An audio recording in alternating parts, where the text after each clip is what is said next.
Chapter 531. The Garment of Royal Artifacts before Lin Chen. In the pitch-black void, an immense storm was rapidly approaching from an unknown distance. This seemingly terrifying void storm had, at this moment, transformed into an opportunity for Lin Chen. Youngster, with the protection of the Illusory Spirit Mirror, you can significantly weaken the storm's might and even absorb some of its essence to refine your body and treasures, Blood Elder remarked with a hint of excitement. If the Xuan Shang Monarch Tower could fortuitously evolve into a supreme royal artifact, its combat prowess would be extraordinarily formidable. Lin Chen nodded in acknowledgment. After all, the Xuan Shang Monarch Tower was a fearsome existence forged from the ancient bronze coffin, and he firmly believed in its terrifying potential for growth. However, he couldn't help but sigh slightly. The Crimson Dawn Bell seemed to have sustained considerable damage in the previous battle, likely rendering it half as powerful as before. Lin Chen would need to seek out some celestial treasures to fully restore the Crimson Dawn Bell. After retracting the devouring anomaly, a glint of cold light flickered in Lin Chen's eyes as he suddenly propelled himself forward, unleashing all his magical energy. Had a powerful observer been scrutinizing the void, they would have noticed a streak of azure light moving with incredible speed. Half a day passed. After a relentless flight, Lin Chen had only just begun to close the distance to the void storm. Upon closer inspection, he was utterly astonished by the spectacle before him. A colossal blade of void, vast beyond comprehension, danced across the expanse like waves surging 100 meters high upon the ocean. Countless void blades sliced through the air, each imbued with immense power, capable of cleaving everything in their path. As far as the eye could see, these densely packed void blades swarmed like locusts, overwhelming the landscape. Lin Chen felt a profound sense of foreboding. Should a great master fall into this void storm, they would undoubtedly be torn apart in an instant. 9 void anomalies. With a mighty gesture, Lin Chen summoned 9 ancient azure dragons from his back, each representing a distinct philosophical truth. Under his command, the dragons surged towards the Illusory Spirit Mirror. Instantly, Lin Chen felt an inexplicable connection to the mirror, as if they were entwined by an unbreakable bond. "Open for me," he commanded with a thought. In the next moment, the azure light enveloping him expanded dramatically, like a balloon inflating, covering a radius of 10 meters. Xuan Shang Monarch Tower. 6 paths of life and death. With another thought, an ancient bronze tower emerged, accompanied by 6 fearsome portals of ghostly deities, all soaring out from his consciousness. The 2 treasures hovered behind Lin Chen, exuding the aura of a top-tier royal artifact, as he conjured an ancient, incomplete demonic scripture into his hands. Clutching the tome of the infernal judge, Lin Chen emanated an overwhelming aura reminiscent of ancient demonic deities. The essence of ghostly spirits enveloped his form, akin to donning a fearsome suit of spectral armor. Behind him, the manifestation of devouring anomaly emerged, radiating a mysterious and unsettling power of absorption. Having completed this transformation, Lin Chen gazed intently at the vast spectacle before him, his eyes fierce as a dragon and a tiger, holding his breath in focus. After the passage of a mere incense stick's duration, the multitude of void blades surged forth, engulfing Lin Chen's figure entirely, obliterating the azure radiance within a 10-meter radius. A cacophony of violent impacts resonated, a relentless barrage without pause. Countless void blades collided against the azure glow, producing a symphony of clashing sounds. Yet, beneath this formidable assault of void blades, the azure light remained steadfast, immovable, and remarkably resilient. Taking a deep breath, Lin Chen summoned forth a torrent of pitch-black radiance from the devouring anomaly behind him, entwining it around the azure glow within the 10-meter expanse. Instantly, the void blades that had struck the azure light, their power significantly diminished, were drawn into the consuming force. In that fleeting moment, the space filled with a dense array of void blades. Lin Chen sensed an overwhelming sharpness approaching, rivaling even his own primordial intent. One of the void blades struck him, producing a resounding thud, causing his blood energy to surge uncontrollably. Under this impact, he felt a substantial jolt. However, amidst this collision, Lin Chen distinctly perceived a mysterious force penetrating his being, continuously fortifying him, as if allowing him to merge with the void itself.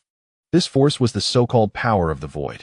Absorbing this fragment of void energy from the impact, Lin Chen realized that his physical form had notably strengthened. This revelation filled him with elation, affirming the potency of the void energy. The devouring anomaly behind him continued to expel dark luminescence, voraciously consuming a strand of the void blade, causing an eruption of void energy to surge across Lin Chen's body. It was as if countless daggers encircled him, creating a cacophony of relentless clashes. Lin Chen's physique endured tremendous impacts, yet at that very moment, it was also progressively enhanced. The Xuan Shang Royal Tower and the 6 Xian Life and Death Gate, under Lin Chen's command, were caught in the tempest of void blades. The two treasures were jolted perilously, as if on the verge of shattering. However, an even more formidable void power infused their artifacts, gradually augmenting their essence and structure. While the regal intent of the high-grade imperial artifact underwent profound purification, seated cross-legged, Lin Chen was enveloped in a dense cocoon of void energy. The devouring phenomenon loomed behind him, exuding an overwhelming divine majesty as it consumed the void blades, one after another. At this moment, Lin Chen felt increasingly aware of the formidable nature of the devouring magic, though it was merely a phenomenon at present, capable of absorbing only a limited number of void blades. If the devouring magic were to advance further, would it not then be able to devour void blades spanning several dozen miles? Lin Chen did not dwell on this question for too long.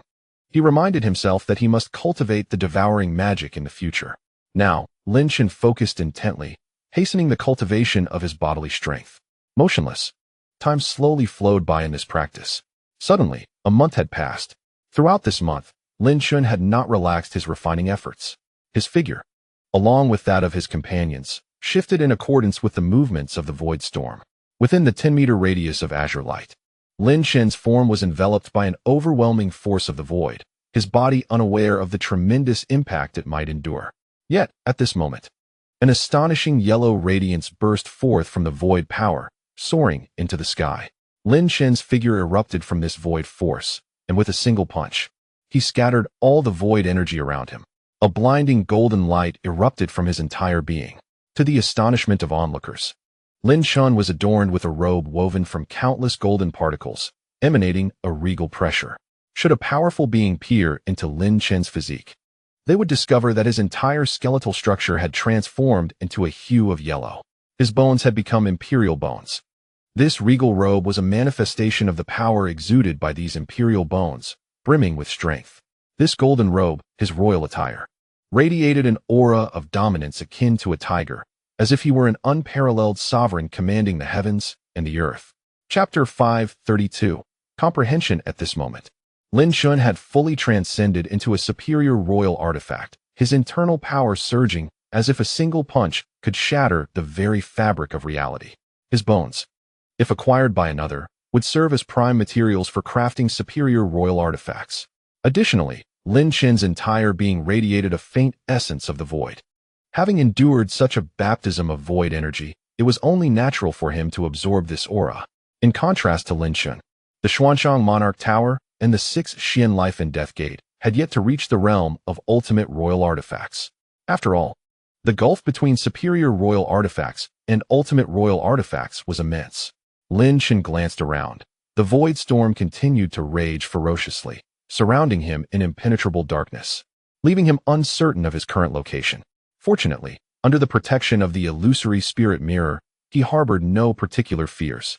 As for Blood Elder and the others, he wondered if they would successfully advance, likely taking much longer.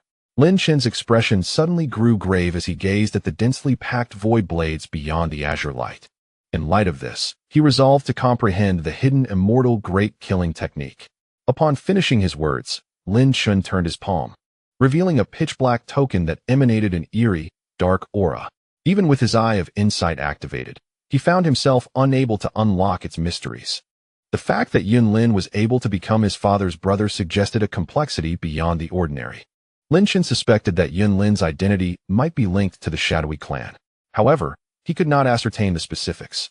With a mere thought, Lin Chen let a drop of blood fall onto the token.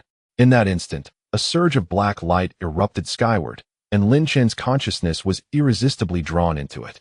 Surrounding him was an abyss of darkness, devoid of light or any living beings, an endless void. Within this darkness, a figure emerged before Lin Chen, a middle-aged man with a faint smile, Yun Lin. Lin Chen's expression shifted, and he addressed him as Uncle Yun. Young friend Lin Chen, Yun Lin replied with a gentle smile, "This is but a fragment of my will. I knew you would escape this tribulation upon your arrival." Lin Chen narrowed his eyes, remaining silent.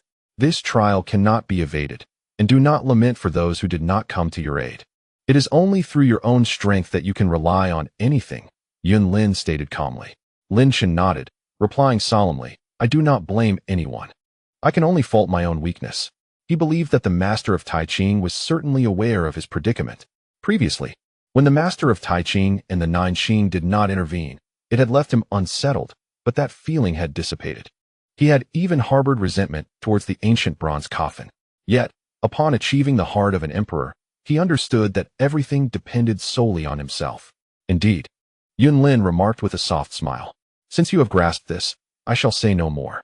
I must inform you, this token is known as the Dark Sky Token.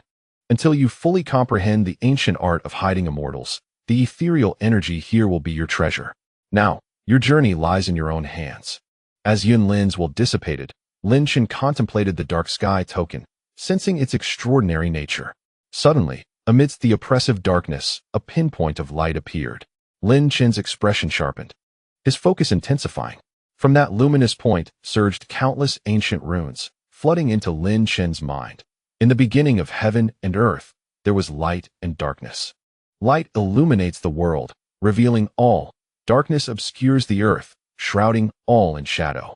The dark is unseen, an illusion akin to a shadow. The ancient scriptures reverberated within Lin Chen's consciousness. He settled into a meditative posture amidst the azure light, while an extraordinary phenomenon materialized behind his head, radiating white light that enveloped him. The wisdom of the Bodhi seed imparted its blessing. Time flowed swiftly. Outside, numerous sensational events transpired, yet none reached this void. In the boundless void, the void storm wreaked havoc, its ferocity unknown as it mercilessly eradicated countless enigmatic entities. Amidst this chaos stood a cerulean dome, resilient against the perils surrounding it. 2 months elapsed in this tumultuous realm. Suddenly, a resonant hum reverberated through the void. A terrifying aura of a sovereign surged skyward, transforming into a golden greatsword that shattered the endless blades of the void. A formidable presence swept through the winds and clouds, engulfing the heavens.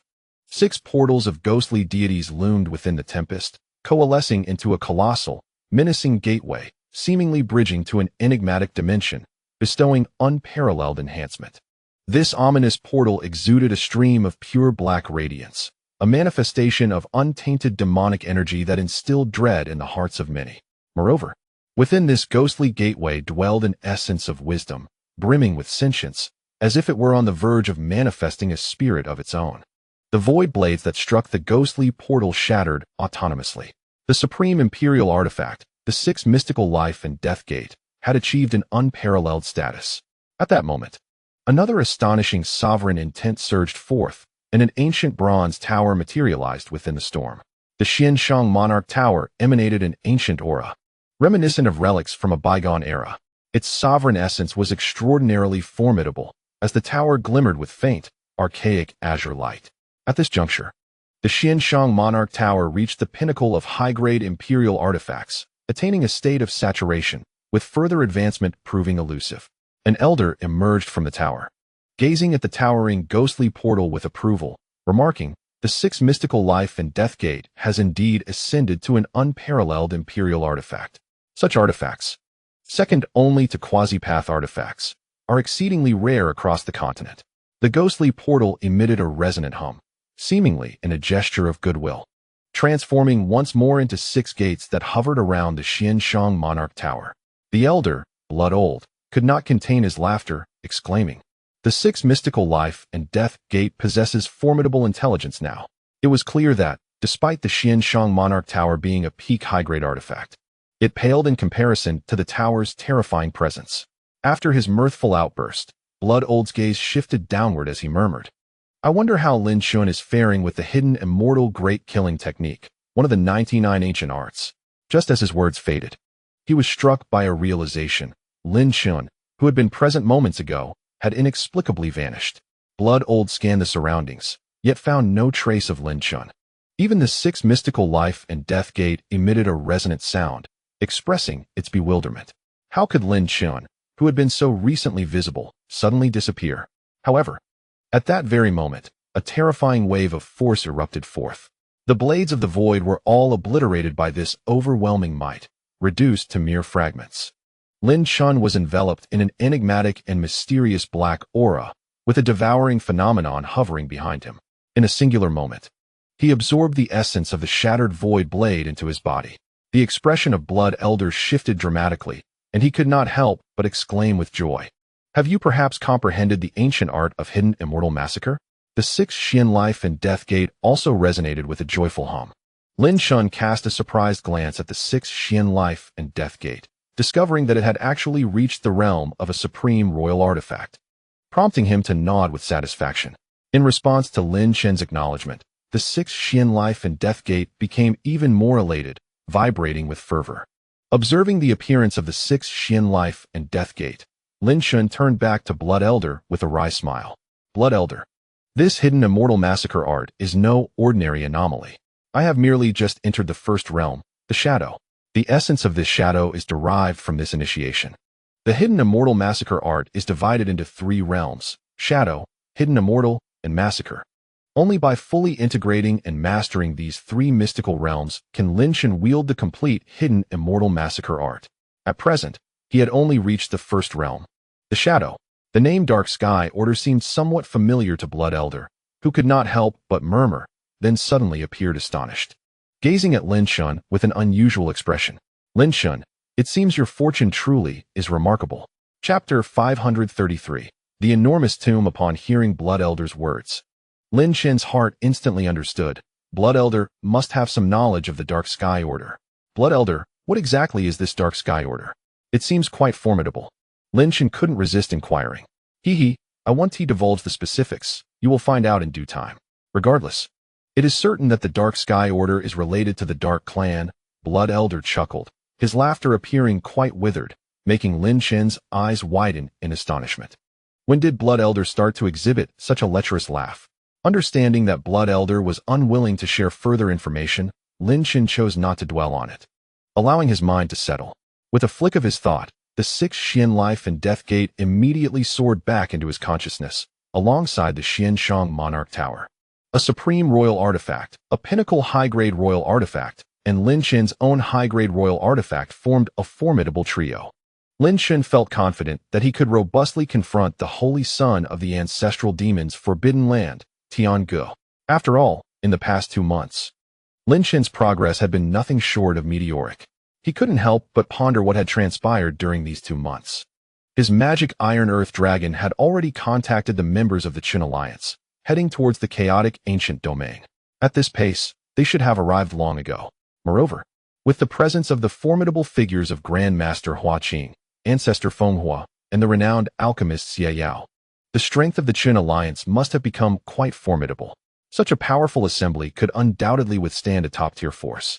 Lin Chen sat calmly within the azure confines, safeguarded from the outside void blade, which he could no longer absorb. For if he exceeded a certain threshold, he would only be crushed by the void blade. In order to transcend the realm of the supreme imperial artifact, Lin Chen must seek fortuitous encounters to awaken the essence of the demonic bones within him. Thus, stepping into the body of the ultimate imperial artifact, he gazed upwards into the boundless, pitch-black abyss, fraught with terror and resolve, and could not help but let out a bitter laugh. When, he wondered, would this endless void come to an end? Once more, Lin Chen directed his consciousness towards the ancient bronze coffin, only to find it still unresponsive.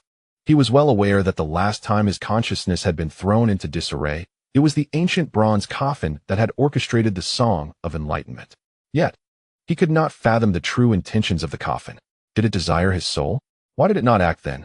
Moreover, the 2 ominous phrases that had haunted Lin Chen for 3 years echoed in his mind. Be extremely wary of that ancient bronze coffin. Stay away from it, or you will inevitably entomb yourself within. These seemingly unfounded words appeared to validate the malevolent nature of the ancient bronze coffin, particularly in light of the soul exchange it had proposed, which was clearly nefarious. However, considering all that had transpired, Lin Chen found himself in a state of confusion, unable to discern the truth. The ancient bronze coffin lingered with him, and if his power had not reached that certain level, it would forever remain a mystery. Nevertheless, Lin Chen was certain of one thing. In times of peril, he always sought the ancient bronze coffin. It had not abandoned him. Instead, it accompanied him, harboring immense power capable of safeguarding him. It was both a ticking time bomb and a protective shield, as long as his soul remained intact. Lin Chen subconsciously regarded the ancient bronze coffin as his ally. In the time that followed, Lin Chen continued to wander through the void. Since his body had ascended to the level of a superior imperial artifact, the effects of the 5 elements body refining pill, hidden beneath the royal bones, were gradually being awakened.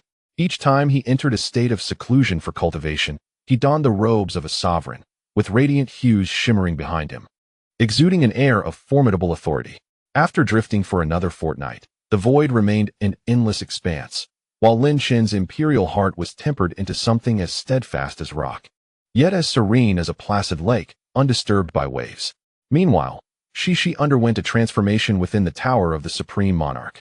As Lin Chen sensed the increasingly potent and fierce aura emanating from Shishi, he found himself eagerly anticipating her metamorphosis, curious whether she would still bear that familiar, mischievous demeanor. Lin Chen also began to reminisce. He thought of Hong Ling, the fiery woman who had resolutely departed from his side. He wondered how she fared now. For barely half a year had elapsed since their parting, and the 5 years they had pledged to endure felt an eternity away. His thoughts drifted to Qing Ro, the enchanting young woman who had sacrificed her life for him, a love he had yet to fully express before their separation. Lin Chen raised his left hand, observing the grayish mark flecked with red that still eluded his comprehension. The Rain Emperor departed hastily last time. Had she witnessed such a disheveled scene, she would undoubtedly have flown into a rage, yet perhaps she might have regarded it with indifference. This aloof goddess of ice and snow perpetually gazes at herself with an air of superiority. It is said that the distance between the mysterious Heaven Gate and the chaotic ancient domain is not considerable. Might it be that upon emerging from the void, I shall step into the chaotic ancient domain and encounter the Rain Emperor once more? In our next meeting, shall we be allies or adversaries? Subsequently, Lin Chen was reminded of many individuals: the formidable Xiao Ding, the fierce king of violence, the 7th prince, Bai Zong, the swordless path, Lu Tong Tian, the execution emperor, Tian Gu, and Luo Zi, among the other prodigies across the continent. This chaotic ancient domain would serve as the battleground for their inevitable confrontations. Moreover, there are the terrifying prodigies of the myriad races from the human realm. This chaotic ancient domain promises to be a pinnacle clash, not solely among prodigies, but also heralds the impending life and death struggle between Lin Chen and Lu Tongtian. 2 weeks passed in a slow and monotonous void, yet on this day, a monumental upheaval transpired. Lin Chen, who had been in seclusion, suddenly detected a reverberation that shook the heavens and the earth. His eyes snapped open, and he immediately focused on the source of the disturbance, only for his expression to shift dramatically. Before him stood an ancient, colossal tomb, surrounded by numerous dilapidated graves. The entire storm of the void had violently collided with this enormous tomb floating in the void, and most astonishingly, the mysterious power emanating from the tomb had managed to repel the entire tempest. What could this be that it can withstand the energy of the void storm? Lin Chen exclaimed, astonished. This boundless void storm could easily obliterate a being of great stature, yet now it was halted by a tomb that spanned 100 miles. What did this signify? It implied that this ancient, dilapidated tomb possessed the power to counter the void storm. Why be so surprised, Lin Chen?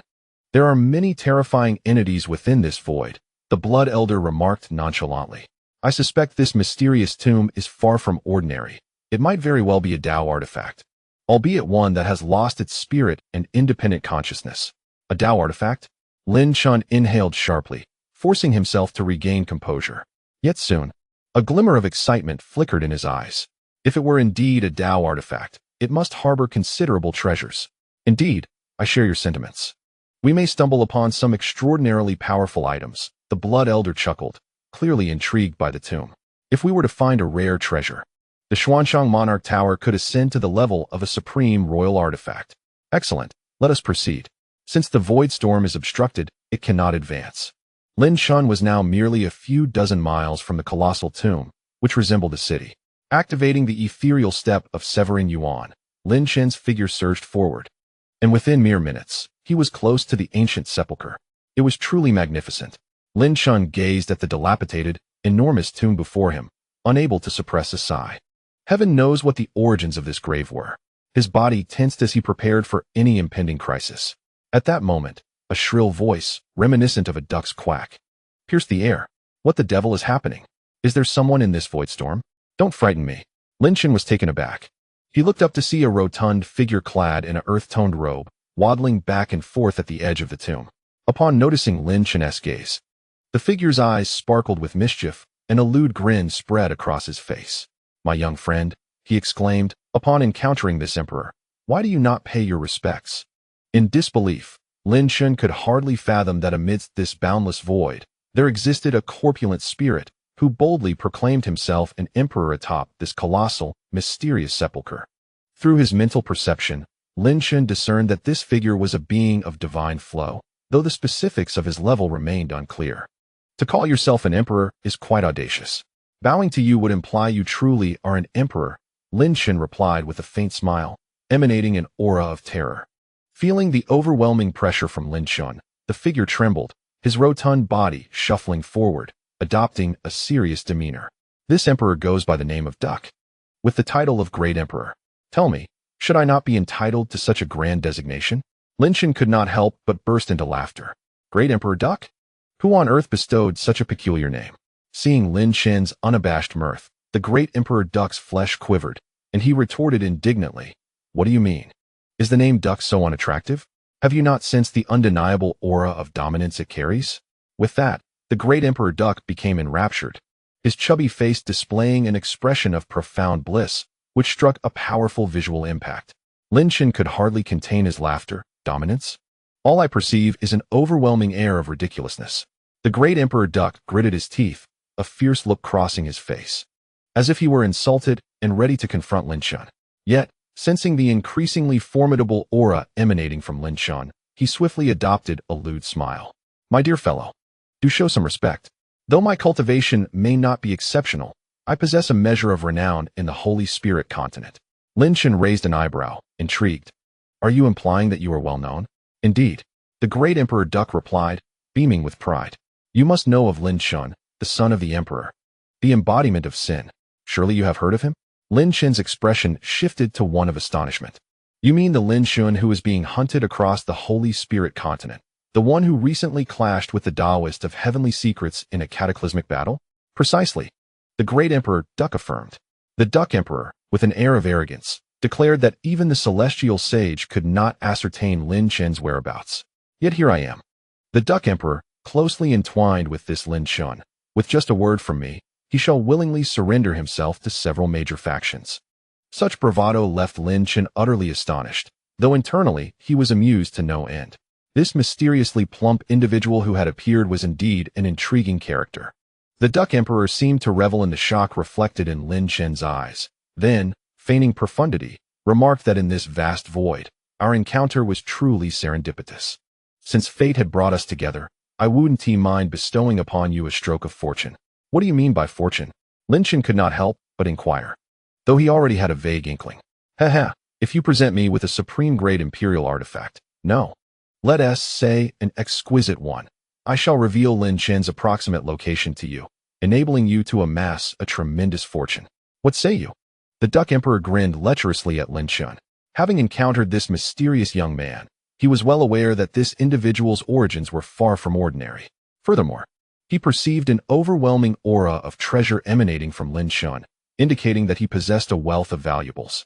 It was imperative to extort them all and then make a hasty retreat. The Duck Emperor's grin grew even more lascivious.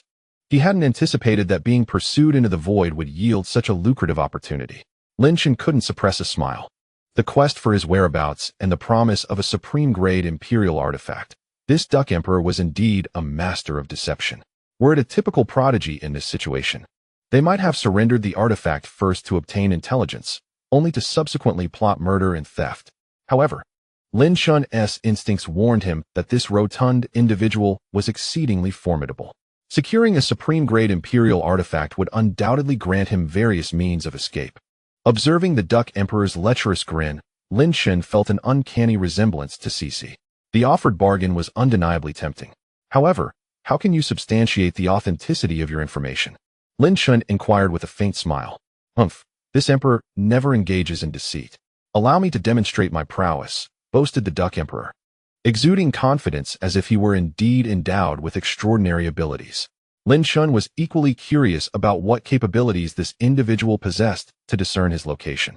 Spirits of heaven and earth, ancestors of the world, manifest forth and reveal Lin Chen's whereabouts.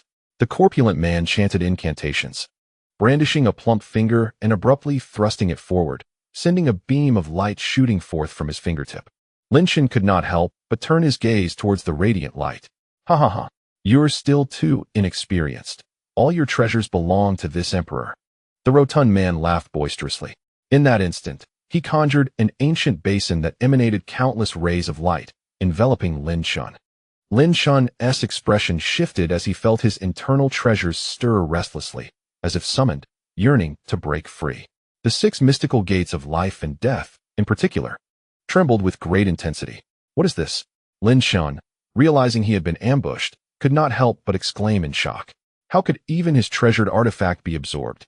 What kind of ability is this? However, in the next moment, Lin Chen quickly reacted as a terrifying black hole erupted violently from behind him.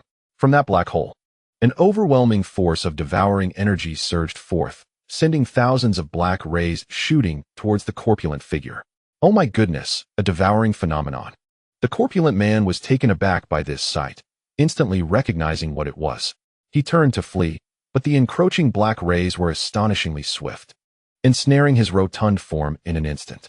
The face of the Duck Emperor turned a sickly green, his flesh quivering with rage as he glared at Lin Chen. You deceived my feelings. Damn it, you are Lin Chen. Humph, spare me your nonsense. Lin Chen coldly regarded the Duck Emperor. As the 6 mysteries life and death gate erupted behind him, exuding an overwhelming aura. You dare to plot against me? The pressure of the supreme imperial artifact radiated outward, shaking the surroundings. The Duck Emperor turned even greener upon witnessing Lin Chen's murderous intent, and then forced a comical smile. Brother Lin Chen, Emperor Lin Chen, please spare me. I will never dare again. Whatever you command, I shall fulfill, except, Lin Chen raised an eyebrow, a palpable air of authority surrounding him. You must not harbor any ill intentions towards me. I am still an innocent virgin. The corpulent man gazed at Lin Chen with a pitiful expression. Lin Chen nearly retched at this. What kind of extraordinary person was this corpulent man to be so demeaning? If you dare say another word, do you believe I will not strike you down? Lin Chen glared fiercely at him, having quickly realized this corpulent man was not easy to deal with. Cough, cough. Emperor Lin Chen, majestic and imposing, commanding respect from all directions, the Duck Emperor said with a lecherous grin. Emperor, please show mercy and let me go. I will certainly serve you tea and water. Seeing the corpulent man's lecherous and sycophantic smile, Lin Chen felt an overwhelming urge to kick him in the face. However, he did not plan to kill him just yet. After all, encountering another person in this vast void was rare. Moreover, who knows what the corpulent man was truly after in this place? Just as Lin Chen was about to speak, a sudden wave emanated from his consciousness. She had awakened. The space before Lin Chen began to twist, and a robed man slowly emerged. This man had flowing long hair, fair skin, eyes like autumn waters, a refined nose, and rosy lips, exuding unparalleled beauty. After Shi's evolution, he had transformed into a stunningly alluring young man. Lin Chen was momentarily flustered. Where is this? Shi asked, playfully brushing his long hair, his eyes sparkling with curiosity. Lin Chen felt as if struck by lightning. The corpulent man, initially astonished, then stared intently at Shi. Where did this lecherous fellow come from? Shi turned and instantly spotted the Duck Emperor. The countenance of the Duck Emperor flushed crimson, his face resembling a blooming peach blossom. Suddenly, he broke into a lascivious grin, striking a pose he deemed to be suave and elegant, proclaiming, upon seeing this celestial beauty, I have come to believe in love in this world. Allow me to introduce myself. I am the Emperor, the Duck Emperor. Lin Chen, unable to contain himself, spat out a mouthful of saliva, splattering it all over the Duck Emperor's peachy visage. His worldview was utterly shattered. Chapter 535. The escape plan. The Duck Emperor's face froze in shock. Having been doused by Lin Chen's saliva, his once majestic and handsome image was irrevocably tarnished, especially before such an enchanting beauty. This was intolerable. Uncle could bear no more. Lin Chen, Do you not consider your own identity and status? How dare you spray me like this? The Duck Emperor erupted, entirely lacking the demeanor of a captive, his face flushed with rage as saliva flew in all directions. Humph. Out of respect for your father, I shall spare you this time. With that, a semblance of dominance appeared on the Duck Emperor's face. As if he were an invincible figure, Lin Chen regarded the Duck Emperor with a bemused expression, intrigue blossoming within him. What precisely was that basin that had just absorbed his treasures, and what was the origin of this Duck Emperor? She looked at the repulsive figure before her with utter disdain, finding him excessively lewd in appearance. Yet, recalling the intensely lascivious gaze the Duck Emperor had cast upon her, a shiver ran down her spine, instantly elevating this odious fat man to the status of her arch-nemesis. What kind of expression is that you're wearing, you fat buffoon? She could no longer tolerate the Duck Emperor's lascivious gaze, and snapped at him. Oh, how regal you are, the Duck Emperor remarked, observing she's outburst. Her exquisite face bore a chilling demeanor, exuding an undeniable air of sovereignty. Lin Chen could hardly restrain himself. A tumult stirred within his stomach. Witnessing the Duck Emperor's infatuation with he felt an overwhelming urge to stomp that lewd, pudgy face into the ground. Get lost. She finally comprehended the meaning behind the fat man's gaze and could not help but roar at the Duck Emperor. I am a man, and I only fancy breathtaking beauties. Cease using that kind of gaze upon me. She was furious. A terrifying aura emanated from her, as if the very air were charged with the echo of a beast's roar. The Duck Emperor was taken aback, rendered utterly speechless. Subsequently, he burst into tears, frantically wiping his tears away, lamenting, "Return my beauty. Where have you taken my beauty, Lin Chen, you scoundrel?" The Duck Emperor gazed at she's throat, utterly devastated. He had never anticipated that the captivating beauty before him was, in fact, a man. A man who, astonishingly, possessed such beguiling charm. The very thought of his earlier gaze and the lascivious fantasies he had conjured in his mind caused the Duck Emperor to feel a wave of nausea wash over him. Can you blame me? I certainly did not inform you of his gender. Lin Chen, for once, felt a flicker of joy as he watched the repulsive, corpulent figure before him deflate. The expression on Duck Emperor's face turned a sickly shade of green. Indeed, he had lost face in front of his grandmother. Cece's gaze pierced through him like daggers, causing the excess flesh on Duck Emperor to quiver. You misunderstand, truly, he stammered, forcing a smile while suppressing his revulsion. Do not regard me with that lecherous grin, Cece retorted, her head held high, refusing to even glance at Duck Emperor. This only exacerbated the twitching of his lips. Was he truly so repulsive? After all, he had once been a heartthrob. Duck Emperor, spare me your nonsense. I still have an account to settle with you.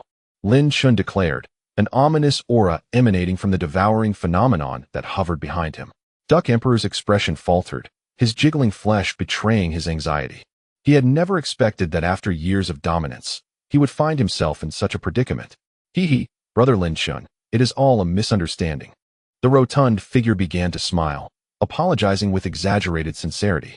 Spare me your drivel. Lin Chen's demeanor remained icy. You attempted to ambush me and seize my treasure. If you continue to prattle, I shall eliminate you on the spot. Upon hearing Lin Chen's words, Cece raised an eyebrow and scoffed. You dare to scheme against Lin Chen. You must be courting death. With that, she clenched her fists, seemingly poised to unleash her wrath upon Lin Chen. Esteemed heroes, please spare me. Duck Emperor, fully aware that a wise man does not incur immediate danger, begged pitifully. Master Lin Chen, what do you wish to do? What do I wish to do? Lin Chen arched an eyebrow, a wicked smile curling upon his lips. What was that basin you produced? It seemed capable of absorbing my treasure. The ancient basin piqued Lin Chen's curiosity more than anything else. Duck Emperor's lips twitched. That was merely a small treasure I stumbled upon. It holds no significant power. Seeing Lin Chen's increasingly sinister expression, Duck Emperor quickly amended his statement. It can absorb others' treasures, but that is all. Really? Lin Chen raised an eyebrow, exuding an intimidating presence. Duck Emperor nodded rapidly, internally lamenting his fall from grace. I assure you, I speak the truth, he implored, his face contorted in a desperate attempt to appease Lin Chen. Very well, I shall grant you the benefit of the doubt, Lin Chen remarked with a raised eyebrow. However, I am most curious as to why you have come here. Lin Chen refrained from attacking the basin primarily due to his profound apprehension towards this corpulent figure. though it seemed he had the upper hand in restraining Duck Emperor. He was acutely aware that the latter could escape at any moment. Who knew what bizarre and peculiar artifacts this cowardly, lecherous figure might possess? Upon the mention of matters concerning the void, a flicker of anger surfaced on the face of the Duck Emperor. Those ancient beings of the Zhejiang dynasty. How audacious they were to seek my demise at any cost.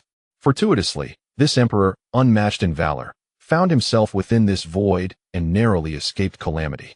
Lin Chen, a figure from the Zhejiang dynasty, felt a stir within his heart and silently lamented the capabilities of this individual who could rend the void, thus becoming ever more vigilant.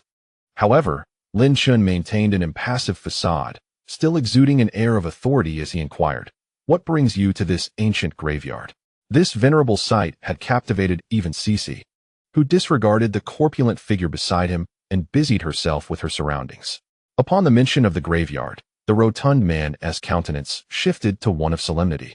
As he addressed Lin Chen with an earnest expression, "Great Lin Chen, I recognize your extraordinary prowess, capable of vanquishing numerous evildoers with a mere flick of your wrist. Yet, I presume you find yourself unable to escape the endless void, do you not?" Lin Chen raised an eyebrow, signaling for him to continue. "Heh." The rotund man grinned lecherously, fixated on Lin Chen, making him feel uneasy. "I possess knowledge of something within this graveyard, a grand formation leading to the Holy Spirit continent. Why don't we join forces and escape together?" As Lin Chen pondered the man's words, he felt a flicker of intrigue. Yet the man's lewd smile made him wary, leading him to suspect ulterior motives. "Curse it, I shall deal with you once I am free," Lin Chen thought fiercely, solidifying his resolve. Chapter 536. Whatever you wish to do for reasons unknown. The sight of the rotund man's lascivious grin incited a desire in Lin Chen to deliver a punishing blow. Nevertheless, reflecting on the man's words, he acknowledged their validity. If he continued to wander in this boundless void, who could predict when it would end? The rotund man's proposition undeniably stirred something within Lin Chen. "How can I trust you? You have no integrity left," Lin Chen remarked coldly. Cece shot a frosty glance at the rotund man, feeling deeply affronted that he would consider her a mere woman, which greatly wounded her dignity. "When the opportunity arises, I shall ensure this rotund man is properly dealt with." "Heh." Lin Chen, you are well aware of our predicament," the Duck Emperor leered, his demeanor exceedingly dubious. "Your strength is unmatched, and this ancient tomb is fraught with peril. I too require your assistance to delve deeper into this tomb and access the grand formation, enabling our escape from this void." Lin Chen frowned slightly, then offered the Duck Emperor a faint smile. "You have a point. It seems we have no choice." Witnessing the fleeting smile from Lin Chen, the Duck Emperor felt an inexplicable chill, sensing danger. This intuition, honed from years of traversing the world, had taught him that such feelings of peril warranted a swift retreat. However, this sense of danger was ephemeral, leaving the Duck Emperor in a state of profound confusion. Could it be that this sinful entity before me is truly terrifying? I, the Emperor, am the unparalleled existence in this world.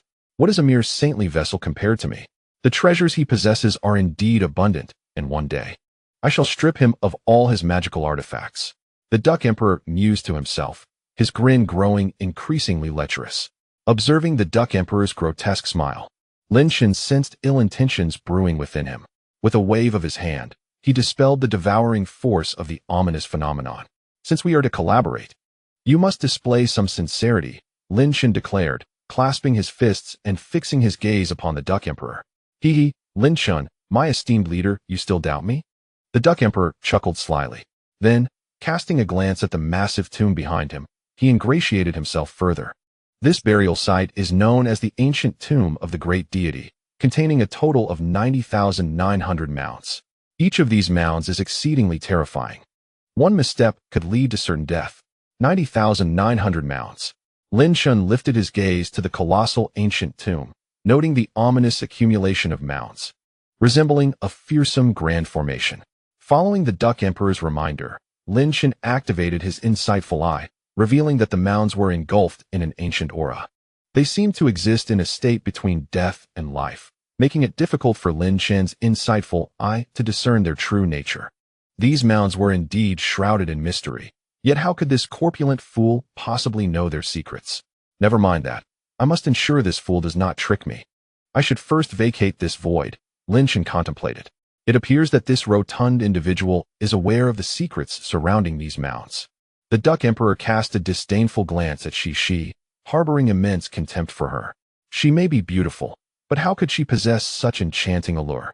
Even he, the illustrious Duck Emperor, found himself captivated. With a huff, he turned his head away, ignoring Lady Shi entirely. He soared to the edge of the massive tomb and addressed Lin Chen. These 90,900 mounds form a grand array of life and death. Only 9 of these mounds serve as entrances to life. Enter the wrong one, and you will find no burial ground for your remains. A grave expression crossed the Duck Emperor's face. Lin Chen's heart raced at the revelation that among the 90,900 mounds, only 9 were pathways to life. He harbored no doubt regarding the tomb's terrifying nature. Upon hearing the Duck Emperor's words, his mind turned serious. However, he found the Duck Emperor to be exceedingly unreliable. Whether to trust him was indeed a significant dilemma. Lin Chen, trust me. I sense this fat man is not deceiving us, Blood Elder pondered.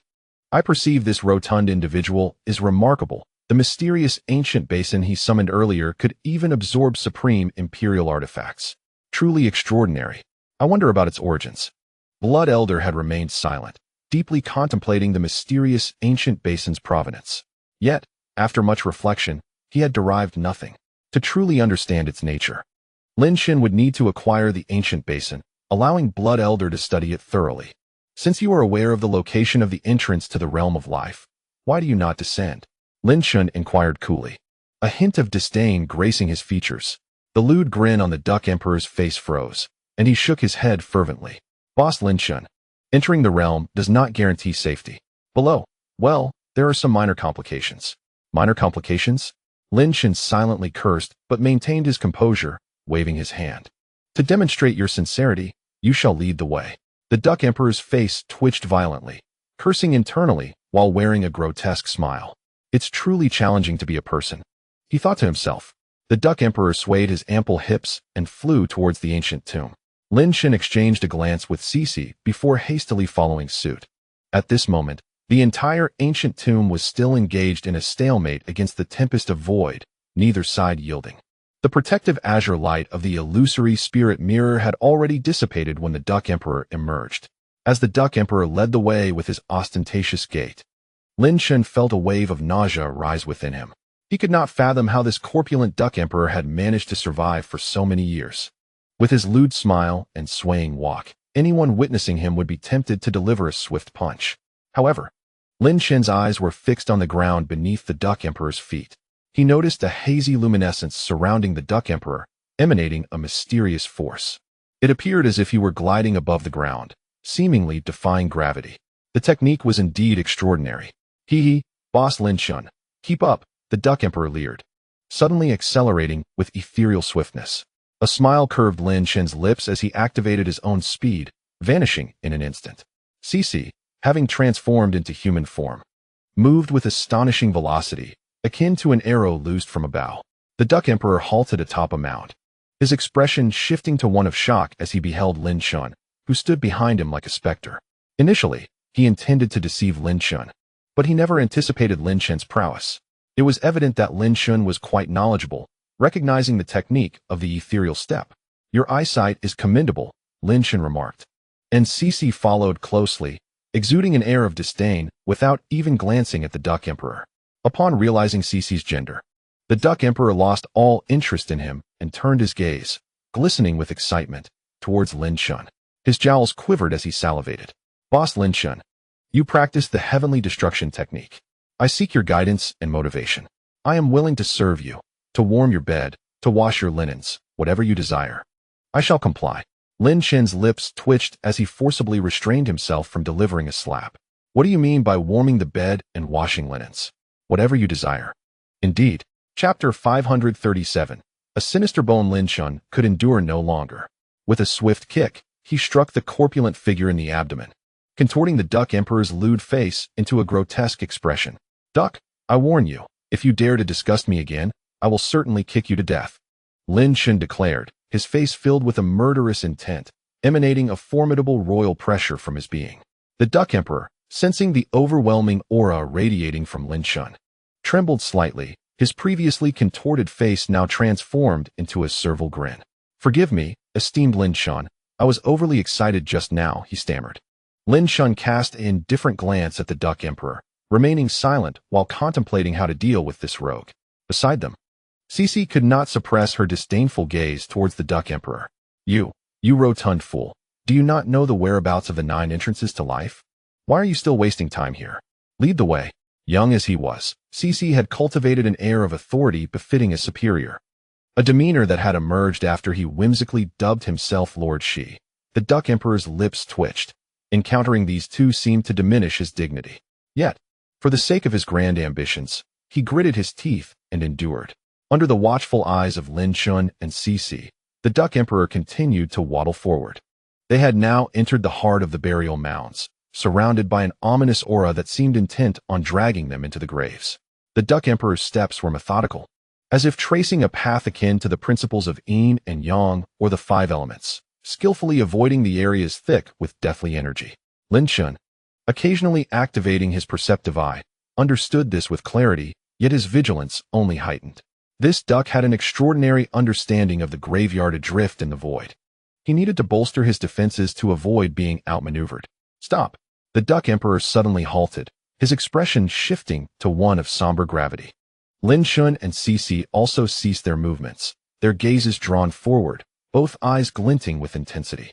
Before them lay over 1,000 identical burial mounds arranged in a grand circle, all meticulously ordered around a central point where 9 mounds exuded a chilling stillness. "Those are the 9 life graves," Cece could not help but inquire, immediately regretting his question as it seemed rather foolish. "Isn't that a bit too obvious?" The Duck Emperor regarded Cece with a thumbs up, a sly grin spreading across his face. "Impressive indeed. These are the 9 life graves," he exclaimed. "Enough." Lin Chen and Cece shouted in unison, their irritation palpable. "Damn it, this really is the 9 life graves. Is that Duck Emperor trying to trick us? Do not cast such dubious glances my way. My credibility is impeccable," the Duck Emperor retorted, his face a picture of indignation. A cold glint flashed in Lin Chen's eyes as he replied, "Spare me your nonsense. You go in first." Cece nodded in agreement, adding, "Lead the way, or else." He laughed sinisterly. "Old grudges shall be settled alongside new ones." The Emperor Duck shivered, retracting his neck as he muttered about those 2 scoundrels, who only sought to compel him into perilous adventures. Yet, under the piercing gazes filled with murderous intent, he prudently chose to silence himself. "Follow me," he commanded. With a powerful leap, the Emperor Duck propelled himself toward the 9 mounds of earth. Lin Chen and Cece exchanged a glance and promptly followed suit.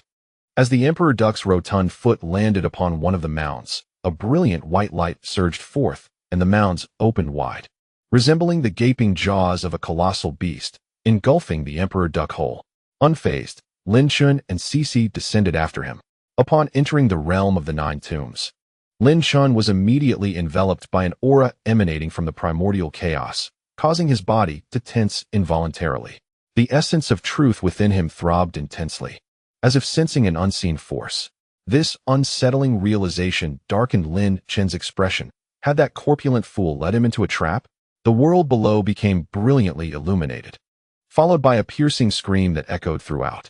Within this vast, ancient space that resembled a battlefield, the Emperor Duck was seen desperately fleeing. "Lin Chen, save me! Lin Chen!" The cries of the hapless duck grew increasingly wretched. Before Lin Chen could fully assess the surroundings, he was drawn to the duck's anguished pleas. The Emperor Duck was in a state of disarray, pursued by 3 formidable and menacing specters. These phantoms exuded an overwhelming malevolence, their crimson eyes fixated on the duck as they hunted him down. Indeed, its demonic energy, Lin Chen mused, before launching into action.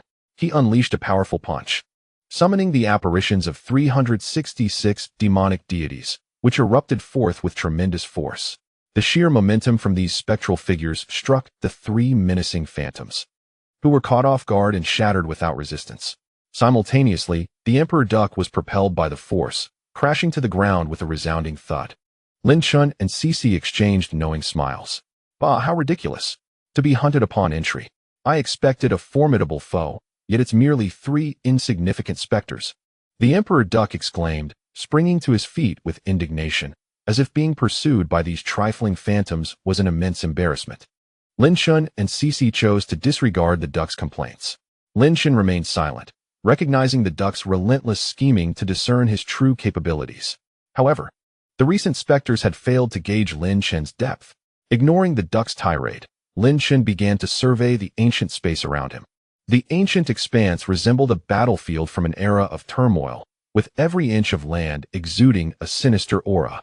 It lay desolate, and apart from the remnants of terror scattered about, only the presence of some remarkably formidable bones could be discerned. The scars of battle surrounding Lin Chen, in his understanding, were likely far more terrifying than the embodiment of the celestial mechanism master from times past. The fierce clashes had indeed reached this realm of treasures, and the ferocity of that conflict was undeniably formidable, as praised by Blood Elder. His words undoubtedly conveyed to Lin Chen that the scale of the battles that once transpired in this space was nothing short of horrifying. Lin Chen raised an eyebrow. Feeling a twinge of disappointment, he had hoped to uncover tremendous treasures within this grave site, only to find his expectations dashed.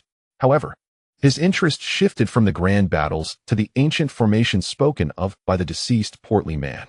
Suddenly, the essence of Tao within his consciousness surged with greater intensity. It was as if he were irresistibly drawn to a particular spot in the space. There, amidst seemingly unremarkable terrain, lay a solitary bone, concealed yet striking in its presence. This bone, dark as obsidian and impeccably pure, emanated an aura of profound desolation, indicating its ruin. Yet, at that moment, Lin Chen sensed an invisible, oppressive intent radiating from the bone, suggesting it was no ordinary remains. This was a bone of malice. Although merely a fragment, it exuded a chilling silence while simultaneously projecting an aura of dominion that compelled one to submit, if only subtly. Even Lin Chen, fixated on this severed relic, felt the weight of its terrifying pressure, as though it possessed a gaping maw ready to engulf him. The essence of Tao within his consciousness reacted violently to this bone's influence. Be cautious, Lin Chen. That severed bone is not trivial. I sense it carries great significance. Blood Elder warned gravely. The bone, clearly worn by the ravages of time, yet still retaining such formidable pressure, was undoubtedly remarkable. Lin Chen nodded in agreement, recognizing that without the essence of Tao within him, he would likely have overlooked the presence of such a menacing relic in this ancient, desolate space. He then averted his gaze, his mind drifting to other thoughts. This sinister bone was a discovery unique to Lin Chen, as the deceased portly man and Cece lacked the essence of Tao to perceive it. Where is the formation you mentioned? Lin Chen inquired, raising an eyebrow, the lingering resentment towards the portly man as palpable as ever. The Duck Emperor circled his head, then stomped his feet, expressing his indignation as he said, "Boss Lin Chen, I could have known the precise location of this formation, but thanks to those old geezers from the Zijing dynasty, I lost the map." Lin Chen's countenance darkened. Are you implying that you cannot locate the formation? Shi, standing nearby, could not help but raise an eyebrow, an aura of ferocity subtly emanating from her. The Duck Emperor, plump and rotund, shivered slightly and quickly donned a flattering smile. Boss Lin Chen, the space is limited. We can search carefully. Get lost. Lin Chen, unable to endure any longer, kicked out with force, sending the hefty figure of the Duck Emperor flying. The space they occupied was indeed not vast, yet searching would undoubtedly consume considerable time. Moreover, what if they inadvertently triggered some terrifying existence during their quest? Shishi's expression soured. She had anticipated the Duck Emperor to be so unreliable. Is he jesting with us? The Duck Emperor tumbled awkwardly, rolling on the ground in a comical manner. Yet he maintained his lewd grin, leaving Lin Chen speechless. Boss Lin Chen, to exit this void, we must find that grand formation. The hefty figure of the Duck Emperor, after regaining his composure, continued to flaunt his lascivious smile, dusting off his attire and sensually swaying his ample frame as he began to move about. Lin Chen was at a loss for words. It was evident that the Duck Emperor was trying to lead him astray, yet he had no choice but to comply. You better not pull any tricks, or you'll regret it, Lin Chen thought, casting a wary glance at the flamboyant figure. His eyes narrowed slightly. Shi, noticing Lin Chen's gesture, suddenly understood. This was reminiscent of the tactic Lin Chen had employed against Lu Tongtian back in the Blood Abyss. Lin Chen's consciousness surged with vigor. His formidable spiritual awareness swept forth like a tempest, exponentially stronger than that of the average practitioner. Even a peak divine flow realm expert could barely keep pace with him. Such overwhelming spiritual force swept through the area like a gale. The Duck Emperor's face reflected surprise under the influence of this immense awareness. Damn. This fellow's spiritual power is exceptionally formidable. Relying solely on spiritual awareness to locate the formation would be excessively taxing. Thus, Lin Chen unleashed a punch, releasing an oceanic wave of ghostly energy, summoning countless spectral entities that enveloped the surroundings. The chilling wind howled eerily under Lin Chen's command. These myriad spirits spread out like an immense spider's web, becoming a source of information for him. Stop dawdling, you fat fool. Hurry up. Lin Chen cast a cold glance at the Duck Emperor, who immediately shuddered and hastily began his search. Cece, too, was not to be left behind. Her entire being resembling a fleeting breeze, swiftly scanning the ancient space around them. Lin Chen felt a sense of relief wash over him. Fortunately, they had not encountered any terrifying entities. Finally, Lin Chen's gaze sharpened, and he moved with remarkable speed to the edge of a corner. Surrounding this corner were scattered fragments of iron and remnants of magical artifacts, along with pools of dark, viscous blood. The earth was imbued with a dark golden hue, as if infused with the potent blood of a formidable being, rendering it incredibly solid. Lin Chen's eyes blazed with intensity. Under the scrutiny of his penetrating gaze, he soon discerned that beneath the dark golden soil lay a vast and ominous array, suspended within. This formation had likely been dormant for an indefinite period, its radiance dimmed and silent, awaiting someone to invoke it. Upon discovering the array, Lin Chen quickly transmitted a message, prompting Cece to follow closely behind. Shortly thereafter, the rotund figure of the fat emperor arrived in a disheveled state. He had been ambushed while searching for the array and was now covered in dust, looking utterly unkempt. Damn it, why is my luck so abysmal? Seeing Lin Chen and Cece unscathed nearly brought him to tears. Cece cast a knowing glance and remarked approvingly. As the saying goes, one who degrades themselves cannot thrive. This is the punishment for the base. The fat emperor's face turned a shade of green. Damn it. Does he really think I have no temper? How does this kid know I am a base person? The fat emperor chose not to engage with Cece's taunts, instead focusing on the looming, terrifying array beneath his feet, his flesh quivering in a rather pitiful manner. At last, I have found the array. Heaven has eyes. Unwilling to let such a flamboyant figure as myself depart from this world.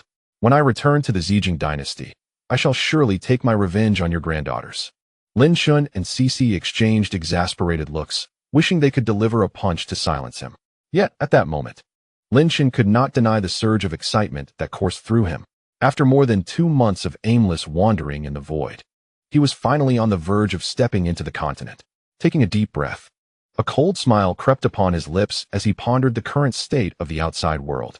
Yet, there was no denying that Lin Chen was poised to make a resounding return. Just then, an unusual fragrance wafted into Lin Chen's nostrils. He furrowed his brow, and his expression shifted dramatically as he hastily held his breath. However, despite his swift reaction, he inadvertently inhaled a trace of the alluring scent. A wave of drowsiness enveloped him, causing the flow of his internal energy to slow. Turning his head, he was startled to find Cece lying on the ground, her expression serene and unconscious. Lin Chen's face paled. At that moment, a familiar, lecherous voice echoed in his ears. Ha ha ha, I am indeed unmatched in this world.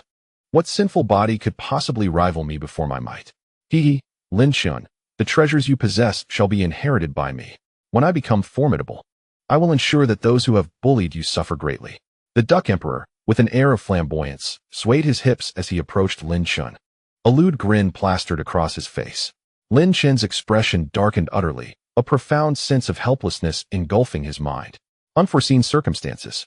Chapter 539, The Treasure-Seeking Taoist. Lin Chen never anticipated that, at such a crucial moment, he would fall victim to treachery. As he contemplated his imminent return to the Holy Spirit continent, his resentment towards the rotund figure began to wane. Yet, the Duck Emperor seized this fleeting opportunity, unleashing some arcane contraption to ensnare him. You shameless wretch. Lin Chen gritted his teeth.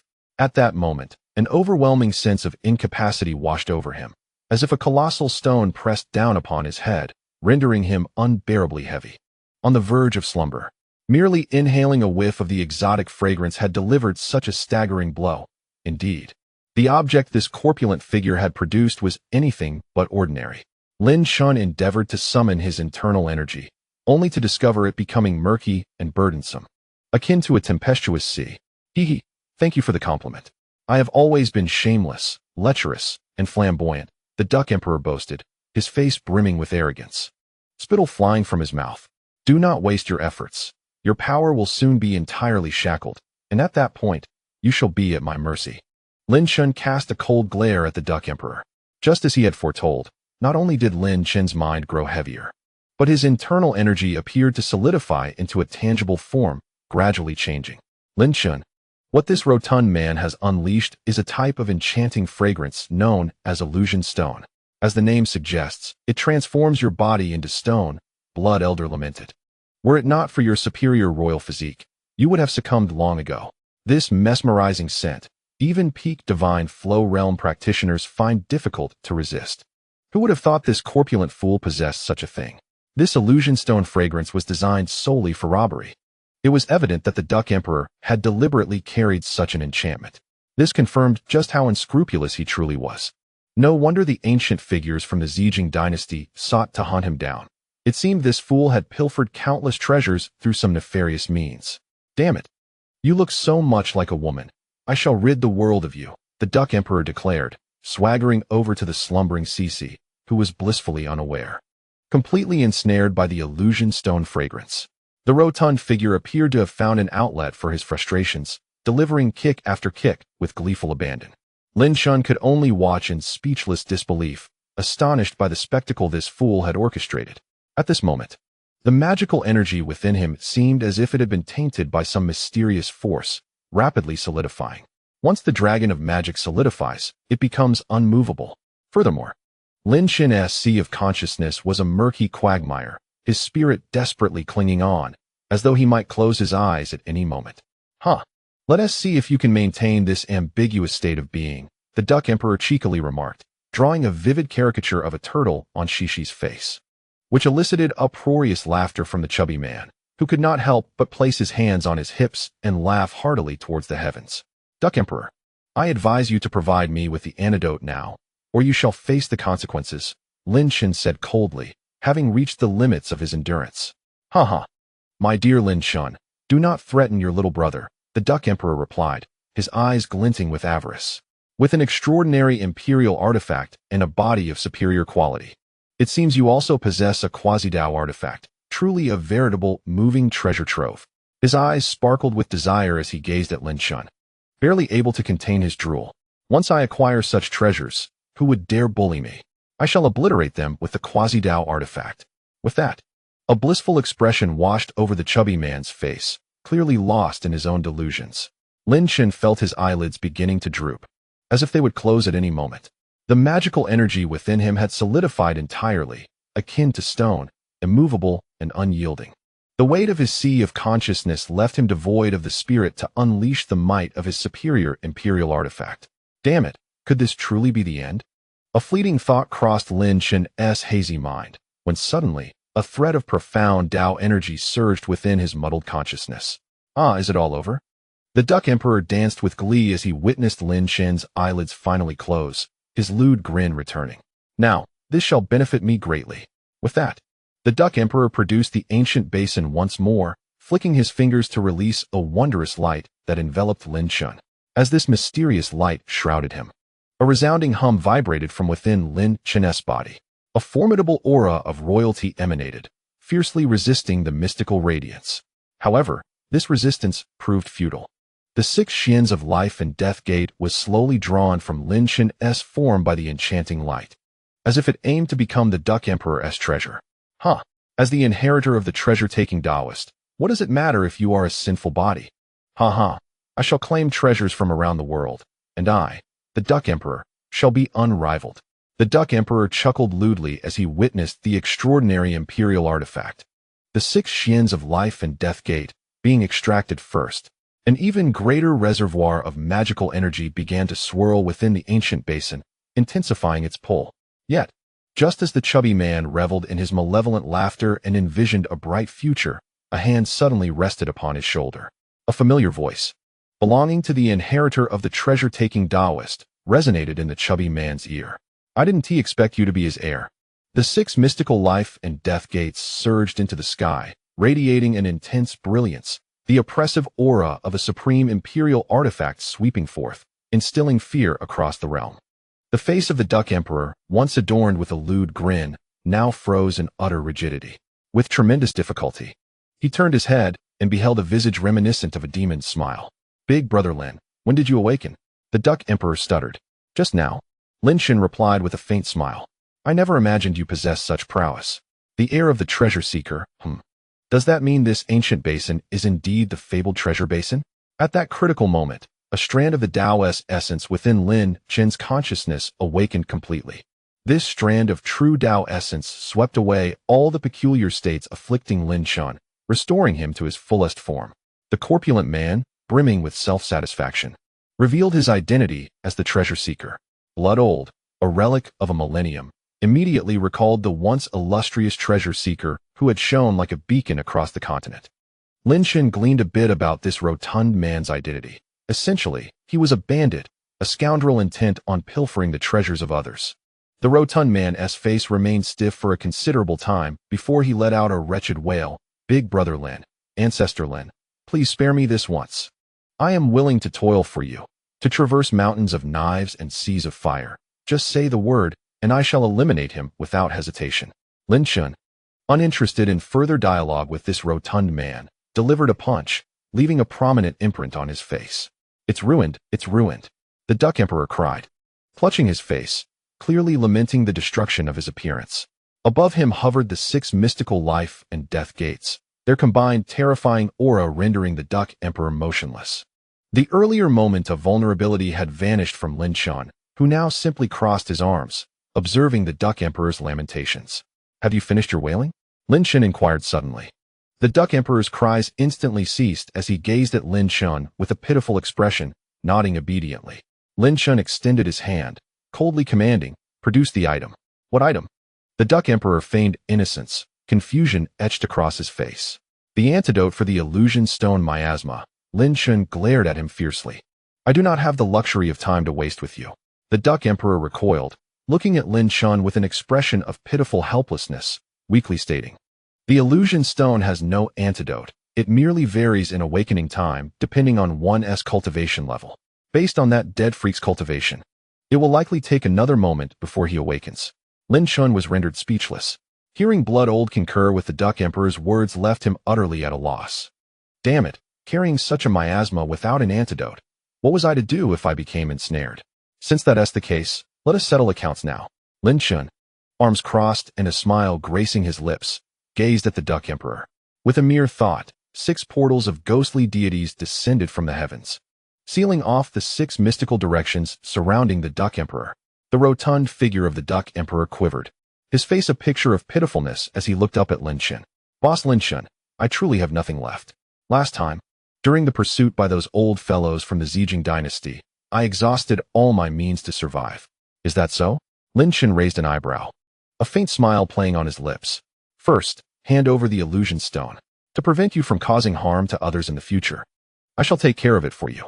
The Duck Emperor's expression darkened. What? Take care of it for me? Nevertheless, confronted by the 6 ghostly portals, he gritted his teeth and reluctantly produced a vividly colored stone, its surface shimmering with a subdued brilliance, harboring mysterious and formidable power.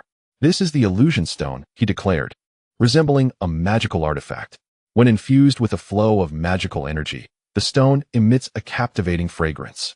Without hesitation, Lin Chen accepted the illusion stone, feeling its uniqueness and secretly reveling in the prospect of possessing a new means for plunder. The sight of the Duck Emperor's pained expression was simply too amusing to Lin Chen. As a successor of the treasure robber, failure to seize treasures would inevitably lead to misfortune. Moreover, it was Lin Chen, the notorious treasure robber, whom he had encountered. The profession of treasure robber was indeed peculiar. Lin Chen marveled at its eccentricity. Long ago, during the era of Blood Demon Sovereign, there existed a singular emperor known as the treasure robber. This treasure robber possessed a multitude of treasures and had plundered the wealth of emperors, spending his life in a cycle of theft and pursuit. The current treasure robber's artifact, the treasure basin, served the purpose of seizing treasures. Although it lacked the former glory of capturing divine artifacts, it remained quite capable of sweeping up supreme imperial treasures. However, this very capability had led the treasure robber to become the target of relentless pursuits by numerous emperors and factions, akin to a rat in the street, universally condemned. Blood Old was quite familiar with this profession, recalling how the treasure robber once attempted to plunder the magical artifacts from Blood Demon Sovereign, only to be ultimately robbed in return. The Duck Emperor, much like Lin Chen, was now a figure universally reviled. Moreover, Blood Old had informed Lin Chen that while the treasure robber was not particularly adept at killing, his arsenal of escape methods was boundless. The extent of his survival tactics remained a mystery, known only to the Duck Emperor himself. Hence, Lin Chen needed to exercise utmost caution. However, Lin Chen held no fear of the Duck Emperor. His sole interest lay in the treasures that the Duck Emperor possessed. Boss Lin Chen, since you have taken the illusion stone, can we overlook my situation just this once? The Duck Emperor lamented, adopting a woeful demeanor. Enough with the pretense. Do you think I am unaware of the wealth you carry as the successor of the treasure robber? Lin Chen retorted with a cold smile. Stop wasting time and surrender everything you owe me, lest I be compelled to take matters into my own hands. After Lin Chen finished speaking, he released the Blood Dawn Bell, positioning it firmly in the sky, his unease palpable. Though he was currently stripped of all possessions, devoid of any magical elixirs, the aura emanating from the quasi-spiritual artifact he commanded was still overwhelmingly intimidating. The expression on the Duck Emperor's face turned a sickly green as he felt the weight of this pressure. His corpulent legs began to tremble uncontrollably. What on earth do you intend to do with that quasi-spiritual artifact? He exclaimed, his voice quaking. I still have 10 million magical elixirs. The Duck Emperor, shaking, extended his hand, a visage of anguish etched across his face. Without further ado, Lin Chen accepted the 10 million elixirs, observing the Duck Emperor's pained and contemplative expression with amusement. However, he understood that he must maintain his role as the bandit. Lin Chen, I truly am destitute. The Duck Emperor lamented, his tone hauntingly sorrowful. Is that so? Lin Chen raised an eyebrow, pointing at the treasure basin. In that case, to assist the vast number of cultivators in ridding themselves of threats, I shall take custody of this treasure basin. According to the words of Blood Elder, the treasure basin had once been a treasure of artifact-level significance. If refined properly, it could potentially be transformed into a true artifact capable of usurping others' treasures. Lin Chen found this notion entirely plausible, and it was no wonder the treasure bandit was universally reviled. The Duck Emperor's countenance fell completely. How could I surrender my treasure basin? That would be tantamount to signing my own death warrant. Just then, a low groan echoed through the air. Yet, upon seeing Lin Chen's fierce gaze, the Duck Emperor trembled anew. The might of a sacred vein body was not to be underestimated. His own master's teachings had warned him against provoking such a being. But who could have foreseen that his earlier impulse would lead him to activate this illusory stone? He wished to survive, but was even more reluctant to part with the treasure basin. Yet, with Lin Chen's unwavering focus upon him, escape seemed impossible. At that moment, a disgruntled groan resonated nearby. A dazed voice called out, "What is happening? Why did I fall asleep? And why do I feel as though someone just kicked me? Which scoundrel dared to kick me, Lord Shi?" Lin Chen felt drawn to the commotion, unable to suppress a smirk as he raised an eyebrow at the caricature on Shi's face, which indeed bore a striking resemblance to a turtle. Suddenly, an unusual wave of energy emanated from in front of Lin Chen. Instant teleportation talisman. The plump figure hastily produced a talisman, channeling a continuous stream of mana into it. Instantly, the talisman radiated a brilliant yellow light, engulfing the rotund figure. Damn it! Lin Chen's expression shifted slightly as he activated the 6 mystical life and death gate to secure the surroundings.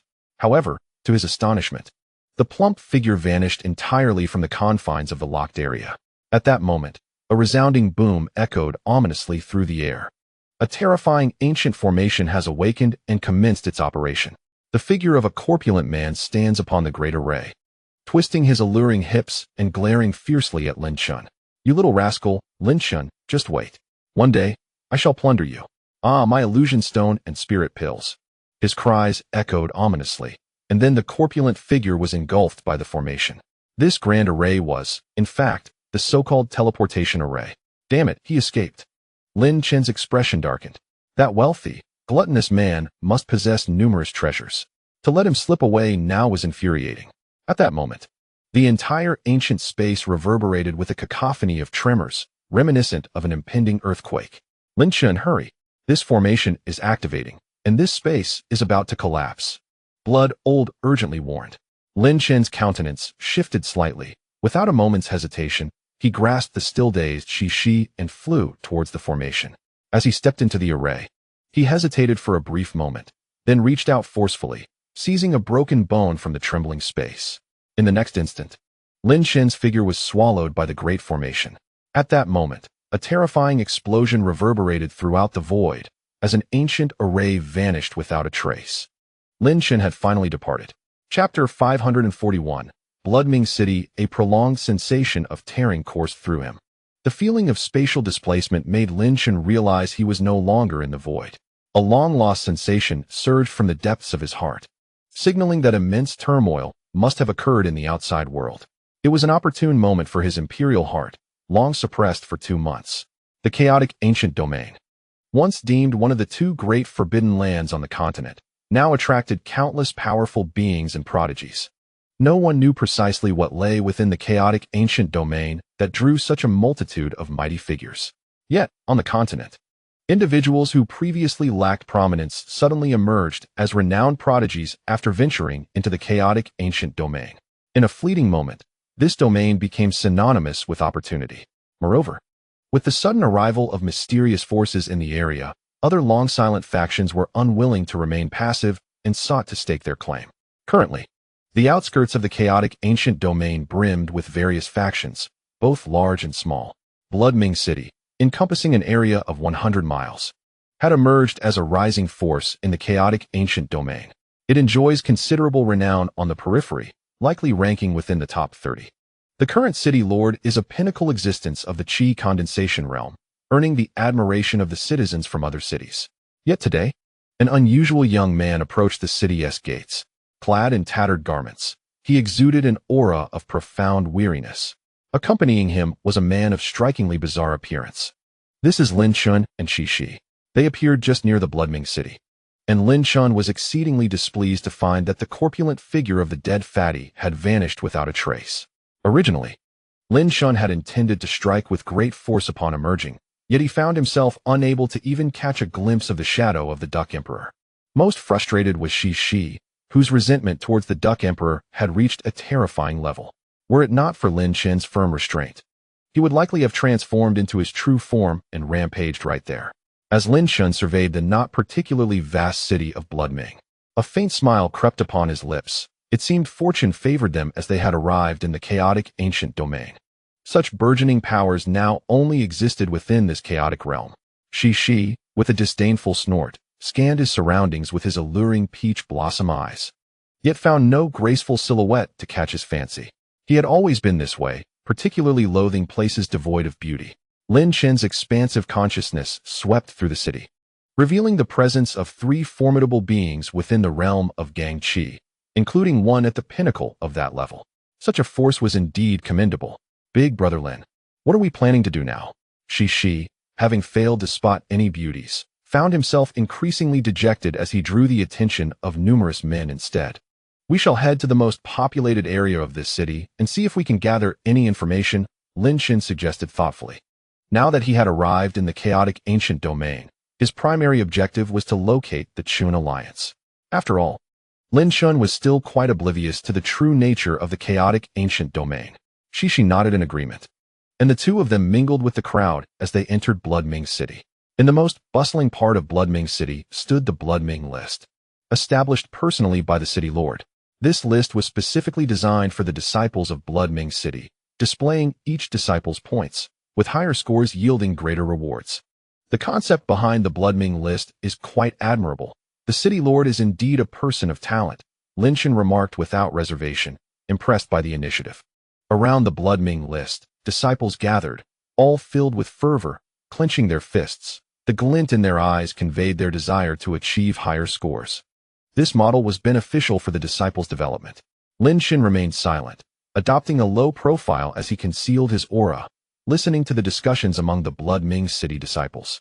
Alas, I never expected to fail in slaying that monstrous beast last time, Otherwise, my points would have increased, lamented one disciple as he gazed at his score. Don't fret. Didn't they say there would soon be a battle with that so-called Black Dragon nest? At that time, points will surely be easily earned, another replied. The leader of the Black Dragon nest is a being in the early stages of the Divine Flow realm. It will be quite challenging for our Bloodming city to defeat him. Surely you are aware of the intricate ties that bind our Bloodbright city to the Chun Alliance. The Chun Alliance ranks among the top 5 superpowers, and it is astonishing that we maintain a connection with them. Lin Chen, upon hearing this, couldn't help but pause momentarily, a faint smile gracing his lips. The Chun Alliance had indeed lived up to his expectations. Intrigued, Lin Chen pondered the origins of Bloodbright City and its association with the Chun Alliance. It was uncertain. After all, wasn't the Lord of the Black Dragon nest the brother of the Black Dragon Society's leader? The Black Dragon Society, a formidable force capable of standing toe-to-toe with the Chun Alliance, reportedly harbored a very poor relationship with them. We need not overthink this. We must enhance our own strength to seize any opportunities that may arise amidst the chaos. Indeed, we must fortify ourselves, as the power struggles within the chaotic ancient domain are intensifying. Lin Chen listened intently to the discussions around him. Besides the fact that the Chun Alliance had evolved into a top-tier superpower, he did not glean any particularly useful information. Contemplating for a moment, Lin Chen approached a disciple of innate level 6 and inquired, "Esteemed friend, is the Chun Alliance truly as formidable as they say? Could you perhaps share their location with me?" The disciple of Bloodbright City widened his eyes. "Of course, they are formidable. Are you a newcomer? I am not well versed in the specifics of the Chun Alliance's residence, but you may consider purchasing an outer map of the chaotic ancient domain, which provides detailed information." Lin Chen furrowed his brow. What is this outer map, and where might one procure it? Although Lin Chen exuded an aura of ordinariness, the disciple did not display arrogance. Instead, he patiently explained, "This map is available at various shops, specifically tailored for those entering the chaotic ancient domain." Nodding in understanding, Lin Chen was about to express his gratitude when, suddenly, a raucous group surged into the crowd, arrogantly pushing aside the disciples of Bloodbright City. Make way, make way! The young Master Bloodjade is arriving. Everyone, step aside." A burly man at the first level of the Divine Law realm wielded a gleaming sword, toppling each disciple who stood in his path. The disciples hurriedly cleared a path, while those who were slow to react found themselves unceremoniously kicked aside by the brute. With his eyes wide, the man warned, "If you do not open your eyes and stand in front of young Master Bloodjade, do you believe I will not slay you with a single stroke of my sword?" The disciples of Bloodbright City stood frozen, fear etched upon their faces as they witnessed the scene unfold. Lin Chen frowned. Chapter 542. Arrogance. Lin Chen had been pleased with the atmosphere in Bloodbright City. The city lord must surely be an enlightened figure, employing a points system to inspire and invigorate the disciples. However, the arrival of this boorish man caused Lin Chen's brow to furrow with concern. The man, exuding arrogance, brandished a superior-grade king weapon sword, his large eyes radiating a menacing aura. The surrounding disciples instinctively shrank back, yielding to his presence. Even the disciple who had been kicked could only change his expression, gritting his teeth in frustration while stepping aside. Soon, a broad road opened up, and the burly man nodded in great satisfaction. "Bloodjade, young master, the path is cleared." The man stood humbly to the side, his face adorned with flattery, a stark contrast to his previous arrogance. At that moment, a young man clad in a resplendent crimson robe emerged. This youth, pale and sickly, exuded an air of charm. Yet his steps were unsteady. Nonetheless, his eyes betrayed a profound disdain. Known as the Bloodjade young master, he was indeed an individual of the first realm of the Divine Law. However, Lin Chen keenly observed that although this young man belonged to the first realm of Divine Law, his aura was remarkably insubstantial, lacking the heavy and imposing presence typical of other sovereigns. It was evident to Lin Chen that this young man had likely ascended to the first realm of Divine Law through some unconventional means. Moreover, upon Lin Chen's meticulous scrutiny, he noted that the disciples of Bloodjade City surrounding them regarded this Bloodjade young master with evident disgust, though they dared not fully express their disdain. Clearly, this Bloodjade young master was not particularly well liked. As he strode forward, he directly gazed at the Bloodming leaderboard, inquiring about the identity of the first-place holder. The surrounding disciples remained silent, but some of the stronger ones subtly altered their expressions. Who dares to ignore the blood jade young master's question? Do you seek death? The burly man stepped forth, his countenance stern as he surveyed the crowd. Many disciples, feeling the oppressive aura emanating from his divine law realm, turned pale with fear. Despite their humiliation, they were acutely aware of the insurmountable gap between the innate realm and the divine law realm. It is I. A disciple of Blood Ming City stepped forward, his face devoid of color, eyes reflecting despair. The initial joy of achieving first place in points had evaporated entirely. This disciple's cultivation was merely at the 8th level of the innate realm. The other disciples from Blood Ming City regarded this unfortunate individual with sympathy. Fully aware of the impending consequences he would face, the Blood Jade young master raised an eyebrow, his eyes glinting with dissatisfaction. I called for you. Why do you not step forward? The innate disciple's expression shifted dramatically. He had not anticipated such aggressive behavior from the Blood Jade young master. To slap oneself in front of everyone was an outright humiliation. Do you not wish to strike? The Blood Jade young master's tone grew impatient. Hurry. If you won't strike me, then strike yourself. The burly man shot a fierce glare at the innate disciple. The disciple's countenance faltered, trembling as he extended his hand, fully aware that failing to comply would lead to far graver repercussions. The Blood Jade young master's eyes brimmed with scorn and contempt, relishing the fear reflected in the gazes of these innate disciples. Surrounded by a multitude of innate disciples, each lamented their helplessness in the face of such a situation. Lin Chen furrowed his brow and turned to the innate 6th layer beside him, inquiring about the audacious Blood Jade young master. The 6th layer disciple made a shushing gesture towards Lin Chen, eyes filled with a hint of reverence, and whispered that the Blood Jade young master shared a favorable relationship with the city lord, seemingly hailing from the same esteemed family. In the Blood Ming City, he was regarded as a second-generation heir. Lin Chen nodded in gratitude towards the innate disciple. So it turned out that the Blood Jade young master was merely a second-generation scion. However, Lin Chen found it perplexing that, given the layout and measures of Blood Ming City, the city lord should not be someone who abuses his power. The face of the 6th layer disciple turned crimson, humiliated before the crowd. Yet, he had no choice but to endure. Trembling, he extended his hand, gritted his teeth, and forcefully slapped his own face. He understood that if he did not strike with sufficient force, his fate would be sealed. Many disciples of Blood Ming City averted their gazes, unable to bear the sight. The sound of the slap resonated sharply, causing several disciples to instinctively shut their eyes, their hearts heavy with sorrow.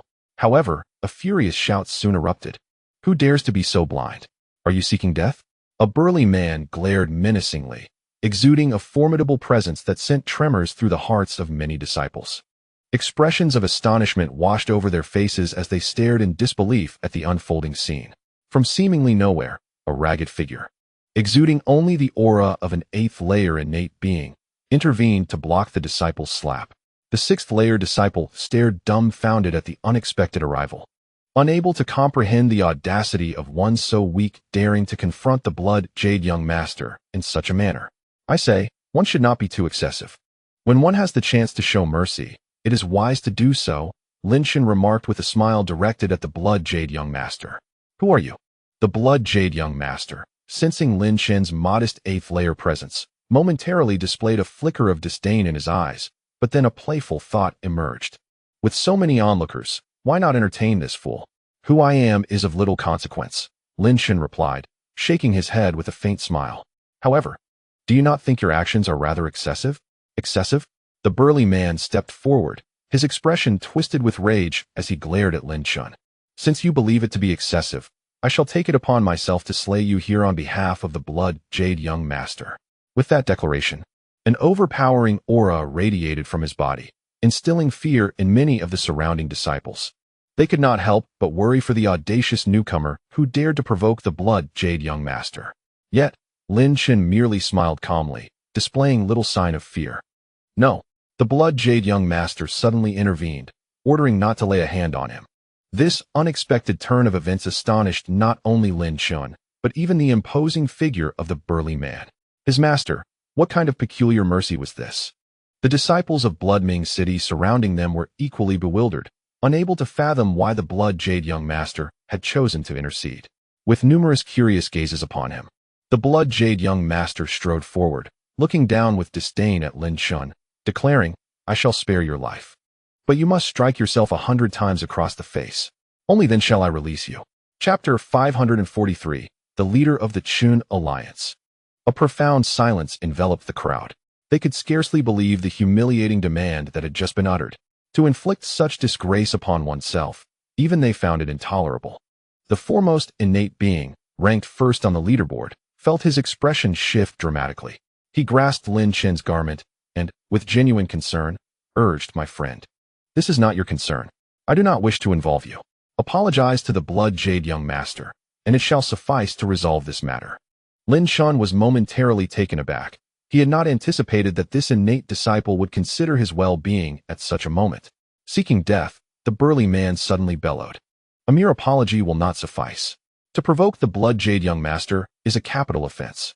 This burly man had been a loyal confidant to the Blood Jade young master for many years. He had received considerable favor due to his association, believing that serving the Blood Jade young master well would lead to a bright future. Moreover, he observed the audacious disciple before him, clad in tattered garments and exuding the meager aura of an innate 8th level. When had an innate 8th level being dared to challenge the authority of the Blood Jade young master within Bloodming City? The burly man was acutely aware of the Blood Jade young master's temperament. Even if this brash individual were to slap himself 100 times, he would likely face horrific retribution afterward. Thus, as a shrewd and loyal subordinate, he understood his master's intentions. The innate 8th level disciple, upon hearing the burly man's admonition, could not suppress the flicker of fear that crossed his face. Trembling, he offered, "Blood Jade young master, I willingly present the reward token for ranking first on the leaderboard to you." The innate 8th level disciple recognized that the Blood Jade young master had come seeking the very item that the first place reward represented, which held immense value, even worthy of those in the realm of divine law. "Since you have this intention, then hand it over," the Blood Jade young master replied, his expression impassive, though a cold smile formed within. Now that this disciple was offering the token voluntarily, even if someone were to inform the city lord later, there would be no incriminating evidence against him. Once he possessed the token, he could toy with these two at his leisure.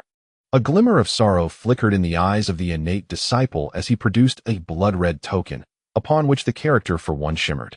The burly man grinned widely, stepping forward with a confident stride, reaching out his rough hand to seize the crimson token, while praising, "You do understand the way of the world. From now on, aligning oneself with the Blood Jade young master guarantees that your current status will soar and your cultivation will experience unprecedented growth." The innate disciple trembled. His eyes filled with despair, yet the token of points was beyond his grasp. The very item he had fought tooth and nail to obtain had ultimately become a garment for another. The surrounding disciples of Bloodming City remained silent, not daring to breathe, their hearts heavy with lamentation. Suddenly, a crisp sound rang out, startling the burly man into stillness. While the Blood Jade young master furrowed his brow in disbelief, before them stood a tattered young man of the 8th level of innate cultivation, who boldly swatted away the burly man's outstretched hand, seizing the number 1 token for himself. "Is it not enough to make a fair exchange? Surely, you ought to offer something of value in return," the young man asserted, his dissatisfaction evident. The disciples of Bloodming City gazed in astonishment at this scene, their minds echoing with the word fool. How could he be so foolish, unaware of the implications of his actions? The burly man was equally taken aback. He had never encountered such audacity in an innate disciple. Did this individual truly seek his own demise? The world was full of wonders, yet encountering someone who actively sought death was a first for him. By the heavens, this lad has lost his mind. The Blood Jade young master nearly succumbed to laughter, though his grin was steeped in scorn. He had never seen a mere insect dare to rise and challenge a tiger with such bravado. What a death wish! Why not indulge him, torment him until he wishes for death, yet cannot escape it? Musan, remove all 108 bones from his body. The Blood Jade young master sneered, eager to witness the extent of this fool's capabilities. The surrounding disciples gasped, horrified at the thought of extracting 108 bones from a human body. Such cruelty was beyond their comprehension. The burly man grinned malevolently. The slap earlier had stung his pride, and he resolved to make this naive youth suffer a terrible fate. With a flick of his wrist, a sharp dagger of mid-grade royal quality appeared in his hand, its blade resembling shark teeth, glinting ominously. "I didn't realize you possessed such courage. Today, You shall find no resting place, the burly man hissed, his face twisted in malice as he lunged towards Lin Chen, his imposing figure radiating a terrifying aura.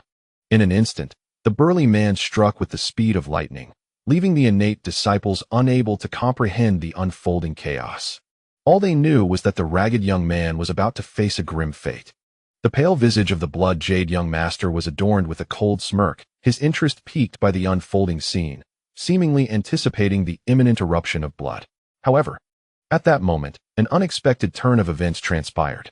A furious roar reverberated through the air, accompanied by a terrifying surge of energy that descended from above, striking the burly man with lethal force. The man was sent hurtling backward, akin to a kite severed from its string, his form drenched in a deluge of blood from the impact. This sudden occurrence left everyone in a state of utter astonishment. Lin Chen narrowed his eyes slightly. Above, a young man clad in a blood-red robe emerged, his brow sharp as a sword, radiating an aura of valor. Upon sighting this young man, all disciples of Blood-Bright City immediately knelt on one knee, exclaiming loudly. Only Lin Chen and Cici, who mingled among the crowd, remained standing. Even the blood-jade young master knelt before him. Brother, why have you come and harmed Musan? The scene unfolded too swiftly for the blood-jade young master to comprehend. The young lord approached him directly, delivering a resounding slap that caused blood and teeth to spill from his mouth. The suddenness of this action left even the blood-jade young master in shock. With another swift motion, the lord struck him again, eliciting even more blood. Everyone was bewildered. What is the lord doing? How dare you, blood-jade? Relying on your status to oppress others, you must kneel and apologize to them at once. The lord of Blood-Bright City regarded the blood-jade young master with an imposing gaze filled with authority. A glimmer of spirit returned to the blood-jade young master's face, now marked by anger. Spitting blood, he pointed at Lin Chen and exclaimed, Brother, by what right do you compel me to kneel and apologize to these wretches? Am I, the esteemed blood-jade young master, to apologize to such beings? Should you continue in this manner, I swear that I, the blood-jade young master, will withdraw from Blood-Bright City. Oh, you wish to withdraw, do you? The lord of Blood-Bright City responded with uncharacteristic calmness. If that is your desire, I shall grant it. After all, your presence here is nothing but a malignancy. The blood-jade young master was taken aback. What was happening today? Why would his brother wish for him to leave? Did he dismiss their father's words as mere trifles? The surrounding disciples of innate prowess were equally perplexed. Why was such a scene unfolding? Hadn't he, the previous lord of Blood-Bright City, always indulged the blood-jade young master? Why was his attitude now so resolute? From this day forth, the blood-jade young master shall no longer be a part of Blood-Bright City, nor shall he receive its protection. Should he dare to transgress against us, Blood-Bright City will unleash its full wrath upon him. The lord's authoritative voice resonated throughout the city. In that instant, an utterly absurd scene unfolded. However, what transpired next left them in profound shock. The lord of Blood-Bright City strode forward, approaching the tattered young man, inhaled deeply, knelt on one knee, and solemnly declared, I pay my respects to the alliance leader. Welcome, esteemed leader, back to my Chunyuan alliance. This phrase detonated like a bomb within the entire city, erupting with tremendous intensity. In the 544th chapter of the Black Dragon Society, the leader of the Chunyuan alliance, one of the 5 most prominent powers in the chaotic ancient domain, stood before them. How could this be? The individual before them, clad in tattered garments and possessing merely a modest innate cultivation of the 8th level, was indeed the leader of the Chunyuan alliance. Was this a mistake? Yet, observing the city lord's reaction, the respect etched upon his face, and his unwavering stance towards the blood-jade young master, they were compelled to accept this seemingly ethereal truth. This young man before them was the enigmatic leader of the Chunyuan alliance, as rumored. Feeling the multitude of astonished and shocked gazes upon him, Lin Chen could only manage a wry smile, shaking his head in disbelief at the grandiosity of his return.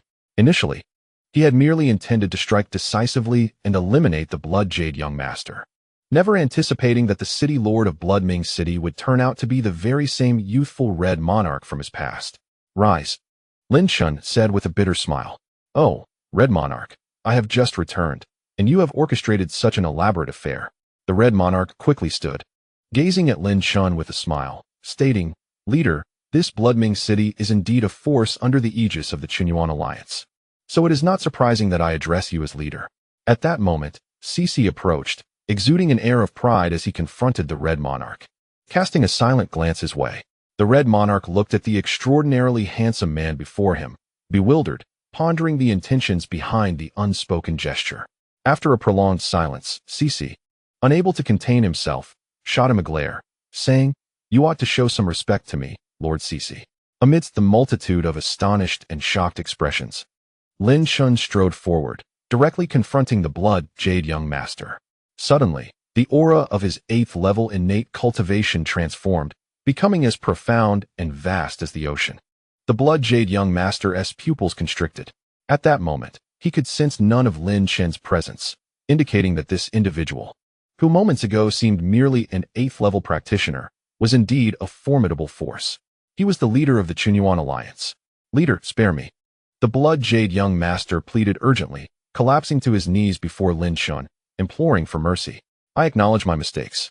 May the esteemed leader show leniency and not hold my transgressions against me."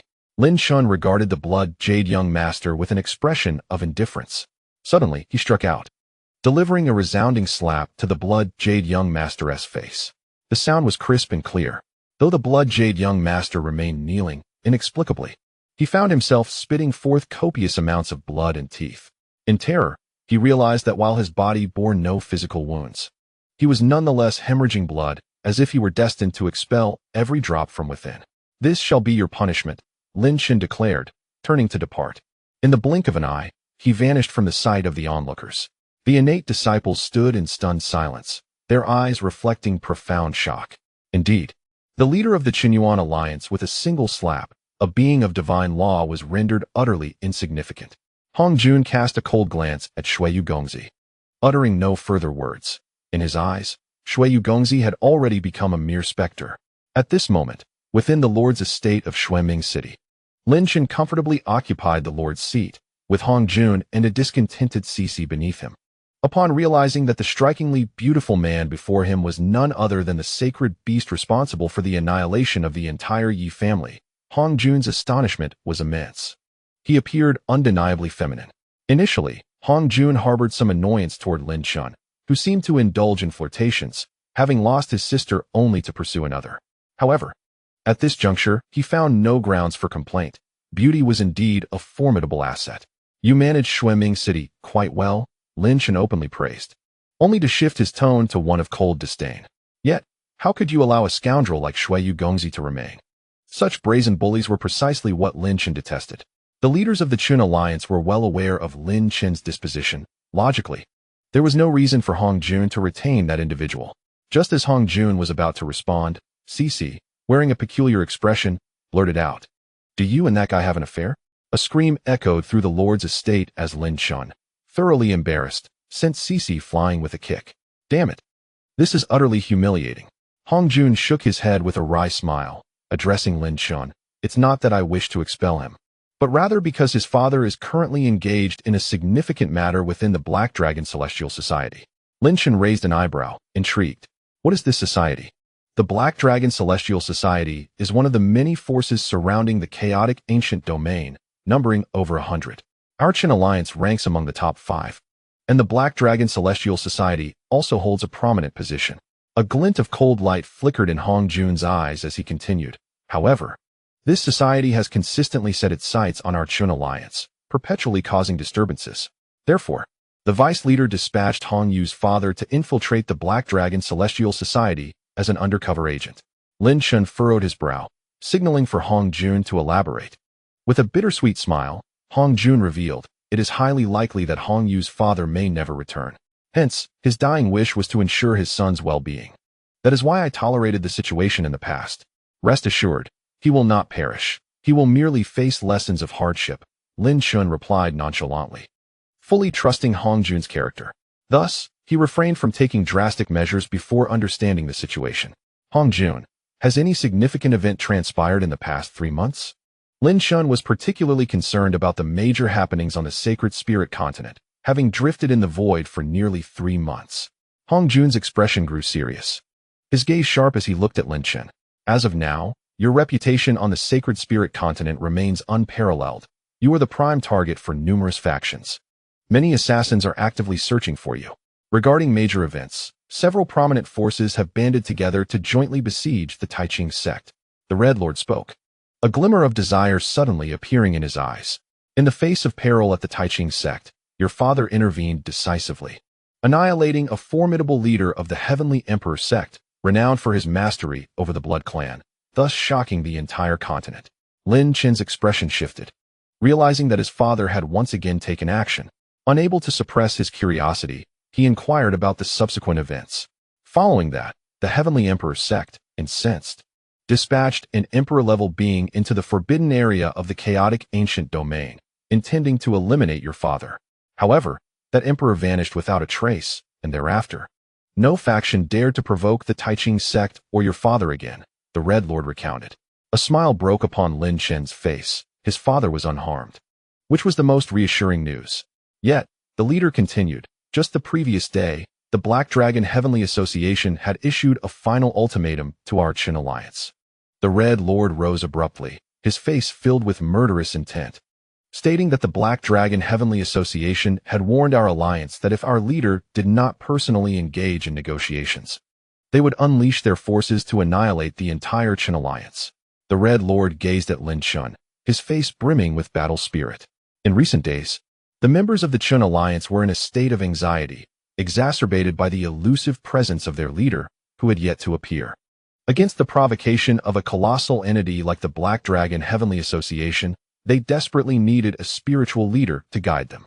Now, the man they had awaited for a full 3 months finally stood before him. Leaning against the Lord's chair, Lin Chen nestled into the soft animal hide, his eyes glinting like those of a fierce tiger. 3 months had passed, and those who dared to provoke the Qin alliance would be met with retribution. Chapter 545, Distribution of Power. The current situation of the Qin alliance was dire. Lin Chen furrowed his brow. With the formidable forces of the great venerable Hucking, the ancestor of wind and fire, and the owl pharmacist involved, the true strength of the Qin alliance should have reached an exceedingly terrifying level. Indeed, it was not favorable. Due to the issue posed by the Black Dragon Heavenly Association, many newly joined disciples of the Qin alliance were filled with trepidation. The Red Lord sighed, revealing that it was not the weakness of the Qin alliance that caused this unease, but rather the reluctance of several vice leaders to assume the role of leader. Even a temporary leader had yet to be appointed, and certain matters could only be decided by the leader. Lin Chen's brow relaxed, a slight smile gracing his lips. He imagined that during his 3-month absence, individuals like Hong Ba must have been immensely worried. Given the circulating rumors, it was already a significant relief that they believed he had not perished. From Lin Chen's perspective, the unfolding events brought him comfort. Pondering the overwhelming power of the Black Dragon Heavenly Association, Lin Chen felt compelled to inquire about the matter that weighed most heavily on his mind. Although the Qin alliance ranked 5th among the outer factions of the chaotic ancient domain, the strength of those at the top was unfathomable. According to our intelligence, the leader of the Black Dragon Heavenly Association is a celestial being birthed from the Black Dragon Mine, possessing cultivation at the minor Zhou Tian level of the Divine Flow realm, with boundless potential, the Red Lord stated solemnly. As for the Blood Jade Prince's father, based on our investigations, the most formidable presence within the Black Dragon Heavenly Association is still at the Dao Tuning realm. As Lin Chen gazed at Hong Jun's serious expression, he immediately felt a sense of assurance. It seemed that the existence of the great masters, aside from a few Vice Alliance leaders, was unknown even to Hong Jun. Hong Jun observed Lin Chen and realized that the aura emanating from this formidable being was so overwhelming that it instilled a sense of terror within him. Although Lin Chen's cultivation was not particularly high, his numerous achievements had astonished the entire continent. The fact that he emerged as the victor in the contest of prodigies was indisputable, coupled with the fearsome reputation of the sinful body. One could only wonder how formidable Lin Chen had become in the 3 months since. After witnessing some of Lin Chen's capabilities, Hong Jun developed an unshakable faith in this young man, believing that his arrival would herald extraordinary events. Lin Chen inquired about the major forces worthy of attention, as he remained completely uninformed about the affairs of the chaotic ancient domain. Hong Jun slowly enumerated the top 5 powers: the Black Dragon Heavenly Society, the Qin Alliance, the Dark Kingdom, the Central Court, and the Hall of Killing. Our Qin Alliance is acknowledged to be the weakest, ranked last, while the Black Dragon Heavenly Society holds the 4th position. The Dark Kingdom and the Hall of Killing stand equally, and the Central Court is universally recognized as the most powerful force. Lin Chen nodded, committing Hong Jun's words to memory. However, he found himself particularly intrigued by the Dark Kingdom. The mere mention of its name conjured certain associations in his mind. Are the people of the Dark Kingdom assassins? Lin Chen inquired with keen interest. Hong Jun, momentarily taken aback, nodded in affirmation, stating, "Indeed, the individuals from the Dark Kingdom are all assassins, rumored to be a rare race from the human realm. Their methods of killing are exceptionally sophisticated, and their power is terrifying. Even those from the Central Court dare not provoke the Dark Kingdom too much, and they accept any task as long as the payment is sufficient." Lin Chen's eyes narrowed slightly. He had previously encountered an assassin from the Dark Clan during his time in the Blood Abyss. With the chaotic era just beginning, the emergence of the Dark Clan undoubtedly signified something significant. Moreover, Lin Chen was intensely curious about the identity of the individual who had sought his life. Most crucially, he was eager to discern how his hidden immortal great killing technique compared to the assassination techniques of the Hall of Killing. Hong Jun, you have managed Bloodming City exceptionally well. I have heard that you are about to engage in a war with a certain Black Dragon Nest, Lin Chen remarked. From what he had gathered, the Black Dragon Nest was a faction under the Black Dragon Heavenly Society, known to have a history of conflict with Bloodming City. Upon mentioning the Black Dragon Nest, a fierce killing intent flashed in Hong Jun's eyes. I must eradicate those from the Black Dragon Nest. Lin Chen nodded and replied with a faint smile, since the Black Dragon Heavenly Society has provoked our Chun alliance, we shall not be seen as easy prey. This time, we will destroy the Black Dragon Nest as the first signal of the rise of the Chun alliance. Hong Jun's body trembled slightly, and a fierce gleam ignited in his eyes. His expression then turned serious as he said, I have drifted for 3 months. Please provide me with a rough map of the chaotic ancient domain. Lin Chen remarked. Similarly, the periphery of the chaotic ancient domain is now a battlefield for newly risen forces, yet the circumstances within remain elusive to me. Here at the borders of the chaotic ancient domain, I cannot even sense the chaotic laws. Furthermore, with the capabilities of the major factions, it is evident that our alliance of Chun has no opportunity to intervene in the outer regions of the chaotic ancient domain. Thus, the attention of those formidable beings is undoubtedly concentrated within the depths of the chaotic ancient domain. When speaking of the interior of the chaotic ancient domain, a profound desire flickered in Hong Jun's eyes. Taking a deep breath, he solemnly addressed the alliance leader. As far as I am aware, the inner areas of the chaotic ancient domain are heavily infiltrated by several major powers, with cities densely populated, fiercely competing for talented individuals and treasures. Far more brutal than the skirmishes we witness in the periphery, the major factions from the human realm are primarily situated within the inner regions of the chaotic ancient domain. Lin Chen's eyes narrowed slightly. It is likely that the true prodigies are all ensconced within the depths of the chaotic ancient domain. The newly emerged forces in the periphery are merely vying for the benefits of the outer region. To partake in the conflicts within the chaotic ancient domain will necessitate an exceedingly powerful backing. Subsequently, Hong Jun produced a map of the chaotic ancient domain and handed it to Lin Chen. Lin Chen instructed Hong Jun to prepare for the annihilation of the Black Dragon Nest. As he unfurled the ancient parchment map, it depicted a vastly reduced representation of the territory.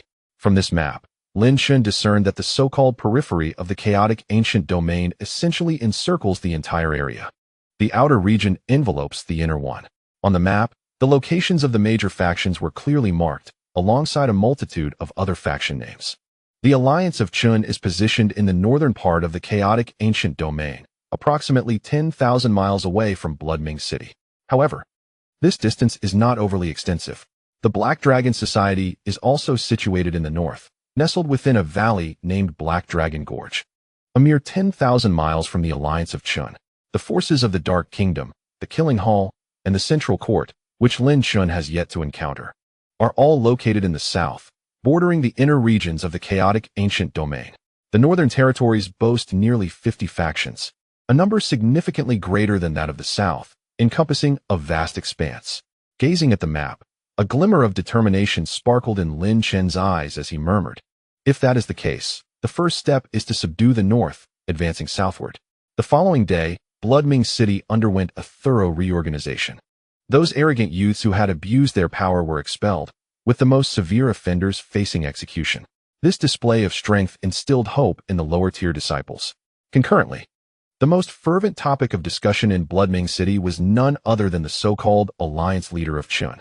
Rumors of the Alliance leader's arrival in Bloodming City circulated, for the Alliance of Chun is known to be low-key and mysterious, with the leader seldom seen. Why has the leader of the Alliance suddenly emerged? I suspect it must be to launch an assault on the Black Dragon Heaven Society. The Chun Alliance can no longer tolerate the current situation. When I first encountered the leader of the Chun Alliance, he was merely a ragged young man. Could such a person truly be our leader? I wonder who our leader really is. I hope he is not one of those tyrants who oppress others. It is said that this leader of the Chun Alliance possesses considerable power, and with his assistance in the impending attack on the Black Dragon's lair, there should be no issues. The entirety of Bloodbright City is abuzz with discussions about the leader of the Chun Alliance. Despite the Red Monarch's efforts to suppress this news, the word of the leader's appearance in Bloodbright City has spread like wings, reaching the outskirts of the chaotic ancient domain. Among the various factions, meetings have been convened solely due to the mention of the Chun Alliance leader. Clearly, whether in territorial disputes or the competition for magical artifacts and treasures, they have never witnessed the leader of the Chun Alliance in action. Even if the Black Dragon Heaven Society were to rage, they would surely annihilate the Chun Alliance if their leader did not show himself. Yet, the leader of the Chun Alliance remains absent. Now, however, this leader has suddenly made an appearance. These emerging factions are left speculating about the true prowess and identity of the Chun Alliance leader. Initially, those who supported the Black Dragon Heaven Society in attacking the Chun Alliance have now chosen silence, as none can ascertain the true capabilities of the Chun Alliance leader. In this age of rapid information transmission, Lin Chen's emergence has evidently posed a threat to many. They sense an impending crisis.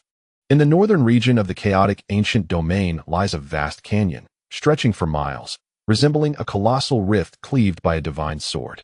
Within this chasm, a colossal entity lurks, partially obscured by swirling black mist. From this canyon, authoritative roars resonate, echoing with great majesty. This location is the stronghold of the Black Dragon Heaven Society, a fearsome entity ranked among the top 5 in the chaotic ancient domain. Within the most enigmatic area of the Black Dragon Heaven Society, several terrifying spiritual presences intertwine. The assembly of individuals today is due to a significant event. A particularly formidable spiritual presence declared, "We have gathered here because a momentous occurrence has transpired." What momentous event could possibly warrant our summons? One voice inquired. "Indeed, President. What issue has arisen?" they asked, seeking clarification. "Everyone, please quiet down," the one referred to as the President responded, and silence enveloped the assembly. In a slow, grave tone, he continued, "A significant event has occurred in the chaotic ancient domain. The leader of the Chun Alliance has finally made his appearance." "What? The leader of the Chun Alliance? That mysterious faction has a leader? Haha, I thought they were afraid of the Black Dragon Heaven Society. It seems they have finally revealed their leader." These formidable spiritual presences expressed their disdain, viewing the Chun Alliance's previous timid actions as a form of indirect cowardice. "Everyone, let us refrain from disparaging the Chun Alliance just yet." The president of the Black Dragon Society spoke with authority, expressing his desire to know how to respond to the emergence of the leader of the Chun Alliance. "Naturally, we shall eliminate him. A mere leader of the Chun Alliance cannot withstand the might of our Black Dragon's minions." "Humph, fifth brother, have you lost your senses? Do you comprehend the formidable cultivation of this Chun Alliance leader? Humph, what if his cultivation is high? I shall still strike him down. President, allow me to go. I assure you I will accomplish the task." "I concur. I have already devised a plan." The president of the Black Dragon Society disregarded these plans, stating, "First, we shall send Uncle Chi. With his cultivation, he can navigate the periphery of this chaotic ancient domain with ease. What we need to ascertain is the true strength of this Chun Alliance leader." At this moment, a dark and ominous voice resonated. "As you command, President." In an instant, a colossal creature surged through the sky above the mysterious, vast ravine. After 3 days of silence, Bloodbright City finally faced a looming threat. The once clear sky suddenly became engulfed by dense black clouds, accompanied by distant, ominous roars. The disciples of Bloodbright City gazed wide-eyed at the swirling black clouds above, sensing an overwhelming aura of dread. Amidst the rolling black clouds stood a gigantic banner. emblazoned with the fierce and majestic image of a black dragon, the emblem of the Black Dragon Society. Beneath this enormous banner stood two figures. One was a young man with a chilling demeanor, clad in a white robe, his face adorned with glimmering, sinister scales, exuding an aura that commanded the winds and clouds. Beside him was a burly middle-aged man, his face marred by a chaotic array of scars, conveying an intimidating presence. "Uncle Chi, why would a mere leader of the Chun Alliance warrant your involvement?" the young man inquired, his voice heavy with latent power. The middle-aged man, referred to as Uncle Chi, cast a dark gaze over the relatively small city below, responding coldly, "This is the President's directive.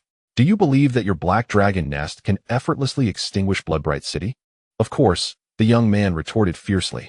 "The might of my Black Dragon nest can easily eliminate that scoundrel Hong Jun. What is that Bloodfiend clan compared to our illustrious Black Dragon?" Uncle Chi shot a glance at the young man's menacing expression, letting out a cold snort. "I shall let you take action first.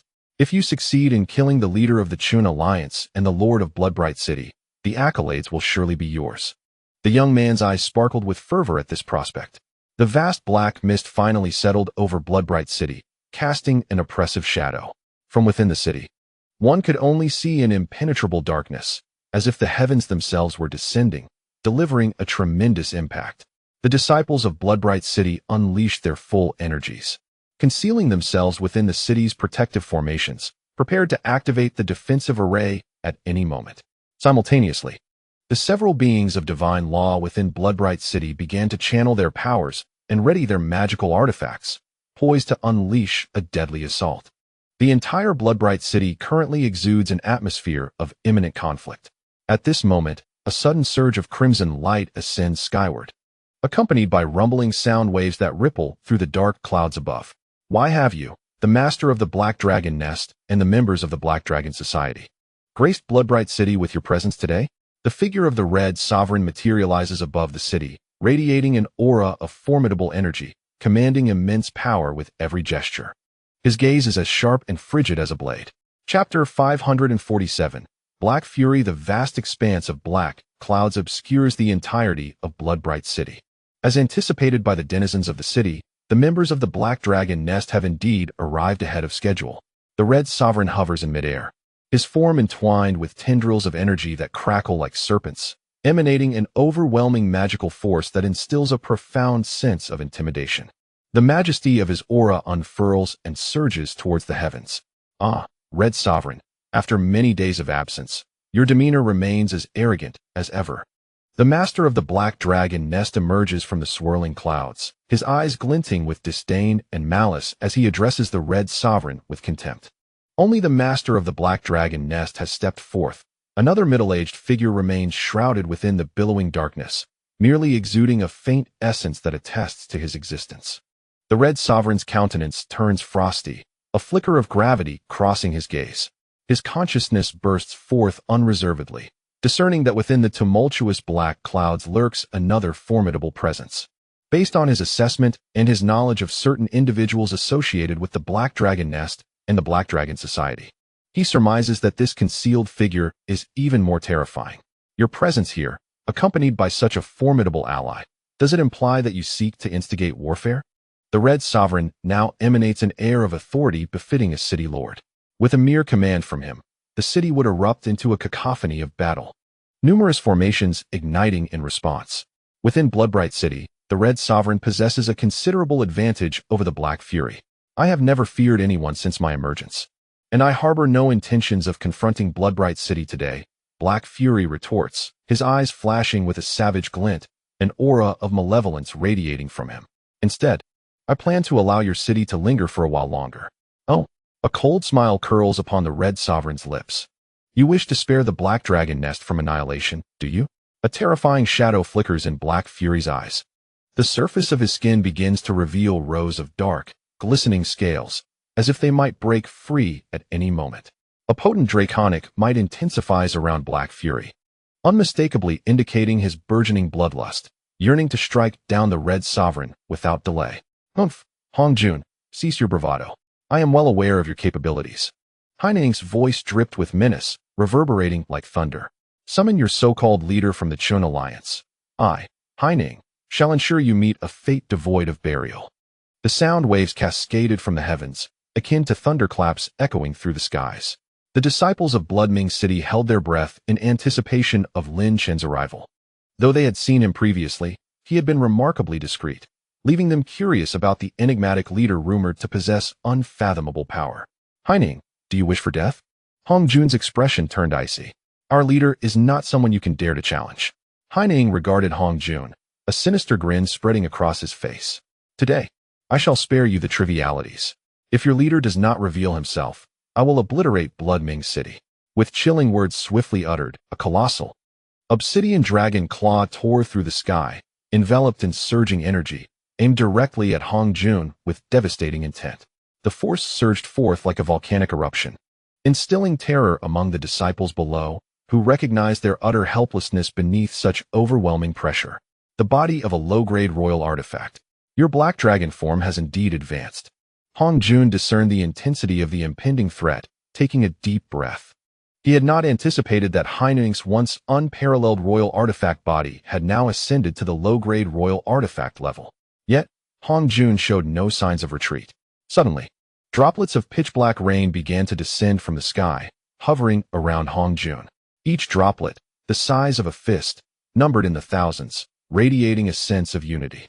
With a swift motion, Hong Jun grasped at the gathering dark rain, unleashing a torrent of sword energy that resonated throughout Bloodming City with a crisp clang.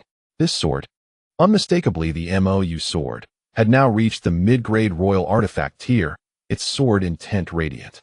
Hong Jun swiftly retreated, brandishing the sword to cleave at the colossal, sweeping black dragon claw, unleashing a formidable wave of dark sword energy. A thunderous clash erupted as the black dragon claw collided with the sword energy, producing a violent reverberation. A terrifying energy storm engulfed the sky, leaving the disciples of Bloodming City in a state of bewilderment, unable to intervene in a battle of such magnitude. Even those at the first level of the divine law realm. "Your MOU is indeed a commendable weapon," Haining remarked, retracting his arm, which transformed back into a normal human arm, a glimmer of greed flickering in his fierce eyes. "I have taken a liking to this MOU. It equally covets your dark head." Hong Jun, undeterred, brandished his sword, pointing it defiantly at Haining. In terms of cultivation, they were both beings of the Qi realm, equally matched. Between the two of them, there existed characters from two distinct races, each possessing their own unique talents. Ultimately, it all hinged on their respective methods, determining whose approach would instill greater terror. "Red Sovereign, your arrogance shall not endure for long. Sooner or later, the 1,000 denizens of our black dragon nest will descend upon your city, turning your blood-bright city to dust," Black Fury stated calmly. Yet his measured words concealed a profound malice. "What I seek now is your alliance leader. You are not yet worthy to contend with me, Black Fury. Is that so?" The Red Sovereign retorted, a mocking smile gracing his lips. "A mere juvenile dragon dares to challenge me? Summon the one behind you. Your desire to meet our alliance leader is nothing short of delusional." Black Fury's expression darkened, for beneath his vast consciousness, he failed to detect any trace of the so-called alliance leader. If that figure truly resided within Bloodbright City, it implied that their cultivation level was significantly superior to his own, a realization that stirred discontent within him. Coupled with the Red Sovereign's arrogance, his frustration escalated, and a violent fury began to brew. Suddenly, a deafening roar reverberated through the skies of Bloodbright City, akin to a thunderclap shattering the silence. A colossal creature materialized above the city, exuding an overwhelming aura of authority, a massive black dragon, its eyes glinting with a menacing light, hovering in the air. This black dragon, adorned with deep-hued scales and crowned with two menacing, conical horns, was truly formidable. The Red Sovereign's expression turned grave, and the grip on MOU's hand tightened, each moment weighing heavier with dread. The blood-sacrificial clan of the Red family had yet to transform into a colossal beast, rendering the Red Sovereign utterly outmatched by the Black Dragon. Should a confrontation ensue, it would likely devastate the entirety of Bloodbright City. "Today, I shall ensure that Bloodbright City meets its demise beneath the wrath of Black Fury," the enormous Black Dragon declared, its voice resonating with authority, casting a vast shadow over the city. The fierce gaze of the dragon instilled an overwhelming psychological impact upon the disciples of Bloodbright City. causing their faces to pale and their bodies to tremble. Why, at this moment, had their alliance leader still not appeared? Chapter 548. The Power of a Single Strike, Part 1. The massive black dragon loomed over Bloodbright City, resembling a gigantic mountain pressing down upon the hearts of every disciple. Under the unrestrained might of this dragon, the innate disciples of Bloodbright City found themselves utterly unable to withstand its dominance. Even with their city lord valiantly confronting this formidable beast, the figure they all yearned to see remained absent. Where was the leader of the alliance? Had others come to their doorstep only to choose to remain hidden? Or were they merely waiting to observe their city lord in battle? It must be said, at this moment, the disciples of Bloodbright City, who had eagerly anticipated Lin Chen's grand entrance, felt as though a bucket of cold water had been poured over them, filling their hearts with disappointment. Indeed, the greater the expectation, the deeper the disappointment. Hey and I, you possess remarkable audacity to be so brazen in my Bloodbright City. The Red Monarch furrowed his brow, resembling an enraged, golden-eyed deity, as the ink rain in his hand radiated an overwhelming aura of impending death. Today, I shall ensure your demise beneath the blade of the ink rain. As soon as the Red Monarch's voice fell, a crimson light flickered above him. He suddenly opened his mouth wide, unleashing a torrent of mana, a fearsome sound wave erupting from all directions, crashing toward the colossal figure of the Black Dragon. In this moment, he exhibited the innate talent of his Bloodfiend clan, the sound wave attack. The sound waves, released from his gaping maw, surged forth like a massive beast, relentlessly charging toward the Black Dragon, an unparalleled force. Humph, mere trifles, the Black Dragon retorted, its gaze fierce and commanding, as it opened its cavernous maw to exhale an extraordinarily potent breath of dragon essence. The deafening explosion reverberated once more, as the might of this dragon breath proved nearly equivalent to the powerful sound waves, meeting them in a clash of equal strength. The Red Monarch's figure vanished from sight. A torrential downpour, dark as night, began to cascade upon the vast form of the Black Dragon. The ink sky rain technique. Unbeknownst to time, the Red Monarch had already soared above the Black Dragon, unleashing a formidable divine power. The endless torrents of dark rain fell upon He and I, instantly transforming into countless gleaming blades, descending upon the Black Dragon's body with terrifying intent. Haha, Red Monarch, is this all you are capable of? He and I observed as thousands, even tens of thousands, of black rain transformed into sword light hurtling toward him. Rather than exhibit any signs of fear, he erupted into a thunderous laugh. His immense form twisted abruptly in the air. Dragon Guardian. The Black Dragon's massive body, adorned with dark, glimmering scales, emanated a spectral light, exuding an aura of might as it hovered majestically in the sky. An inexplicable force of enhancement suddenly enveloped He and I, forming an unparalleled shield, seemingly impervious to destruction. The sound of countless impacts reverberated like an army of magical artifacts colliding against a mountain. The disciples of Bloodbright City watched the endless explosions, their hearts suspended in trepidation. Would the Black Dragon manage to survive the onslaught of these myriad sword lights? The expression of the Red Monarch grew solemn. Having ascended to the status of a low-grade imperial weapon, Hei's combat prowess had significantly escalated, capable of wreaking havoc upon the cloud sea.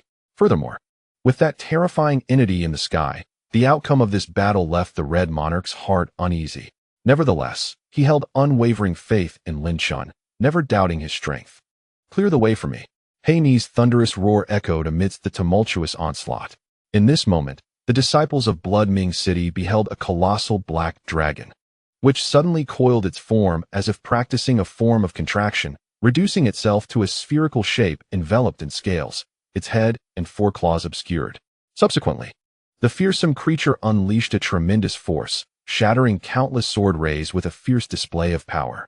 The disciples of Blood Ming City stared wide-eyed at this spectacle, as the manifestation of the ferocious dragon in the sky profoundly impacted their spirits.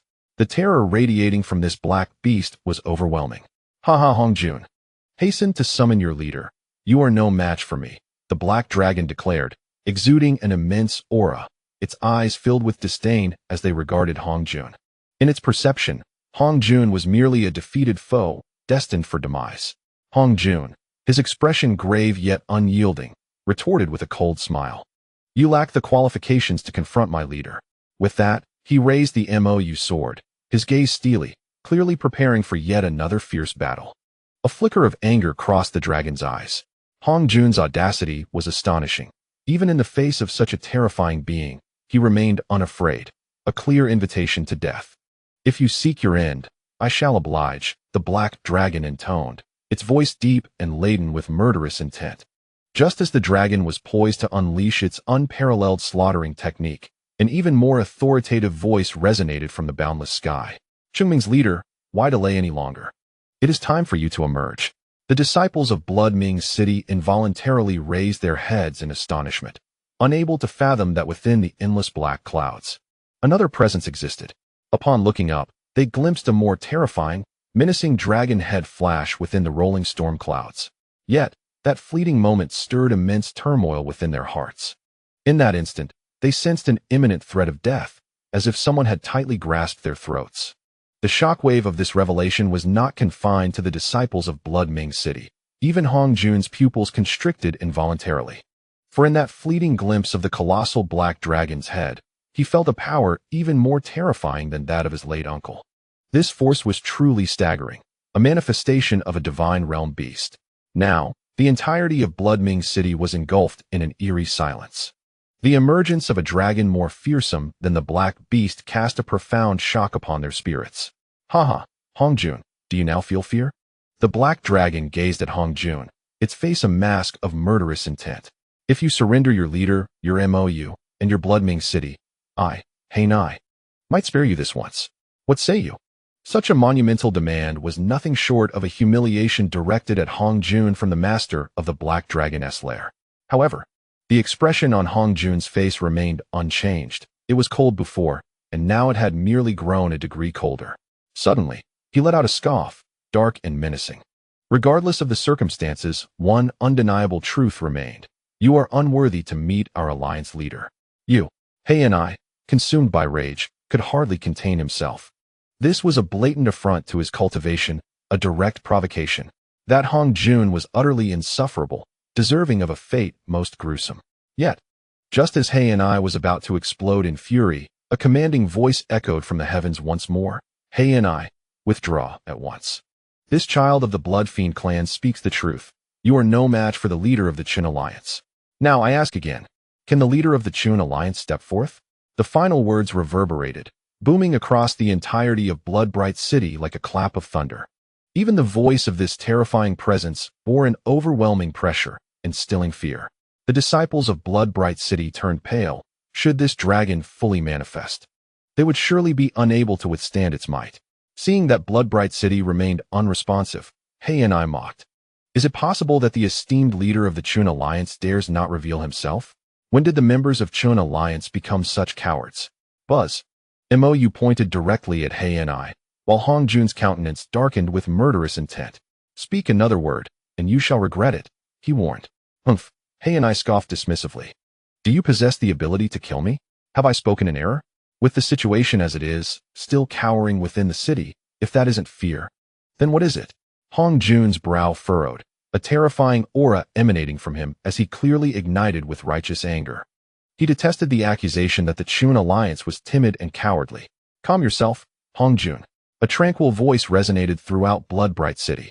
The previously pale-faced disciples felt a stirring within them, as if they could sense something significant. From the city lord's mansion, a young man, clad simply and exuding an ordinary presence, approached step by step, coming to stand before Hong Jun. Throughout this process, silence prevailed. No one dared to speak. The rumored leader of the Qin Alliance had finally made his appearance.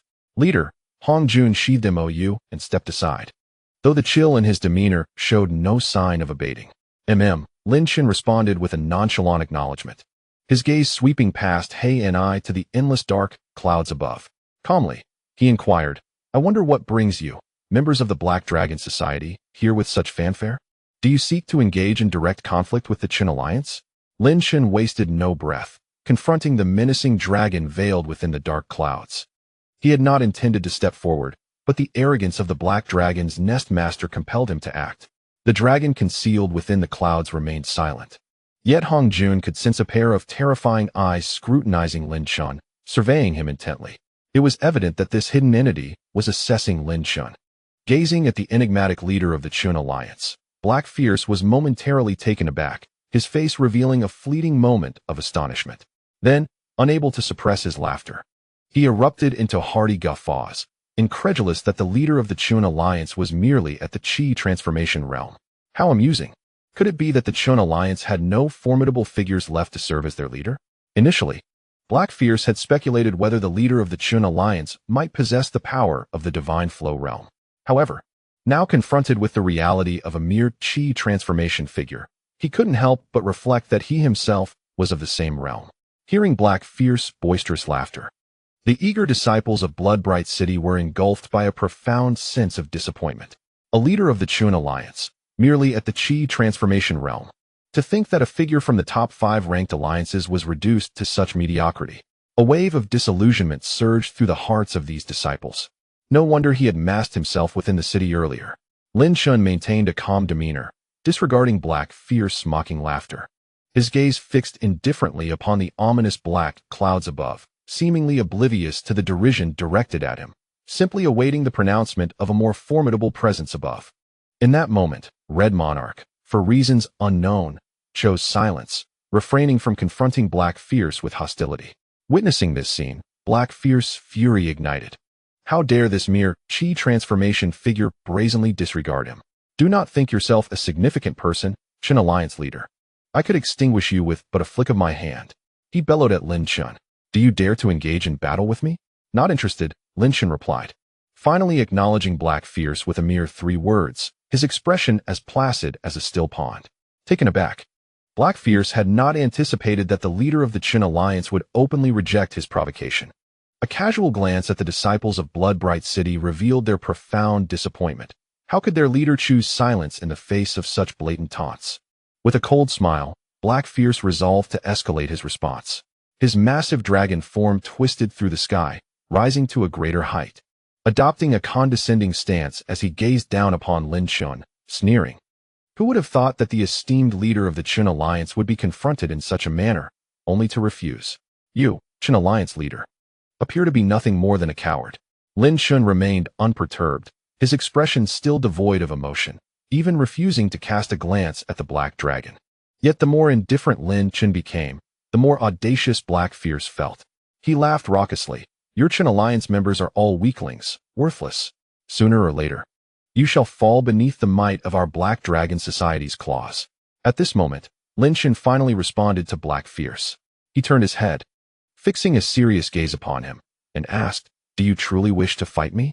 Are you genuinely intent on engaging in battle? What did such a question imply? Was there even room for jest in such matters?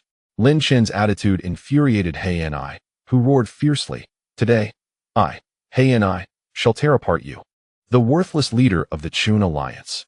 Suddenly, his arrogant words were abruptly cut off. A figure materialized before the black dragon, none other than Lin Chen himself. In an instant, Lin Chen appeared before He Ni, leaving the latter momentarily stunned and unable to react. Without hesitation, Lin Chen unleashed a swift strike, so rapid that no one could discern the motion. The sound of the slap echoed, crisp and resounding. You asked for this, Lin Chen stated expressionlessly. I had no intention of striking until now.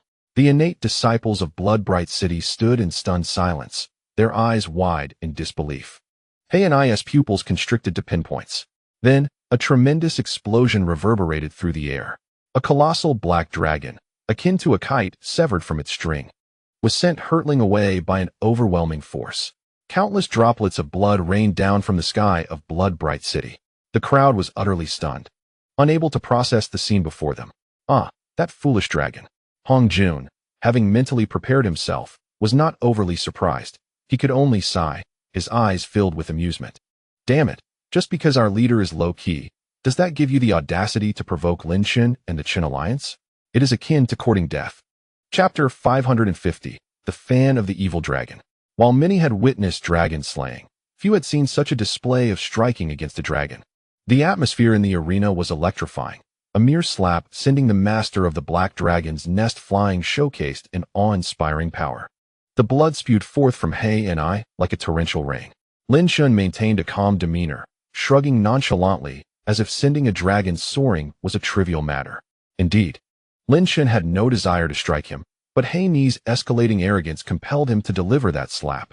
The force unleashed by a high-grade Imperial weapon is not something a low-grade Imperial weapon can withstand. Leader, I never expected your progress to be so terrifying. Hong Jun clenched his fists, unable to suppress his astonishment. He thought his own advancement was rapid, but Lin Chen surpassed even his expectations. To send He Ni flying with a single slap indicated a power evidently beyond the realm of the Ganqi stage. Although Lin Chen currently resided within the Ganqi stage, his cultivation level was likely equivalent to that of a mid-grade Imperial weapon. Had he known that Lin Chen's physical body was that of a high-grade Imperial weapon, Hong Jun would have been utterly astonished. Meanwhile, Uncle Seven, concealed within the black clouds above, witnessed this scene and felt his pupils constrict slightly. What terrifying power! My goodness! Even I can feel the dread emanating from him. As a member of the Black Dragon lineage, Uncle Seven fully understood the sheer ferocity of their clan's strength. Their might was a significant pillar of support for the Black Dragons, yet he never anticipated that this very support would crumble into dust before Lin Chen. At that moment, He Ni's massive form was met with Lin Chen's palm across his dragon visage, shattering scales and causing blood to spout violently. The colossal black dragon collapsed within the Blood City, emitting a thunderous explosion that obliterated every structure in its vicinity. Damn it, I should have exerted more power just now, Lin Chen remarked, unable to contain his thoughts. He had certainly not unleashed his full strength. Did he truly need to do so against this dark fiend? The creature was left grievously wounded, its massive form drenched in blood, sprawled in a deep crater. It opened its blood-stained eyes and gazed skyward, fixating on a seemingly unremarkable figure, an expression of profound terror flickering in its gaze. Only the dark fiend understood the horrifying aura it had sensed at the moment the young man had struck it. In that instant, it yearned to roar for its Uncle Qi to flee swiftly. However, it found a remarkably handsome young man approaching, who flashed a brilliant smile at it, baring his teeth. The fiend's pupils constricted once more, as it felt its black dragon lineage tremble in response. Meanwhile, the entire Blood City erupted in fervor. The innate disciples of Blood City, those of the divine law realm, wore expressions of elation, their excitement palpable. The joyous shouts echoed throughout the city. Haha, our leader is incredible. He sent that dark fiend flying with a single slap. Of course, our Lin Chen is formidable. How could he not be? Absolutely remarkable. I have decided from now on, our leader shall be my idol. Our leader is so young, yet possesses such terrifying prowess. His talent is indeed extraordinary.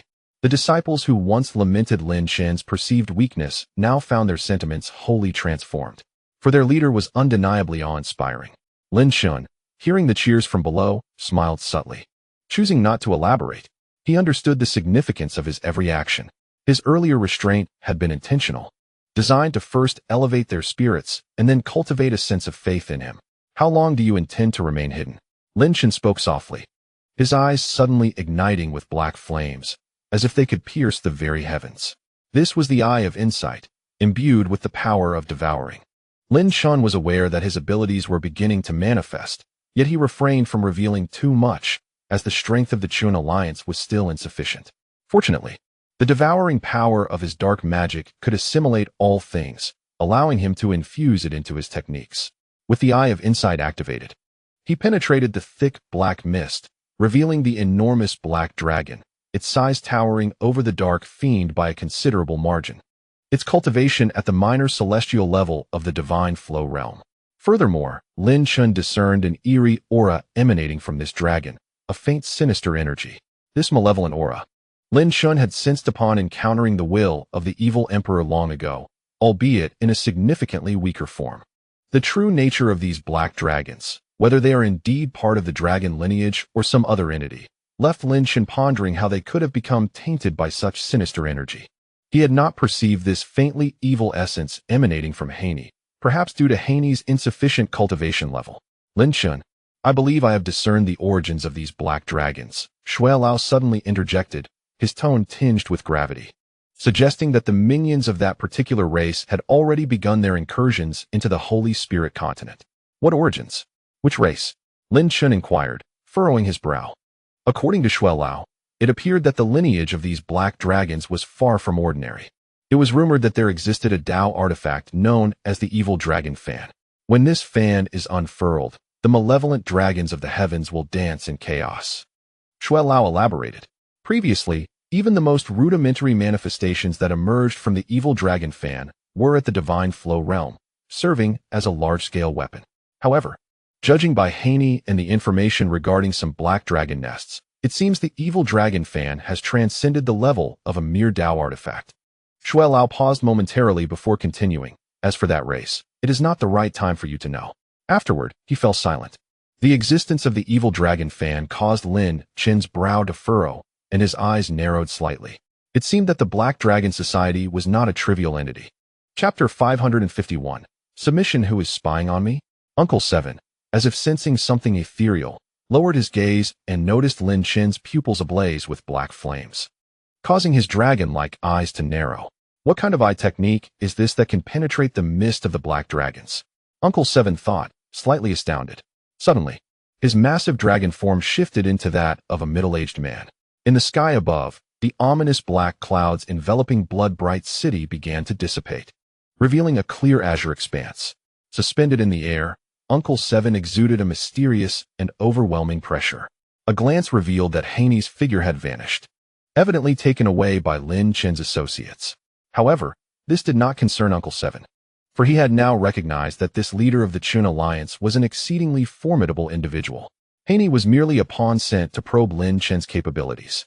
Finally willing to reveal your true form, Lin Chen observed the middle-aged man and inquired with a calm demeanor, "May I ask your esteemed name? I am quite curious as to why you, representing the Black Dragon Society, have come to Blood-Bright City." Having discerned the complexity of the Black Dragon Society, especially as it stemmed from the rumored Dao artifact, the evil dragon fan, Lin Chen understood the necessity of exercising caution. The Black Dragon Society itself might not be terrifying, but the shadowy figures wielding the evil dragon fan were the true source of dread. I have come primarily at the behest of our esteemed leader.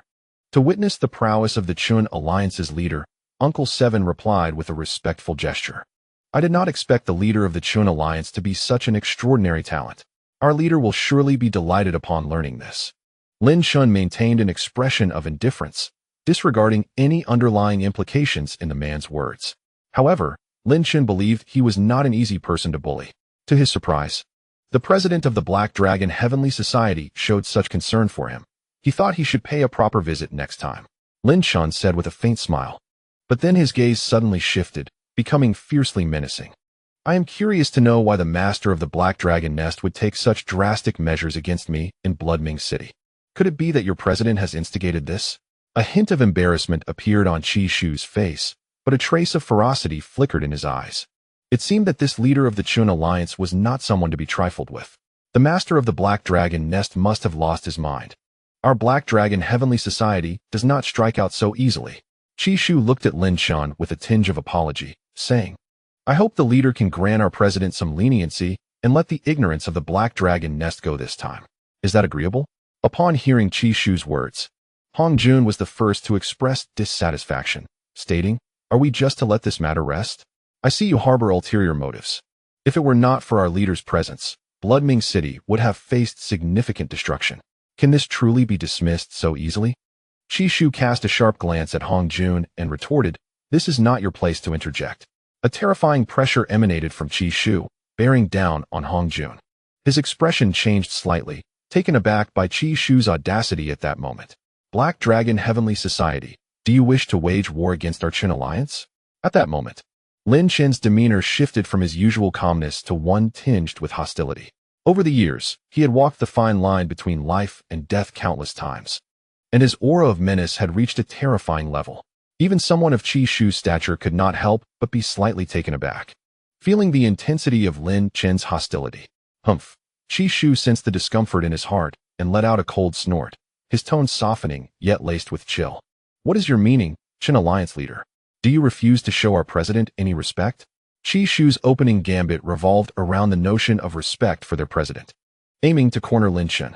If Lin Chen refused, the Black Dragon Heavenly Society would gain the upper hand and could take the opportunity to deal with the Chun Alliance. However, Lin Chen would not fall for such a ploy.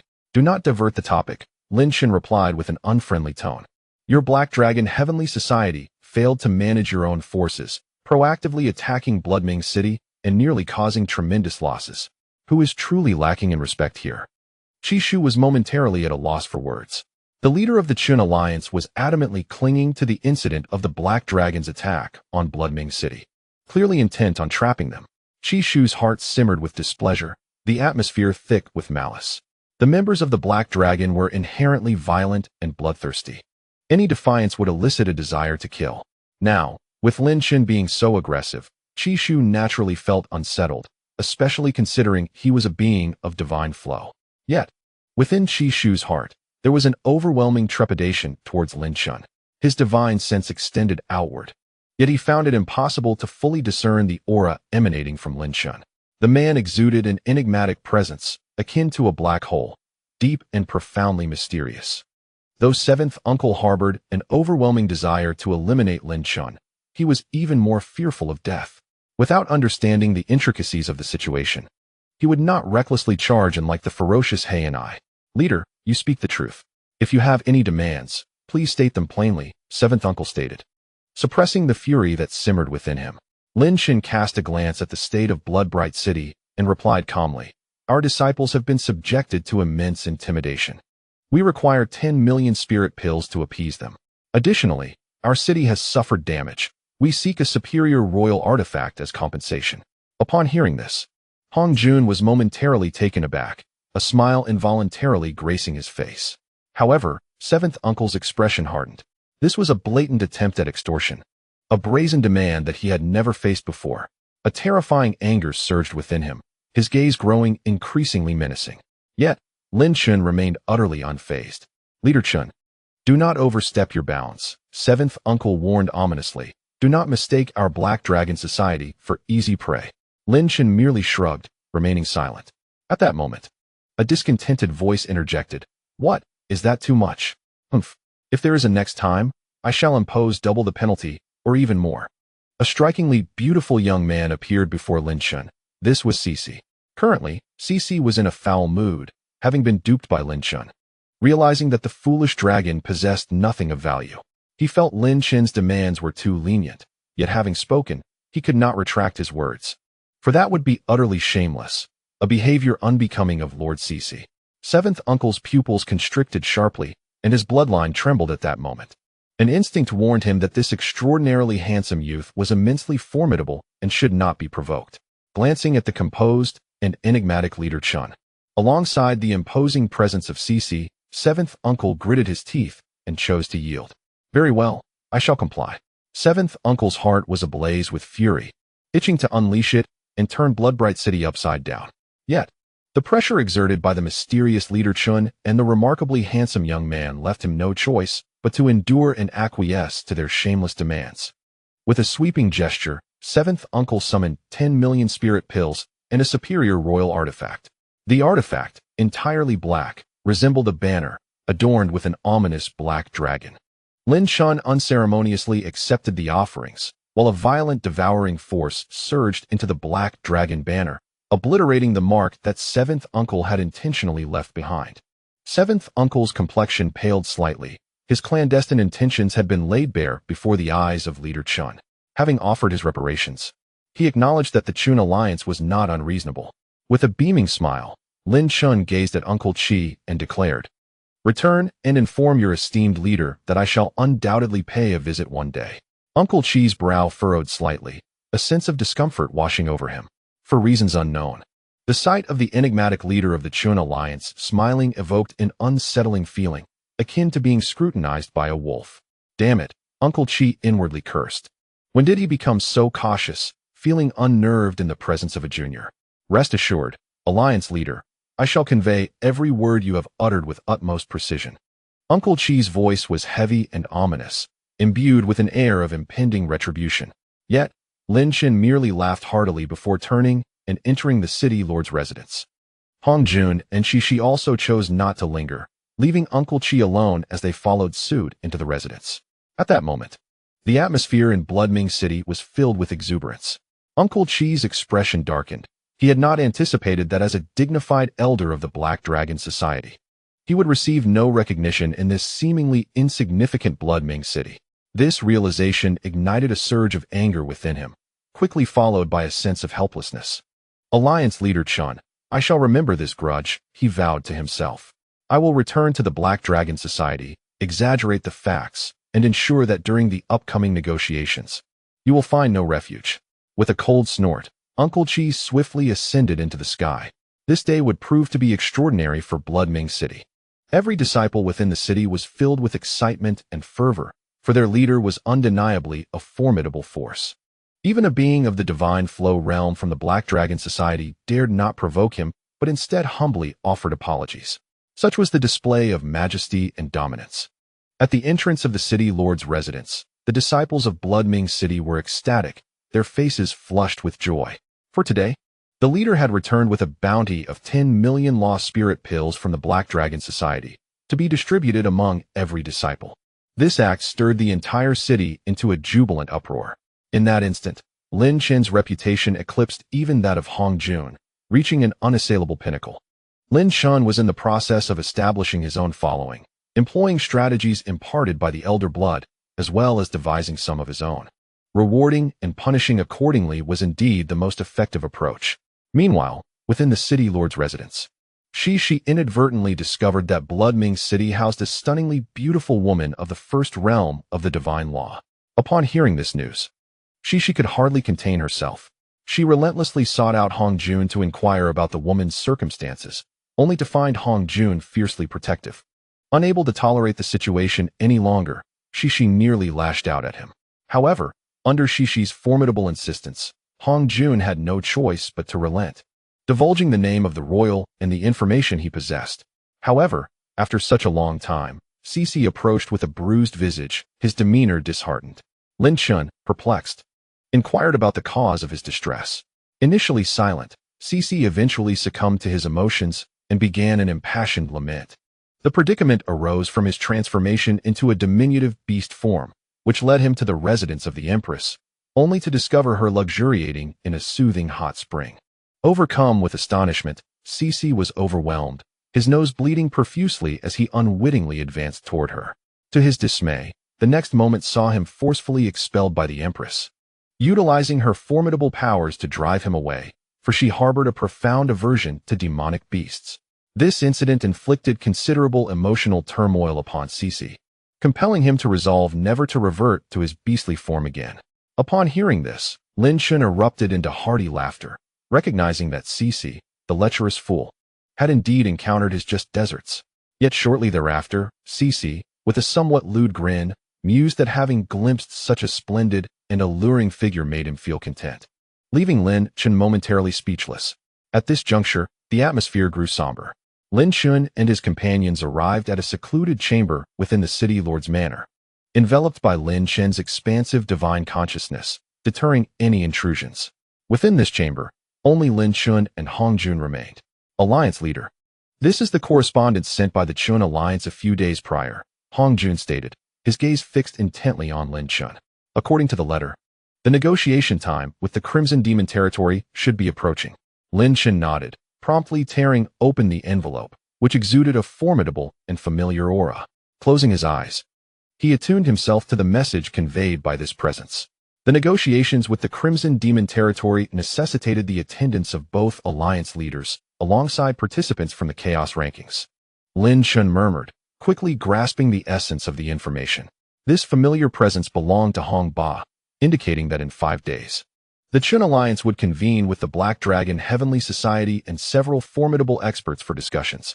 Curiosity piqued, Lin Chen inquired about the Chaos rankings. Hong Jun hesitated briefly before responding gravely. It is a peculiar list that delineates the strength distribution of various rogue cultivators. The list is divided into inner and outer tiers, with the top 30 comprising those of the divine flow realm. Lin Chen's heart stirred slightly. It appeared that the Chaos rankings were indeed significant. Those in the top 30 were already of the divine flow realm. He pondered the terror that the top 10 would embody. However, Lin Chen's immediate concern was the nature of the conflict between the Chun Alliance and the Black Dragon Heavenly Society. Questioning why negotiations were to be held in the Crimson Demon territory. Was there perhaps some extraordinary treasure hidden within the Crimson Demon Ridge? He could not suppress his curiosity. Yet, the next statement from Hong Jun left Lin Chen profoundly shaken. Chapter 5:23. The journey commences. Lin Chen never anticipated that the contention over the Crimson Demon Ridge was for this particular object, which elicited an uncontrollable urge to laugh. It seemed as though fate had favored him. The information relayed by Hong Jun was indeed astonishing.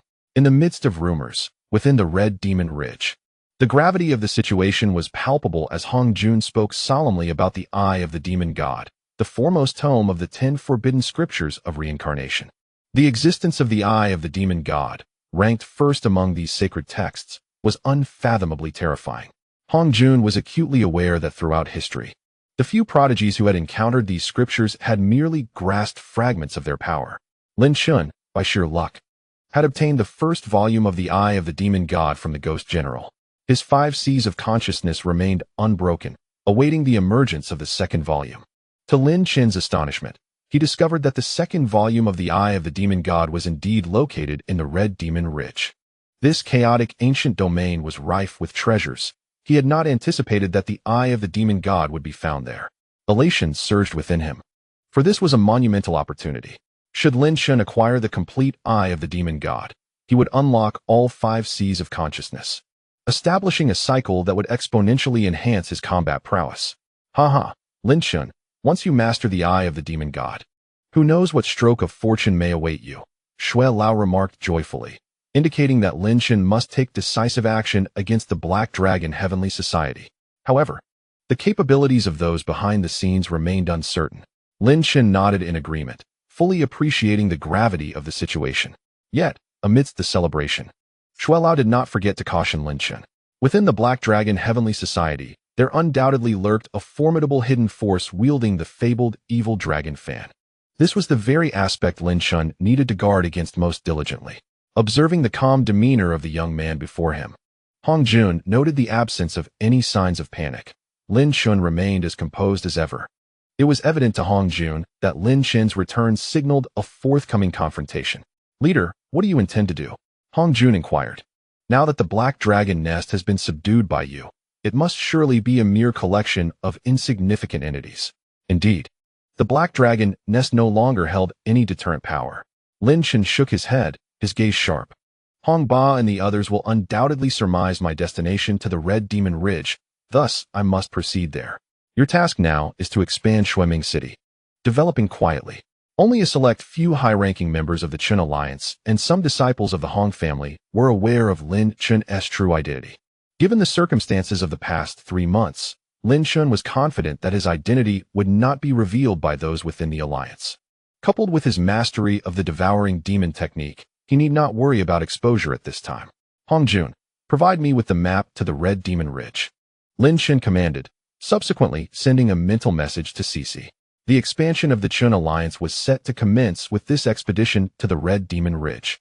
Xueming City was not far from the Red Demon Ridge, yet Lin Chen would require a full 2 days of accelerated travel to reach it. Furthermore, the Red Demon Ridge was situated in the southern region of the chaotic ancient domain, close to the inner depths, fraught with peril. Lin Chen and Cici departed Xueming City discreetly, without a soul to see them off. Likewise, Lin Chen had garnered a preliminary understanding of the entire perimeter of the chaotic ancient domain. In the present chaos of the ancient domain, numerous emerging powers are surging forth, all driven by the allure of the treasures hidden within this tumultuous realm. Among these are the so-called Forbidden Lands, which promise significant opportunities. The Red Demon Ridge, for instance, has been designated as one of the top 10 forbidden sites in the chaotic ancient domain. The term Forbidden Land signifies not only peril, but also immense potential. Rumor has it that the Eye of the Demon God lies within the depths of the Red Demon Ridge. Furthermore, the chaotic laws surrounding the ancient domain have, for reasons unknown, diminished considerably compared to before. Were it not for Lin Chen's venture deeper into the inner regions, he might have failed to perceive the minuscule traces of chaotic laws lingering in the air. As he inhaled a fragment of this chaotic essence into his being, Lin Chen acutely sensed the terrifying potency of this law, which was far beyond his control. Lin Chen realized that this chaotic ancient domain was no ordinary place. Had it not been for the recent upheaval that weakened the chaotic laws, one might have assumed that the periphery was easily accessible. The tone of Blood Elder unexpectedly carried a note of respect. The former Chaos Emperor was a figure revered even by the Blood Sky Demon Lord. Lin Chen gasped in astonishment, realizing that such a formidable Chaos Emperor had earned the respect of the Blood Sky Demon Lord. Although Lin Chen had never encountered the Blood Sky Demon Lord, he could surmise, based on various accounts, that this individual was exceptionally proud.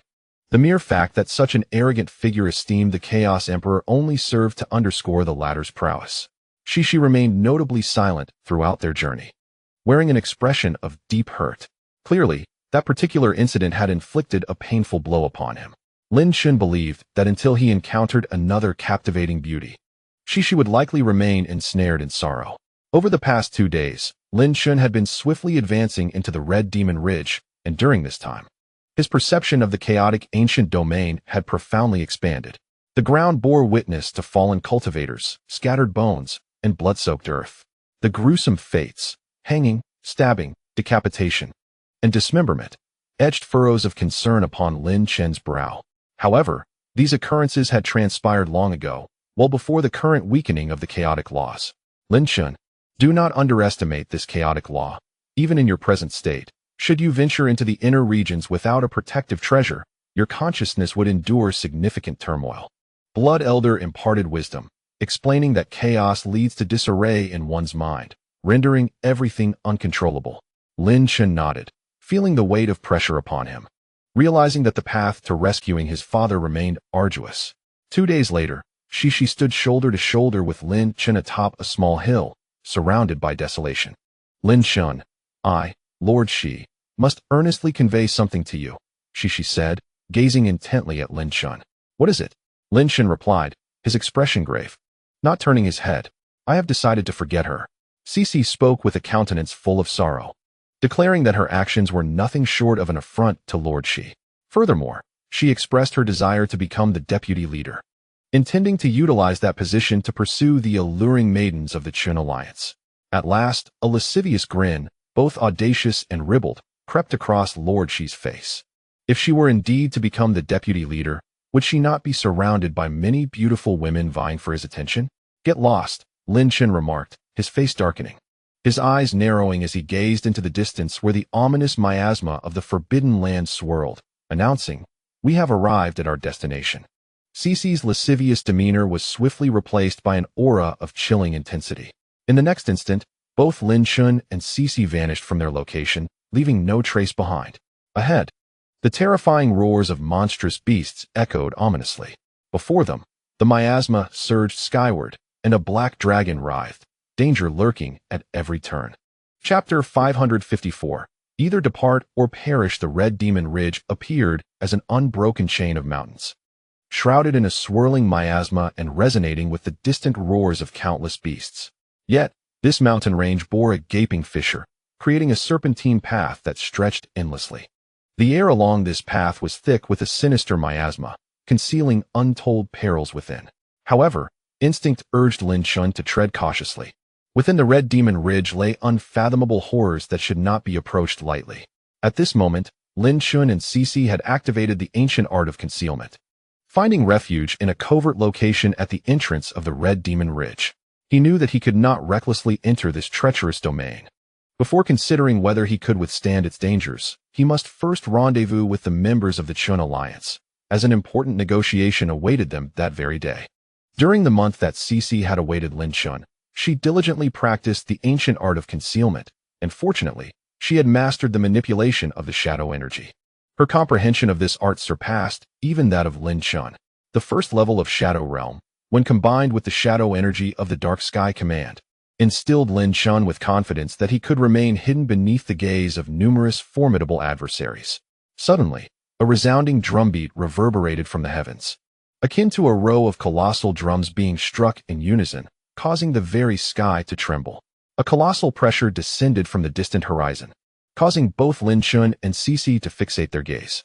In the distance, an elderly man, stooped and bearing an ancient wooden drum, appeared to stride forth from the sky, landing at the entrance of the Red Demon Ridge. What is happening today? I find myself the first to arrive, the elder mused, his eyes fixed upon the horizon. Lin Chen and Xixi held their breath, remaining silent. The first requirement of the ancient art of concealment was to master the art of hiding, enduring, and remaining undetected. Otherwise, Lin Chen, should he choose to strike with thunderous ferocity, might very well vanquish the elder bearing the drum. Suddenly, Lin Chen narrowed his eyes slightly, contemplating inwardly. They have all arrived, haven't they? Indeed, at that very moment, an endless expanse of dark clouds surged from the heavens like a rising tide. The resounding roar of dragons echoed continuously from the sky, shaking the very atmosphere. A colossal black dragon banner unfurled amidst the clouds. The dragon depicted upon it appeared to be alive, emanating an aura that could instill fear. A presence more terrifying than that of the elder with the drum occasionally seeped from the black clouds, only to vanish in the next instant. The elder's expression grew grave as he clasped his hands in respect towards the sky, acknowledging the great elder of the Black Dragon Society. From the boundless black clouds, a voice emerged, commanding yet tinged with a hint of ferocity. No one knew how many fearsome dragons dwelled within those clouds. However, it was certain that the great elder of the Black Dragon Society, referenced by the elder, was indeed present. Elder Xingu, it seems you are the only one who has come today, inquired the hidden elder amidst the clouds. Have you seen any trace of the Qin alliance? In response to the great elder, I am indeed the first to arrive here and have not encountered anyone from the Qin alliance. Elder Xiangu hastily replied with a respectful gesture. Though he was at the threshold of the Dao map realm, he was far from a match for this fearsome dragon. At the very least, he hoped to avoid offending this dragon before the Qin alliance's arrival. Otherwise, his existence would become quite precarious.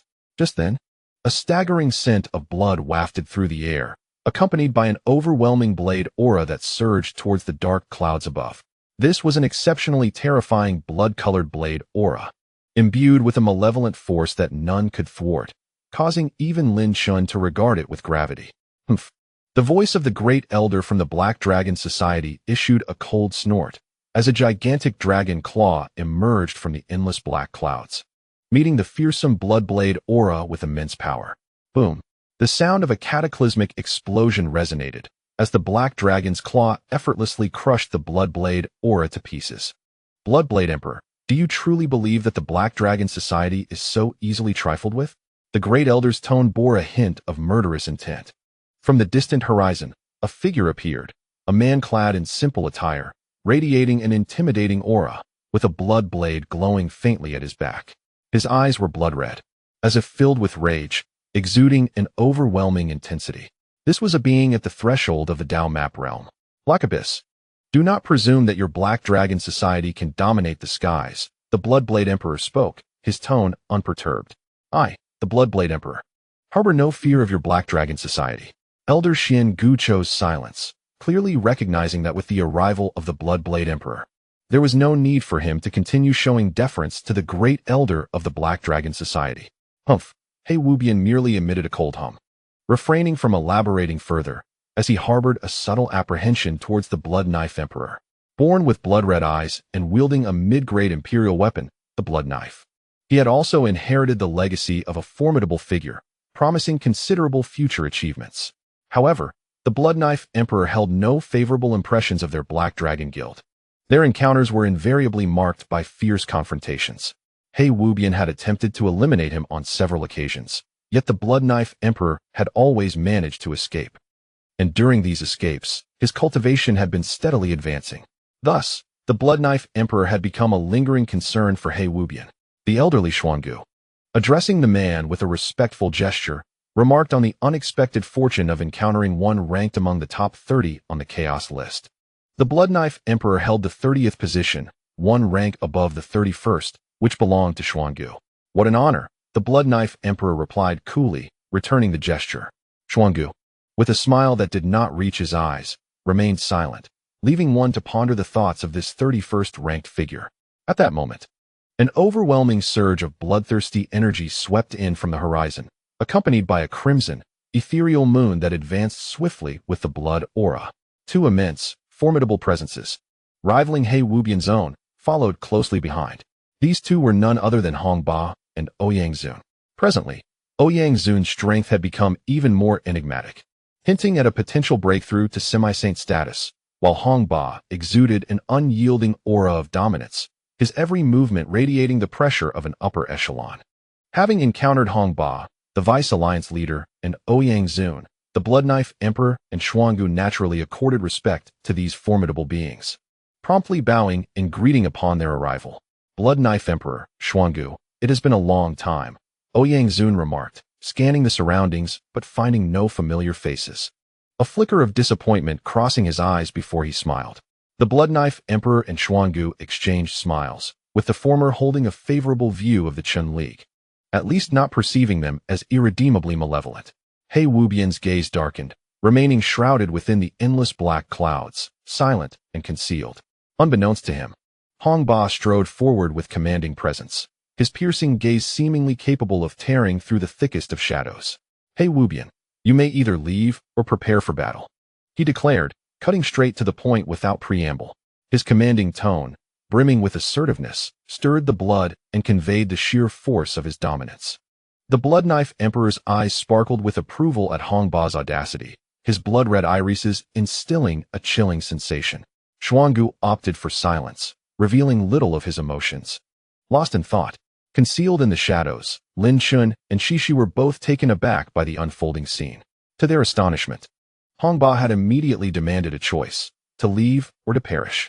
It appeared that Hong Ba had discerned something significant. Lin Chen mused that the imminent contest for the Scarlet Demon Ridge was likely far more complex than initially anticipated.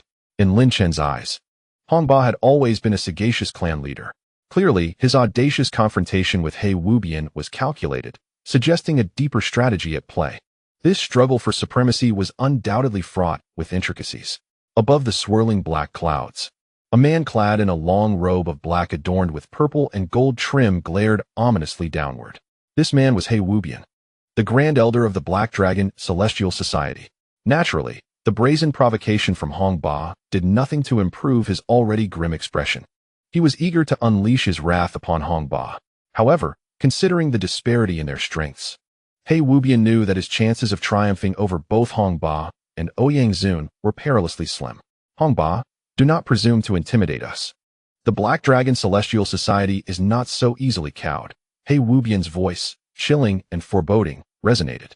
We are here to negotiate. Do you wish to obliterate our agreement before it has even begun? In that fleeting moment, the gazes of Hong Ba and Yang met, their thoughts swiftly intertwining in silent accord. With resolute strides, Hong Ba advanced, as if the very ground trembled beneath his feet. He Wubian, spare me your pretense. We are here to negotiate, and our terms dictate that your Black Dragon Celestial Society vacate the Scarlet Demon Ridge. With an impassive countenance, Hong Ba exuded an overwhelming and unyielding aura, bolstered by his mastery of the ancient divine technique, the Overlord Fist. His every gesture emanated an intangible, yet formidable dominance. The Bloodblade Emperor, upon hearing Hong Ba's unwavering stance, cast a piercing glance at the endless black clouds above, a glimmer of cold light flashing in his crimson eyes. Undoubtedly, his presence signified support for the Qin alliance. Meanwhile, the elder Xiangu had yet to commit to either side. His arrival seemingly motivated solely by the treasures of the Scarlet Demon Ridge. He understood that any misstep amidst this clash of titans could lead to utter annihilation. Suddenly, a colossal rift tore through the infinite black clouds.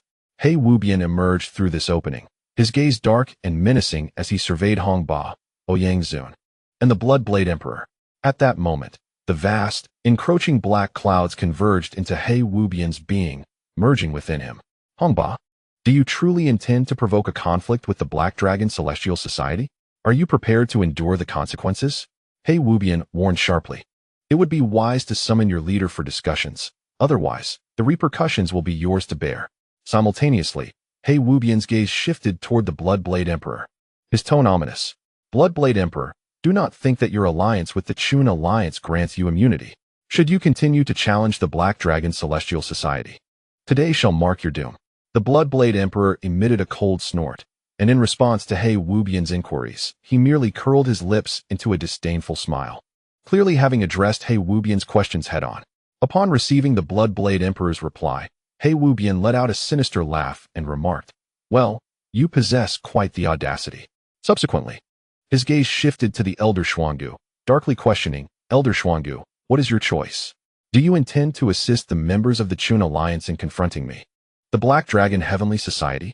The Elder Xuan's ranking was merely one position lower than that of the Bloodblade Emperor, Thus, if he could be swayed, he would serve as a formidable ally. The elder's expression darkened, for it was evident that his arrival here meant being ensnared in the conflict between two powerful factions. At that moment, Ouyang stepped forward, his voice resonating with authority. The Black Dragon Heavenly Society is inherently ruthless, having offended countless individuals. You must think carefully. The elder Xuangu gritted his teeth, casting a glance at the Blood-Blade Emperor, who stood indifferent not far away. Silence. You have no place to speak here. He Wubian barked sharply at Ouyang, the oppressive aura of malevolence intensifying on his countenance. It was evident that He Wubian was deeply unsettled by Ouyang and Hongba's demeanor, his desire to unleash violence palpable. Ouyang gaze hardened, his expression shifting to one of lethal intent. He Wubian, while others may fear your Black Dragon Heavenly Society, the Chun Alliance is not intimidated. Should you dare to raise your voice against me, I shall strike you down right here. Hongba also clenched his massive fist, cultivating an overwhelming aura of dominance. Should He Wubian persist in his arrogance, they would unleash their formidable powers to eliminate him. The elder Xuangu remained indecisive, fully aware that his choice held significant implications. It could lead to soaring success or catastrophic ruin. Casting a glance at the individuals from the Chun Alliance present, the elder felt a stirring in his heart. Evidently, the Chun Alliance's power was considerably greater than that of the Black Dragon Heavenly Society. Coupled with the formidable reputation of the Chun Alliance's leader, it was clear that the Chun Alliance was currently at an advantage. Gritting his teeth, the elder clenched his fists. Suddenly, He Wubian revealed a smile, his lips moving toward the elder Xuangu without uttering a sound, yet it appeared as though he conveyed something. Clearly, He Wubian had employed a secret technique to communicate with the elder. The elder Xuangu's body trembled, disbelief flashing in his eyes as he regarded He Wubian.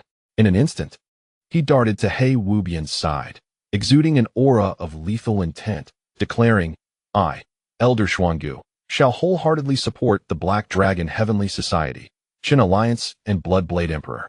Do not overstep your bounds. At this moment, the elder's stance grew remarkably resolute, starkly contrasting his earlier indecisiveness. Both Hongba and Ouyang couldn't help but furrow their brows slightly. It was evident to them that He Wubian had said something to the elder Xuangu, compelling him to choose to aid the Black Dragon Heavenly Society.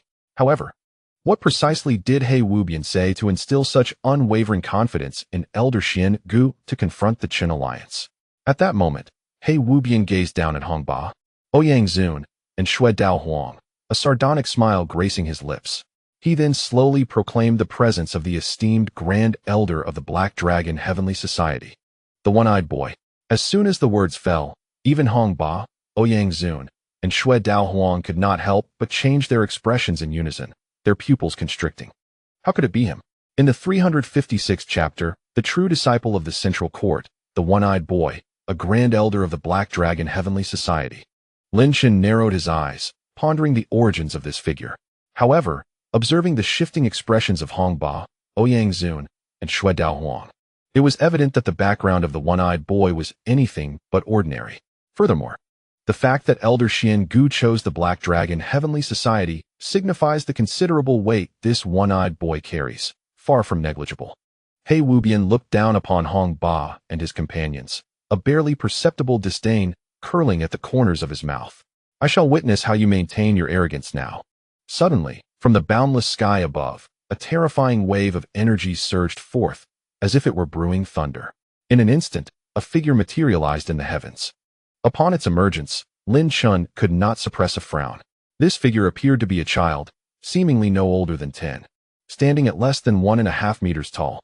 The child possessed an extraordinarily pale complexion, akin to that of an infant, yet his teeth were sharply pronounced. Most astonishing of all, this child's eyes were tragically deformed.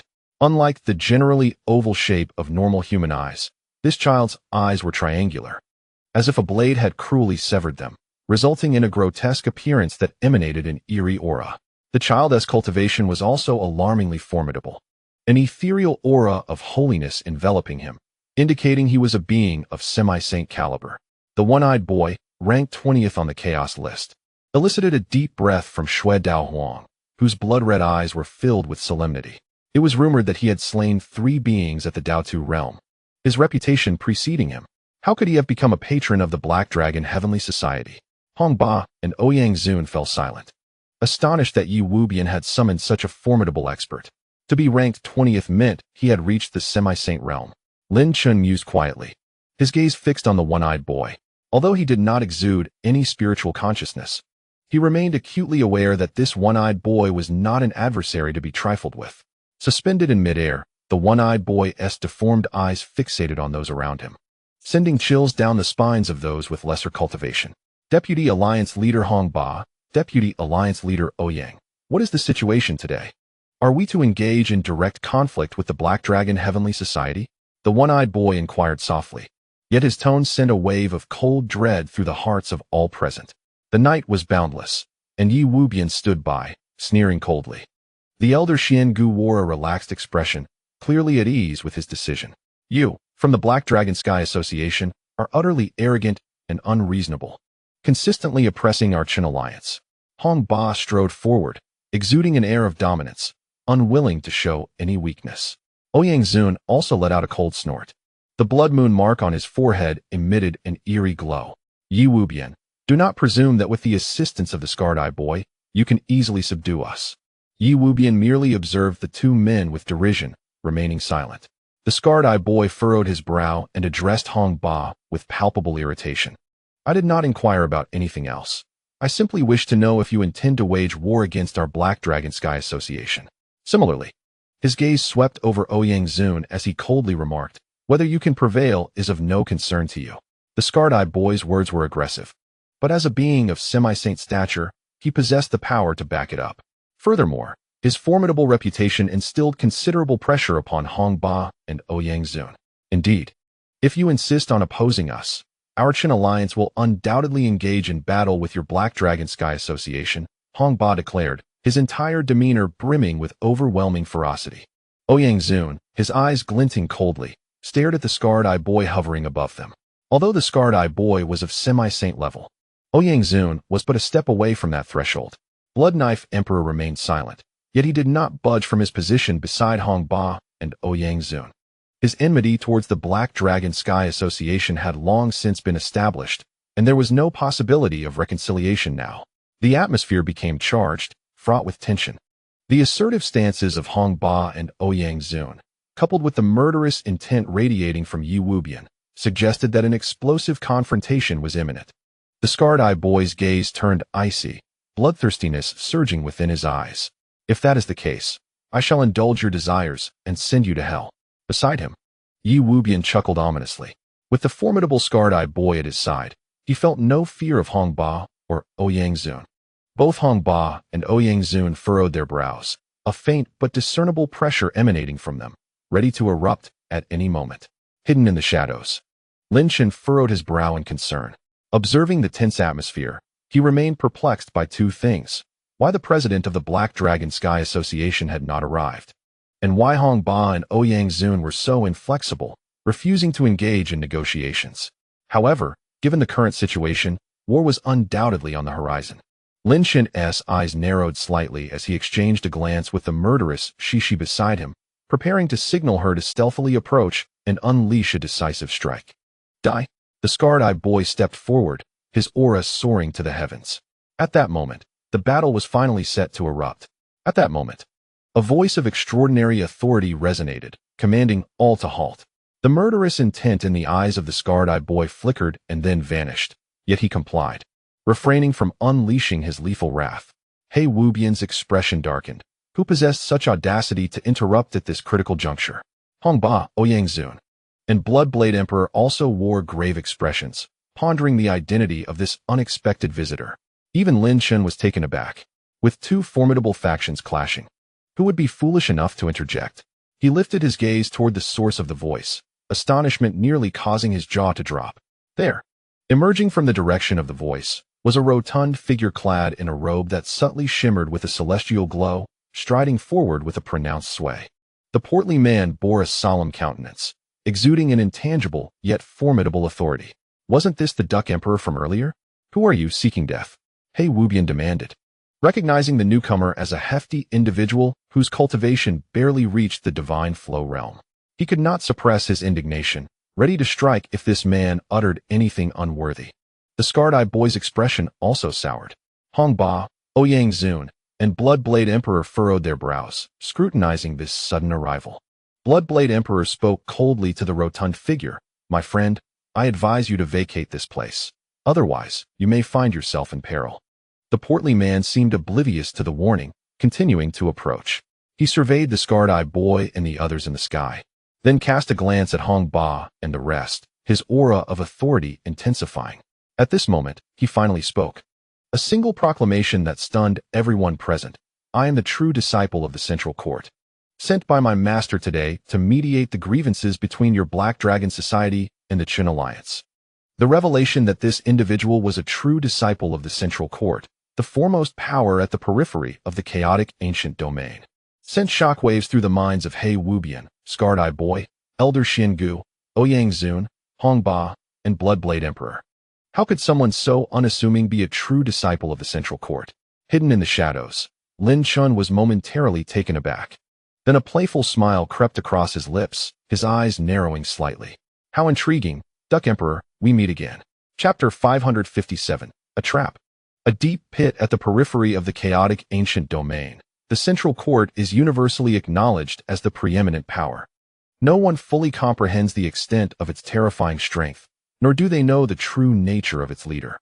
However, when the laws of the chaotic ancient domain began to wane and factions vied for supremacy, the Central Court emerged like a comet, seizing a treasure-laden land. Subsequently, it engaged in warfare with several major factions, achieving resounding victories. This clearly illustrates the formidable nature of the Central Court's power. However, what was truly astonishing was that, just as the Black Dragon Society and the Qin Alliance were on the brink of war, the esteemed true disciple of the Central Court unexpectedly appeared. The scarred-eyed boy was momentarily taken aback, his damaged eye fixated intently on the rotund figure before him, attempting to discern any clues. Yet, to his surprise, the malevolent aura emanating from him had no effect on this plump individual. Could it be that this hefty man was indeed the true disciple of the Central Court? A flicker of doubt crossed the mind of the scarred-eyed boy, who then exchanged a glance with He Wubian, their thoughts instantaneously communicating through their spiritual connection. He Wubian, what is your take on this portly figure? The scarred-eyed boy inquired. If he truly is a true disciple of the Central Court, this matter becomes quite complicated. Even the scarred-eyed boy, ranked 20th on the chaos list, hesitated to recklessly eliminate a true disciple from the Central Court.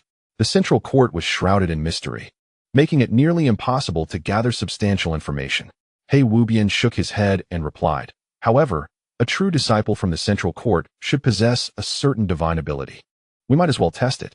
The scarred-eyed boy's eyes lit up, and a resolution formed in his heart. In contrast, Hong Ba, Ouyang Zun, and Bloodblade Emperor wore expressions of confusion. The arrival of a true disciple from the Central Court, was it perhaps related to the Crimson Demon Ridge? Yet, according to their intelligence, the Central Court showed no interest in this Crimson Demon Ridge. Was this plump individual merely masquerading? How can you prove that you are the true disciple of the Central Court? Bloodblade Emperor was the first to pose the question, his tone rigid and exuding an air of coldness. He did not believe that the rotund figure before him was indeed a true disciple of the Central Court. I am of the highest imperial lineage within the Central Court, receiving significant training from the sect, the Duck Emperor proclaimed with an authoritative gaze, clearly displeased that they dared to question his identity. Bloodblade Emperor was momentarily taken aback, rendered speechless by the inquiry directed at the hefty figure. The name of the imperial lineage alone suggested a formidable presence. Could it be that this fellow was truly a true disciple of the Central Court? Since you claim to be the true disciple of the Central Court, the scarred-eyed boy suddenly burst into laughter. In order to prevent outsiders from casually impersonating the identity of the Central Court's disciples, I shall audaciously take the liberty to challenge you today. As soon as the words left the scarred-eyed boy's mouth, he moved with lightning speed. Despite his diminutive stature, akin to that of a child, the swiftness he exhibited was as rapid as a flash of lightning. 17-fold fist, the scarred-eyed boy shouted, launching a punch that seemed to contain the force of 17 fists combined. Its power multiplied 17-fold. A worthless divine ability, the hefty man scoffed. Disdain etched across his face as he unleashed a torrent of spiritual energy. Central divine fist. The rotund figure executed an unparalleled divine technique. Countless fist shadows descending like a deluge, emanating a potent aura of centrality, its might formidable. The sound of explosions reverberated through the air, as the central divine fist seemed to create an immense domain, within which countless fist rays erupted. The 17 heavy fists of the Scarred Eye youth shattered the battlefield of fists into disarray. The Scarred Eye youth swiftly extricated himself from the fray, his gaze imbued with an enigmatic significance. Upon encountering the true disciple of the central court, the Scarred Eye youth clasped his hands together and remarked, "I merely sought to ascertain your identity, and to my surprise, you truly are the esteemed true disciple of the central court." This revelation sent shockwaves through the assembly. Red Dominator, Ouyang Zun, Bloodblade Emperor, Black Boundless, and Elder Xiangu regarded the corpulent figure with incredulity. If the Scarred Eye youth himself acknowledged this rotund individual as the true disciple of the central court, their belief was unwavering. The central divine fist technique was well known to the Scarred Eye youth. He had witnessed the terrifying prowess of the central court as formidable beings wielding this art, which was of unparalleled mastery. It was evident that the plump man had just held back. Otherwise, unleashing the full force of this technique would have been utterly fearsome. Red Dominator furrowed his brow, perplexed by the sudden appearance of the true disciple of the central court and his intentions. "Never mind," he thought. "I understand your concern about impersonators from our central court. Thus, I shall not hold it against you." The plump man wore a countenance of authority, speaking as if a parent forgiving a child. Despite the Scarred Eye youth's inner displeasure, he could only swallow his grievances. After all, the central court was indeed formidable. Hidden in the shadows, Lin Chen observed the antics of this rotund figure, astonished to discover that he commanded the powers of the central court. The profession of the treasure-seizing Taoist seemed utterly incapable of surviving within any sect. Thus, the actions of this corpulent man could only be described in 2 words: ostentation. The central divine fist technique was no trifling matter. When unleashed with full might, it surpassed even the most terrifying of supreme arts. "It appears this plump fellow possesses an extraordinary wealth of treasures," sighed the Blood Elder. "His intervention surely pertains to the coveted treasures within the Crimson Demon Ridge. Lin Chen, we must seek an opportunity to seize his riches." Lin Chen nodded. Who could fathom the extent of treasures this rotund figure possessed? Take, for instance, that remarkable instant teleportation talisman from last time, a truly exceptional artifact. Casting a glance at the seething Shishi beside him, he could not suppress a smile, knowing that someone would likely relish the chance to bring this rotund man to ruin. The Scarred Eye youth and his companions, along with Red Dominator and his group, all ceased hostilities. With the true disciple of the central court present, they awaited the stance that the central court would take this time. The Black Dragon Heavenly Society and the Chun Alliance, as one of the 5 great powers, should avoid reckless warfare, for it would lead to rivers of blood and untold suffering, the plump man declared with righteous fervor. "Thus, my master, the Celestial Treasure Void King, has commanded me to mediate your grievances." The mention of the Celestial Treasure Void King sent tremors through the hearts of Red Dominator and the others, as a being of that caliber was indeed more terrifying than even the great elders. The origins of this rotund figure were evidently formidable, explaining his audacity to intervene in the affairs of 2 major factions. Similarly, the strength of this courtyard is indeed extraordinarily formidable, boasting the presence of a being of the Void King caliber. It is essential to recognize that the Tao diagram realm is referred to as the Ancestor, followed by the Great Sage, Great Respect, Void King, and True King. In days of yore, the Celestial True King was a being of the 9th level of the Divine Law realm, an existence of unimaginable terror. In the periphery of the chaotic ancient domain, a being of the Void King level is sufficient to sweep through several major factions. At this moment, no one dared to underestimate this portly figure. Unbeknownst to the friends, the esteemed master of the Black Abyss inhaled deeply and stepped forward, addressing the gathering with utmost reverence. Hong Ba also rose, nodding in agreement, and clasped his hands in a gesture of inquiry, beseeching his ally to clarify. The rotund man observed the profound respect shown by the powerful figures of both factions and could not suppress a rather lewd grin. "You have come to the Crimson Demon Ridge solely to vie for this territory, hoping to uncover the next volume of the Eye of the Demon God," he said with a mischievous smile. "Our esteemed master conveys that there exists a terrifying entity within the Crimson Demon Ridge, without a united front. Neither of your factions shall attain the coveted treasure." Both Hong Ba and He Wu Bian exchanged glances, momentarily taken aback. They were well aware of the rationale behind the guarding presence of formidable beings near treasures, and with the words of the master of this courtyard's true disciple, their suspicions were confirmed. Cooperation was now imperative. They locked eyes, each perceiving the latent threat in the other's gaze. Meanwhile, hidden in the shadows, Lin Chen was initially taken aback, but then couldn't help but smile slyly. Pitiful rotund man, you are digging your own grave.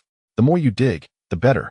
Chapter 558. The celestial fallen demon disc, Shishi's expression was icy, his countenance radiating an aura of malice that seemed almost palpable. His eyes blazed with fury, a clear sign of his struggle to contain his violent impulses. Damn it, this wretched fat man actually dared to drug me and draw a pig's head on my face. This is intolerable. Lin Chen observed the scene with an air of indifference, evidently understanding the rotund man's intentions. Although he could not precisely fathom the depths of the man's thoughts, he surmised the general idea. The air of this treasure-seeking Taoist was clearly attempting to deceive Hong Ba and the figures from the Black Dragon Celestial Society. The expression of the withered-eyed boy darkened slightly, revealing his discontent. He had not anticipated the emergence of a true disciple from the courtyard, backed by a Void King. Did this mean they were to heed the words of this true disciple? The current circumstances were decidedly advantageous for them.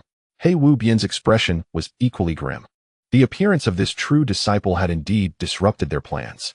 In contrast, figures such as Hong Ba, Ouyang Zun, and Bloodblade Sovereign remained unperturbed.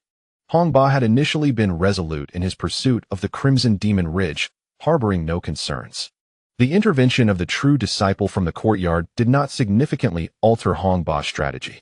How could it be that the esteemed figures of the scarred-eyed boy and the boundless black are intent on defying my master's commands?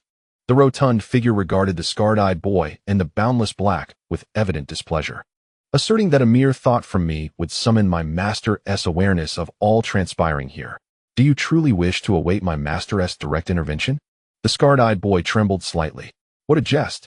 The descent of a Void King would leave them with no options. The expression of the boundless black also shifted. He had not anticipated that this repugnant, corpulent individual would invoke the authority of his master to intimidate them. Dear brother, we of the Chun Alliance have no objections. We shall adhere faithfully to the instructions of our esteemed predecessor. Red Tyrant stepped forward, offering a respectful gesture to the rotund figure. At this moment, Bloodblade Emperor also approached, nodding in agreement. The rotund figure beamed at the attitudes of Red Tyrant and Bloodblade Emperor, nodding in approval. Deputy Alliance Leader Red Tyrant, your discernment is commendable, unlike certain others. Although my master is here to refine my capabilities, should any calamity arise, I believe he would personally intervene. With that, the rotund figure cast a deliberate glance at the scarred-eyed boy and the boundless black. The expression of the scarred-eyed boy shifted, and his internal hesitation evaporated. Gritting his teeth, he stepped forward and declared, "Esteemed friend, I am willing to comply with the directives of the Void King." The boundless black hastily nodded in agreement, and the elder Xiangu harbored no rebellious thoughts either. Witnessing this scene, the displeasure on the rotund figure's face vanished, and he lauded, "Scarred-eyed boy, boundless black. You two are indeed high-ranking members of the Black Dragon Celestial Society, exhibiting great wisdom in your actions. I foresee that your society will flourish as a result." Upon hearing the rotund figure's praise, the expressions of the scarred-eyed boy and the boundless black softened slightly, their previous gloom dissipating. At that moment, Ouyang Zun strode forward, inquiring of the rotund figure, "Esteemed friend, what is your master's intent?" All eyes converged upon the rotund figure, for it was indeed crucial to understand the perspective of the formidable being behind him.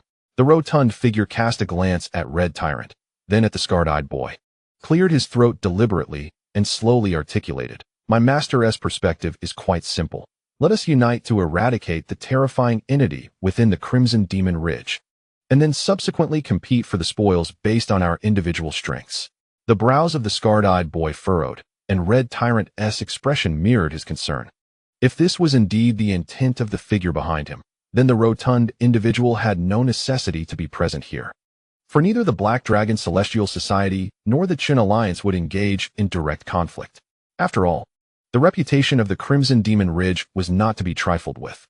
The rotund figure continued, "My master wishes for me to undergo trials here and seek fortuitous encounters. However, Without eliminating the terrifying entity of the Crimson Demon Ridge, it is likely we shall not be able to set foot within its domain. Upon hearing the rotund figure's explanation, they felt a wave of relief wash over them. The Void King behind him merely sought to utilize their strength to assist this rotund figure in dispelling the looming threat. However, the Blood Knife Emperor stepped forward, perplexed, and inquired about the terrifying existence within the Crimson Demon Ridge that could compel two major factions to unite. Surely, the opposing force must be of the great sage caliber. Everyone was drawn to this question, recognizing its significance. Even Lin Chen appeared somewhat bewildered. Although this rotund individual was often consumed by devious thoughts, at times his information proved to be remarkably reliable. The plump man gazed into the boundless demonic aura, a glimmer of unnoticeable greed flashing in his eyes as he earnestly declared that within the Crimson Demon Ridge lay a slumbering supreme imperial artifact. This artifact, nourished by the malevolent energy emanating from the entire ridge, had nearly reached the level of a quasi-path artifact, possessing a terrifying intelligence and strength that was infinitely close to that of a great sage. An imperial artifact so near to quasi-path status, neither Lin Chen nor the others, including Hong Ba, the scarred-eyed boy, and He Wubian, could conceal their astonishment at this revelation. Clearly, they had not anticipated the presence of such a formidable entity within the Crimson Demon Ridge.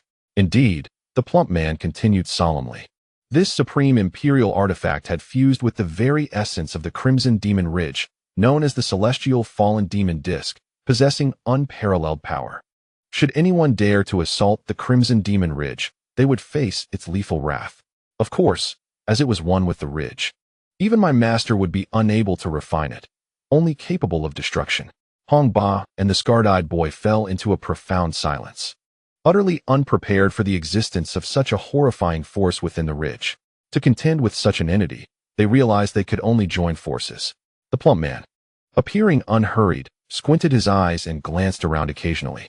He felt an unsettling sensation, as though someone in the shadows was watching him with malice, leaving him profoundly uneasy. Yet he could not ascertain the reason. Strangely, he pondered whether he had committed too many misdeeds recently. However, the sight of the Crimson Demon Ridge made his mouth water uncontrollably. Simultaneously, at that moment, Hong Ba and the scarred-eyed boy exchanged glances and spoke in unison, stating their agreement with the elder's assessment. Upon hearing this, the plump man's lewd grin grew increasingly pronounced. The bait had been taken. In this way, both the scarred-eyed boy and Hong Ba consented, agreeing to cooperate as per the words of the plump man's master, to confront the terrifying existence within the Crimson Demon Ridge. Lin Chen, observing from the side, couldn't help but admire the situation.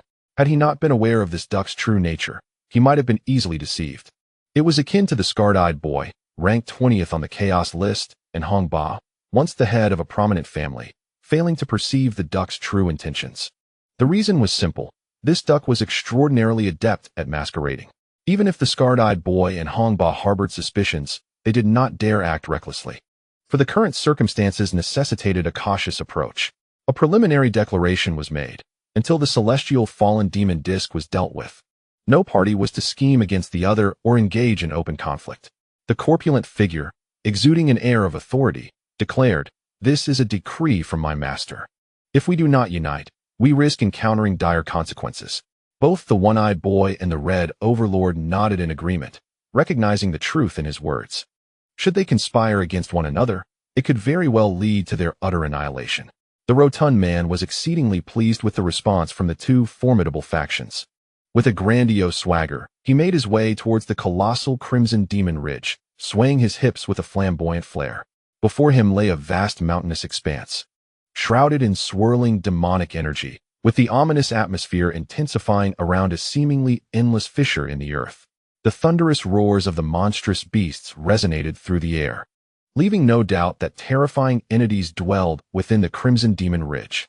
The overwhelming demonic aura served as a formidable barrier, impeding the movements of many. However, for Lin Chen, this Crimson Demon Ridge was akin to a land bestowed by heaven, for he could absorb and refine the authentic demonic energy within it, thriving in its essence. Yet, to do so at this moment would create a tremendous commotion, compelling Lin Chen to exercise restraint. The corpulent figure hovered solemnly before the winding path, gazing into the abyssal darkness ahead. With a palpable sense of determination, he swallowed hard and declared, "Be prepared at all times. I am about to unleash the central divine fist, to summon forth the celestial descent demon disc." In an instant, the bodies of the one-eyed boy, Red Overlord, and others tensed with anticipation, their immense spiritual awareness enveloping the entrance of the path. Even Lin Chen and Cece began to channel the hidden immortal great killing technique, in conjunction with the dark sky order, distancing themselves from the entrance. Though the corpulent man's words often lacked reliability, Lin Chen still placed his trust in him regarding these matters. It was akin to the grave he encountered in the void. Once it involved the corpulent man's interests, his words could be deemed trustworthy. With a sudden motion, the corpulent figure unleashed the central divine fist, his formidable magical energy erupting forth like a dragon's roar, shattering the very fabric of space with a single blow. A colossal beam of terrifying fist light surged into the path, annihilating rows of demonic energy in an instant. Every surge of fist light emanating from the central divine fist converged at the epicenter, where the pinnacle of power resided. The resultant force from this convergence was 1,000-fold greater than 1,000 fists combined. This exemplified the dreadfulness of the central divine fist. As the winds and clouds shifted with his strike, the corpulent man's central divine fist had ascended to an unparalleled level of mastery.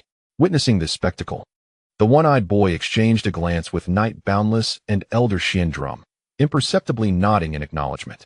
The Red Overlord also inclined his head toward Ouyang Zun and Bloodblade Sovereign. Clearly, both the one-eyed boy and the Red Overlord still harbored doubts regarding the corpulent man's identity. However, witnessing him elevate the central divine fist to such a transcendent level had significantly swayed their perceptions. The central fist, radiating countless beams of light, surged forth, embodying an overwhelming ferocity as it collided with a road shrouded in demonic energy.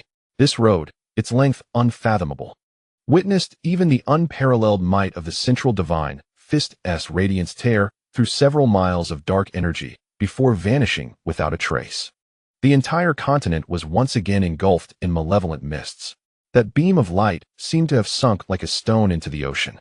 The elder Xuangu, craning his neck, gazed intently at the crimson demon ridge.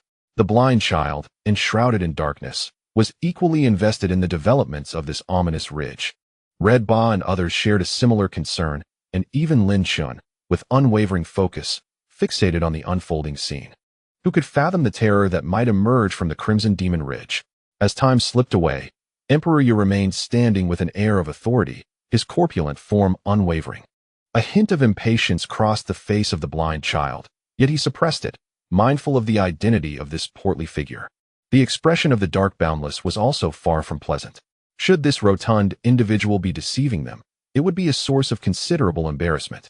At that moment, Ouyang Zun could no longer contain his frustration and stepped forward to confront the companion, demanding to know whether he had indeed erred regarding the location of the celestial fallen grinding disc and the supreme imperial artifact.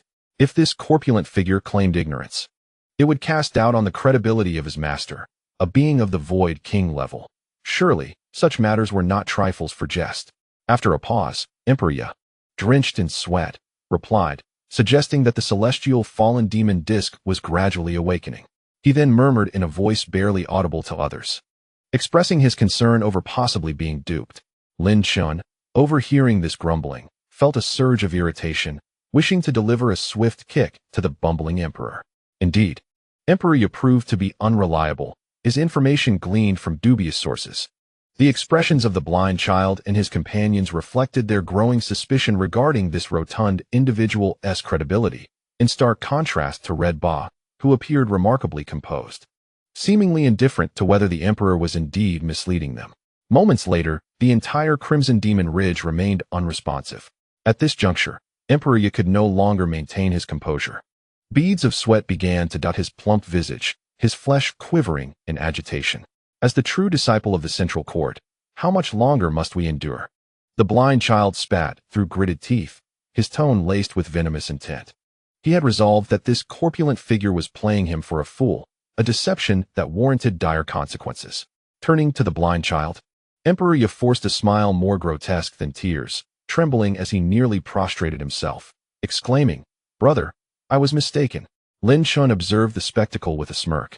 reveling in the sight of the emperor's discomposure, realizing that even this corpulent figure could fall prey to deception. However, in the next moment, Lin Chen's expression shifted drastically. The young seer glared fiercely at the Duck Emperor, poised to unleash unparalleled slaughter techniques. However, in the next moment, his expression underwent a dramatic transformation. The shadowy visage of darkness shifted, and the faces of Red Ba and Ouyang Zun also changed in unison. From within the Crimson Demon Ridge, a terrifying surge of demonic energy soared into the sky, causing the entire mountain range to tremble. A colossal demonic wheel slowly ascended from the ridge, instilling dread in all directions. The appearance of the celestial fallen demonic wheel was marked by a continuous eruption of malevolent energy that spread for several miles, rising ominously from the depths of the Crimson Demon Ridge. This immense wheel, measuring a full mile in diameter, was entirely ebony, with every intricate carving pulsating with demonic essence. Furthermore, ancient patterns depicting the fall of saints adorned its surface, echoing the collective demise of great beings. The celestial fallen demonic wheel, as its name suggests, emulates the tragic spectacle of mighty saints meeting their end. Although a supreme imperial artifact may not seem frightful in isolation, the true terror lay in its harmonious connection with the boundless demonic energy of the Crimson Demon Ridge. This meant that the artifact wielded the power akin to that of a saint, continuously drawing from an inexhaustible reservoir of energy. Any artifact, unless it possessed the formidable ability to absorb the energies of heaven and earth, would struggle to manifest its full potential without substantial support. The expressions of the young seer and his companions, including Red Ba, were grave. Confronting a fully activated supreme artifact was akin to facing a great saint. It was no wonder that the master of the vile entity behind the rotund figure had urged them to unite. Otherwise, even if the Chun Alliance engaged in battle with the Black Dragon World Society, victory would be elusive without the presence of a saint-level entity to neutralize the celestial fallen demonic wheel. Meanwhile, concealed in the shadows, Lin Chen pondered the ulterior motives of the rotund figure. Surely, his intentions were nefarious. He was undoubtedly scheming something wicked. The celestial fallen demonic wheel was not a trifling matter. Despite its alliance with the Crimson Demon Ridge, this plump individual possessed the treasure-absorbing basin. Blood Old deduced that the basin's power was currently capable of absorbing supreme artifacts. If the young seer and his allies could significantly diminish the strength of the celestial fallen demonic wheel, then the rotund figure would indeed be able to seize it. Lin Chen inhaled sharply, fixating his gaze on the rotund figure, unable to suppress a sinister chuckle. The rotund figure was indeed up to no good, plotting with considerable depth. Meanwhile, the Duck Emperor was immersed in thoughts of the impending spectacle when, unexpectedly, he sneezed, intensifying his growing sense of unease. This prompted the rotund figure to scan the surroundings with suspicion, yet the Duck Emperor detected nothing amiss. Recently, a wave of discontent has plagued the Duck Emperor, who, unable to contain his frustration, muttered curses under his breath. He shook his head vigorously, attempting to dismiss his troubling thoughts. "Esteemed friends," he proclaimed, his presence radiating an overwhelming aura of central martial intent. "The celestial cataclysmic demon plate has manifested. Let us unite our efforts without reservation to subdue it." The resentful-eyed boy, the boundless black, and the elder of the mysterious drum nodded solemnly in agreement. Red Tyrant, Ouyang Zun, and Bloodblade Sovereign also remained resolute, their formidable killing intent palpable in the air. With a thunderous roar, the celestial cataclysmic demon plate began to revolve, perceiving the formidable collective energy ahead. The sound it emitted was akin to a cacophony of thunderclaps. A torrent of demonic energy erupted from the plate, billowing into the sky, while countless streams of demonic light surged forth, reminiscent of an army of arrows being unleashed. The overwhelming display of demonic radiance struck terror into the hearts of onlookers. "Shatter it!"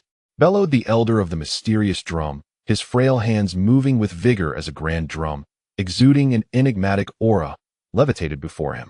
In that moment, the elder's emaciated form swelled, transforming him into a figure of formidable stature.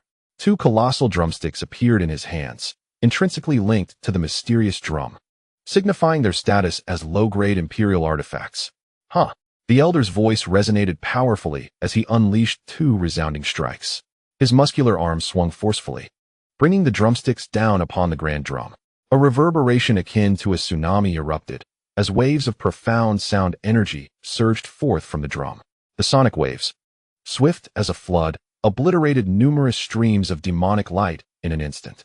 At the same time, a breathtaking sword radiance shot upward into the heavens. Bloodblade Sovereign, wielding a mysterious bloodstained blade, stood with hair billowing and eyes aglow with a terrifying crimson light, instilling fear in all who beheld him. With each step he took, the ground trembled beneath him as the bloodstained blade emitted a resonant hum, gathering an aura of dread. Blood Demon Slash. Bloodblade Sovereign's voice dripped with ferocity as he unleashed his blade towards the endless waves of demonic light. In an instant, a crimson blade light flashed forth, rapidly extinguishing the darkness, amidst which a fierce demon roared in anguish. The remaining demonic light was utterly annihilated by this sanguine radiance, dissolving into nothingness and unleashing a maelstrom of energy. The Elder of the Mysterious Drum observed the Bloodblade Sovereign strike with a flicker of deep apprehension in his eyes, clearly recognizing that the reputation of the 30th ranked Bloodblade Sovereign on the Chaos list was well-deserved. His power was undeniably formidable. The dark figure's countenance was far from pleasant, merely letting out a cold snort. Concealed in the shadows, Lin Chen's eyes sparkled with intrigue. Indeed, the prowess of the Bloodblade Emperor was not to be underestimated. If the opportunity arose, such a talent must surely be recruited into the Chen alliance. The stout figure remained exceptionally grave. Despite having withstood the blow, his expression was still one of intense seriousness, as if facing a formidable adversary. The atmosphere was palpably tense. The battle had only just commenced. In that moment, the entire Crimson Demon Ridge trembled, fissures spreading across the mountains, from which pure demonic energy surged forth, soaring towards the heavenly fallen demon disk. At this juncture, the aura of the heavenly fallen demon disk grew increasingly terrifying, its depth more profound than before. The grand image of the fallen sage appearing ever more vivid and piercing. At the center of the heavenly fallen demon disk, a deep, ominous light flickered, emanating waves of terrifying energy, clearly brewing a dreadfully powerful attack. This was dire. The heavenly fallen demon disk must not be allowed to unleash its full might. The residual-eyed youth's gaze sparked with intense light, as if tearing through layers of space to glimpse the source of that profound demonic glow. His expression turned gravely serious, as if he had perceived the monstrous entity concealed within that ominous light. Heyo Bian, Hongba, and Ouyang Zun all nodded in unison, acutely sensing the terrifying fluctuations emanating from that demonic light. The residual-eyed youth, without reservation, unleashed his full aura. His diminutive frame radiated a terrifying malevolence. With a resounding crash, a colossal Tao diagram materialized behind him, showcasing formidable divine powers. The Tao diagram manifested, echoing with thunderous roars that reverberated through the heavens and earth, releasing a terrifying aura. Four immense diagrams floated in the sky, each exuding a distinctly fearsome presence, enveloping the atmosphere in tumultuous energy. The pressure brought forth by these four martial diagrams was extraordinary, rivaling the overwhelming might of the heavenly fallen demon disk. Among these diagrams, those of the residual-eyed youth and Ouyang Zun were particularly formidable, as one had stepped into the realm of semi-saint, while the other was on the verge of doing so. Only the combined might of the four martial diagrams could stand against the force of the heavenly fallen demon disk. As for the Xiangu Old Man and the Bloodblade Emperor, neither had yet attained the realm of the Tao diagram. Thus they refrained from recklessly joining the fray, temporarily aligning themselves with the stout figure. At this moment, the corpulent figure's eyes gleamed with an unsettling light, occasionally emitting a lewd chuckle that conveyed a remarkably lascivious demeanor, almost to the point of drooling. Clearly, the unfolding events were aligning perfectly with the expectations of the Duck Emperor. In the shadows, CC gritted his teeth, his fists clenched tightly, unable to tolerate the smug and flamboyant expression adorning the rotund figure. The noble Shida was on the brink of losing his composure. Yet he found himself forced to endure, teetering on the edge of becoming a mere shadow of a ninja. Lin Chen maintained a calm demeanor, observing the developments with an air of composed detachment. His purpose for this visit, to employ the ancient art of the hidden immortal's devastating technique, did not involve reaching out to Hong Ba or the others. To execute a successful deception, he needed to shroud everyone in secrecy. At that moment, the heavenly fallen demon plate seemed to sense the overwhelming threat, its aura brewing into something increasingly terrifying. Suddenly, a chilling aura of malice erupted from the heavenly fallen demon plate, swiftly spreading like wildfire. "It's coming!" exclaimed the gaze of the remnant eye boy, his expression tightening as he shouted. Hong Ba and the others likewise tensed, their bodies brimming with anticipation. A raspy, yet indistinct voice emanated from the heavenly fallen demon plate, indicating the intelligence of the artifact had grown immensely formidable. No sooner had the voice faded than the demonic light, brewing at the heart of the plate, violently erupted. The entire massive disk began to whirl with alarming speed.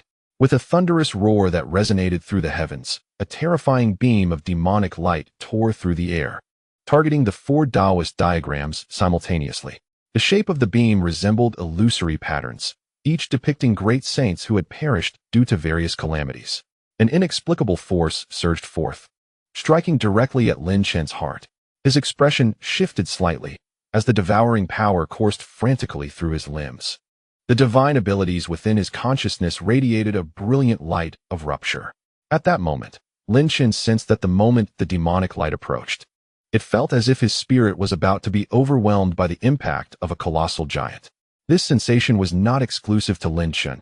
Even Cece, the Blood Knife Emperor, and Elder Xiangu experienced a profound shock. The Blood Knife Emperor and Elder Xiangu found themselves momentarily entranced, their eyes glazing over from the forceful impact.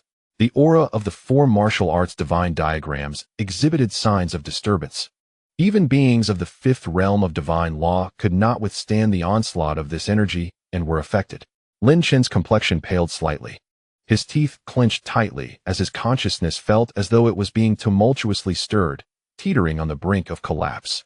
The intensity of this impact was nothing short of extraordinary. In stark contrast, Cece foamed at the mouth, straining against the force with a visage more tragic than Lin Chen's. Meanwhile, the corpulent figure was producing some mysterious object, his tattered long robe exuding an enigmatic aroma. The seemingly inconspicuous attire worn by the corpulent figure exuded an unexpected aura of power, effectively withstanding the onslaught. Indeed, this rotund individual was a treasure in his own right. In that fleeting moment, the negative repercussions emanating from the celestial annihilation's demonic radiance could not wholly affect the 4 esteemed ancestors present. Nevertheless, the potency of this demonic light was anything but ordinary. The figures of the remnant eye boy and red tyrant flickered as they rose, their formidable presence surging forth. Waves of divine brilliance erupted from the martial arts divine diagram, showcasing supreme techniques and streams of divine power in a magnificent display. The 4 martial arts divine diagrams hovered in unison, resembling an impenetrable iron curtain. With a thunderous crash, the demonic light collided with these divine techniques, producing a cacophony of explosive sounds as images of fallen great saints disintegrated amidst the chaos. The 4 martial arts divine diagrams united, exchanging their brilliance and collectively repelling the overwhelming force beyond their confines. Merely a top-tier imperial artifact, yet it dares to be so audacious. The remnant eye boy floated above the martial arts divine diagram, his pair of damaged eyes radiating an intense light. From these 2 pairs of eyes, piercing beams shimmered forth, imbued with a sense of incompleteness, as if these rays could render anything they touched flawed. This pair of eyes was a rare and extraordinary phenomenon, and the most terrifying aspect of the remnant eye boy lay within them, a fact that lent his name its significance. Seizing the moment when the celestial annihilation's demonic light clashed with the martial arts divine diagram, the remnant eye boy unleashed a lethal strike towards the celestial annihilation demonic disk. 2 beams of fractured light, laden with terrifying might, struck the celestial annihilation demonic disk unawares. The disk trembled violently, its momentum plummeting, and intricate patterns began to distort. Red Tyrant, Ouyang Zun, and Black Boundless swiftly moved to seal the celestial annihilation demonic disk. Recognizing the rarity of this opportunity, the remnant eye boy once again harnessed the power of his damaged eyes. The trio of Red Tyrant and his companions reacted promptly, unleashing the supreme Overlord Fist and the Black Dragon Roar in unison. Their combined might was awe-inspiring, the energy terrifying, crashing down upon the celestial annihilation demonic disk with the speed of lightning. With a series of resounding explosions echoing across the celestial annihilation demonic disk, The two fractured beams struck anew. The disc, now unable to withstand the fierce assault, began to crumble as its demonic energy dispersed. Seeing the celestial annihilation demonic disc in such disarray, the remnant boy swiftly summoned the martial arts divine diagram, directing it to suppress the disc from all sides. In an instant, 3 colossal martial arts divine diagrams descended upon the remaining directions, as if forming a grand quadrilateral suppression formation. The formidable aura of the Skyfall demon plate was shaken, retreating continuously until it had shrunk to the entirety of the Crimson Demon Ridge, emitting a persistent, ominous hum, as if it were on the verge of shattering. Upon witnessing this scene, the residual boy let out a gentle sigh of relief. Thankfully, it was a close call without any real danger. In the current situation, anyone with discernment could easily grasp the gravity of the matter. Hong Ba and the others also breathed a sigh of relief. After all, the power of the Skyfall demon plate was that of a half-saint, exceedingly terrifying. That they could jointly suppress it to this extent without sustaining injuries was commendable. The corpulent figure observed the unfolding events, and he could no longer contain the drool that cascaded down. His face, which had previously been stern, now bore an exceedingly lewd grin. My chance for fortune has arrived. I shall be powerful. I shall ascend to greatness. In that moment, the rotund individual could not help but leap with exuberance, his ample posterior wiggling as if he were attempting to allure someone. Lin Chen watched, momentarily in a state of bewilderment, before finally uttering a single expletive. Chapter 562. Enchanting fragrance of the mind under the combined efforts of the residual boy and the 4-path diagram experts. For massive diagrams occupied the cardinal directions, effectively initiating the initial sealing of the entire Skyfall demon plate. The pretender, masquerading as the true disciple of the central courtyard, beheld the scene of suppression and sealing, completely losing his composure, twisting his ample form with an air of shamelessness, a lecherous grin plastered across his face. Fortunately, both Bloodblade Emperor and Elder Xiangu were suffering from the immense impact and remained in a semi-dazed state, desperately resisting the surge of demonic intent, and thus failed to notice the debauchery of the rotund figure. Otherwise, they would undoubtedly question whether this individual truly hailed from such a grand power. A disciple cultivated by the central courtyard, no matter how unfortunate, would not exhibit such lewdness. Shi and Lin Chen suppressed their burgeoning rage, wary of the possibility that they might impulsively strike the corpulent figure, thereby revealing their own identities. The inheritor of the treasure seeker's legacy, regardless of his misfortunes, would undoubtedly possess a keen sense of detail, adeptly concealing every nuance, and acting only when assured of success. Observing Lin Chen's struggle to maintain composure, Blood Elder remarked, "You must remain cautious of this individual." Lin Chen remained silent. Indeed, he harbored no significant intent to kill this rotund figure. Perhaps due to a shared sense of being outcasts, both figures condemned by society. However, should an opportunity arise, Lin Chen would not hesitate to deal with this individual decisively. After contemplating, Lin Chen gently patted Shishi's shoulder, gazing at the increasingly distorted visage of the rotund figure, and could not help but let out a soft sigh. Oh, the irony of fate. Everyone, do not let your guard down. The residual boy declared loudly. After all, the Skyfall demon plate was an exceptional imperial artifact, intertwined with the demonic energies of the entire Crimson Demon Ridge, ensuring an inexhaustible source of power. Even though it was restrained by the 4 massive path diagrams, it still emitted a terrifying resistance. The entire celestial demon disk was in a state of violent rotation, each turn unleashing a torrent of demonic energy with immense force, as if attempting to shatter its confining prison. The 4 formidable entities, Zan Yen Tongzi, Hongba, Ouyang Zun, and He Wu Bian, each at the pinnacle of the Dao diagram realm, coordinated their efforts with remarkable synergy. At their exalted level of existence, collaboration was no longer a challenge. With every tremor of the celestial demon disk, they intuitively unleashed the powers inscribed upon the Dao diagram, striking down the energies expelled by the disk's eruption. Simultaneously, Zan Yen Tong Zi unleashed the power of his innate, impaired vision, which, with each strike against the celestial demon disk, inflicted significant damage, shattering several patterns representing fallen saints. Seizing the moment, Ouyang Zun and the others refrained from holding back, each deploying their top-tier imperial artifacts to mercilessly assault the celestial demon disk. Under the overwhelming pressure of their combined might, the disk's power gradually waned. Even with the endless reservoir of demonic energy from the abyss of Red Demon Ridge sustaining it, it could not escape the suppression of these four masters. Though the power of top-quality imperial artifacts could, to some extent, rival that of a great saint, there existed a chasm between artifacts imbued with spirit and those without. In terms of overall strength, the current state of the celestial demon disk was akin to that of a mere semi-saint. How could a semi-saint withstand the joint assault of another semi-saint alongside two Tao diagram peak beings? Meanwhile, Lin Chen observed the coordinated efforts of the four Tao diagram masters against the celestial demon disk, keenly absorbing their combat experience and insights, which significantly enhanced his own understanding. At long last, after a full day of attrition, the celestial demon disk lay in ruins under the combined pressure of the four Tao diagram entities. The once pitch-black and ominous disk was now riddled with cracks, the patterns of fallen great saints either shattered or dimmed beyond recognition. Suddenly, a powerful wail emanated from the celestial demon disk, soaring into the heavens. Upon witnessing this, the expressions of Zhan Yin Tongzi, Hong Ba, and the others shifted from grave concern to a glimmer of hope. They observed the aura of the celestial demon disk begin to dissipate, akin to a deflating balloon.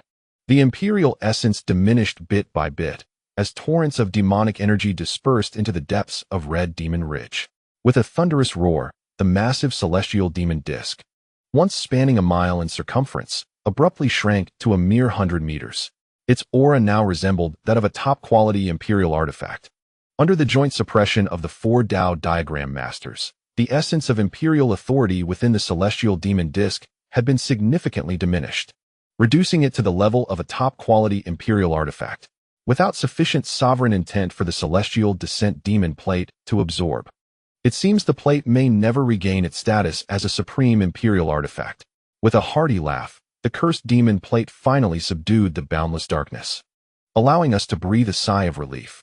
Hong Ba's expression remained unchanged, yet his previously tense body had noticeably relaxed. The withered-eye boy also displayed a glimmer of joy. Having successfully subdued the celestial descent demon plate, their subsequent plans would be far easier to execute.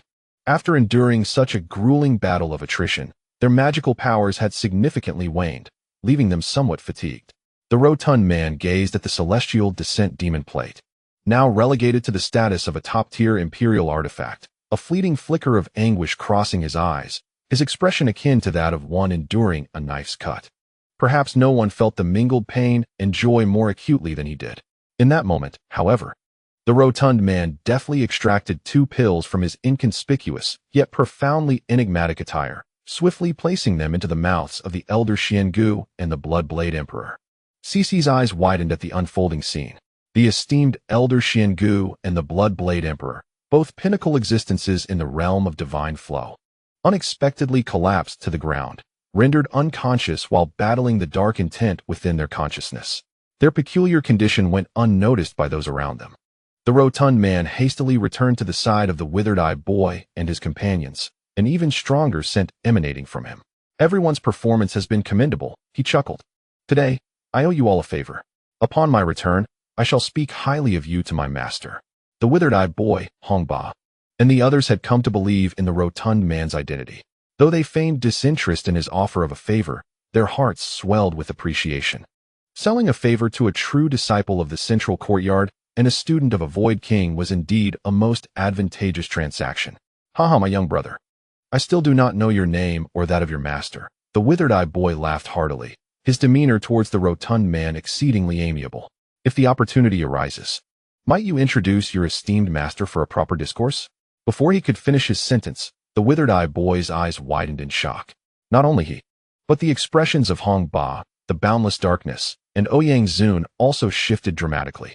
The rotund man had, unbeknownst to them, produced an ancient wooden artifact adorned with numerous archaic inscriptions. With astonishing speed, he exhaled upon the wood, igniting it instantly, releasing a vast cloud of mist that enveloped Hong Ba, boundless darkness, Ouyang Zun, and the withered-eyed boy entirely. A fleeting pang of regret flickered in the rotund man's eyes as he gazed at the burning wood, muttering curses under his breath. Damn it! This illusory divine fragrance is irreplaceable. Such a precious item, used just once and gone. Damn it, you're lucky. The rotund man lamented the loss of the so-called illusory divine fragrance with palpable sorrow, suddenly enveloped by the presence of the four Tao diagram realms. The individuals were poised to unleash their might when an ominous mist surged forth, penetrating their very beings at a terrifying velocity. They had already expended a considerable amount of mental energy and magical power dealing with the celestial fallen demon disk, and their guard against the corpulent figure had lessened, leaving them unable to react swiftly. The scion of the remnant eyes wide with disbelief, felt the sealed powers within him and the faintness of his spirit, realizing he had been ensnared. At that moment, a profound sense of humiliation welled up from the depths of his heart. Yet, in the next instant, he collapsed. Red Tyrant also stared in shock, his hand just reaching out, the ferocity dissipating from his fist. Clearly, he had intended to strike down the rotund adversary. But the mist infiltrated his body, and he too succumbed. "Remember this, you dead fatso," Black Boundless glared at the corpulent figure, his body slackening. For some unknown reason, this individual, half kneeling on the ground, did not faint as quickly as the others, Remnant Eye, Ouyang Zun, and Red Tyrant. It seemed as though a force within him resisted the intoxicating power of the divine mist. "Hang in there. Let me remember you, you damn brat," the fat man retorted, taken aback by Black Boundless' resilience. In a swift motion, he turned, aiming his considerable posterior at Black Boundless' head, and sat down heavily. Black Boundless' eyes widened in disbelief as he stared up at the enormous shadow descending upon him. Thud! Black Boundless was forcefully pinned beneath the weight of the fat man. A soft sound followed, releasing a foul odor into the air. The fat man's face blossomed with an expression of unparalleled comfort before he erupted into a lewd, hearty laugh. This time, a complete victory. Lin Chen watched this scene, astonished at Black Boundless' misfortune. Beside him, Cece was like a volcano, finally erupting in response to the spectacle. Chapter 563, Cece versus Duck Emperor. At this moment, the four Tao diagram beings were all brought down by a single move from the Duck Emperor. The scene, devoid of any explosive magical fluctuations, was nonetheless thrilling. It was remarkable that four esteemed entities of the Tao diagram realm were so effortlessly incapacitated by the Duck Emperor. Even Lin Chen could not help but be astonished by the Duck Emperor's prowess. He realized that if he relaxed even slightly, he too would fall victim. Thinking this, cold sweat trickled down Lin Chen's back. Damn it, this fat man truly inherited the complete teachings of the treasure seeker. Blood Old could not restrain himself from shouting in excitement and anger. Lin Chen remained silent, fully aware that the ancient wooden artifact the Duck Emperor had produced was anything but ordinary. The divine mist, after all, was crafted from branches plucked from a tree known as the enchantment tree. The existence of the Tao diagram realm, once infiltrated by the mist, succumbs in an instant. Even the semi-saints cannot withstand it. Blood Old remarked with a peculiar expression. However, if one can effectively repel this mist with formidable power and energy, preventing it from penetrating the body, the situation remains manageable. Lin Chen inhaled sharply, realizing that this mesmerizing divine fragrance was indeed a remarkable treasure. Yet, the crux lies in the myriad schemes orchestrated by the Duck Emperor. Initially, he leveraged the identity of the true disciple from the central courtyard to deceive the masses, gradually leading them to believe in his ruse. Then, at the moment of their relaxation, he unleashed the divine fragrance. This intricate series of maneuvers sent a chill through Lin Chen's heart. He vowed never to be misled by the lecherous facade of that rotund figure again. The rotund individual had rendered the boundless Black unconscious with a mere plummet and had released his toxic gas bomb, feeling quite pleased with himself. In this world, who could possibly daze the existence of the Tao diagram realm with just their posterior while in the divine flow realm? Even Lin Chen, that rascal, could not compare. Alas, the day of fortune for this young master had finally arrived. The duck rose, swaying its rear, gazing at the suspended, utterly depleted celestial fallen demon plate, and erupted into a broad grin, his eyes narrowing into slits of delight. Although the celestial fallen demon plate had currently degraded to a superior imperial artifact, restoring it to its prime form was hardly a daunting task. The value of a prime imperial artifact on this sacred spirit continent is indeed immense. Otherwise, the esteemed Duck Emperor would not risk his life engaging in such endeavors. Gather. With a grand gesture, the duck summoned a colossal ancient basin that immediately floated into the air, emanating a mysterious and terrifying suction force. Under this potent pull, the celestial fallen demon plate trembled slightly before being effortlessly engulfed by the treasure basin. Once the treasure basin was secured within his consciousness, the duck felt an immense satisfaction. Patting his pocket and exhaling a sigh of relief, his gaze sweeping over the several unconscious entities of the Tao diagram realm, revealing a grin of utmost lewdness. For entities of the Tao diagram realm, how vast their wealth must be. Though the time frame was merely half an hour, this emperor intended to reap his rewards thoroughly. The Duck Emperor gazed at the blind-eyed boy and others, nearly drooling at the prospect of the wealth possessed by the Tao diagram realm. Known for his decisiveness, the Duck Emperor unhesitatingly produced the treasure basin, flinging it skyward, his ample flesh shuddering as a continuous flow of magical energy surged into the basin. This artifact, even coveted by Lin Chen, radiated an overwhelming might, unleashing an incessant and formidable suction force. Brilliant flashes of treasure light erupted from the four entities of the Tao diagram realm, dazzling and piercing, revealing an array of superior imperial artifacts. Concealed in the shadows, Lin Chen could even faintly sense a terrifying aura of royalty emanating from the blind-eyed boy, indicative of an absolute imperial artifact. By the heavens, this rotund individual was indeed ruthless. Witnessing this scene, Lin Chen could not help but swallow hard. Aware that the blind-eyed boy possessed one absolute imperial artifact and one superior imperial artifact. On the dark figure, two superior imperial artifacts and several mid-grade imperial artifacts shimmered, representing an immense fortune. No wonder this treasure-hunting rogue was destined to be eliminated by the world. Lin Chen suppressed the urge to rush out and rob. Observing the Duck Emperor drooling and laughing lewdly. All of it belongs to me. The Duck Emperor's eyes sparkled with greed, nearly drowning in his own saliva. Supported by his abundant mana, in less than half a quarter of an hour, he successfully absorbed all the radiant treasures into the treasure basin. In an instant, the Duck Emperor exuded an imposing aura. As the treasure basin glimmered brightly, his power soaring.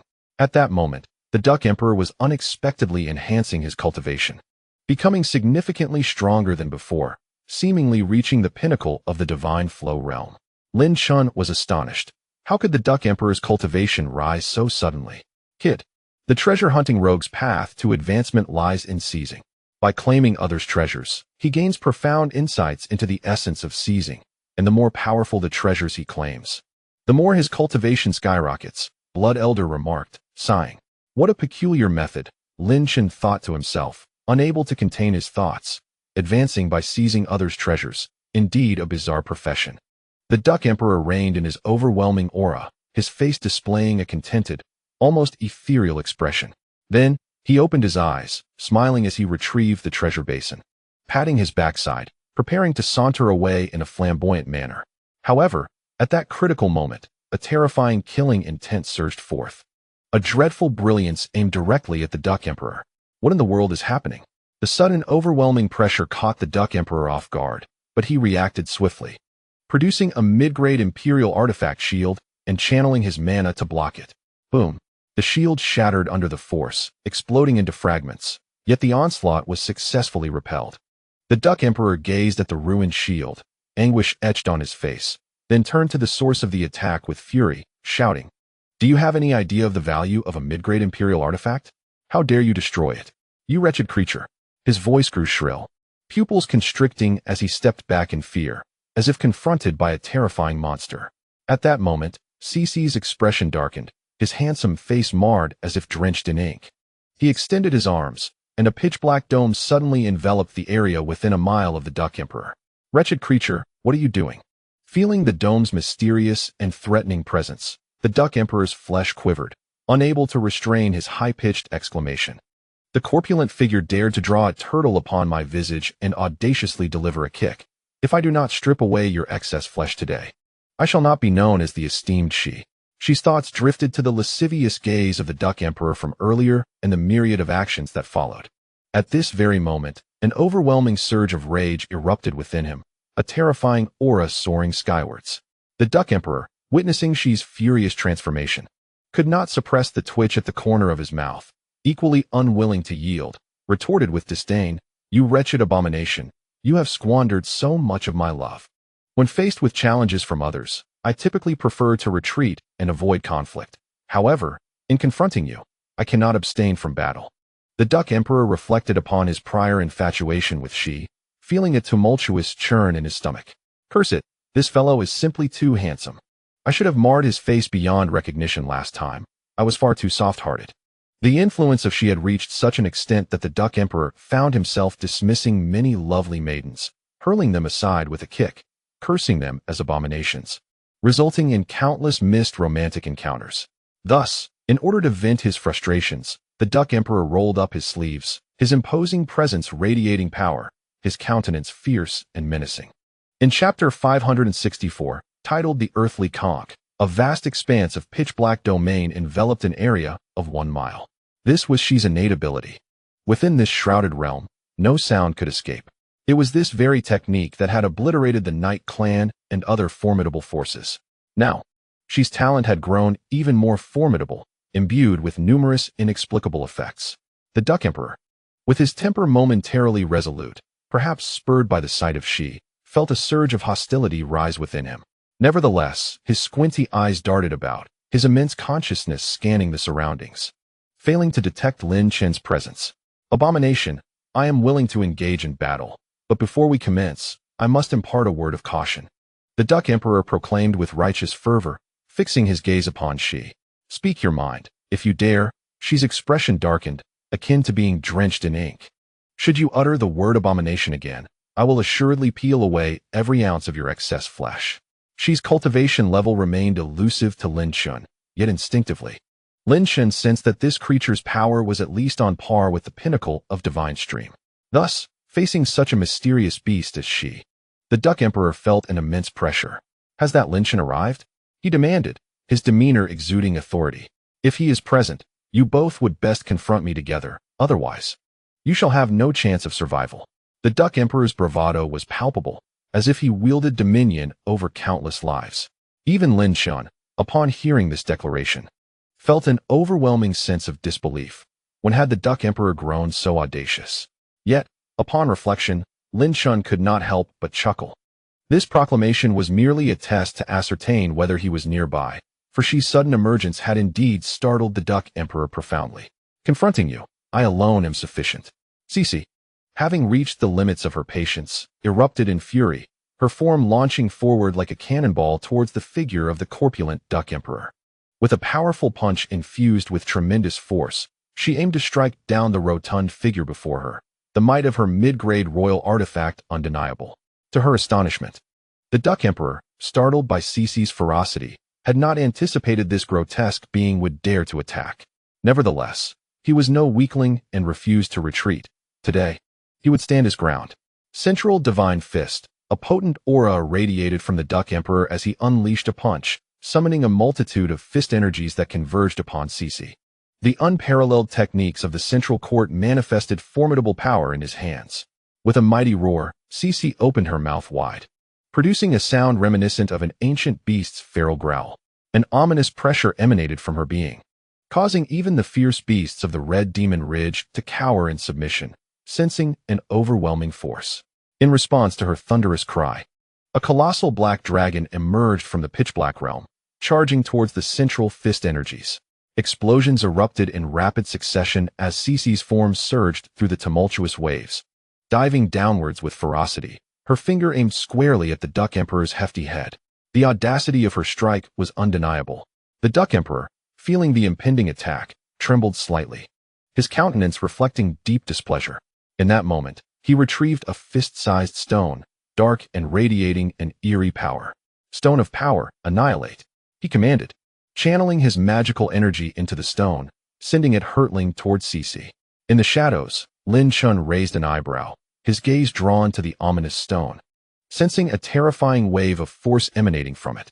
Cece, undeterred, plummeted downwards, her finger morphing into a fist that shimmered with a golden light, embodying the essence of a sovereign.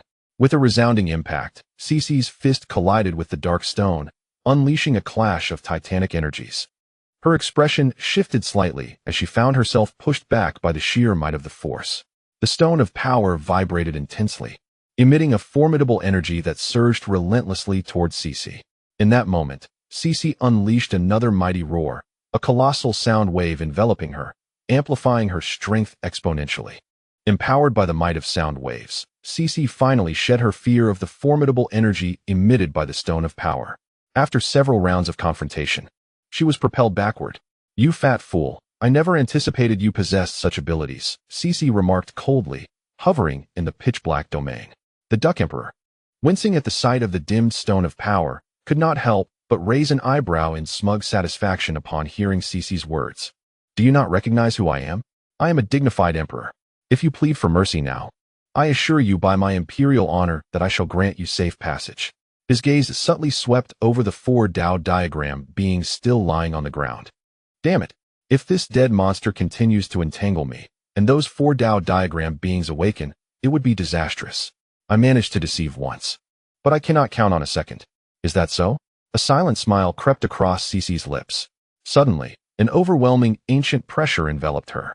A piercing radiance emanated from her, revealing the colossal form of an otherworldly beast before the astonished Duck Emperor.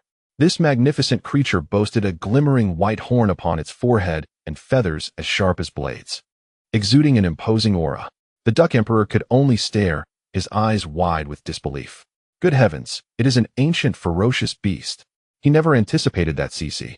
This dead monster was in fact an ancient beast of legend, and judging by its appearance and overwhelming presence, this creature was no ordinary foe. "Now, you have no chance of escape." With a voice that resonated like thunder, the beast spoke, its icy gaze piercing.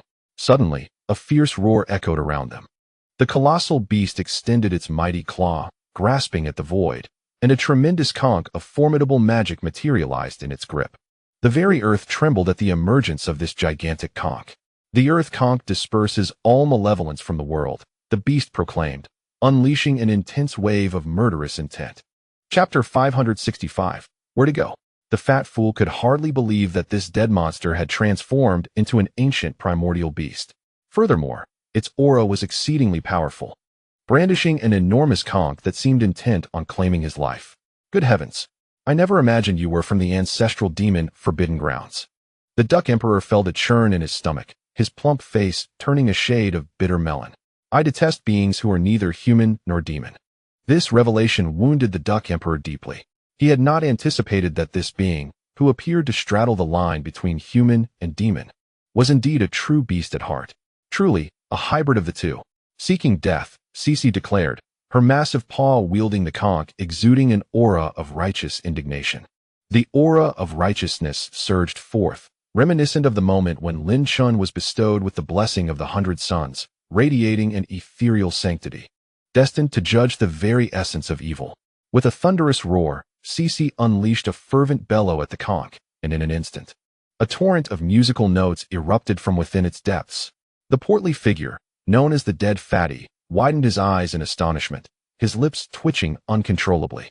From the colossal conch, waves of musical notes surged forth like a tidal wave, spanning the skies and converging upon his form with lethal intent. An aura, so terrifying it seemed capable of crushing the Red Demon Ridge, emanated from this deluge of notes. The power of this divine technique, at this moment, was evidently on par with the most transcendent of arts. It was no wonder that the corners of Dead Fatty's mouth quivered. After all, such supreme arts were not easily countered. Gritting his teeth, Dead Fatty resolved to summon his might, raising his hands skyward as his internal energy surged forth. Behind him, an image ascended into the heavens, a tumultuous phenomenon coalescing in the sky. It bore resemblance to Lin Chen's 9 Void phenomenon, manifesting as an image of devouring. The figure portrayed was indistinct, continuously employing various methods to seize treasures from others. Strikingly, this incessantly thieving character bore an uncanny resemblance to Dead Fatty himself. Lin Chen was utterly astounded. Yet, within Lin Chen's mind, the Blood Elder chuckled softly. The phenomenon of treasure seizing infused the experience of the treasure seeker, amplifying the might of the phenomenon, a force not to be underestimated. Lin Chen could not help but marvel at the peculiar nature of the treasure hunter as profession.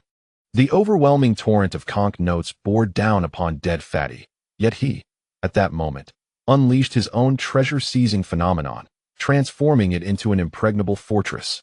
Clashing with the surging notes, under the operation of the treasure-seizing phenomenon, the tidal wave of notes seemed to be snatched away, losing their targets and dissipating into the ether. Cece's large eyes narrowed in appreciation. The power of this treasure-seizing phenomenon bore similarities to that of the treasure basin, both encapsulated in the essence of seizing. Emperor Duck observed as the transcendent art nullified the threat before him. Despite the turmoil within, he could not help but exclaim with bravado, "Indeed, my divine powers are unparalleled. Submit swiftly, you wretched creature. What can your avian sacred body amount to before my might?" In this moment, Emperor Duck exuded confidence. Previously, when confronted by the undead creature and Lin Chen in unison, he had been paralyzed by fear. Yet now, in battle with Cece, he felt empowered, believing that with just a flick of his abilities, he could easily dispatch Lin Chen. Indeed, the treasures possessed by Lin Chen were far from ordinary. As he contemplated this, the Duck Emperor could not help but salivate at the thought of subduing Cece and extracting Lin Chen's secrets, thus acquiring the legendary artifact. His eyes became increasingly fervent as he gazed at Cece. "Do not look at me with those eyes," Cece fumed, infuriated by the lecherous gaze of the rotund figure. With a powerful leap, she soared into the air. A mighty gust of wind surged beneath her ascent as Cece descended with regal grace, unleashing a ferocious claw aimed directly at the head of the rotund man, as if intent on shattering it. "How dare you sneak attack?" Startled by the imminent threat looming above him, the Duck Emperor felt a jolt of fear. Gritting his teeth, a pained expression crossed his face. He retracted the treasure manifestation and, determined to catch a big fish with a long line, pulled forth an object. What he produced was a small stone statue, no larger than a human head, of an ancient green hue adorned with 7 mysterious characters on its back. The features of the statue were indistinct, and it held a rope that emanated an air of antiquity, clearly a remarkable artifact. "Spirit of the deceased, bind her." A wicked grin reappeared on the Duck Emperor's face. A torrent of magical energy surged into the statue, which suddenly radiated a blinding light. The 7 characters on its back shimmered, and the rope transformed into a golden beam, hurtling towards Cece. "What is this?" As the golden light shot towards her, Cece couldn't help but feel a surge of curiosity. Nevertheless, she dismissed her doubts and swatted at the golden beam with her paw. Seeing her attempt to strike the golden light, the rotund man could no longer contain his laughter, exclaiming, "Foolish spirit, indeed a foolish spirit." Cece's claws collided with the golden light. Contrary to expectations, there was no explosive sound or earth-shattering impact. Yet, Cece's expression shifted dramatically. The golden light shattered upon contact with her paw, dispersing into countless golden threads that rapidly enveloped her. At that moment, it felt as though a vast net had descended upon her. "Constrain, Titan!" Cece roared in terror, unleashing waves of strength, but could not break free from the immense golden net. Instead, it constricted even further, and despite her massive form, Cece found herself plummeting from the sky, crashing heavily to the ground. "Hee, the power of the binding statue is beyond your resistance." The Duck Emperor watched with satisfaction as Cece fell, a smug expression on his face. "Though I can only hold you for a brief moment, I have already subdued you. Humph, this time, I shall show you mercy." Suddenly, the Duck Emperor dusted himself off and began to sway his hips, preparing to depart. The moment he turned around, his previously confident expression transformed into one of utter despair. Alas, the familiar duck he had nearly captured was slipping away. This left the Duck Emperor heartbroken, not to mention the waste of a heavenly confinement technique. Initially, he had intended to subdue this entity and take it away, intending to ensnare Lin Chen thereafter. However, the 4 Taoist figures he had stealthily incapacitated were now exhibiting a far more intense aura than before, and it would not be long before they regained their senses. Faced with the wrath of these 4 formidable beings, the Duck Emperor had no courage to continue. Thus, he opted for the prudent strategy of retreat. Roaring, Shishi's expression was filled with fury, and the power radiating from him became increasingly formidable as he struggled against the golden net. With each of his efforts, the golden threads of the net began to snap one by one, and it would not be long before he was completely free. "I curse you." Upon hearing Shishi's roar, the Duck Emperor's mood soured further, and he turned around, cursing vehemently. "Damn it, I will spare you this time, but next, I shall turn you into a panda-faced creature." As he continued to curse, he produced a mid-grade imperial flying sword, which emanated a powerful aura as if ready to slice through the air at any moment. Upon witnessing this, Shishi clenched his teeth, refraining from explosive retaliation and instead focusing all his strength on escaping the golden net. The Duck Emperor, having lost interest in battling the enigmatic ancient beast, gave a lewd smile while twisting his body and leaping onto the flying sword. "Ha ha, undead creature, wait for me. It won't be long before I personally come to deal with you, and you'll be thoroughly subdued." Standing atop the flying sword, the Duck Emperor laughed heartily, channeling his magical energy as he prepared to soar into the sky. At that moment, the once furious Shishi displayed a wicked grin. "Flee. I wonder where you think you can escape to." Just as the Duck Emperor was about to take flight, his body suddenly trembled, and beads of cold sweat began to form on his forehead. A powerful hand had unexpectedly clasped his shoulder. The familiar voice echoed behind him. "My Emperor, I have missed you dearly. Were you planning to leave so soon?" Turning around, the Duck Emperor was met with Lin Chen's face, adorned with a subtle smile, which caused him to wear a grimace that was more sorrowful than tears. Mother of Heaven, how could it be this calamity? Chapter 566, The Plundering of the Duck Emperor. Boom. A surge of powerful energy erupted, and the massive beast effortlessly shattered the golden net. The confinement technique cast by the Duck Emperor also exploded into nothingness. Shishi transformed once more into an elegant young man, a smile illuminating his face as he regarded the Duck Emperor. At that moment, the Duck Emperor's complexion turned a ghastly green. He could hardly believe that Lin Chen was truly present there. How is this possible? Despite employing numerous probing methods, he had failed to reveal Lin Chen's presence. As a result, he truly stood before me. "You appear to have noticed my presence, though your countenance seems rather grim," Lin Chen remarked with a faint smile. "Duck Emperor, our previous accounts remain unsettled. Why did you flee?" The Duck Emperor responded to Lin Chen with a smile that was more sorrowful than a cry, trembling under the weight of the terrifying hand resting upon his shoulder. "Ah, Lin Chen, my old friend, it has been quite some time," he forced a smile. Yet the expression of distress on his face was unmistakably pronounced. Shishi strolled over leisurely, observing the Duck Emperor with a nonchalant demeanor. "Oh, the rotund one. Where has your bravado vanished? Why do you look so deflated now?" The Duck Emperor's expression darkened. He felt insulted, but upon gazing at Lin Chen's placid smile, his heart raced with an unspoken vow to deal with this dead weight in due time. A gentleman avenges himself. 10 years is not too late. Lin Chen beamed with a radiant smile. The reason he refrained from restraining the furious Shishi was partly due to a desire to keep the Duck Emperor occupied. After all, the rotund fellow possessed an array of tricks. Who knew what means he might employ to escape his grasp? Thus, Lin Chen allowed Shishi to unleash her full combat prowess, ensuring that the rotund one remained thoroughly engaged, waiting for the moment when the 4 great map realms stirred to awaken. At that point, the Duck Emperor would be so preoccupied with fleeing that his guard would be lowered, and Lin Chen would strike. "Seal it off," Lin Chen commanded with a wave of his left hand, and 6 imposing gates of ghostly deities soared forth, occupying 6 pivotal positions. The 6 ebony portals converged into a singular entity, exuding the brilliance of exquisite imperial artifacts, instilling fear in those who dared to oppose them. The rotund one trembled visibly, fully aware of the implications of Lin Chen's actions. "Good heavens, am I truly to be robbed?" he stammered.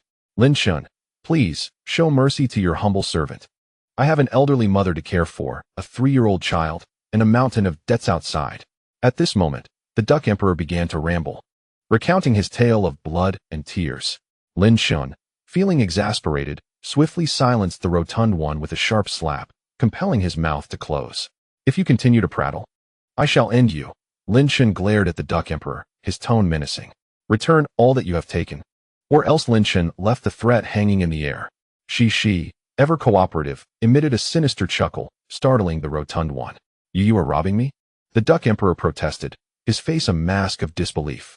"I am a true disciple of the Central Court. How can you dare rob me? Persist in your charade, and you shall see." Lin Chen's impatience grew, his voice rising. "Will you hand over what you owe?" He seized the Duck Emperor's right hand, a surge of sharp primordial energy erupting, as if it could sever the rotund one's head at any moment. The corners of the Duck Emperor's mouth twitched. His face contorted into a bitter grimace. Ever since he had attempted to use that enchanted stone against Lin Chen, only to have it thwarted, a knot of resentment had formed within him. Each encounter with Lin Chen deepened his sense of defeat, as if he were confronted by his own nemesis. "Mother of..."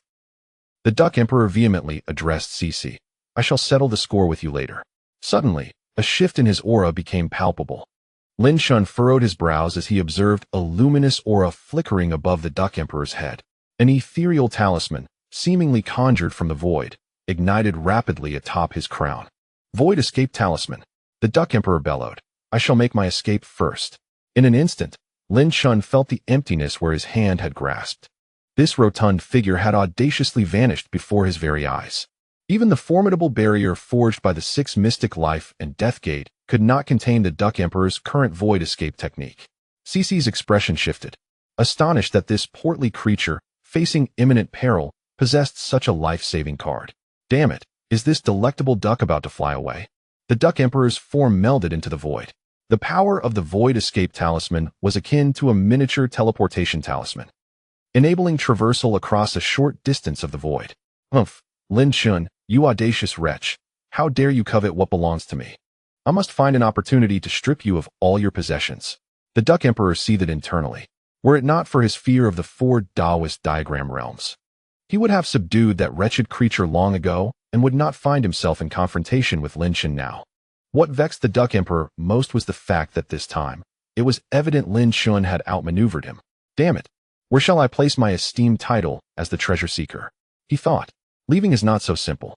A smile curled at the corner of Lin Chen's lips as his form abruptly vanished from sight, as if he too had dissolved into the void. He had invoked the ancient art of hidden immortals. Although still merely at the first stage of phantom manifestation, Lin Chen could temporarily traverse the void to strike down his foes. Indeed, as Lin Chen crossed into the void, he immediately spotted a lecherous, rotund figure frantically fleeing. A burning talisman alight above his head. With a vigorous wave of his hand, a colossal bronze tower materialized, and an immense formation spread forth, enveloping the corpulent figure. A piercing scream echoed, resonating with clarity. Cece's eyes widened as she beheld, a mile ahead, the portly figure being forcefully propelled backward, crashing heavily to the ground. Following this, the bronze ancient tower descended, its base shimmering with golden light, the word suppression flickering with boundless truth, firmly pinning the rotund figure to the earth.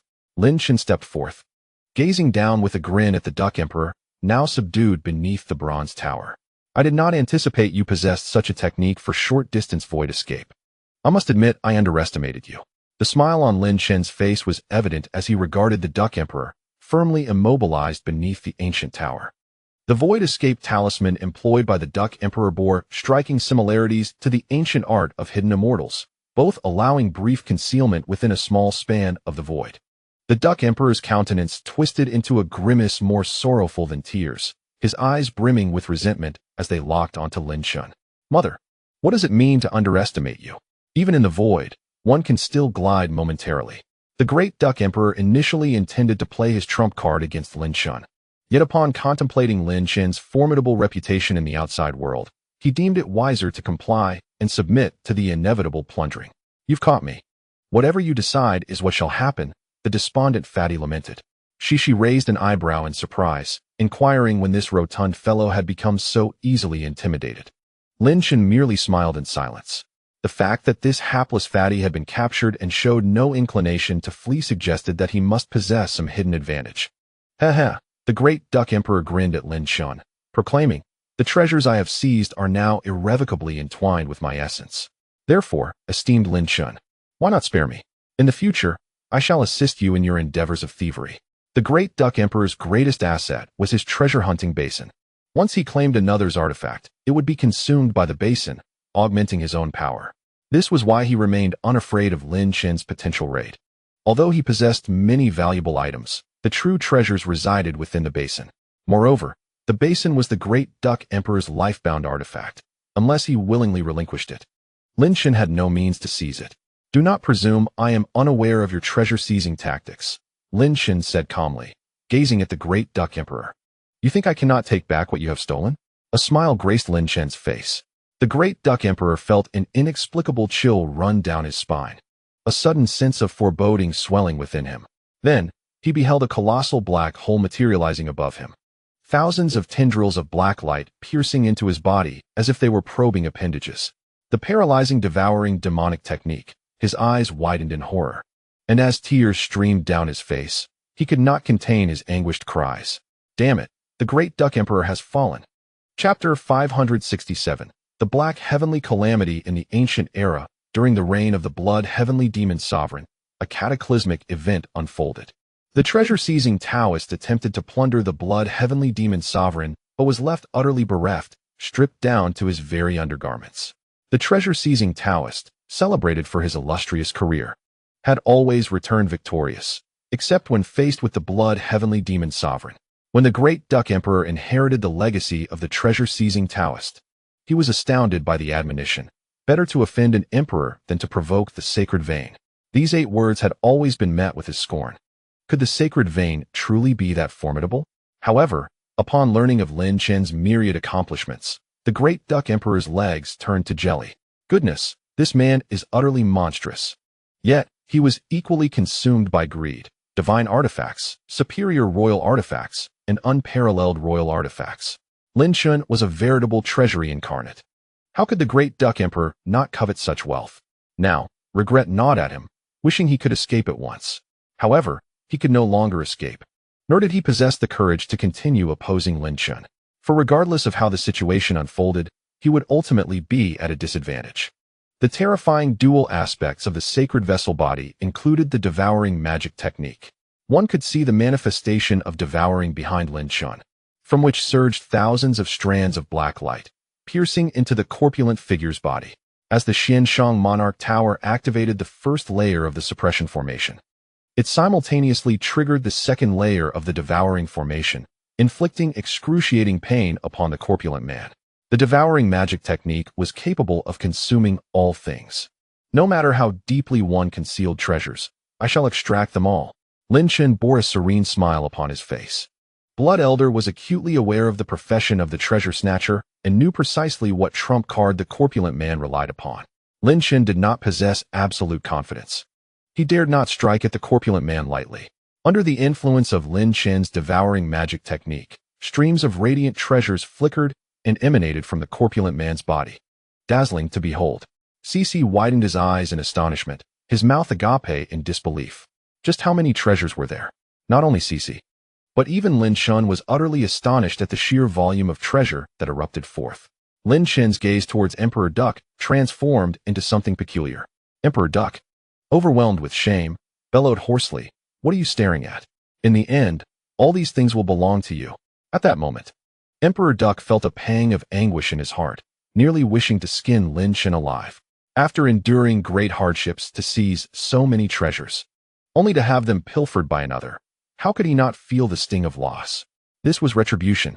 Lin Chen understood that the corpulent man harbored murderous intentions towards him, yet upon witnessing the abundance of treasures, Lin Chen decisively cast aside any compassion. Once a supreme imperial artifact, the heavenly falling demon disc, alongside other supreme imperial artifacts extracted from the residual eye boy, as well as dozens of upper-grade and mid-grade imperial artifacts, lay amidst a plethora of assorted ancient items, all akin to consumables such as the celestial confinement and enigmatic fragrance. Especially after Blood Elder elucidated the effects of these ancient items, Lin Chen felt a blend of astonishment, joy, and speechlessness. It was evident these items were specifically designed for robbery, lacking significant lethality. CC observed with gleaming eyes. Indeed, the corpulent man possessed a remarkable array of valuable items.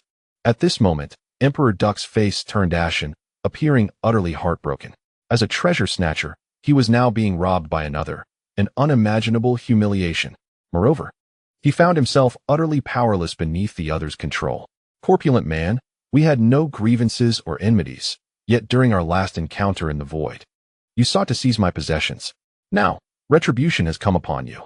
Unable to bear the sight of the corpulent man's woeful expression, Lin Chen rolled his eyes and remarked, "I am always merciful in my actions. Some items shall be left for you." He decided to leave behind certain ancient items, including a mid-grade imperial artifact, and even retained one upper-grade imperial artifact from the residual eye boy for the corpulent man. Though both belonged to a class of individuals universally scorned by the world, Lin Chen could not summon the heart to be excessively harsh towards this rotund figure. It is said that those who share similar misfortunes often find solace in one another. Perhaps, in a future where he stands alone against the world, he might still have a sneaky, overweight companion by his side. As the corpulent man observed Lin Chen's less severe demeanor, his expression improved slightly, although the flesh upon his face continued to quiver.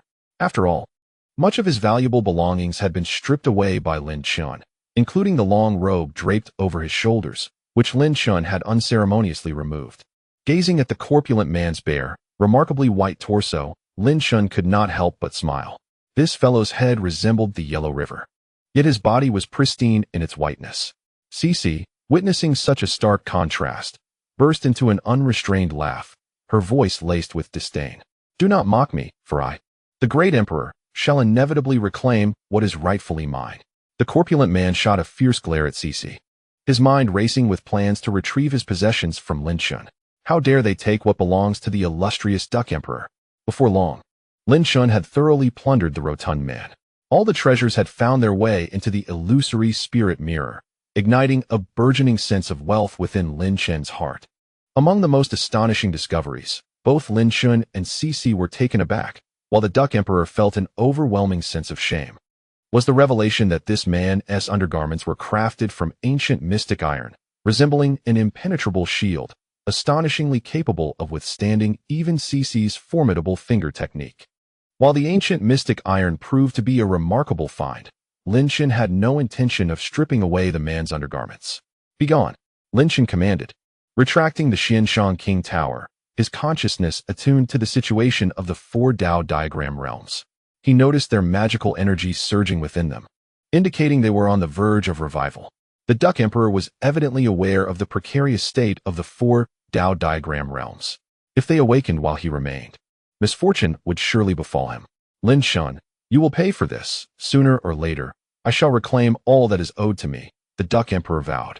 As ethereal symbols ignited above his head, channeling an ancient divine power as he slipped into the void, Lin Chen observed the Duck Emperor's disappearance without intervening, merely smiling faintly.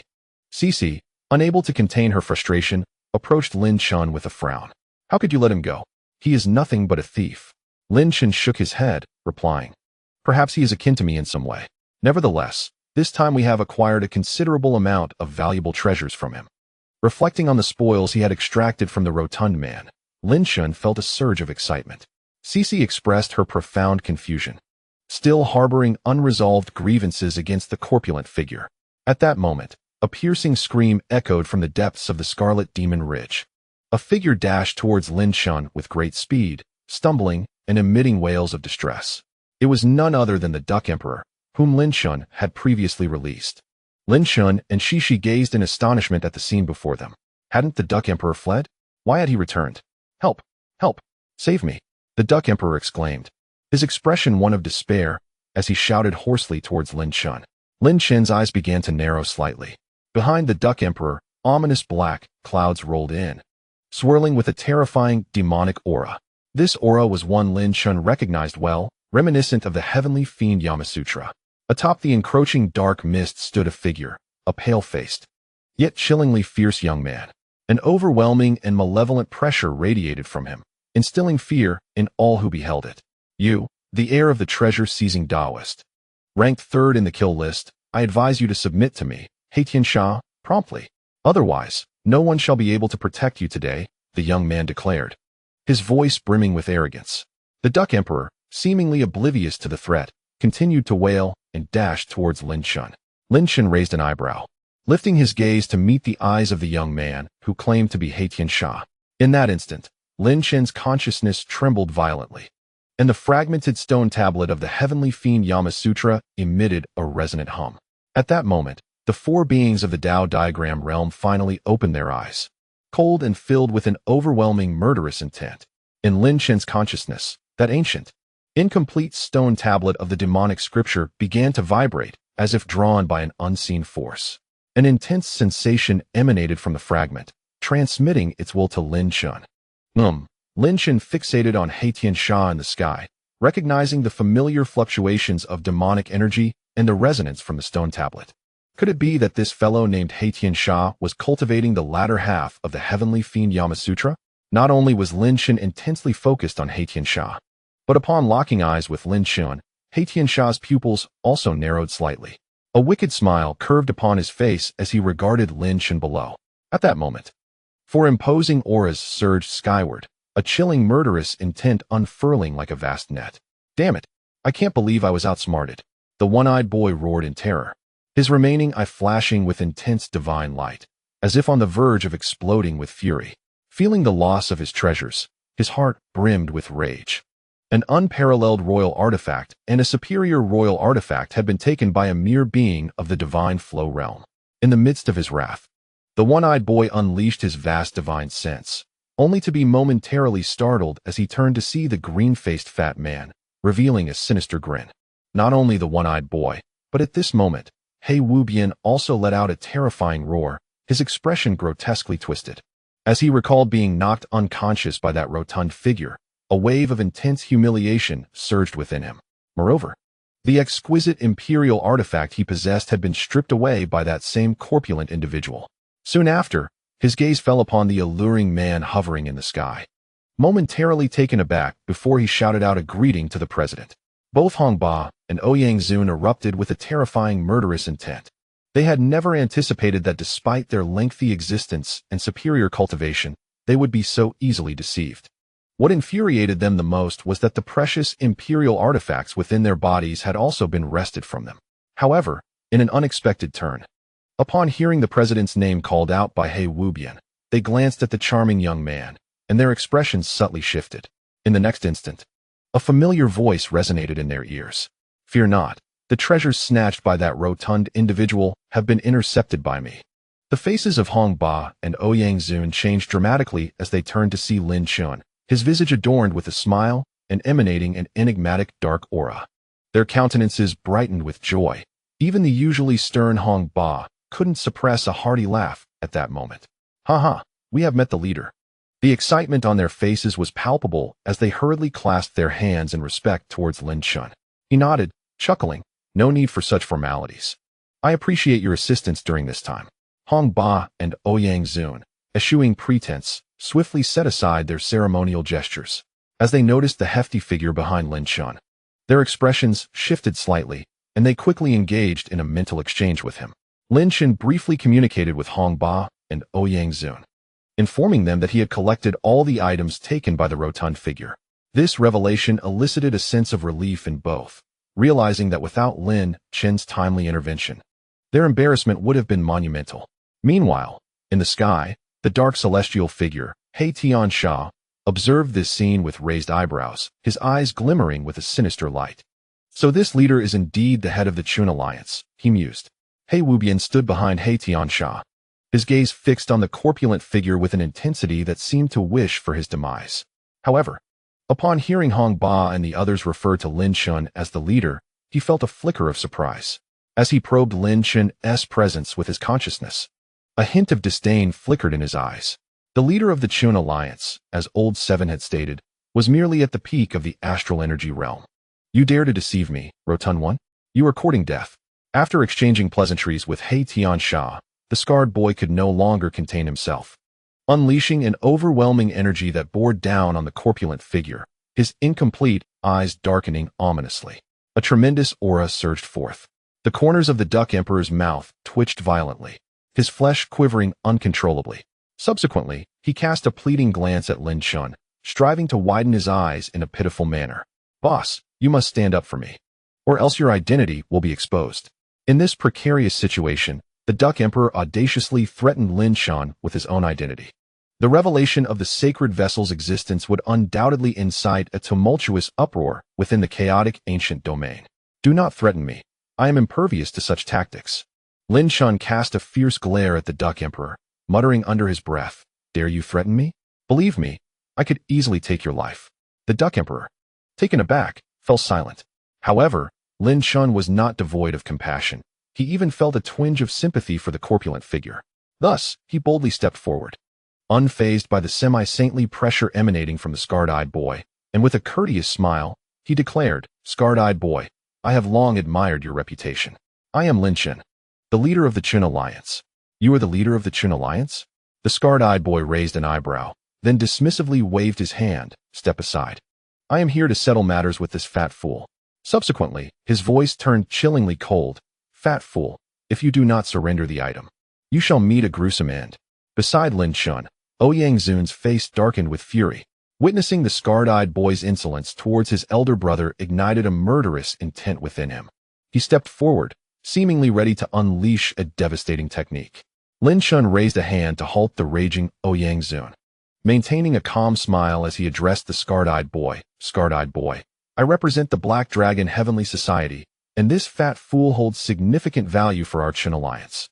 I implore you to grant me a favor and hand him over. The Duck Emperor appeared ashen, feeling the sting of scorn from Shi's mocking gaze. A wave of humiliation washing over him.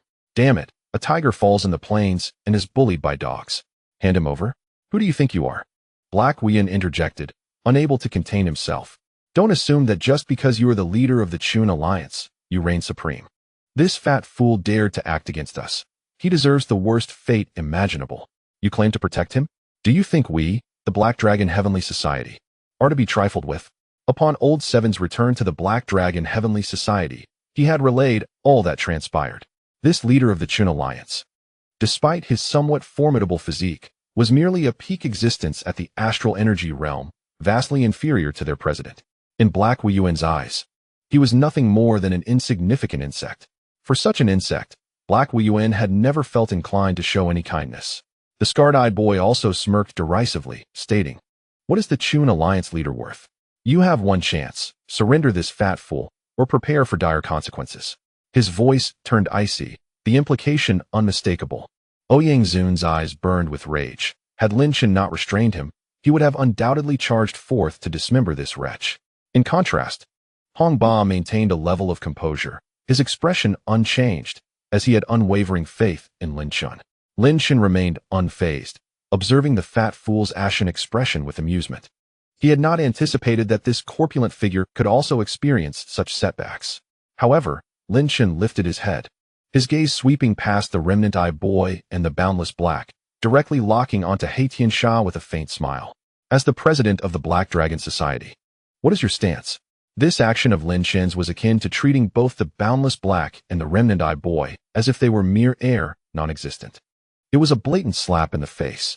As expected, under Lin Chen's demeanor, both the boundless black and the remnant-eyed boy's expressions shifted, emanating an icy, murderous aura from their bodies. How dare a mere peak existence of the Ganchi realm act so arrogantly? At that moment, Haitian Sha's voice suddenly resonated, commanding them to halt. Both the boundless black and the remnant-eyed boy were momentarily taken aback as Haitian Sha shook his head at them and stepped forward. Treading upon the swirling demonic clouds and gazing down at Lin Chen from a position of superiority, a playful smile crept across Haitian Sha's cold and sinister face. His demeanor mocking. Offer your life, and you may spare theirs. Surrender them, and you may preserve your own life. He pointed a finger at Lin Chen and then gestured towards the group behind him, as if to present Lin Chen with a choice between safeguarding his own life or that of his companions.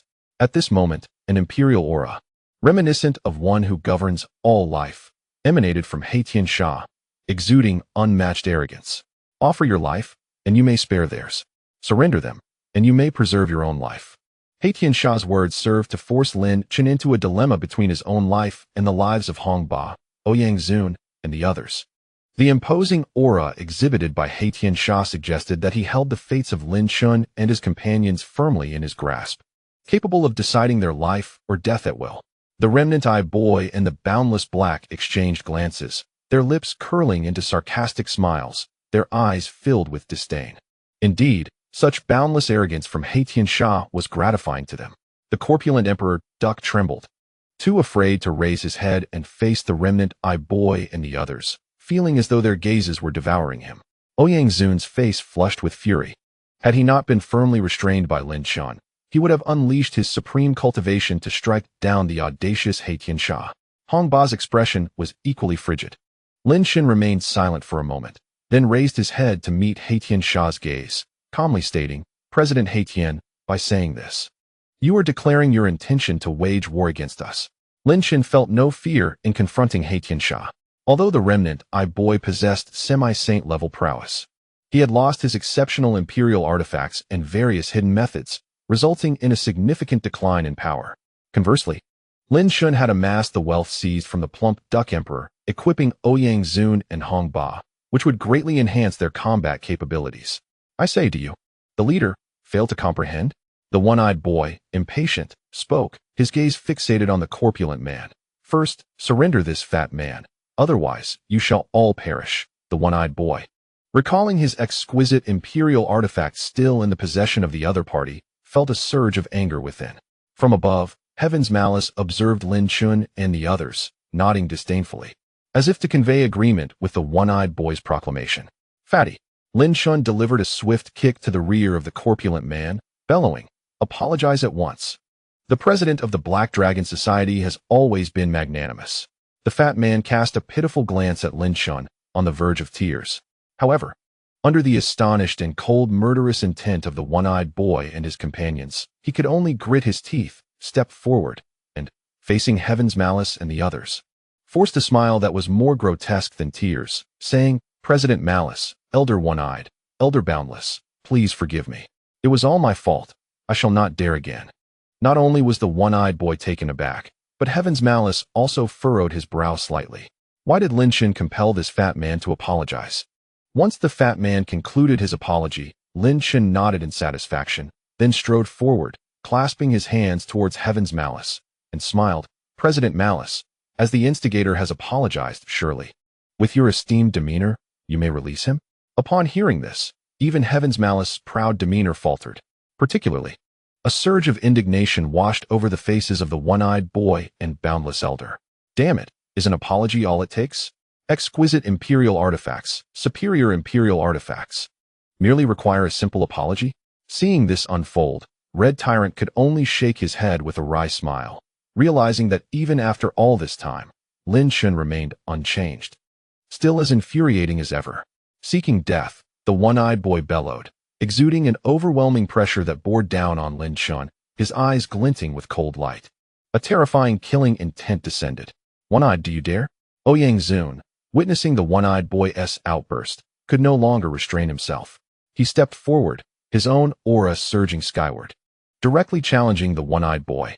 Although Ouyang Zun had not yet reached the semi-holy realm, he was half a step away, thus matching the one-eyed boy's pressure.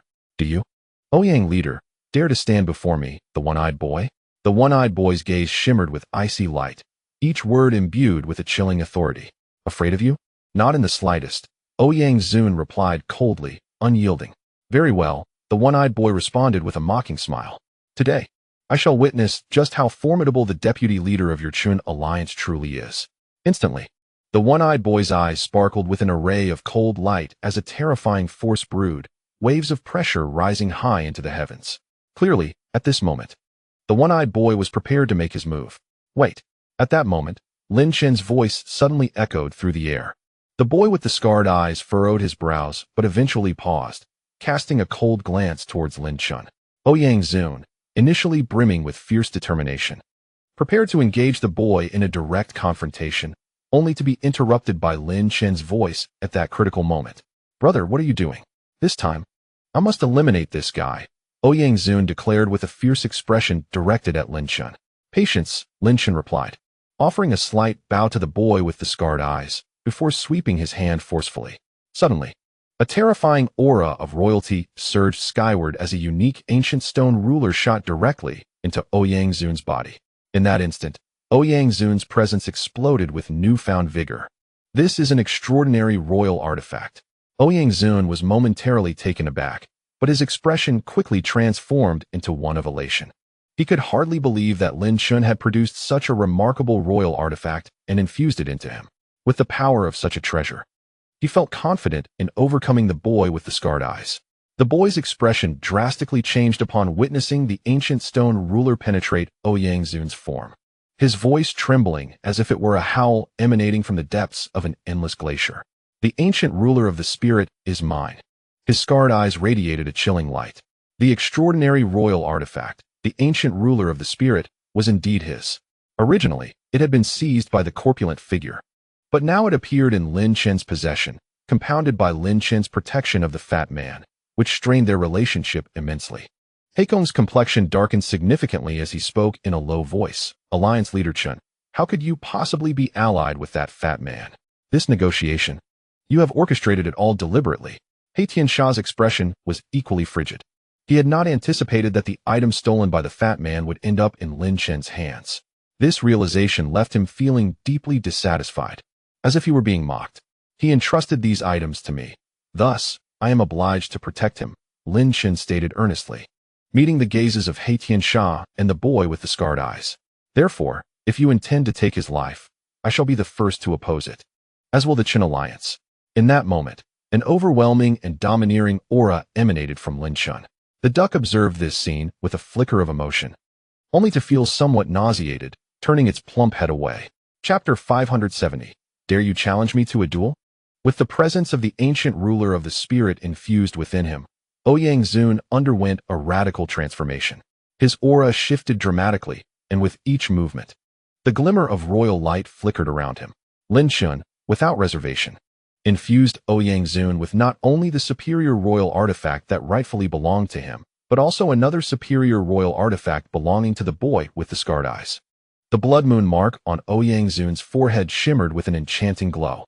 His eyes, filled with surprise, soon transformed into a calm, yet piercing gaze, as the essence within him surged with formidable strength. A supreme imperial artifact, accompanied by two exquisite imperial artifacts, resides within his being, granting him a power that is undeniably formidable. If just moments ago, Ouyang Zun had a mere 30% chance against the remnant boy, he now possesses a robust 70% assurance. It is crucial to understand the immense disparity between wielding a supreme imperial artifact and being devoid of one. The remnant boy could only witness this scene with his flawed eyes emitting a chilling glare, instilling an overwhelming sense of dread. His heart thrashed violently, and a malevolent aura seemed capable of exploding his very form. At this moment, the remnant boy could no longer endure the provocation. His eyes turned blood red. You seek death. His voice was a harsh rasp, reminiscent of grinding gears, and the horrific intent of murder was aimed squarely at Lin Chen. How dare you gift my supreme imperial artifact to another? I shall make your existence a living hell. In an instant, the remnant boy struck with lightning speed, his fist hurtling toward Lin Chen, propelled by a tremendous force. Get away from me. Ouyang Zun's icy voice resonated, as he summoned a colossal ancient ruler, striking fiercely at the remnant boy. In that moment, a torrent of power erupted from this ancient ruler, akin to a roaring ocean, sweeping toward the remnant boy with unparalleled might. The remnant boy's pupils constricted slightly, and he swiftly retracted his fist. A radiant light surged within his flawed eyes, hastily shooting forth to collide with the ancient ruler's strike. A resounding explosion reverberated through the air, encasing Lin Chen and the others in protective barriers of magical energy to withstand the shockwave. The remnant boy was forced back several steps before regaining his footing. In contrast, Ouyang Zun, wielding the ancient ruler, exuded a terrifying brilliance that sent shivers down the spine of onlookers. The remnant boy's expression darkened to an extreme. Stripped of his supreme imperial artifact, his power diminished significantly, while Ouyang Zun's strength surged dramatically. What a formidable leader of the Chun Alliance, the remnant boy thought. His gaze fixated on Lin Chen with a ferocious intensity, as if he wished to devour him whole. How dare you toy with me? I, the remnant boy, shall ensure you meet a grim fate. Yet, he hesitated to launch an attack, for Ouyang Zun was not to be trifled with. Lin Chen regarded the remnant boy with a calm smile, fully aware of the overwhelming murderous intent emanating from him. However, Lin Chen remained unperturbed. Subsequently, Lin Chen made his move once more, this time brandishing an ancient Xuanwu hammer. The hammer radiated a profound aura of imperial majesty, its intricate patterns alive with energy, exuding a hint of sinister power. It seemed that with a single strike, this hammer could unleash a force capable of shattering seas. The expression on the remnant boy's face shifted dramatically, for this hammer was none other than his own exquisite imperial artifact. Hongba, this is for you. Lin Chen, with no reservations, forcefully plunged the exquisite imperial hammer, along with two other superb imperial artifacts, into the body of Hongba. A solemn expression enveloped Hongba's face, his overwhelming aura intensifying. Though his external appearance remained largely unchanged, the energy within him surged with immense power. The two superior imperial artifacts extracted from the boundless black figure, combined with Hongba's own two artifacts, resulted in a staggering amplification of his strength. Alliance leader Chen, you seek death. Hong Wu Bian, akin to the withered-eyed youth, witnessed this scene with a countenance twisted in malevolence. From his form emanated terrifying, oppressive energy, the pressure of the Tao diagram realm rolling forth. Humph! Hongba, standing beside Lin Chen, let out a cold snort, his voice thundering with authority, equally releasing a formidable pressure. Sensing the overwhelming might emanating from Hongba, Hong Wu Bian's expression shifted slightly, his demeanor still vicious as he clenched his teeth. Cease at once, Hong Wu Bian and the withered-eyed youth, He Tiansha declared expressionlessly, his voice imbued with unwavering authority. Yes, both Hong Wu Bian and the withered-eyed youth reluctantly suppressed their murderous intent, nodding in agreement.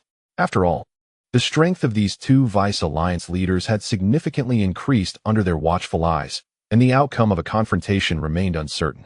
Lin Chen maintained a calm smile, deliberately ignoring the green glow emanating from Duck Emperor's eyes. This Lin Chen is merely a squanderer. I, Duck Emperor, shall one day exact revenge, muttered Duck Emperor, lamenting inwardly at the sight before him. Had the circumstances not been so pressing, he would have surely confronted Lin Chen. Finding the scene tedious, she chose to close her eyes in meditation, avoiding the sight of Duck Emperor's repugnant visage. Alliance leader Chen, impressive tactics, He Tiansha suddenly applauded, the sound crisp and resonant. He then pointed at Duck Emperor, remarking, I did not expect you to be connected with this fellow. This maneuver has indeed left our Black Dragon Society in dire straits. Lin Chen merely shrugged. To He Tiansha and the others, this appeared to be a grand conspiracy, a plot by the Chun Alliance against their Black Dragon Society. My stance is exceedingly clear, Lin Chen said. Gazing at He Tiansha's haughty face, the person cannot be returned to you. Furthermore, our discussion pertains to the matters of the Scarlet Demon Ridge. Do you prefer conflict or concession? Lin Chen was chiefly concerned with the whereabouts of the Eye of the Demon God within Scarlet Demon Ridge. As for offending the Black Dragon Society, he had long since placed them on his list of adversaries, harboring no illusions that relations would improve. The enigmatic figure of Black Heavenly Fiend suddenly regarded Lin Chen with keen interest, a piercing glint flashing through his obsidian eyes. He directly communicated with Lin Chen through thought, inquiring about how he should address him, revealing that within Lin Chen's being lay something capable of stirring the essence of his heavenly fiend, Yin Luo Sutra. Who are you? Truly? At this moment, Black Heavenly Fiend chose to convey his thoughts telepathically rather than speaking openly.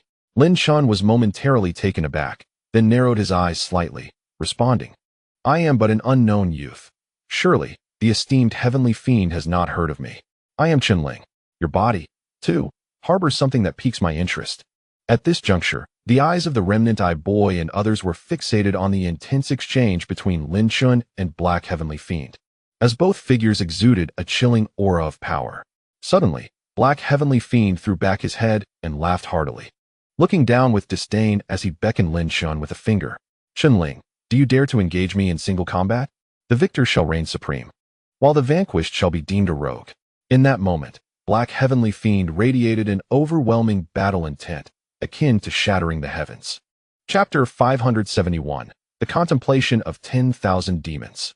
Black Heavenly Fiend unambiguously challenged Lin Chen to a duel, declaring that the victor would claim the title of king, while the loser would be relegated to infamy.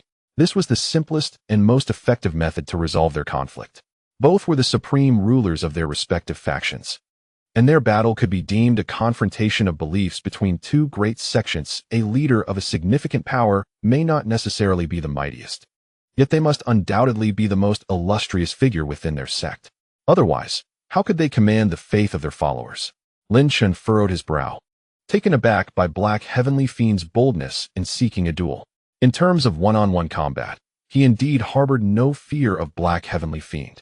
However, despite possessing the devouring demon technique and having modified certain divine abilities, he was wary of his identity being uncovered. Black Boundless recognized the precariousness of the situation for their Black Dragon Society, and, noticing Lin Chen's momentary frown, seized the opportunity to mock him. What's wrong? The illustrious Chenling, Grand Leader? Are you perhaps afraid of this battle?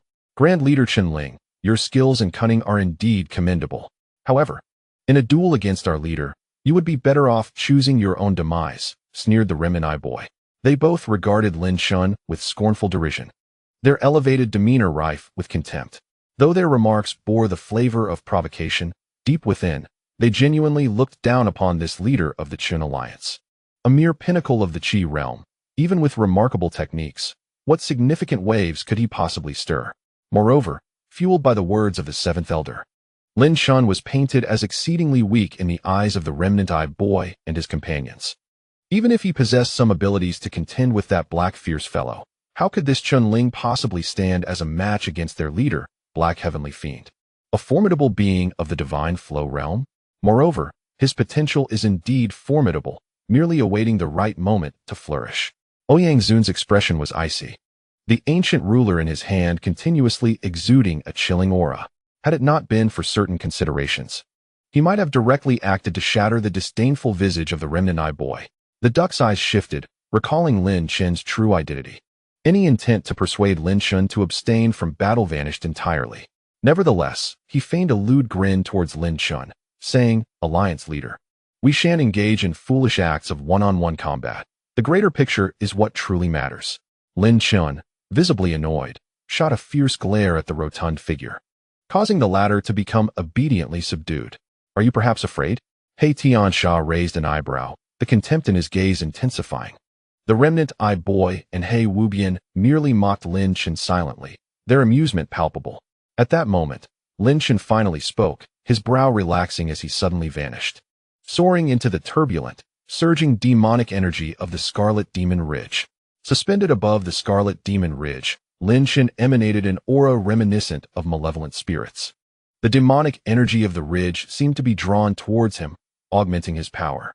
This spectacle caused a slight change in the expressions of the remnant-eyed boy and He Wubian. The ability to absorb demonic energy could only be associated with one of the 10 demonic scriptures of the reincarnation demonic canon. Sensing the subtle glimmers of the Tiansha demonic intent emanating from Lin Chen, they pondered if he was cultivating the Tiansha Yinluo scripture. "Should we battle? Let it be here." "Do you dare?" Lin Chen's lips curled into a slight smile as he beckoned to He Tiansha with a finger. Arrogant. He Tiansha's brow furrowed as he suddenly moved, dark clouds swirling ominously behind him. In an instant, a palpable battle intent radiated from him, enveloping Lin Chen's form. "I shall claim your Tiansha Yinluo scripture." He Tiansha similarly plunged into the Scarlet Demon Ridge, his body transforming into a veritable furnace, absorbing waves of potent demonic energy to fortify himself. From a distance, it resembled countless thick black serpents incessantly coiling into He Tiansha's being, an astonishing sight. At that moment, Emperor Ya's face also quivered, astonishment flashing across his features before he shrieked, "Alliance leader, I neglected to inform you.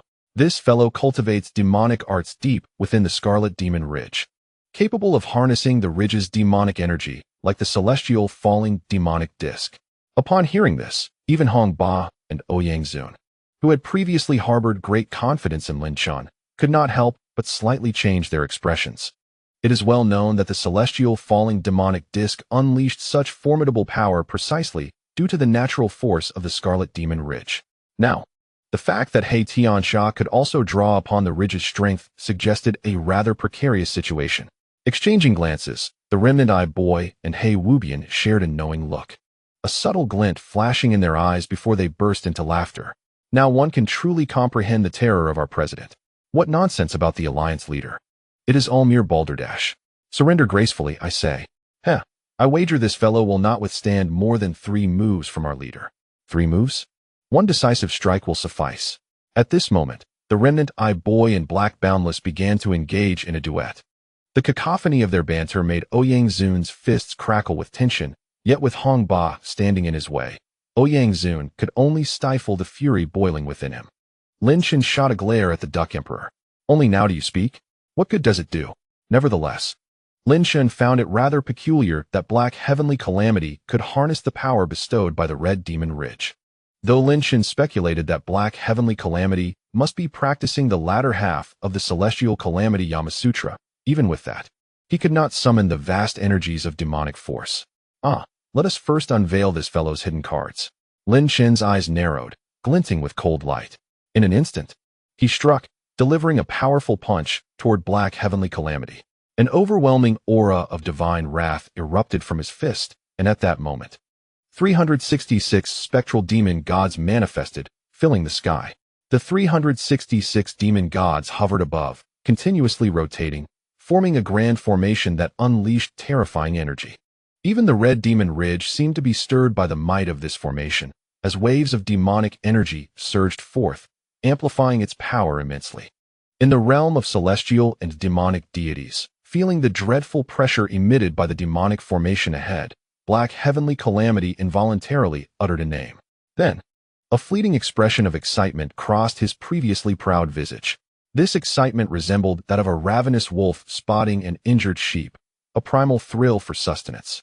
Ha, Chen. You have indeed cultivated the upper half of the celestial calamity Yamasutra. The sinister laughter of Black Heavenly Calamity echoed ominously. Today, you shall undoubtedly meet your end.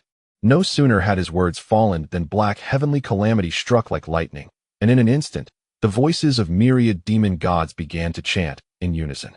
Myriad demonic meditation, Black Heavenly Calamity coldly pronounced, and the next moment, behind him, a multitude of terrifying demon gods densely filled the space. A tidal wave of overwhelming pressure surged forth. The supreme technique, myriad demonic meditation, revealed its fearsome might. Behind Black Heavenly Calamity, a multitude of spectral demons appeared. Thick as a storm, these demon gods, heads bowed, concealed their ferocity in their eyes, hands clasped together, their dark mouths seemingly murmuring incantations. A total of 999 demon god apparitions entered this state, known as meditation. This state is one of profound insight, a contemplation of the hidden truths of the cosmos. If humanity were to master the art of meditation, it would yield immense benefits for their spiritual cultivation. At the very moment the unparalleled technique of the 10,000 demons meditation was unleashed, a formidable force emanated from the spectral forms of the 999 meditating demon deities.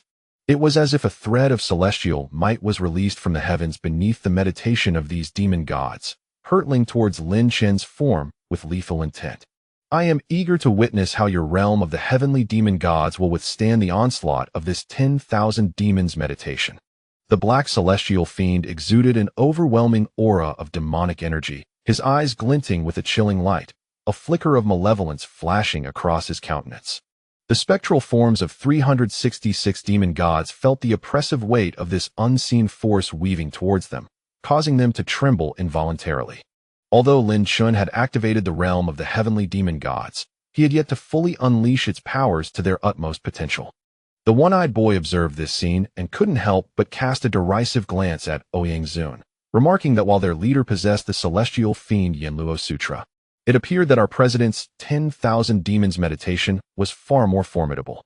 Ouyang shot a murderous glare at the one-eyed boy, the ancient ring in his hand emanating a subtle yet potent aura. The one-eyed boy glanced at the ancient ring, his expression darkening, yet upon reflecting on Lin Chen's predicament, he could not suppress a silent sneer. It seemed that the opponent also possessed the latter portion of the celestial fiend Yanluo Sutra. A flicker of fervor ignited in Lin Chen's eyes as he beheld the overwhelming force surging towards him from the void. His countenance transformed as he prepared to retaliate. With each punch, he struck against the unseen might, causing an explosion of demonic energy that reverberated throughout the air. The spectral forms of the demon gods manifested continuously, their essences coalescing into an immensely powerful unity. In an instant, the 999 demon god specters unfurled behind Lin Chen, forming a grand formation that radiated an extraordinary aura of intimidation. The atmosphere was terrifyingly potent, a manifestation of supreme technique. Lin Chen, standing firm upon the dragon of magical power, countered with a punch, and the grand formation of the 999 demon gods unleashed a torrent of pressure, crashing against the malevolent force descending from the sky. The entire expanse above Crimson Demon Ridge surged with immense energy. One by one, the spectral forms of the demon gods behind Lin Chen flickered out, while the phantoms of the 10,000 demons meditation behind the black celestial fiend also exploded into nothingness. In this clash of supreme techniques, neither adversary gained the upper hand. Yet, this stalemate caused the one-eyed boy and He Wubian to furrow their brows in surprise. They had not anticipated that the leader of the Chun alliance possessed such prowess, capable of withstanding the president's supreme technique. This scene prompted a slight arch of the black celestial fiend's brow. a sneer of disdain curling his lips as he remarked on the unexpected mastery Lin Chen had achieved in the realm of the heavenly demon gods, elevating it to the level of supreme technique. Lin Chen's momentum remained steadfast and unyielding. However, he exhibited no fear in the presence of the formidable aura emanating from the black, celestial fiend before him, maintaining an expression of remarkable composure. Witnessing Lin Chen's earlier invocation of the domain of the celestial demon, which successfully countered the myriad of demonic illusions conjured by the black celestial fiend, the expressions of both the scarred-eye youth and the boundless black were far from pleasant. Nevertheless, upon further reflection, they began to engage in a cryptic exchange of banter. Indeed, the leader of the Chun Alliance possesses some skill. However, I perceive that his dragon of magical power is nearing its limit. One can only hope that some of his subordinates refrain from intervening, for breaking the rules would render this encounter less enjoyable. The scarred-eye youth's damaged eye glimmered with a chilling light as he proclaimed that this time, the leader of the Chun Alliance was undoubtedly doomed. What can a mere being of the Qi condensation realm achieve? Scoffed Boundless Black, dismissing the notion with a curl of his lip. He merely managed to deal with that grotesque creature, and now he feels confident enough to confront our leader? A bunch of worthless fools. Ouyang, observing the two engage in their verbal sparring, retorted coldly, his expression laced with disdain. His contempt was an affront to the abilities of both individuals. The faces of the scarred-eye youth and Boundless Black flushed with anger, yet upon noticing the ancient ring spirit in Ouyang's possession, they begrudgingly swallowed their fury. The scarred-eye youth's complexion shifted between hues of green and white before he coldly remarked, Ouyang, do not be so arrogant. When you witness your leader's demise, you shall inevitably seek our leader's assistance. Boundless Black cast a chilling glance at the Emperor Duck, causing the latter to tremble, before sneering, his demeanor dripping with sarcasm, as though victory was already assured. Likewise, you too, Lin Chen remarked without reservation, astonished to find the successor of the latter half of the celestial fiend's scripture before him, someone who had also comprehended its supreme techniques. This directly attested to the extraordinary talent possessed by the black celestial fiend. With his eerily dark eyes fixated on Lin Chen, a flicker of disdain crossed his gaze as he declared, even if your talent is commendable, today, you are still fated for death. Very well. I shall claim the first half of the celestial fiend's scripture that resides within you. A peculiar smile crept across the black celestial fiend's face. Lin Chen furrowed his brow slightly. Although he was indifferent to the disdainful looks, he couldn't shake the feeling that the black celestial fiend was somewhat uncanny. Lin Chen, be cautious, Blood Elder intoned gravely. This fellow harbors a malevolent energy that surpasses even that of Boundless Black. It is evident that he is a being forged from the substantial expenditure of primordial essence. You must remain vigilant. His presence in the Crimson Demon Ridge is certainly not coincidental. Lin Chen nodded in agreement. His instincts suggested that the Black Dragon Society harbored a scheming agenda in the Crimson Demon Ridge, though its exact nature remained unknown to him. Just as Lin Chen momentarily sank into contemplation, the Black Celestial Fiend suddenly made his move, an overwhelming aura erupting from his being. A colossal royal presence surged skyward, prompting Lin Chen to raise an eyebrow in astonishment. Demon extinguishing flame enclosure, the Black Celestial Fiend declared with an eerie smile. In an instant, a pitch-black infernal lantern emerged from behind the dark celestial being. This lantern, square in shape, was composed of 12 obsidian fire pillars. At its very center hung a talisman, inscribed with an ancient character that radiated a fierce aura of annihilation. This demon-slaying lantern was a superior imperial artifact. Yet, even such a formidable relic caused a subtle change in Lin Chen's countenance, for he sensed that the ethereal energy within him surged forth like a receding tide, as if fleeing from a terrifying entity. The demon-slaying lantern was indeed peculiar. Chapter 573, A Perilous Situation. The demon-slaying lantern unfurled behind the dark celestial being, measuring a formidable 20 meters in circumference. The eerie black flames rising from its pillars instilled an unsettling feeling. The presence of this superior imperial artifact reached an apex of royal intent, seemingly on the verge of ascending to the realm of an extraordinary imperial relic. However, the most critical aspect was the strange transformation occurring within Lin Chen in response to this lantern's emergence. The ethereal energy coursing through his meridians, intertwined with strands of demonic energy, rapidly receded as if confronted by a dreadful demon.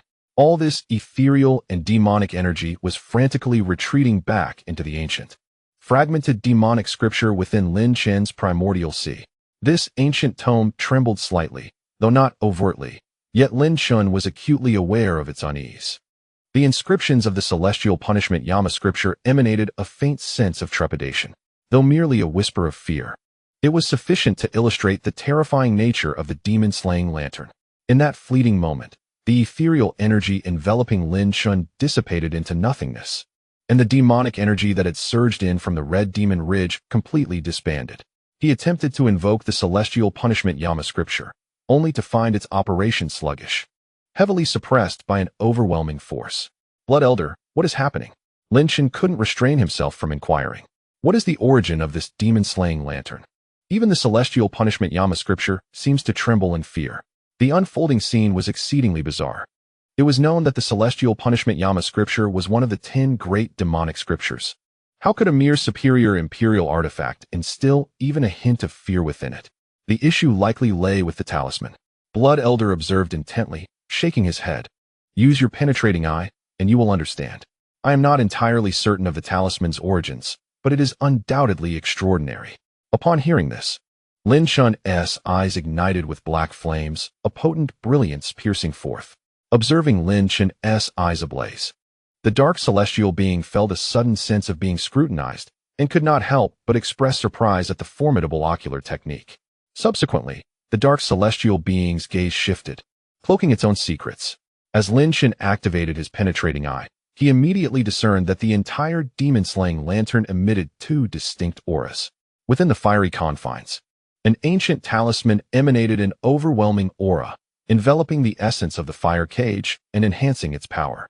What manner of existence is this talisman, that it can subdue the formidable heavenly killing Yama Sutra?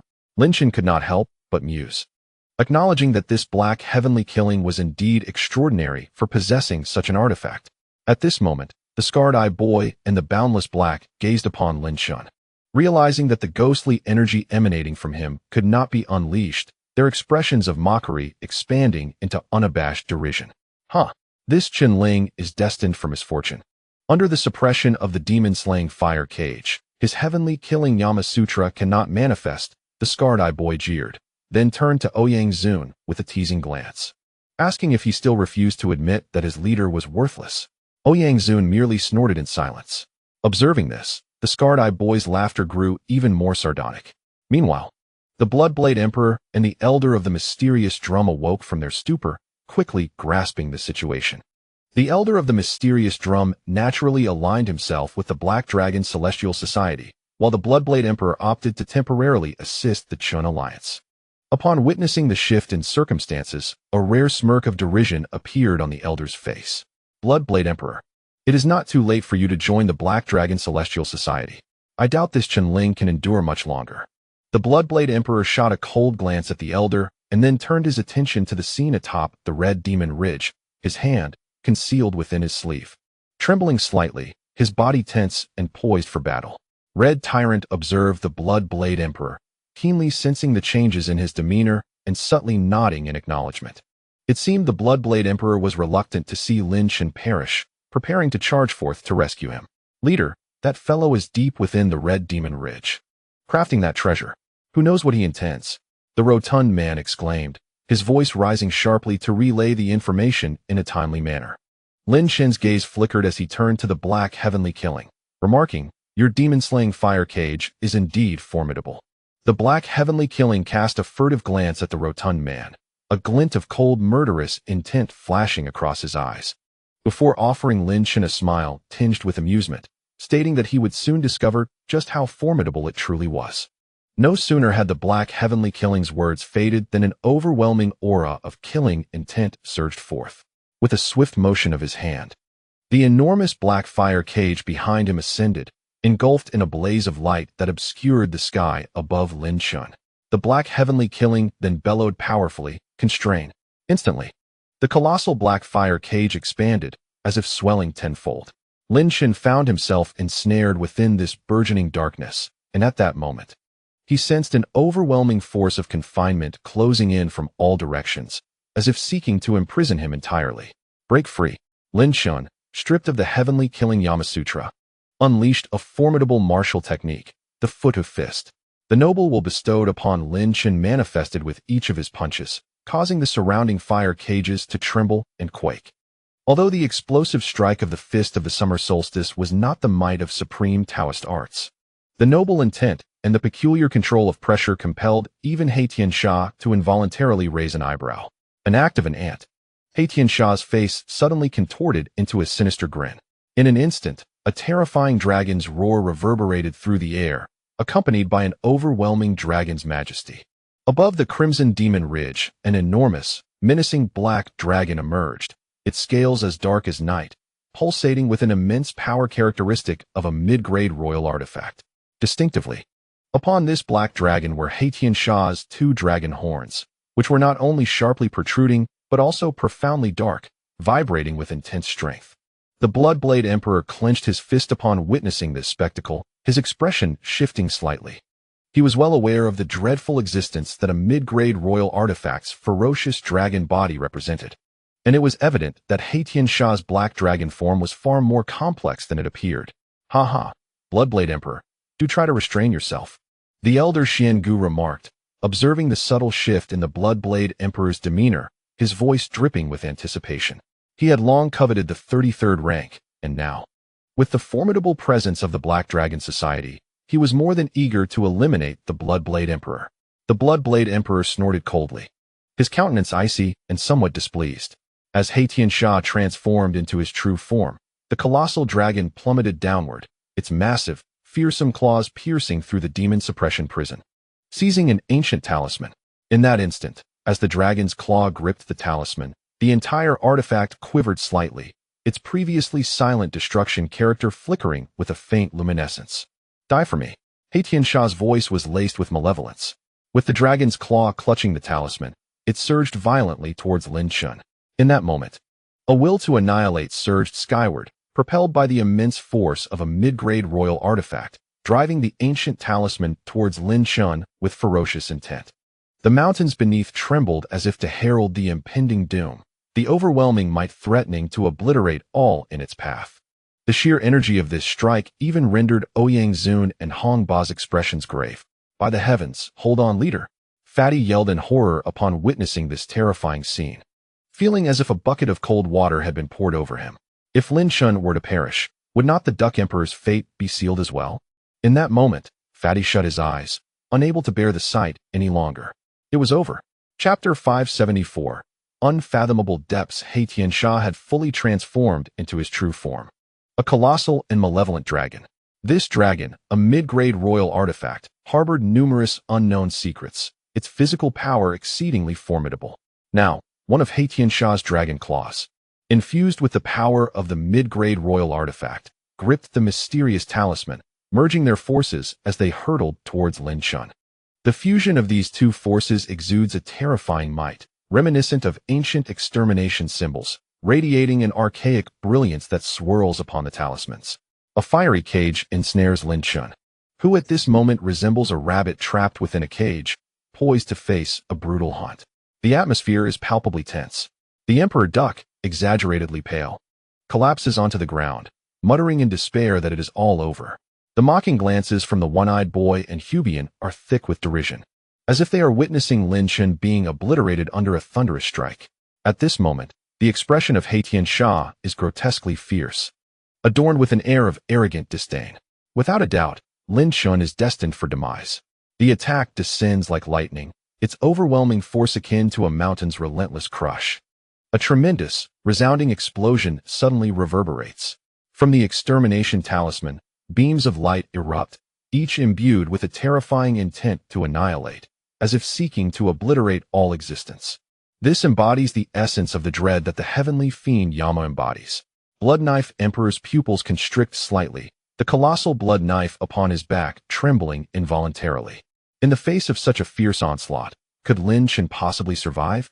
The one-eyed boy and Hubian exchange glances and burst into raucous laughter. "Huh. This Lin Chen of the Alliance is indeed pathetic, unable to withstand our leader's strike." They scoff. "TCH, the leader of the Chen Alliance is nothing but trash. Daring to provoke us is sheer folly." Their derisive laughter is unrestrained, their minds too lazy to even extend their senses to observe the unfolding scene. In such circumstances, could Lin Chen possibly find a way out? However, at that moment, their laughter abruptly falters, their expressions freezing in shock, eyes wide as if they had seen a ghost. In the sky, within the confines of the cage, the once fierce and disdainful expression of Haitian Sha suddenly turns rigid, his dark, enormous dragon claw clutching the ancient extermination symbol trembling slightly. The massive form of the black dragon becomes frozen in midair. At this juncture, a blinding golden radiance ascends towards the heavens, a colossal force akin to a celestial mountain surging forth like a tidal wave. Clad in a regal robe adorned with solidified golden edges, Lin Chen stands imposing, delivering a punch that unleashes the power of a supreme imperial artifact. From his right hand, an ancient azure tower materializes. Though only the size of a person, it now emanates two immensely formidable formations. The combination of the devouring formation and the suppression formation unleashes a pressure that crushes towards the ancient extermination symbol. Lin Chen's punch crashes powerfully against Haitian Sha's dragon claw. In an explosive clash, the sound reverberates, and in an instant, a colossal black dragon is sent soaring into the sky, blood gushing forth. The terrifying force sent the body of the black sky fiend flying, resulting in an unquestionable instant defeat. Meanwhile, the ancient talisman inscribed with the character for destruction was struck into the air under the oppressive might of the two formidable formations emanating from the king of Xian's tower. At this moment, Lin Chen's gaze was icy and resolute. Draped in royal robes, he unleashed a powerful punch towards the surrounding prison. Boom! The immense force of the superior royal artifact collided with the fire cage, producing a violent explosion. The entire binding of the fire cage was forcefully repelled by Lin Chen's blow. Without the support of the destruction talisman, the power of this fire cage was at most equivalent to that of a mid-grade royal artifact. After accomplishing this, Lin Chen did not take advantage of the situation to attack further. Instead, he withdrew his royal robes and calmly remarked, "Black Sky Fiend, is this truly the extent of your abilities?" After being struck back a full 100 meters, the Black Sky Fiend finally let out a roar, halting his chaotic retreat. At this moment, the previously disdainful and menacing expression on his face was replaced by one of deep gloom. Shock permeated the atmosphere. Everyone present was astonished. Lin Chen, possessing the physique of a superior royal artifact, was an unexpected revelation. The expressions of the scarred-eyed boy and the boundless black were filled with disbelief. The implications of possessing such a physique were well understood. The mere strength of a superior royal artifact was enough to render most beings of the divine flow realm uncomfortable, and it could even withstand the might of some beings at the Tao diagram realm. What stirred even greater tumult within the hearts of the scarred-eyed boy and the boundless black was the realization that among the prodigies they knew, only a select few exceptionally terrifying individuals had reached the level of a superior royal artifact physique. Even their president, who was remarkably gifted, possessed merely a mid-grade royal artifact physique. How could this be possible? The elder Xian Gu exclaimed in disbelief, his astonished eyes betraying his incredulity. This leader of the alliance, possessing a superior royal artifact physique, what was his true origin? Not only was elder Xian Gu shocked, but the Blood Knife Emperor also stood in utter astonishment. His hand, poised to draw his blade, now recoiling in disbelief. He never anticipated such a colossal reversal from Lin Chen at the last moment. Wielding the astonishing power of a superior royal artifact physique to command the scene, Emperor Duck, witnessing this spectacle, was moved to tears, crying out, "Alliance leader, so majestic, so domineering. Woe is me, I see a path to survival." She rolled her eyes, desperately suppressing the urge to strike him. Hong Ba and Ouyang Zun were equally taken aback. Although they had sensed Lin Chen possessed hidden strengths, they had never imagined he would wield the physique of a superior royal artifact. Clearly, in these past 3 months, the alliance leader's strength had significantly amplified. Hong Ba communicated softly to Ouyang Zun. This time, the Black Dragon Heavenly Society will undoubtedly suffer greatly. Indeed, Ouyang Zun responded with unwavering confidence, but then hesitated and inquired. "We have some vague knowledge of the Black Dragon Heavenly Society's affairs. Although Brother Lin Chen is formidable, we must not underestimate the situation." "No buts," Hong Ba interjected. "I know many talented individuals have emerged in this chaotic ancient domain." Hong Ba interrupted Ouyang Zun. his gaze intensely fixed upon him. Have you not noticed? His power feels akin to an unfathomable abyss.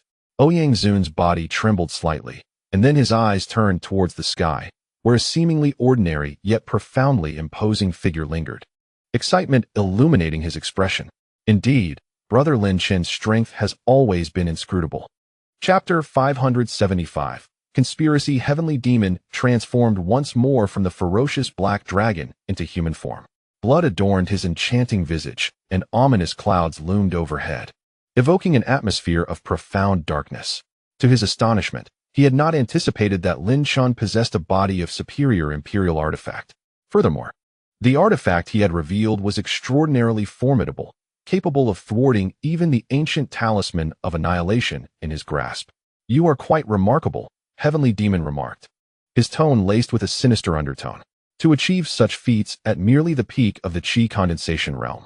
You truly embody the prowess of the alliance leader of the Chun Alliance. I underestimated you. He wiped the blood from the corner of his mouth with a casual gesture. Then, with a sweeping motion of his hand, he ignited the immense magical energy within the talisman of annihilation. In an instant, the talisman, which had been contending with the Xuan Shang Monarch Tower, trembled, emanating an ancient radiance before vanishing completely. In the next moment, the talisman reappeared behind Heavenly Demon, hovering and pulsating. Lin Chen discreetly retracted the Xuan Shang Monarch Tower. Though merely a superior imperial artifact, its exceptional nature was recognized not only by Heavenly Demon, but also by the likes of the Remnant Eye Boy, He Wubian, and others. Meanwhile, Emperor Yo observed with barely contained drool. At this very moment, Lin Chen was engaged in a dialogue with Blood Elder within his sea of consciousness. I have discerned the origins of this talisman of annihilation. Blood Elder's voice resonated, cold and grave. This talisman is one of the legendary 13 ancient characters. These ancient characters are immensely powerful, remnants of terrifying presences from antiquity, feared even by emperors. The talisman in Heavenly Demon's possession bears the essence of one such character. The mention of the 13 ancient characters caused Lin Chen's brow to furrow slightly, startled by Blood Elder's revelation. Just a fragment of its essence is already so formidable? Indeed. Blood Elder sighed, his tone shifting to one of fervent intensity. Lin Chen, if you have the opportunity, you must acquire this talisman of annihilation. Lin Chen's eyes narrowed. The talisman of annihilation, what a remarkable treasure. However, the current priority is to deal with this Heavenly Demon first. Suddenly, an overwhelming aura of sharpness surged from Lin Chen, as if an unparalleled blade had been unsheathed. Such a keen aura. Heavenly Demon was momentarily taken aback by the sudden intensity emanating from Lin Chen, unable to suppress his astonishment. The Remnant Eye Boy present could only watch in awe. At this moment, the sudden surge of a magnificent and sharp aura emanating from Lin Chen startled all present. The boy with the damaged eye immediately activated the brilliance within his remaining eye, directing his gaze towards Lin Chen. Upon this glance, astonishment washed over his face, and he could not contain his surprise, exclaiming, "You possess the essence of the Hunyuan.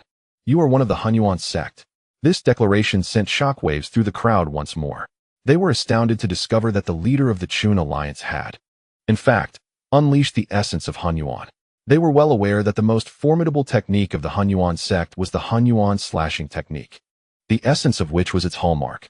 Black Wubian, the boy with the damaged eye, Blood Knife Emperor, and Elder Xiangu were all struck with disbelief, unable to fathom that the Chun Alliance leader had cultivated the Hunyuan slashing technique. Even He Tiansha could not suppress his astonishment, though soon after, a darker malice flickered in his eyes. "Who are you truly? A prodigy of the Hunyuan sect?" He Tiansha coldly inquired. However, the answer to He Tiansha came suddenly, as Lin Chen flicked a finger towards him with lethal intent. His speed was akin to a wisp of smoke, vanishing and reappearing in an instant. A few hundred meters was mere childish play for the slashing technique. With a single finger flicked, the force unleashed was unparalleled, a terrifying power contained within that gesture. He Tiansha's pupils constricted slightly as he hastily retaliated with a punch, clashing against Lin Chen's finger. Boom! He Tiansha was violently propelled back several hundred meters. Unable to stifle another spurt of blood, his hair disheveled, and his form somewhat disordered. "President, be careful!" exclaimed the boy with the damaged eye, his expression shifting with alarm as he shouted. At that moment, A crescent arc of energy swiftly sliced towards Haitian Sha with blinding speed, leaving him no room to evade. Lin Chen, seizing the advantage, struck once more, unleashing the Hunyuan breaking illusion slash. With this strike, illusions were shattered. Get lost. A fierce look emerged on Haitian Sha's face as he bellowed, releasing torrents of dark clouds from his body. Furious dragon roars to the heavens. The billowing black clouds surged forth, within which a colossal dragon's head flickered into view, roaring at the sky as if expressing its dissatisfaction with the heavens. Boom. The clash of two supreme-level techniques generated a tremendous wave of energy, forcing both Lin Chen and Haitian Sha to create distance between them. Chunling, good, very good. You have performed exceptionally. Haitian Sha repeated the word good thrice, his tone thickening with malice. Lin Chen remained composed, the essence of Hunyuan within him glowing ever more intensely. It was evident that he had not exerted his full strength in the previous strike. He understood that he must swiftly deal with this black dragon, otherwise, merely exhausting his magical energy would not allow him to compete with Haitian Sha. The shift in the situation left both the boy with the damaged eye and Black Wubian with expressions as dark as ink, as though they could bleed it. They never anticipated that this Chun Ling concealed such formidable strength, revealing numerous tactics while possessing the peak prowess of the Qi realm, further augmented by an immense reservoir of magical energy. Indeed, Chun Ling was far from ordinary. Ouyang Zun cast a fleeting glance at the scarred-eyed boy, who, upon meeting his gaze, felt an involuntary surge of resentment, as he distinctly perceived the trace of mockery within Ouyang's eyes.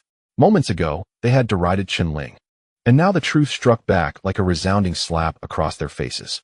Chun Ling, Ouyang Zun, you shall undoubtedly meet a wretched end, the scarred-eyed boy seethed inwardly. Meanwhile, the atmosphere above was thick with tension, laden with murderous intent. Haitian Sha's aura loomed ominously from below. I have no desire to continue this charade. You would do well to concede while you still can, Lin Chen stated matter-of-factly. Such nonchalant words were like a slap in the face to Haitian Sha, mocking him openly. Clenching his fists tightly, Haitian Sha's joints cracked ominously. Suddenly, his fists unclenched, and an eerie smile spread across his previously malevolent visage. So, you are Chun Ling. I must admit, you are indeed formidable.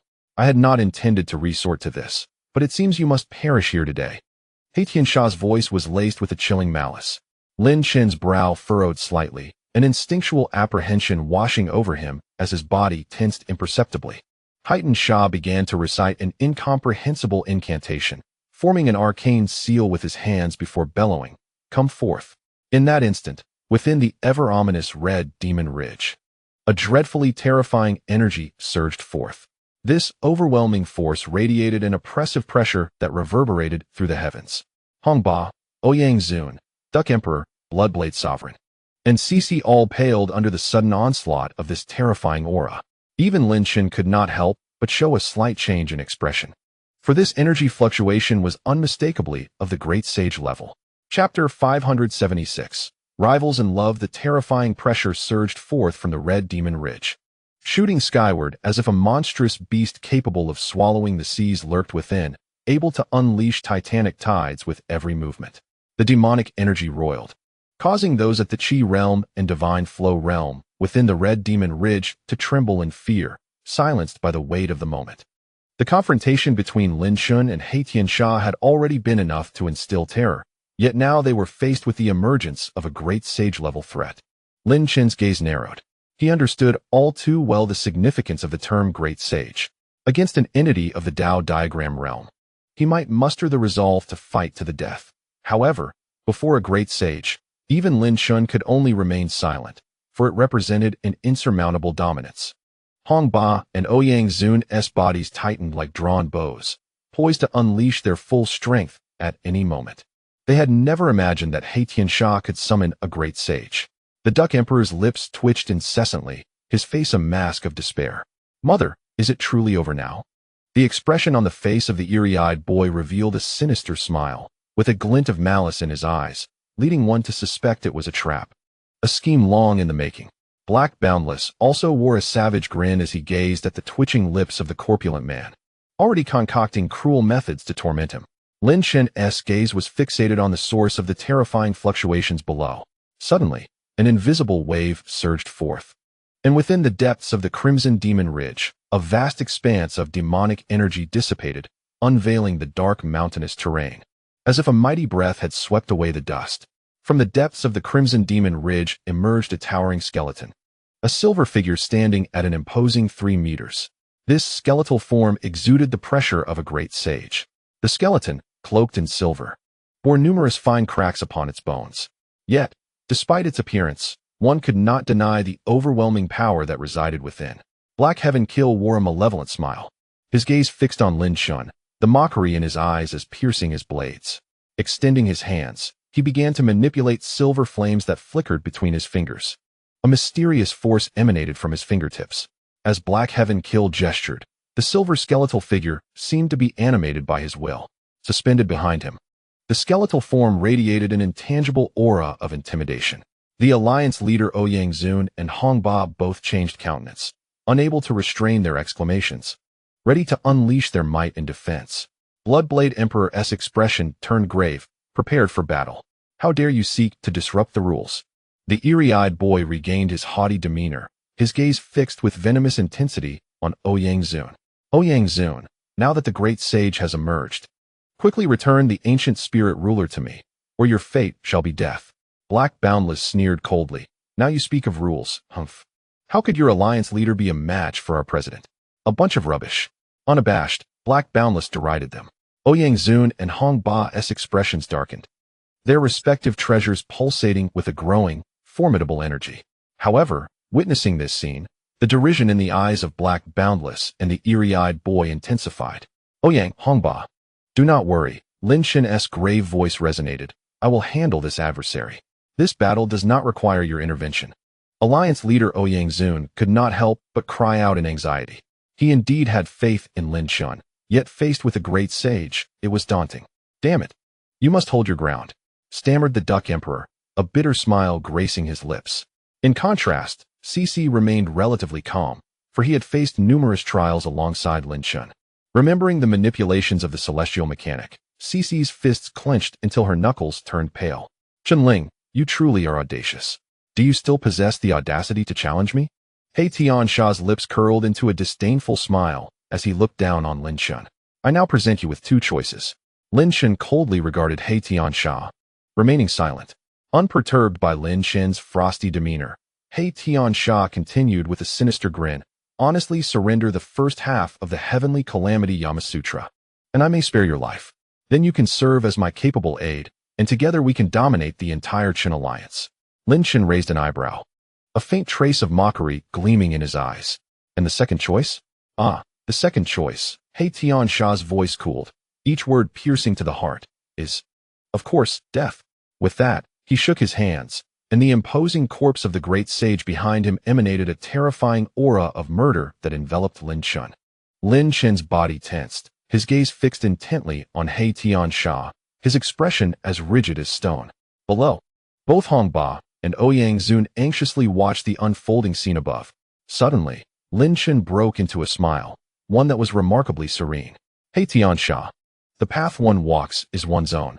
Why allow you to dictate my choices? What intrigues me most is your intense desire for the Heavenly Calamity Yamasutra. I believe within your being lies another formidable technique, yet to be unleashed. When Lin Chen had initially activated his insightful eye, he had subtly detected 2 waves of energy within He Tiansha's body. However, the latter had later employed a bizarre technique to shield himself from Lin Chen's scrutiny, preventing further revelation. Nevertheless, Lin Chen surmised, given He Tiansha's displayed power earlier, that the latter half of the Heavenly Calamity Yamasutra was not his primary cultivation method. The so-called primary cultivation technique referred to the seed of divine power within He Tiansha's consciousness. This monstrous aberration, birthed from the evil dragoness Fan, wielded methods that were deceptively weak. It was crucial to note that during their confrontation, He Tiansha had not even unleashed a single technique. All of this was merely He Tiansha testing Lin Chen's strength, revealing a few of his hidden cards. How feeble could the leader of the Black Dragon Society be? Your ocular technique is indeed impressive, He Tiansha said, his face momentarily contorting with malice before morphing into a wicked smile. However, everything has now reached a conclusion. I might as well reveal the truth to you. Lin Chen raised an eyebrow, intrigued. I am quite curious to know what grand conspiracy you harbor. He Tiansha's gaze flickered slightly before becoming intensely focused on the red demon ridge, licking his lips as he began. Within this red demon ridge lies an ancient demonic stele. Hidden within this stele is the last celestial poison flower in existence. To unlock this stele, the complete stone tablet of the Heavenly Calamity Yamasutra is required. Initially, I intended to abandon the ancient character of destruction to obliterate the stele, but I did not anticipate encountering you. In the ethereal realm of celestial flora, Lin Chen furrowed his brow in contemplation. What manner of flower was this heavenly poison flower? It was astonishing that He Tiansha would forego the annihilation character from the 13 ancient words in exchange for such a divine entity. The existence of the heavenly poison flower was indeed unexpected. Blood Old was momentarily taken aback, his disbelief palpable. Who would have thought that a flower capable of poisoning even the heavens truly existed? Lin Chen, too, was momentarily stunned. A flower that could bring death to the skies. Such toxicity was unfathomable. At that very moment, He Tiansha erupted into a raucous laugh, exuding arrogance and defiance. Chenling, once I acquire the heavenly poison flower, I shall possess the Rain Sovereign.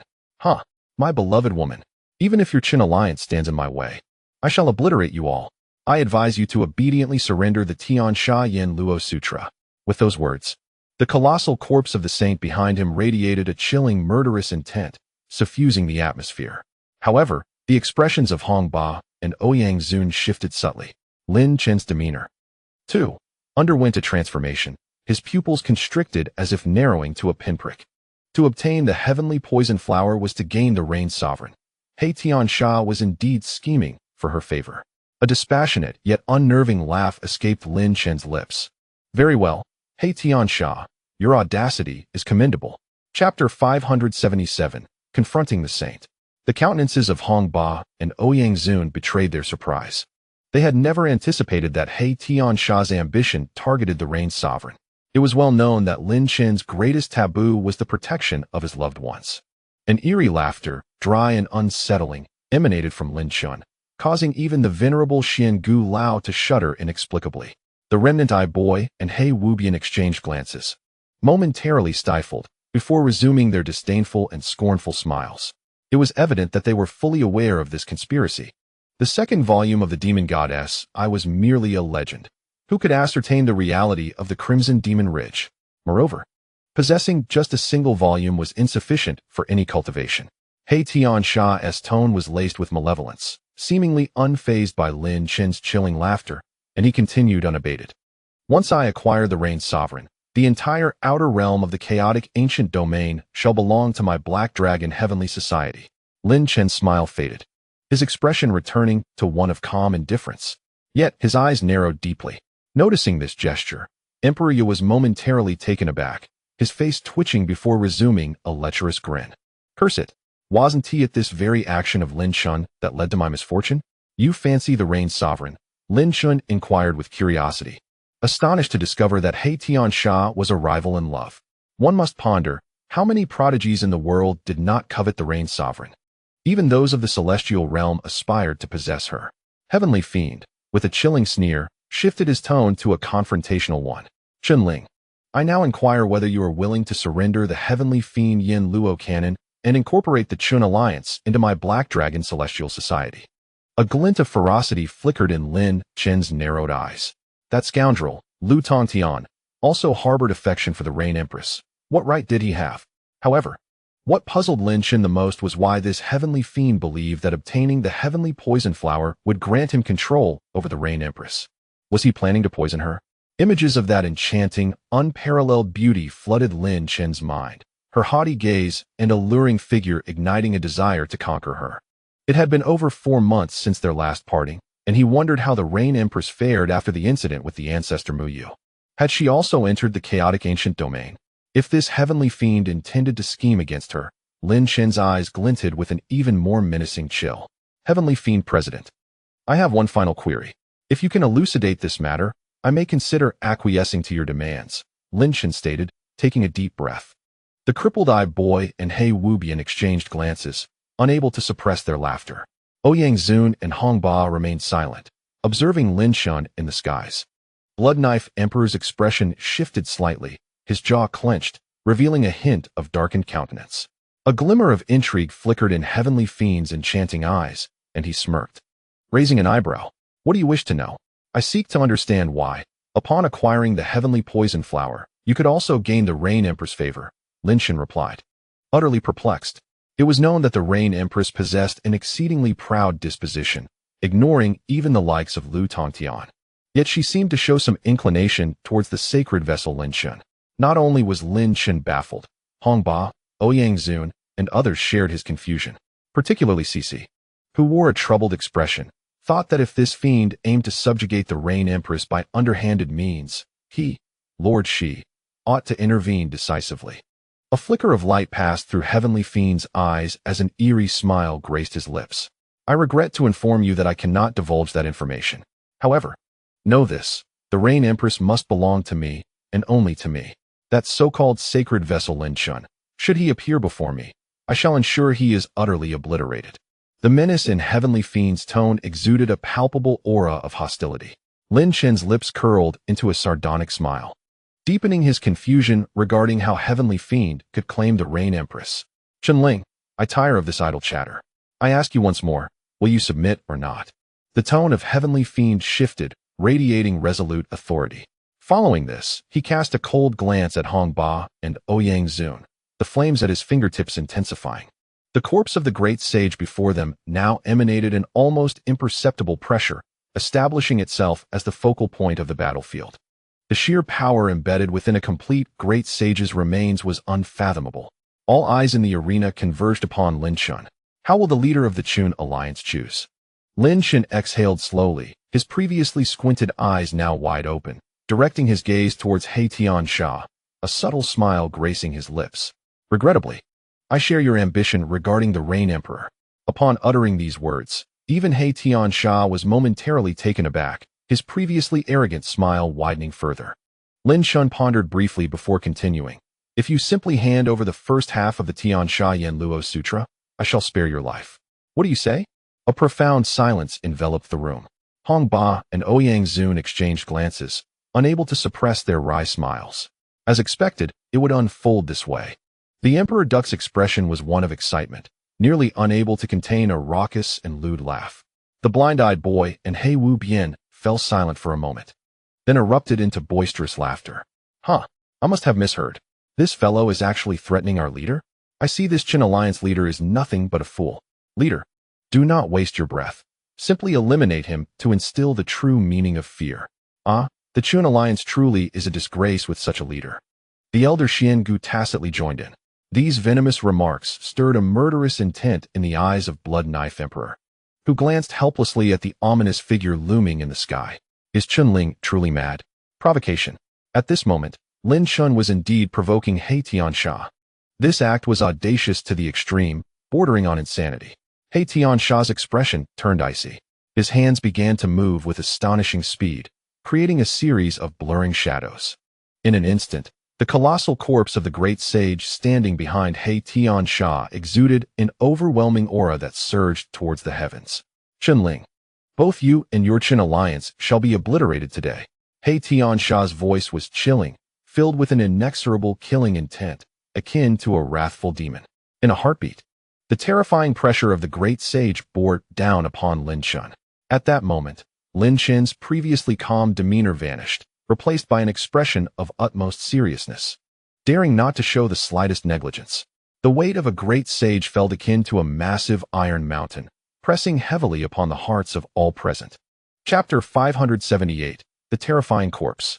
The great sage's pressure descended like an ancient celestial mountain, dominating the land.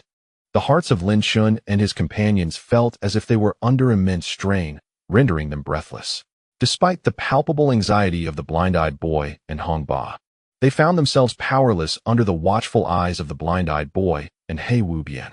In contrast, Shishi remained the calmest among them. The Emperor Duck, however, was filled with trepidation, uncertain of the true terror of the man described in rumors as a demon, inevitably doomed. Elder Xiangu looked at Blood Knife Emperor with a face full of arrogance, a hint of disdain flickering in his eyes. Clearly, he felt assured of his position on the chaos rankings. Kill. Xuan Shang coldly uttered a single word from the skies above. A single word encapsulates an immense and formidable intent to kill. His hands danced, conjuring phantoms that flickered in the air. The colossal skeleton of the great sage behind him finally stirred to life. The silver behemoth lunged forth, its form akin to a cannonball, arriving before Lin Chen in the blink of an eye. Such swiftness! Lin Chen's gaze sharpened, and an overwhelming aura surged from within him, sharp and unyielding. He retreated at an astonishing speed, his shadow trailing closely behind. With the execution of the floating steps of slashing Yuan, each stride covered a mile, terrifyingly ethereal like drifting smoke. Yet, he was fast, but the great sage's skeleton was even swifter. A fierce and powerful gust swept over Lin Chen's head. The silver skeleton had somehow ascended above him, striking downwards with an intent to crush Lin Chen's skull, as if to obliterate it entirely. Get lost! Lin Chen bellowed, a brilliant golden light erupting from his being as he donned the regal attire, exuding an overwhelming presence. Without mercy, he unleashed a punch towards the skeletal hand of the sage. The might of a top-grade imperial artifact surged forth, an overwhelming force that erupted like a torrent. Ouyang Zun and Hong Ba watched with bated breath, sensing Lin Chen's unleashing of the artifact's power and believing he could withstand the impending blow. However, a mocking smirk curved on the lips of Xuan Shang. With a resounding crash, the silver light flickered and a terrifying explosion echoed, followed by a cataclysmic sound. Lin Chen was propelled backward like a projectile, spitting a mouthful of blood. His body was ravaged by an unfathomable force, as if it threatened to tear him apart. A wave of horror washed over the audience. Hong Ba and Ouyang Zun's expressions turned grave, ready to unleash their thunderous might, only to be met with the sinister laughter echoing in their ears. The remnants of the eyeless boy and Heiyu stood in menacing mockery before them. Their faces paled with dread as they gazed at Lin Chen, who had been blasted away. The power of the supreme imperial artifact was unexpectedly formidable, even in death. Lin Chen felt the terrifying force wreaking havoc within him, his regal robe of the top-grade imperial artifact shredding to pieces. Suppress it, he commanded. A tide of black energy surged within him, the devouring power commencing its frenzy to consume this force.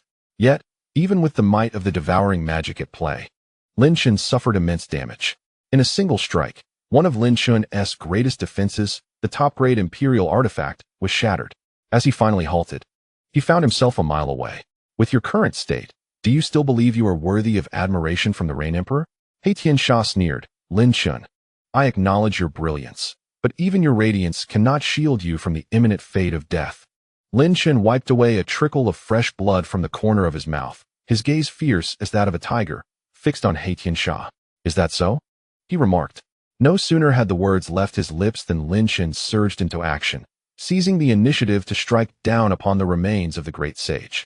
An ancient bronze giant tower erupted from his being, expanding to a colossal height of several meters, exuding an aura of antiquity and charm. Suppress it, Lin Chen bellowed. And the dragon of magical power within his consciousness ignited with terrifying intensity inside the bronze tower. In an instant, the aura of the Xianshang King Tower surged, and a great formation activated, the word suppress shimmering with boundless might at the base of the tower as it descended upon the great sage's remains. A mere ant's power. Xuan Shang scoffed, his eyes greedily fixed upon the tower. You are not worthy of such a treasure. The artifact capable of withstanding his devastating ancient talisman stirred his desire. In that fleeting moment, the remains of the great sage, under Xuan Shang's manipulation, retaliated. It raised its hardened silver middle finger toward the descending Xianshang King Tower, unleashing a ripple of energy that radiated from its fingertip. Instantly, the imposing Xianshang King Tower appeared as though halted by an unseen hand, suspended in midair. Boom, boom, boom. Explosions reverberated from the top of the Xianshang King Tower as the ancient bronze structure was violently shaken, rolling under the impact. This once formidable high-grade imperial artifact now seemed on the verge of collapse at the mere flick of a finger from the great sage's remains. Lin Chen, this is bad. The power of the remains is still at its peak. That last strike was utterly terrifying. The Blood Elder struggled within the tower, exclaiming, by the heavens, if this continues, we will surely be defeated. Lin Chen clenched his teeth, a grave expression flickering in his eyes. Clearly, even he felt uncertain when confronted with the peak power of the great sage's remains. Yet, When had Lin Chen ever been afraid? Kill for me. Lin Chen's voice was as cold as ice. In that moment, he unleashed 100,000 dragons of magical power, wielding a sword of pure energy.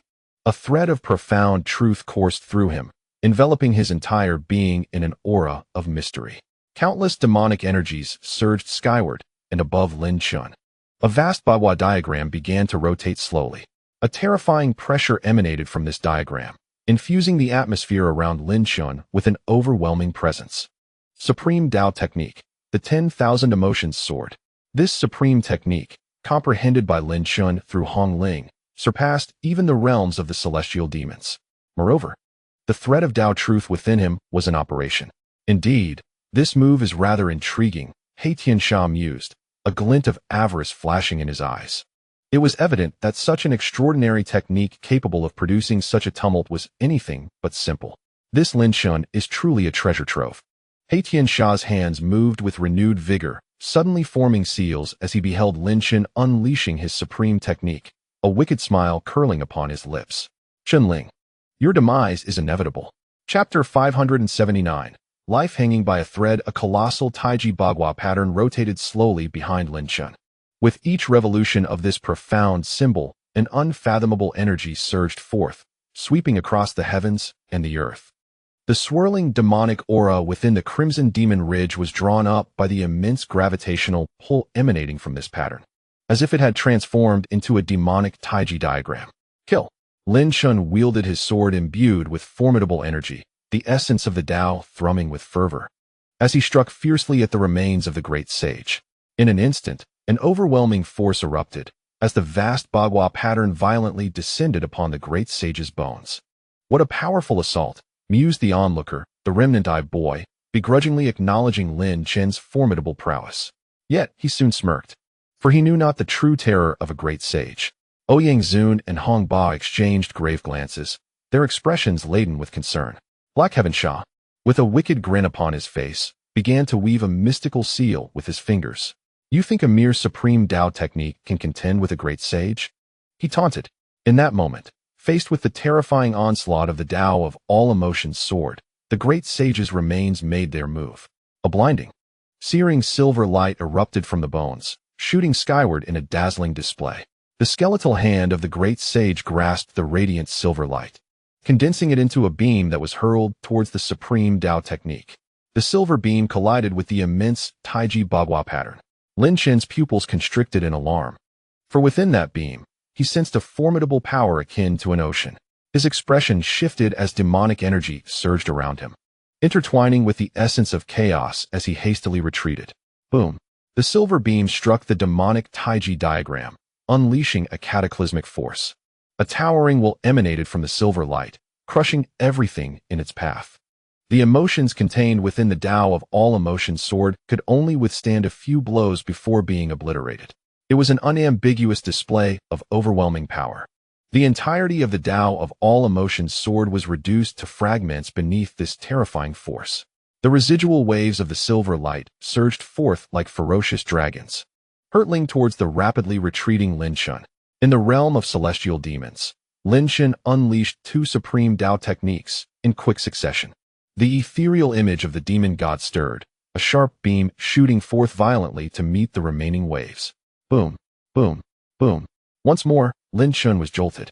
His vitality surging chaotically, the demonic energy enveloping him shattered. However, he found solace in the fact that he had finally managed to withstand the assault of the silver beam. His breath quickened, and beads of sweat began to form upon his brow. In the recent exchange, he had expended an immense amount of energy, depleting no less than 200,000 dragons of magical essence, with only half remaining within him. At this moment, Lin Chen found himself in a position of considerable disadvantage. It was, after all, an inevitable outcome. How could a peak figure in the realm of Qi contend against the skeletal remains of a great sage? I wish to intervene, Ouyang Zun declared, his fists clenched tightly, his gaze icy. The leader in such a state could hardly sustain himself for long. Ouyang Zun conveyed his thoughts to Hong Ba, stating, currently, the skeletal remains of the great sage are toying with Lin Chen, able to strike him down at will. The disparity in power is overwhelmingly vast. Patience is our only virtue at this moment, Hong Ba replied solemnly. You must trust the leader. He never undertakes endeavors without assurance. Ouyang Zun gritted his teeth, casting a glance at the smirking figure of the scarred-eyed boy beside him, his eyes revealing a murderous intent.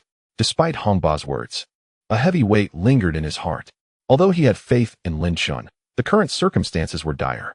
That treasure from earlier is now mine, He Tiansha declared without hesitation, manipulating the skeletal remains of the great sage once more to strike at Lin Chen. An overwhelming force bore down upon him, rendering evasion impossible. You dare to covet my Xianshang Junwang Tower? Lin Chen scoffed, his voice frosty. It was evident that He Tiansha was coercing Lin Chen into deploying the Xianshang Junwang Tower to counter the skeletal remains of the great sage. Should he do so, the tower would undoubtedly fall into He Tiansha's grasp. A tempestuous aura of royalty surged from Lin Chen, colossal in scale. 6 portals of the ghostly deities ascended in a breathtaking display, converging to form an enormous gateway. This grand portal, adorned with the menacing visages of the ghostly deities, emanated an aura of life and death, exuding the oppressive might of a supreme imperial artifact. Upon summoning the 6 Xian gates of life and death, Lin Chen unleashed their formidable power against the great sage's assault. He Tiansha momentarily faltered, then could not suppress a derisive laugh. Huh? Chunling, I had no idea you possessed such treasures. I shall graciously accept them all. Not only did He Tiansha pause, but even the scarred-eyed boy and He Wubian were taken aback by the sight of this supreme imperial artifact. Such artifacts were exceptionally rare, with the scarred-eyed boy having only acquired his through serendipity and the staunch support of the Black Dragon Society. Many within the top 20 of the chaotic rankings lacked a supreme imperial artifact, yet Lin Chen possessed one. It was well understood that such artifacts were synonymous with the great sage. Chunling truly has an abundance of treasures, remarked the scarred-eyed boy and He Wubian, their eyes gleaming with fervor. A thunderous roar reverberated through the air as the entire ghostly deity portal trembled violently, emitting a continuous buzzing sound. The great sage's palm struck the portal, unleashing a force that matched the caliber of a supreme imperial artifact. Although the ghostly deity portal managed to withstand the assault, it remained at a disadvantage, for Lin Chen was unable to fully unleash the artifact's true power. Lin Chen, you must contemplate a strategy. Even the 6 mysterious life and death gate cannot thwart the formidable might of this saint's skeletal remains. Blood Elder remarked gravely. The power of this saint's corpse is evidently at its zenith. Were it not for the limited magical prowess of this black heavenly fiend, you would have long been vanquished in a single blow. Unless you summon a quasi-Dao artifact now. Lin Chen's brow furrowed slightly. He was naturally reluctant to employ the blood-red dawn bell, as his devouring sorcery could not alter its appearance. In truth, unless he found himself in dire peril, Lin Chen would never unleash the blood-red dawn bell. Otherwise, revealing his identity would result in catastrophic consequences. This supreme imperial artifact shall be mine, Black Heavenly Fiend sneered, his colossal hand reaching out. The saint's skeletal remains followed suit, its massive hand descending with ferocity toward the supreme imperial artifact. As the skeletal hand reached down, it erupted in a myriad of silver lights, resembling a vast silver net spewing forth from the palm of the silver skeleton, enveloping the entire 6 mysterious life and death gate. Break for me. Lin Chen's expression turned icy, and his internal magical energy surged violently toward the 6 mysterious life and death gate. Instantly, a surge of demonic light flickered upon the enormous ghostly portal, shooting forth directly at the silver net. Boom! A terrifying explosion resonated. The power unleashed by the supreme imperial artifact was immensely formidable, causing even the Blood Knife Emperor and Elder Xian Drum to change countenance. Yet, Lin Chen's expression darkened. The demonic light striking the silver net merely caused it to writhe violently, failing to shatter it. The silver net enveloped the ghostly portal without obstruction, and in an instant, the entire 6 mysterious life and death gate was ensnared by the silver skeleton. Not good. Lin Chen's countenance shifted subtly, his consciousness frantically mobilizing the 6 mysterious life and death gate, attempting to extricate it from its bindings. However, Black Heavenly Fiend yanked the silver skeleton's hand, pulling the net, and in an instant, the entire 6 mysterious life and death gate was dragged away. Come back. The 6 mysterious life and death gate. A supreme imperial artifact, Lin Chen could not bear to watch it slip into the hands of Black Heavenly Fiend. In that moment, An overwhelming noble will surged forth from Lin Chen, unafraid of all, subduing everything. Billowing black clouds spread from the horizon. Within the dark clouds, violet lightning surged. A terrifying might descended, ruling the world.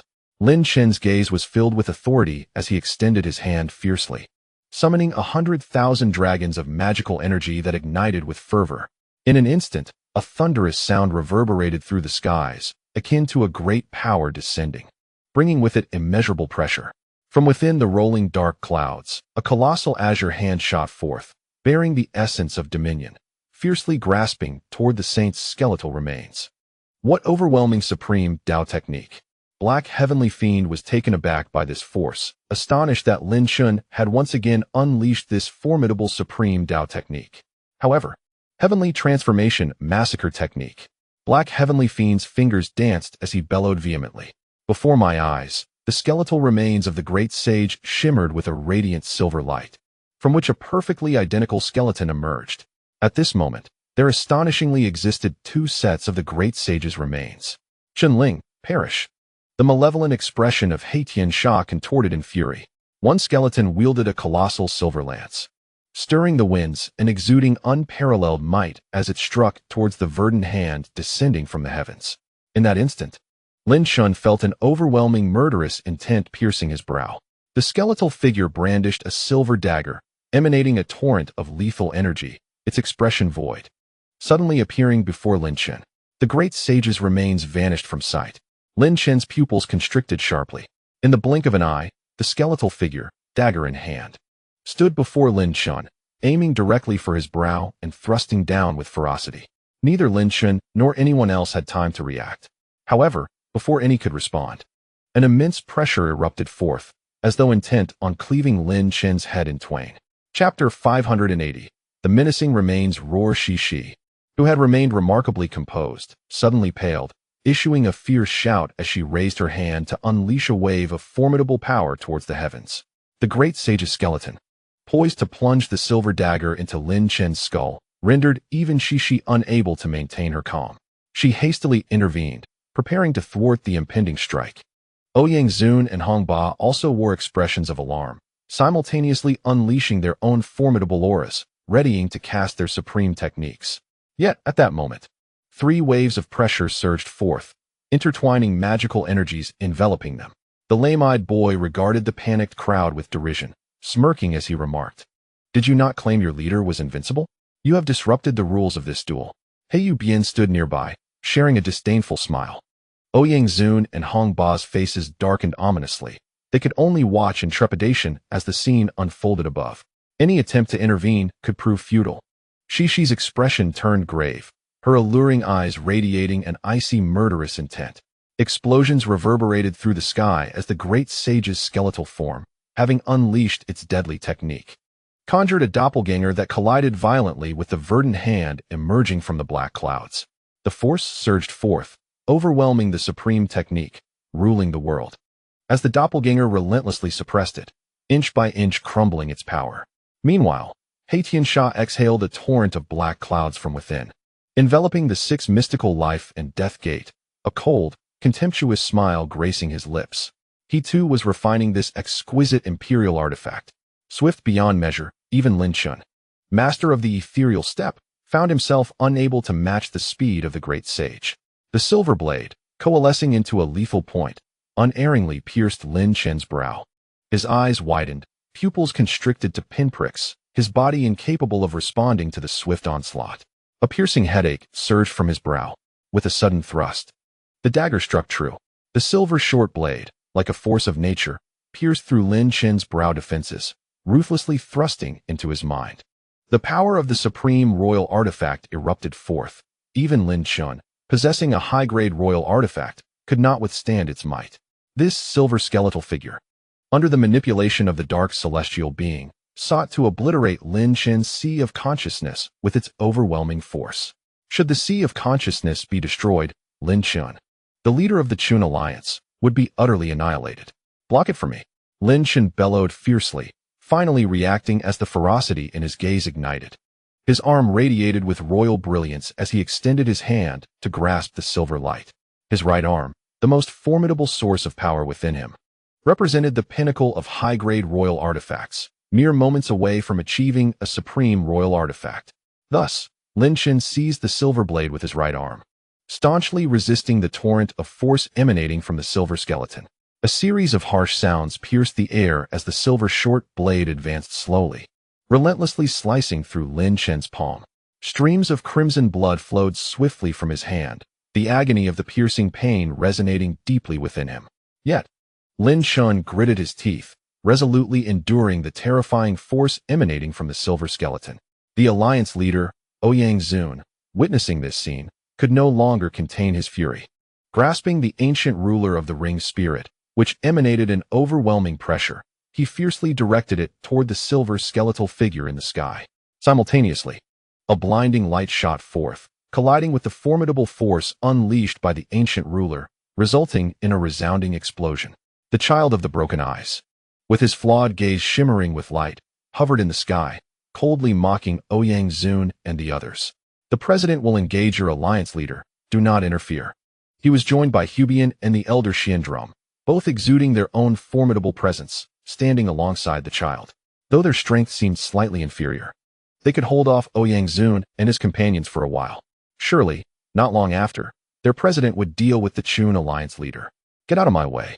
Ouyang eyes turned blood red, resembling a ferocious beast on the verge of rampage, as the ancient ruler of the ring's spirit exuded terrifying pressure in his grasp. Concurrently, three powerful forces surged forth. The Bloodblade Emperor, Hong Ba, and Cece all unleashed their own overwhelming pressures, rushing forward. Witnessing the escalating situation, Emperor Ya's lips twitched as he too unleashed his might, charging toward Hubian and the others. The elder Xiandrum, shaken by the immense pressure, could not help but curse. Our strength pales in comparison to theirs. Hubian regarded the scene before him with disdain, yet could not help but admit, indeed, Ouyang and his companions currently hold the upper hand. Whatever, he retorted. The one-eyed youth gritted his teeth and cast a sinister glance at the sky, which was filled with a cacophony of distressing sounds. He then mockingly addressed Ouyang and the others. Huh? Can't contain yourselves any longer, wishing to disrupt the rules? I never anticipated your eagerness to protect your master. Since that is the case, I shall ensure you do not depart. As he spoke, the light in his eyes flickered ominously as he prepared to unleash a formidable attack. At that moment, Ouyang gaze intensified with madness as he raised his hand and struck without reservation. Meanwhile, Lin Chen felt as if his palm had been severed, blood gushing forth uncontrollably. The silver dagger sank deeper, having penetrated halfway into his flesh. With each inch it delved, a more profound and agonizing sensation tore through his mind, as if his head might explode at any moment. The situation was dire. Tianxia observed the fierce battle erupting beneath him, a chilling glint flashing in his enchanting eyes. He then turned his gaze toward Lin Chen, who was desperately resisting, muttering to himself, "First, I shall dispose of you." Subsequently, Tianxia's fingers deftly transformed, forming a series of intricate seals. Before Lin Chen stood the corpse of the great sage, radiating blinding silver light, its presence magnifying significantly.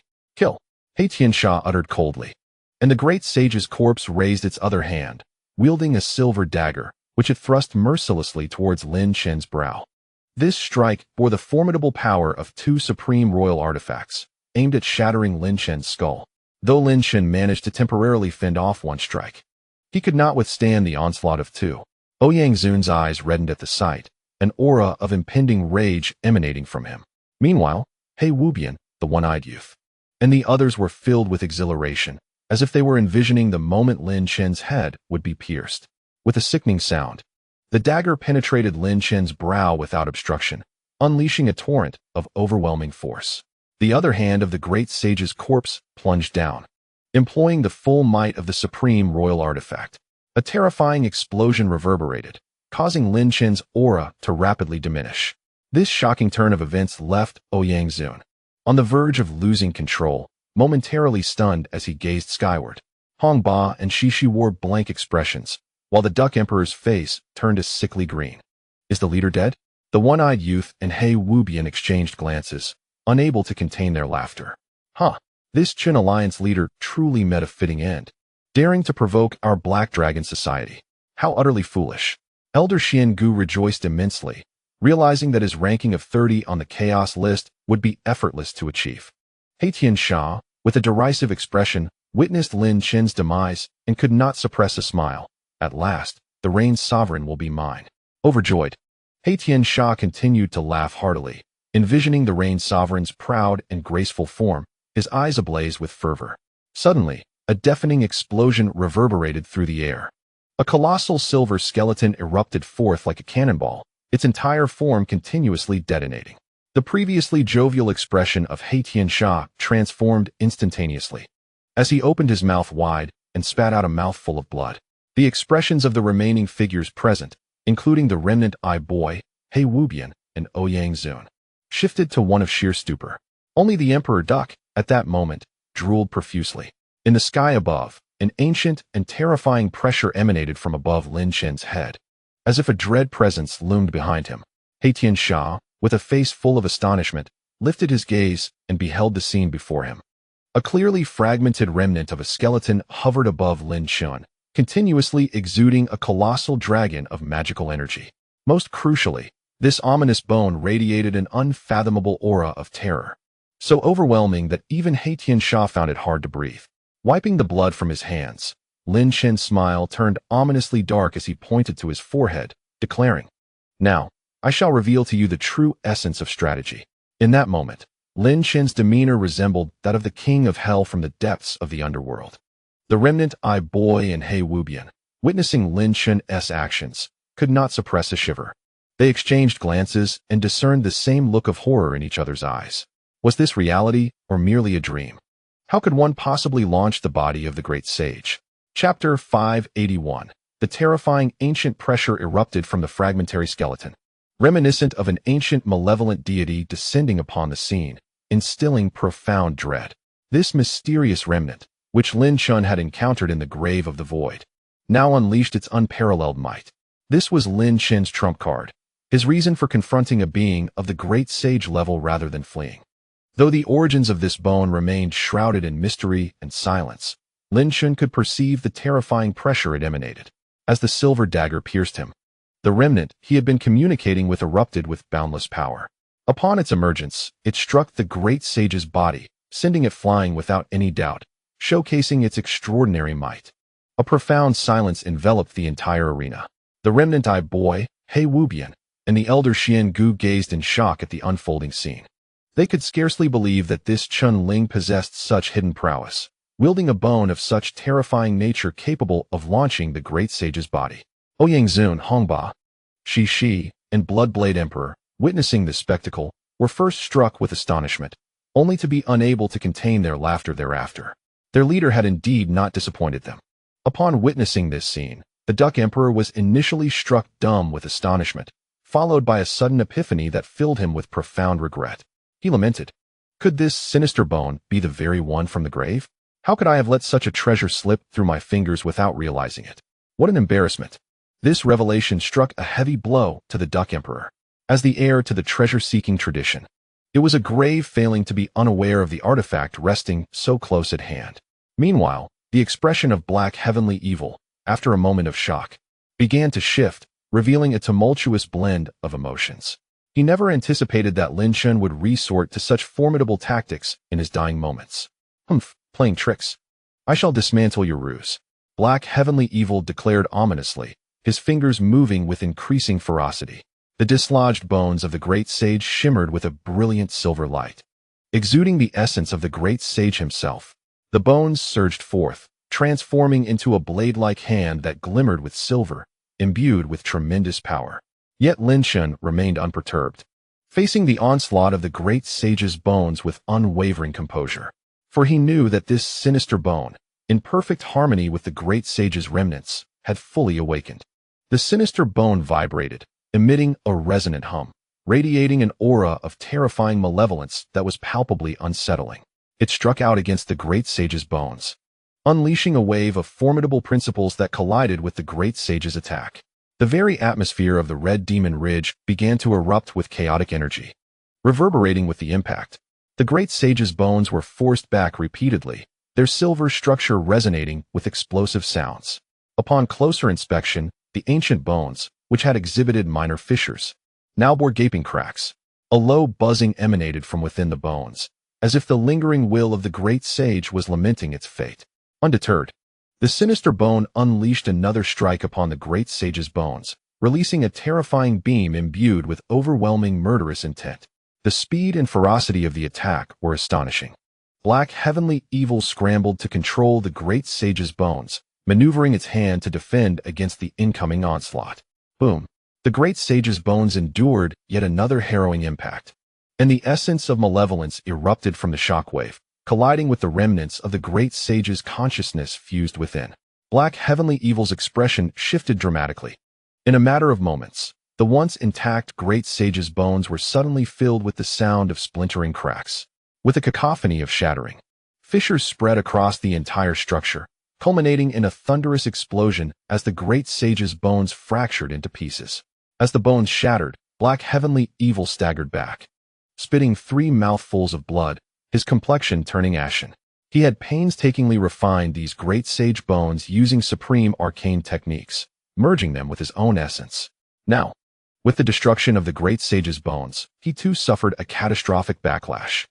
A surge of extraordinarily potent and pure energy emanated from the exploded remains of the great sage. This essence, concealed within the skeletal remains, was one of the reasons sustaining the will of the great sage. Lin Chen's eyes sparkled with intrigue, for he sensed that this pure energy contained within the bones was far from ordinary. If he were to absorb it, his physical form would likely undergo a profound transformation. However, just as Lin Chen prepared to seize the moment, the ominous bone hovering above him unleashed another strike, shattering this magnificent energy entirely. Stunned, Lin Chen gaped at the scene, nearly cursing in frustration. Such a potent essence from the great sage's remains, if absorbed, would elevate his strength to unprecedented heights. Yet it was all destroyed by this bone. Seemingly attuned to Lin Chen's ire, the radiance of the bone dimmed, encircling Lin Chen with a humming sound, as if mocking him, before it abruptly vanished into his brow. To Lin Chen's astonishment, the bone exhibited a form of sentience. Observing its peculiar behavior only deepened his curiosity about its origins. Nevertheless, with the ancient bronze coffin suppressing his consciousness, he felt reassured that this bone would not cause any significant disturbances. Meanwhile, Tiansha, pale-faced, stood frozen. The shattering of the great sage's remains had delivered a colossal blow to him, completely reversing the tide of the situation. "Come to me," Lin Chen commanded, summoning forth the void hand, which reached out towards the swirling black clouds, instantly obliterating them in a series of explosive bursts. The 6 Xian life and death gate hummed back into his consciousness. After retrieving it, Lin Chen exhaled a breath of turbid air, offering a reassuring smile and nod to Ouyang Zun and the others, signaling them to keep a close watch on the remnant Eye Boy and He Wubian. Before shifting his gaze to Tiansha, "Everything has unfolded beyond your expectations," Lin Chen stated, appearing before Tiansha with an air of authority, his demeanor composed. Tiansha's pupils flickered nervously, his pallor deepening as he realized the precariousness of his situation. "Humph, Lin Chen, you are merely lucky," Tiansha retorted defiantly, still wearing a sinister grin. "The terror of our Black Dragon Celestial Society is beyond your imagination. You would do well to be sensible and surrender the heavenly evil Yin Luo Sutra. Forging an alliance with us will greatly benefit the development of your Chen alliance." Lin Chen's previously calm eyes suddenly turned icy. Below, the remnant Eye Boy, He Wubian, and Elder Xiangu all looked on with ashen faces, acutely aware of the predatory gaze of Ouyang Zun and his companions behind them. With a resounding slap, a crisp sound echoed as Lin Chen's palm struck Tiansha, leaving half of his face swollen and bruised, unable to withstand the force, accompanied by a faint cracking sound as bones fractured, blood gushing forth. "You dare strike me?" Tiansha exclaimed, initially in disbelief, before fixing Lin Chen with a fiery glare, as if he wished to devour him whole. "Your life hangs by a thread. Yet you still presume to act boldly," Lin Chen replied coldly. "Were it not for my desire to extract some information from you, I would have already ended your life." Tiansha gritted his teeth, his eyes blazing with fury, his expression slightly twisted. As the president of the illustrious Black Dragon Heaven and Earth Society, being slapped by a mere individual was an affront he could scarcely endure. Zhanyan Tongzi and He Wubian gazed in astonishment at the scene unfolding above. unable to fathom that Lin Chen had dared to strike their leader. Although Zan Yin Tongzi contemplated intervening, the memory of Lin Chen's terrifying aura and the menacing presence of Ouyang Zun and his companions caused him to swallow his words. He Wubian shared the same trepidation. His usual bravery dissipated in the face of self-preservation. Tell me, why does obtaining the heavenly poison flower grant one access to the Rain Emperor? Lin Chen inquired coldly.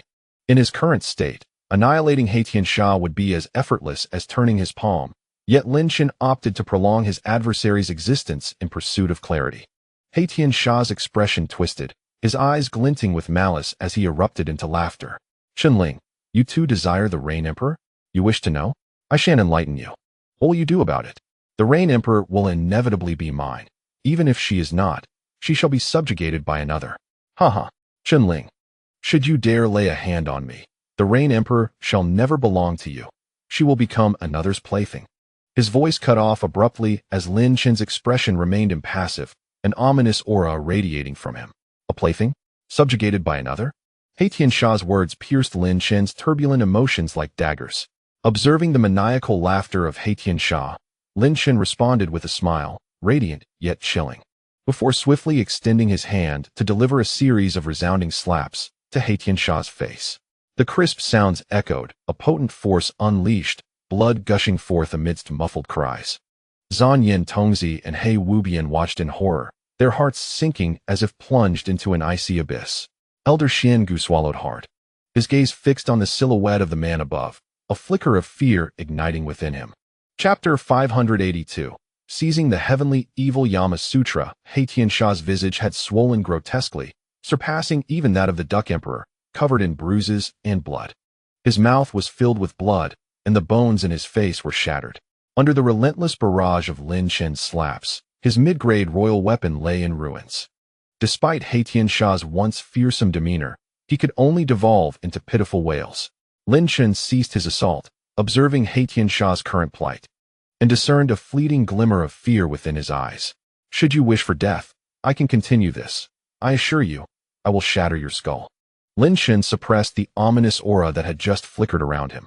The remaining members of the eyeless boy and others below were utterly stunned by the ferocity of Lin Chen's slap. Since their debut, they had encountered countless brutal and repulsive adversaries, yet they had never witnessed such a humiliating display.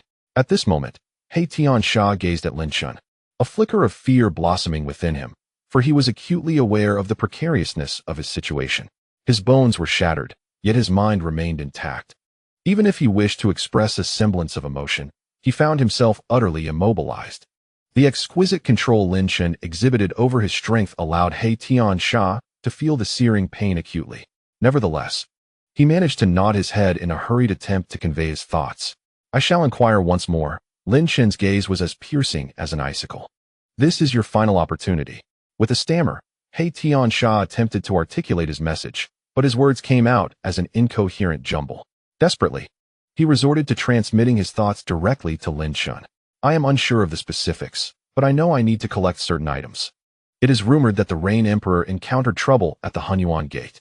Lin Chen's brow furrowed slightly, and a glint of sharp insight flickered in his eyes as he regarded He Tiansha.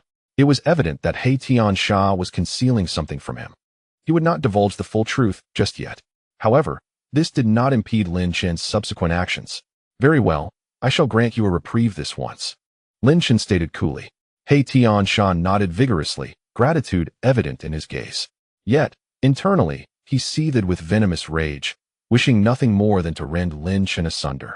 He understood that the tide of fortune had turned against him. Being a clever man, he chose to endure for the time being.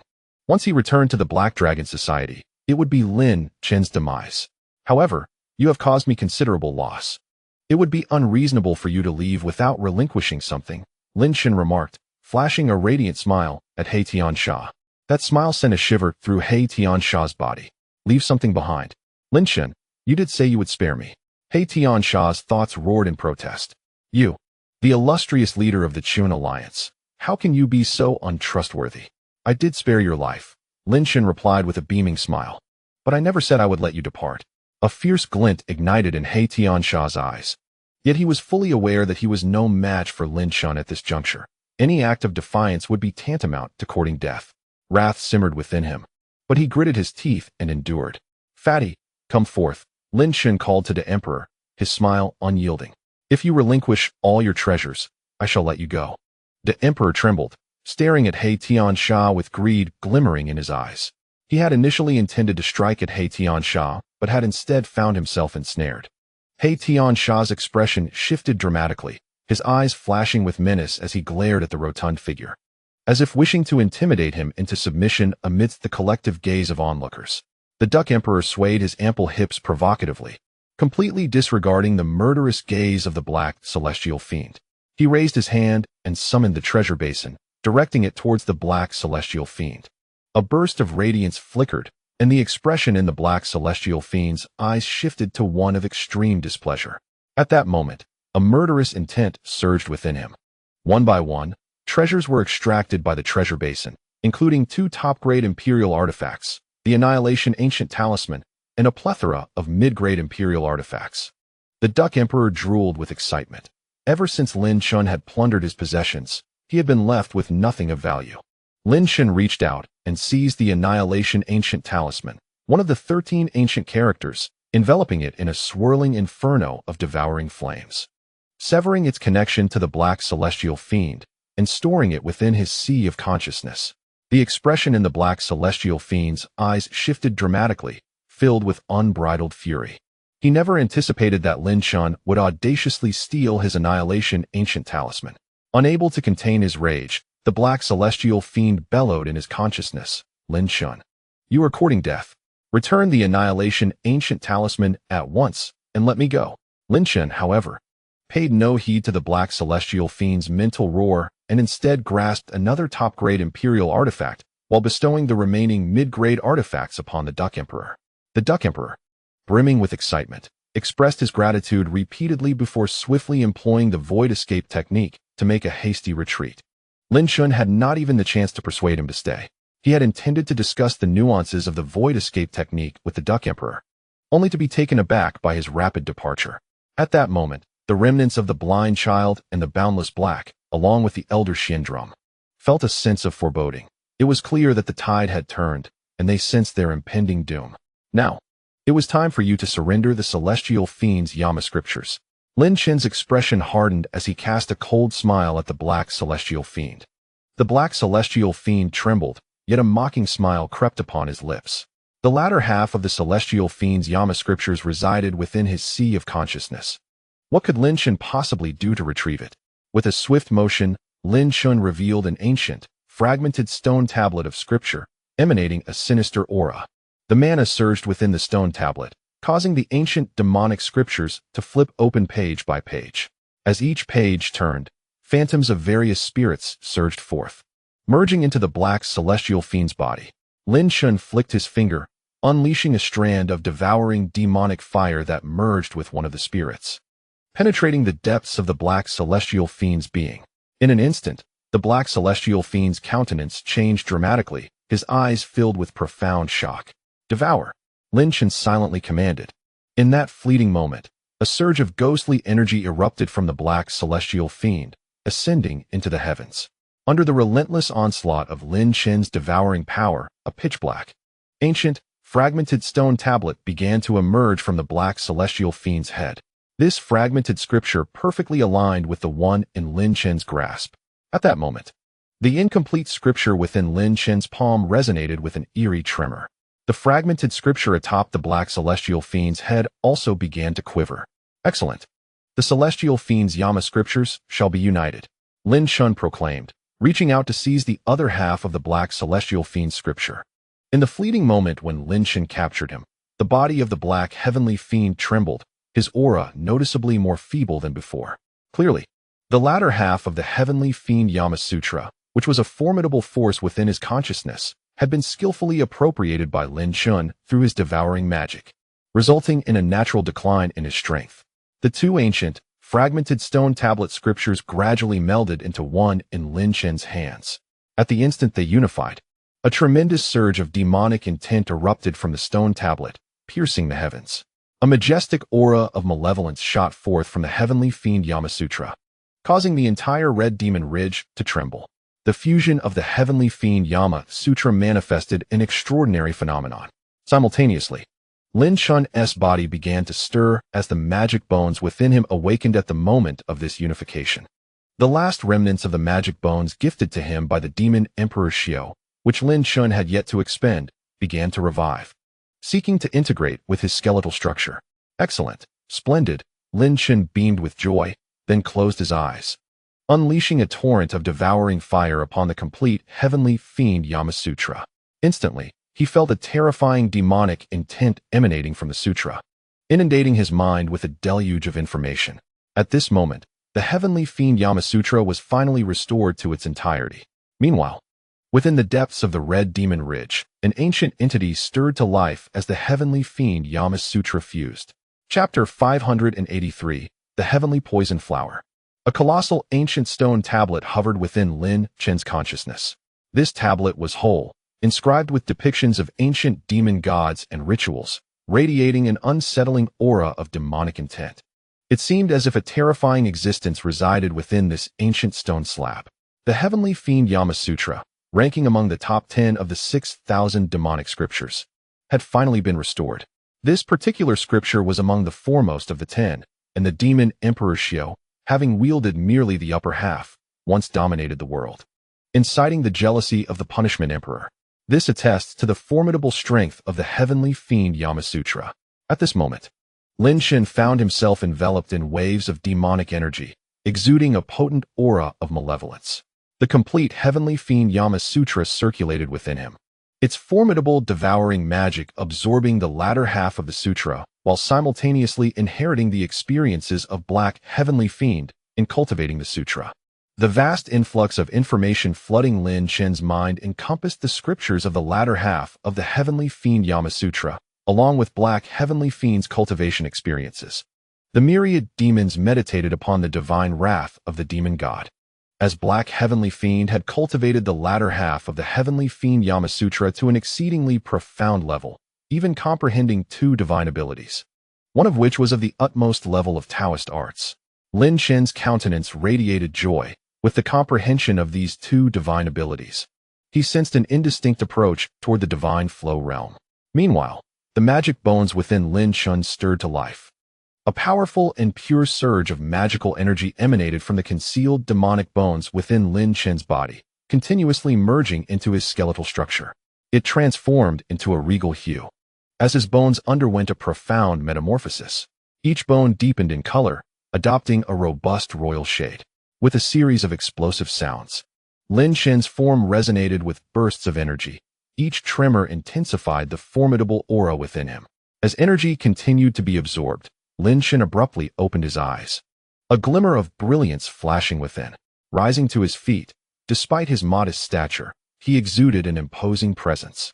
At that moment, his entire skeletal structure had wholly assimilated the demonic bones gifted by the demon emperor, embodying a solidity akin to an overwhelming force birthed from the earth itself.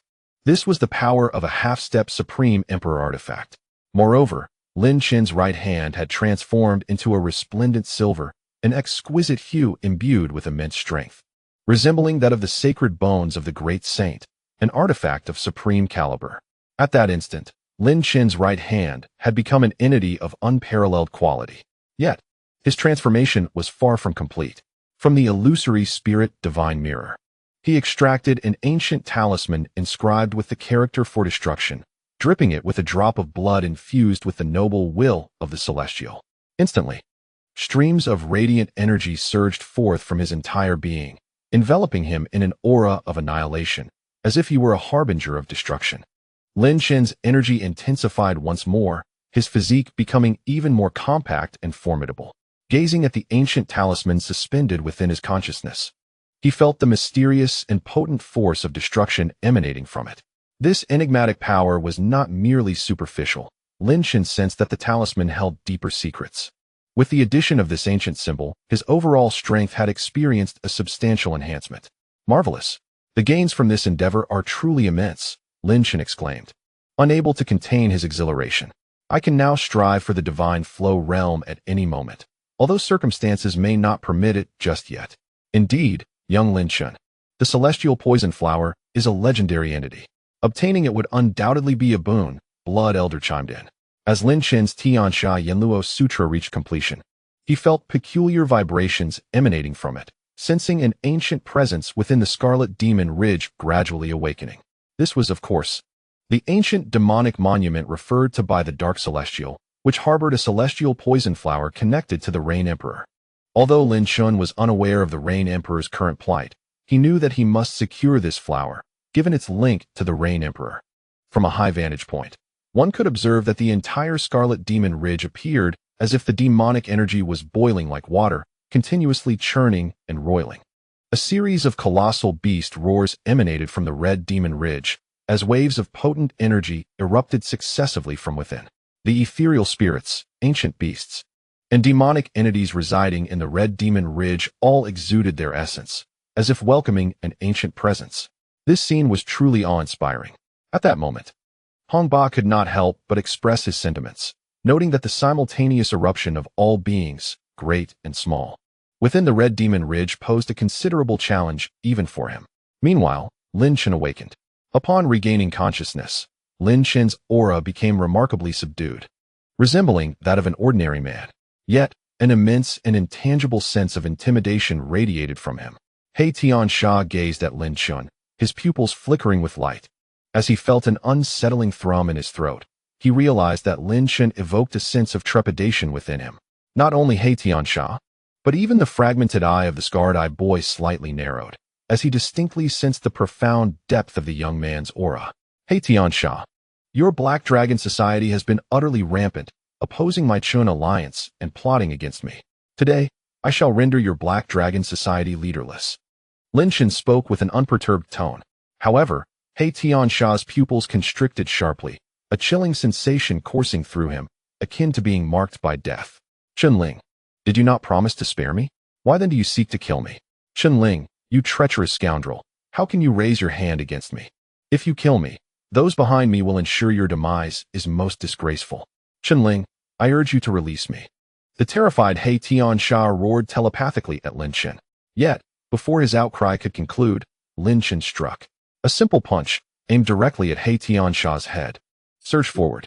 The fist shimmered with the solid light of a sovereign, devoid of any extravagant fluctuations.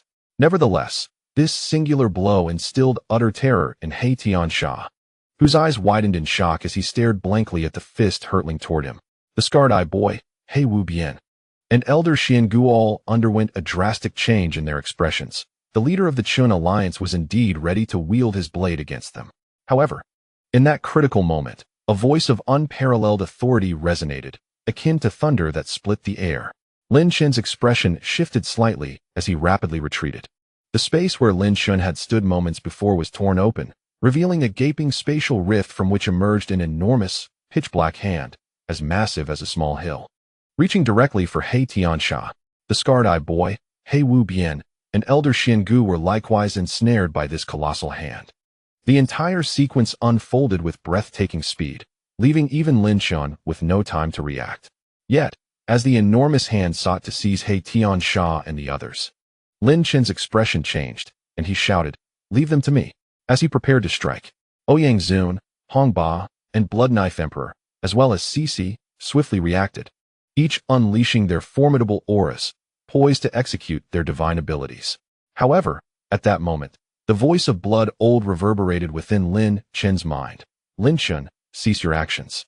This individual is undoubtedly the mastermind behind the Black Dragon Heavenly Society, capable of tearing through space, and is at least of the great venerable level. Should you engage him, your demise is assured.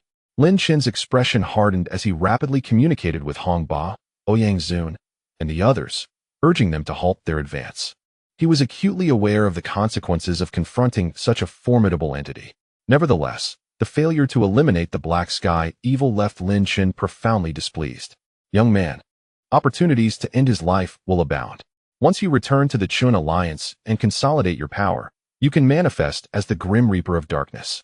Where can the Black Sky evil escape then? Blood Old remarked. For now, focus on acquiring the Heavenly Poison Flower, an artifact of legend that even I have yet to witness. Lin Chen could only smile wryly and nod, acknowledging the necessity of this course of action. He then lowered his gaze, his eyes emitting a black luminescence as he activated his Eye of Insight. Instantly, he discerned a colossal, ancient black stone tablet standing deep within the Red Demon Ridge, exuding an aura of ancient demonic essence. Chapter 584. Ascension to Divine Flow Realm. Suddenly, a mysterious black hand appeared, rescuing the Black Sky Evil and his companions. This undoubtedly left Hong Ba and Ouyang Zun filled with regret. Yet it was swiftly replaced by a sense of gravity. The emergence of this enigmatic black hand signified the presence of formidable forces within the Black Dragon Heavenly Society. In the blink of an eye, Lin Chen and the others had exchanged a multitude of thoughts with Hong Ba and Ouyang Zun. Alliance leader. The Red Demon Ridge harbors numerous rare treasures. We must seize them all, Hong Ba stated, a rare smile breaking through his serious demeanor. With the abundant energy resources within the Red Demon Ridge, it was certain that the strength of our Chuan Alliance disciples would experience a significant enhancement. Ouyang Zun gazed at Lin Chen with excited anticipation, genuinely thrilled to witness his brother's formidable prowess once more. Observing the transformation of the ancient tablet beneath the Red Demon Ridge, Lin Chen nodded in agreement with Hong Ba's proposal. Indeed, we shall gather all the celestial treasures within the Red Demon Ridge. As for the specifics, we shall discuss them further upon my return to the Chuan Alliance. Both Hong Ba and Ouyang Zun nodded in acknowledgement. Lin Chen's gaze shifted to the stoic Blood Knife Emperor, and with a slight smile, he remarked, "Blood Knife Emperor, I have long admired your reputation. Would you be interested in joining our Chuan Alliance?" A flicker of intrigue crossed Blood Knife Emperor's eyes. He had not anticipated Lin Chen's direct approach to recruit him into the Chuan Alliance. "Alliance leader, once you have attended to your matters, we can discuss this further." Blood Knife Emperor replied with a cold demeanor, "My circumstances are somewhat unique." Lin Chen nodded, recognizing that these esteemed individuals could indeed sense the awakening aura of the demonic tablet within the Red Demon Ridge. Meanwhile, Cece had begun to engage with Ouyang Zun, seemingly ignoring Lin Chen, leading him to suspect that she might be harboring ulterior motives against the Chuan Alliance. Witnessing Ouyang Zun's fair complexion flush with embarrassment only fueled Lin Chen's desire to kick this troublemaker. "Alliance leader, allow me to accompany you," Hong Ba proposed. Within the Red Demon Ridge, there exist two beings of the Dao diagram realm. "No need for concern," Lin Chen replied, his eyes narrowing slightly. "With the protection of the Heavenly Calamity Yamasutra, my power is greatly enhanced here in the Red Demon Ridge. They shall not pose a threat to me. Just wait for me above." Upon hearing Lin Chen's words, both Hong Ba and Bloodblade Emperor remained silent, merely nodding in agreement as they hovered in the air. Within Lin Chen's being, the complete Heavenly Calamity Yamasutra began to operate. In an instant, Lin Chen plunged into the depths of the Red Demon Ridge. As he melded into the ridge, his consciousness was immediately engulfed by an atmosphere reminiscent of an abyss filled with demonic energy. The entire Red Demon Ridge resembled a chasm of dark malevolence, capable of sustaining even entities such as the celestial fallen demon disk. This chaotic ancient realm was truly extraordinary. Merely its periphery could give rise to a place like the Red Demon Ridge. What, then, would the inner domain hold? Lin Chen's gaze flickered with intense curiosity about the depths of this chaotic realm.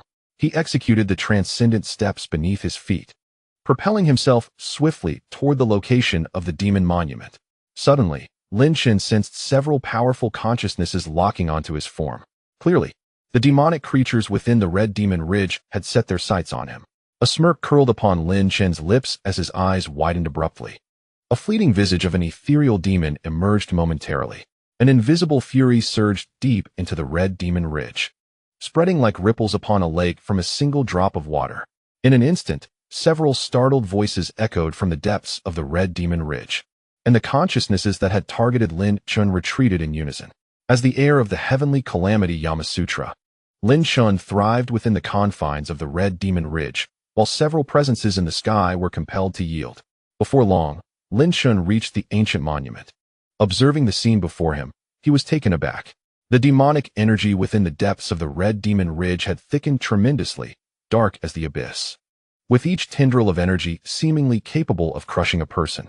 Suspended amidst the inky demonic miasma was an ancient stone monument, exhaling an aura of antiquity.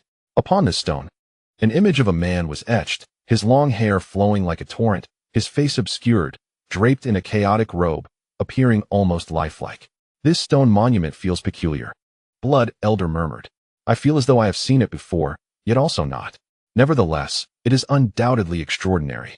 Lin Chen's brow furrowed slightly as he attempted to channel his consciousness towards the monument, only to find it akin to a stone sinking into the sea, yielding no response whatsoever.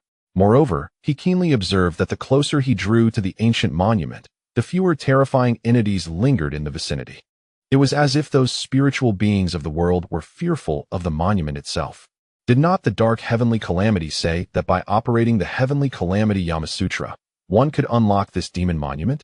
Blood Elder cautioned. However, do exercise caution. If the celestial poison flower truly resides within that monument, do not allow its toxins to taint you. Lin Chen nodded, his expression growing grave.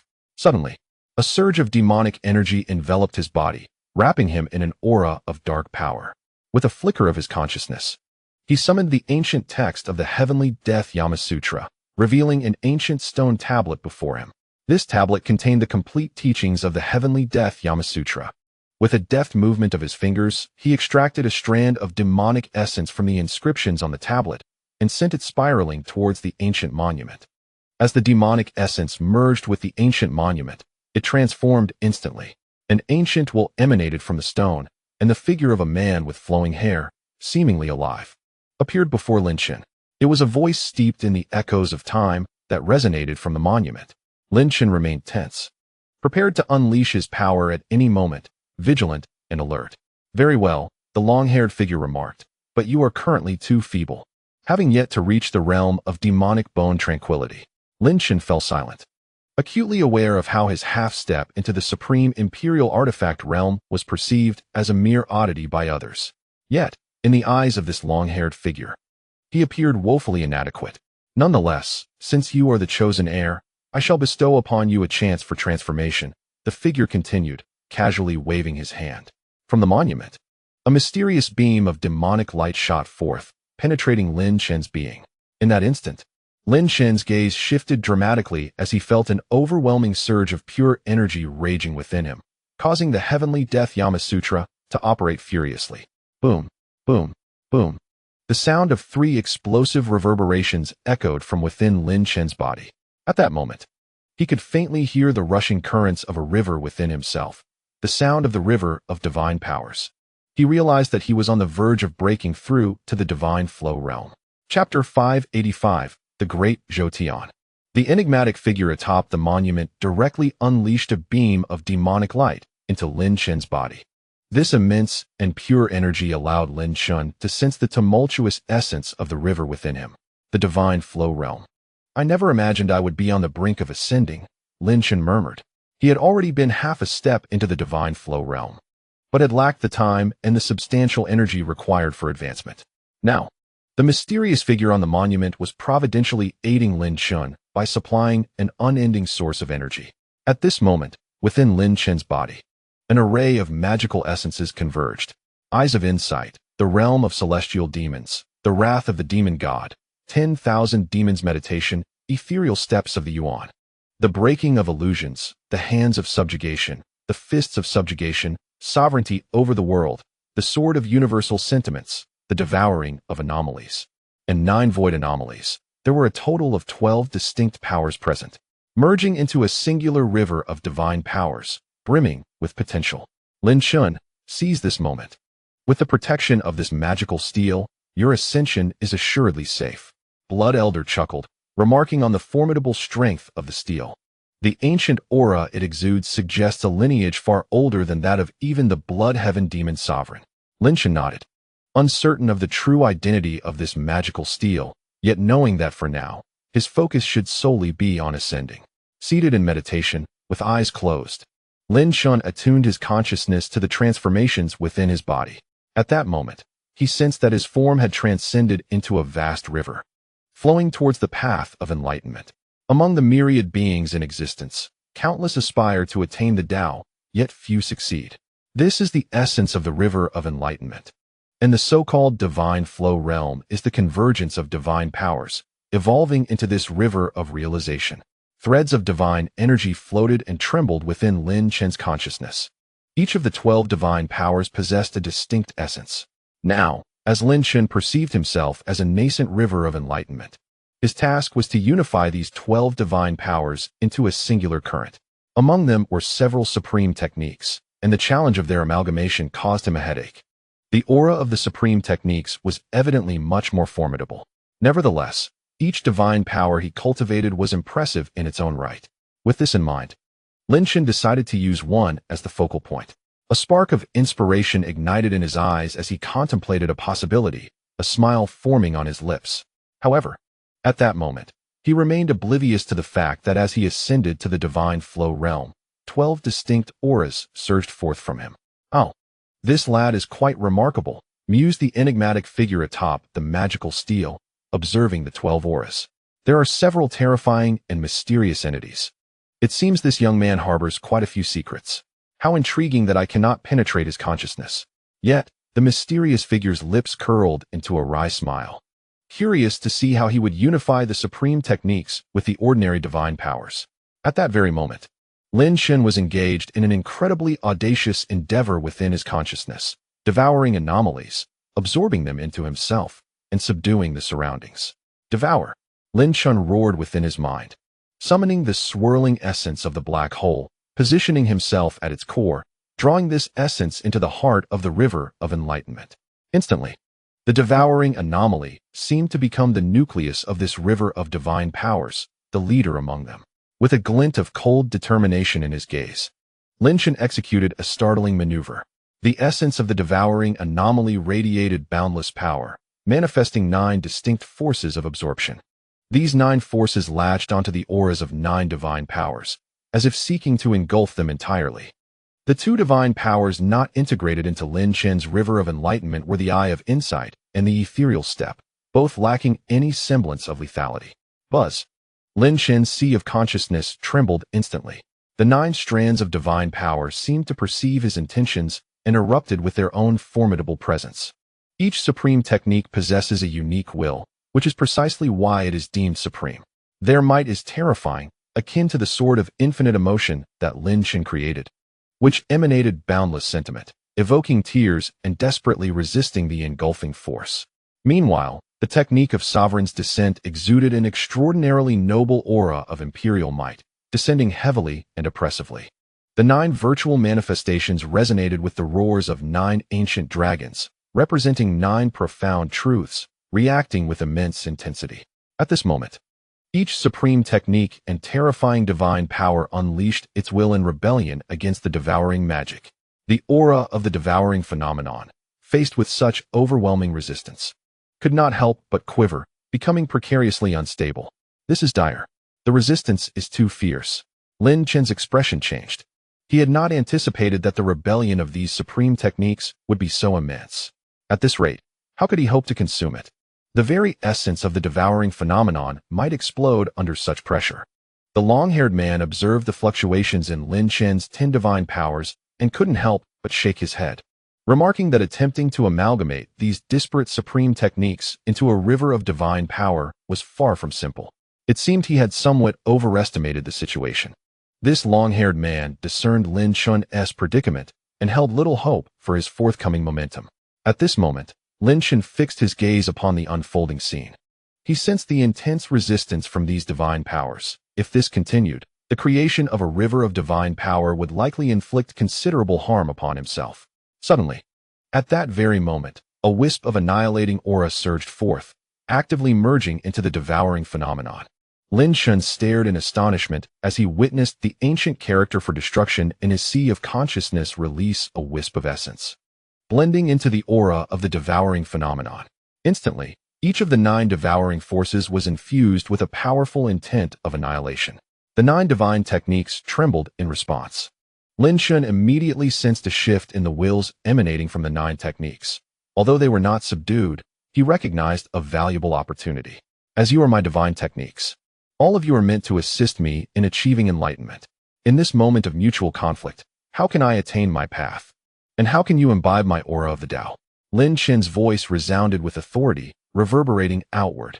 The 9 divine techniques seemed to be touched by Lin Chen's words, trembling slightly, their momentum unexpectedly diminishing. A splendid opportunity. Lin Chen's eyes brightened, and he swiftly activated the devouring force, absorbing the essence of these divine techniques into the devouring phenomenon. At this moment, Lin Chen's body underwent a tremendous transformation. His magical powers surged, and the aura surrounding him escalated dramatically. The man with 3,000 long hair atop the magic monument had been closely observing Lin Chen's transformation. Suddenly, he could not help but exclaim in surprise. A fleeting look of astonishment crossed his face. In the Crimson Demon Ridge, a resounding cascade of noise erupted, reminiscent of a mighty river surging forth. The deep rumbling of thunder followed suit, echoing through the air. The sky darkened, and at that moment, the demonic energy enveloping the entire Crimson Demon Ridge not only boiled but also trembled. Around them, the unusual phenomena drew the astonished gazes of Hong Ba, Ouyang Zun, and others who beheld the sudden occurrence in the Crimson Demon Ridge. "This guy is showing off again," Cece muttered under her breath, causing the veins on Ouyang Zun's forehead to throb visibly. Blood Knife Emperor observed the unfolding scene below, a flicker of intrigue passing through his eyes. At that moment, a divine light tore through the void from the distant horizon, piercing downward and violently shredding layers of demonic energy, illuminating a figure beneath it. This figure emanated an aura of divine flow realm, a manifestation of the great Zhou Tian. Hong Ba, Ouyang Zun, and others turned their attention towards Lin Chen. Drawn by the divine light, waves of potent energy resonated from Lin Chen, and both Hong Ba and Ouyang Zun felt a subtle shift in their expressions as they sensed an overwhelming pressure radiating from him. This pressure felt as though an infinite river of divine power flowed within Lin Chen's being. Such formidable strength. Not only Hong Ba and Ouyang Zun were astonished. Even Blood Knife Emperor's face betrayed a hint of surprise. As the 33rd ranked entity on the Chaos list, he was a peak practitioner of the Divine Flow realm and could even faintly perceive the aura of the Dao Map realm. Yet, in the presence of Lin Chen, who had suddenly ascended to the great Zhou Tian, he felt a sense of trepidation, a stark awareness of the immense threat posed by Lin Chen's aura. As the divine light faded, the surging demonic energy returned to its former state, and the sound of the tumultuous river diminished throughout the Crimson Demon Ridge. After a moment of silence, the enigmatic man with 3,000 long hair on the magic monument uttered a single word, indicating his profound satisfaction with Lin Chen's recent display. Lin Chen opened his eyes, their sharpness momentarily piercing before settling into calmness. His aura instantly retracted, consuming demonic power and cloaking himself from others' perceptions. At this juncture, within his sea of consciousness, the originally 40,000 units of magical power surged to an impressive 80,000. Additionally, a river spanned across the 5 seas of consciousness, leading into the void of Lin Chen's mind, as if forging a path toward the Tao. Truly, he was the embodiment of the sacred vein. The man with flowing hair gazed at Lin Chen and spoke in a calm tone. "In this vast world, the number of those who wish to kill you is indeed substantial." Lin Chen felt a slight shock within.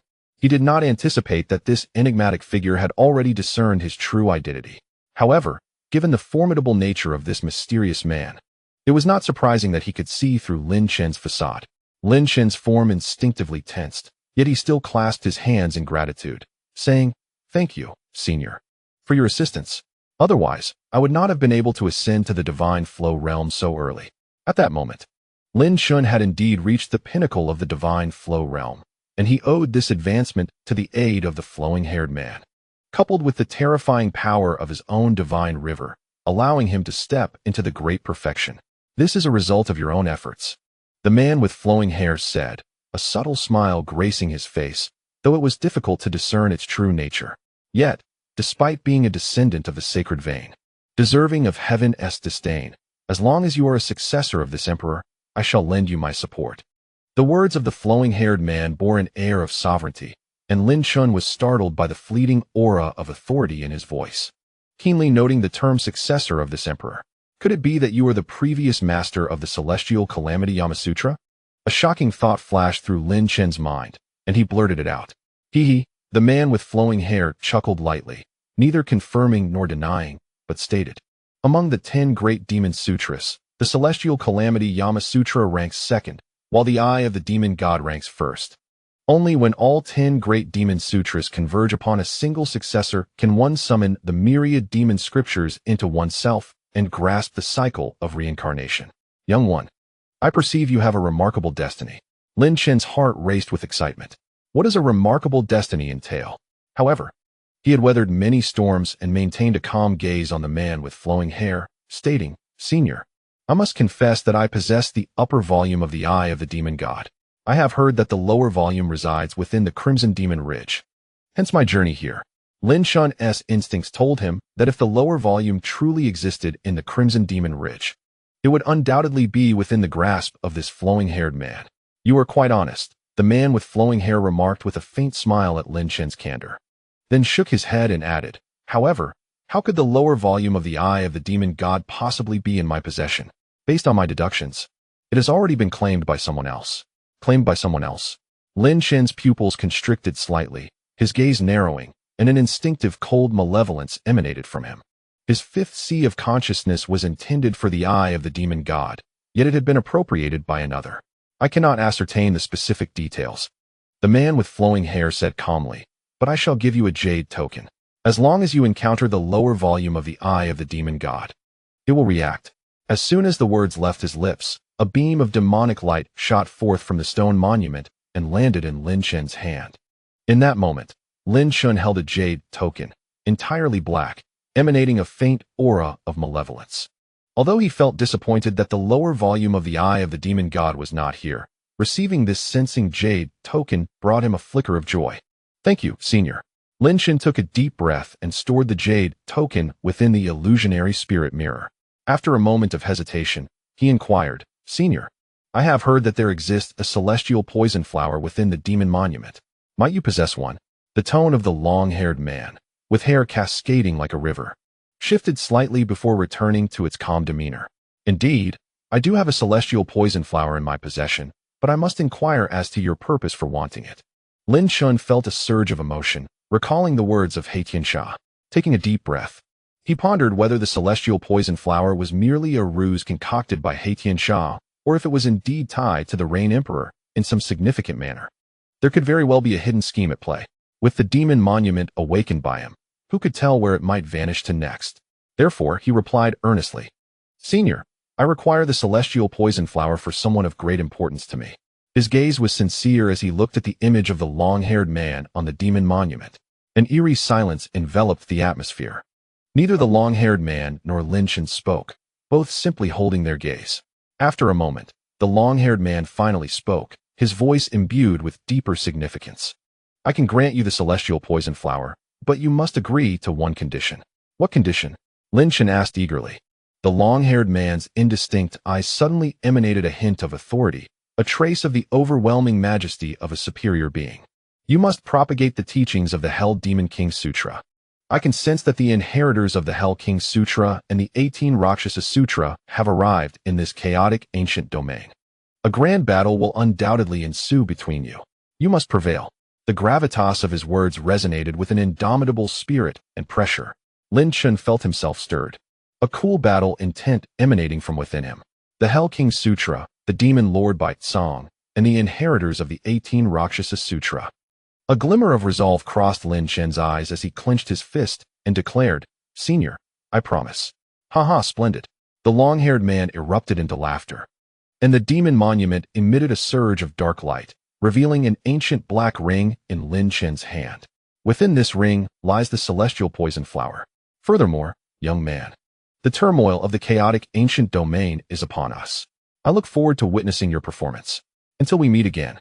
In the next moment, the demon monument trembled, violently tearing apart the surrounding space, vanishing from sight.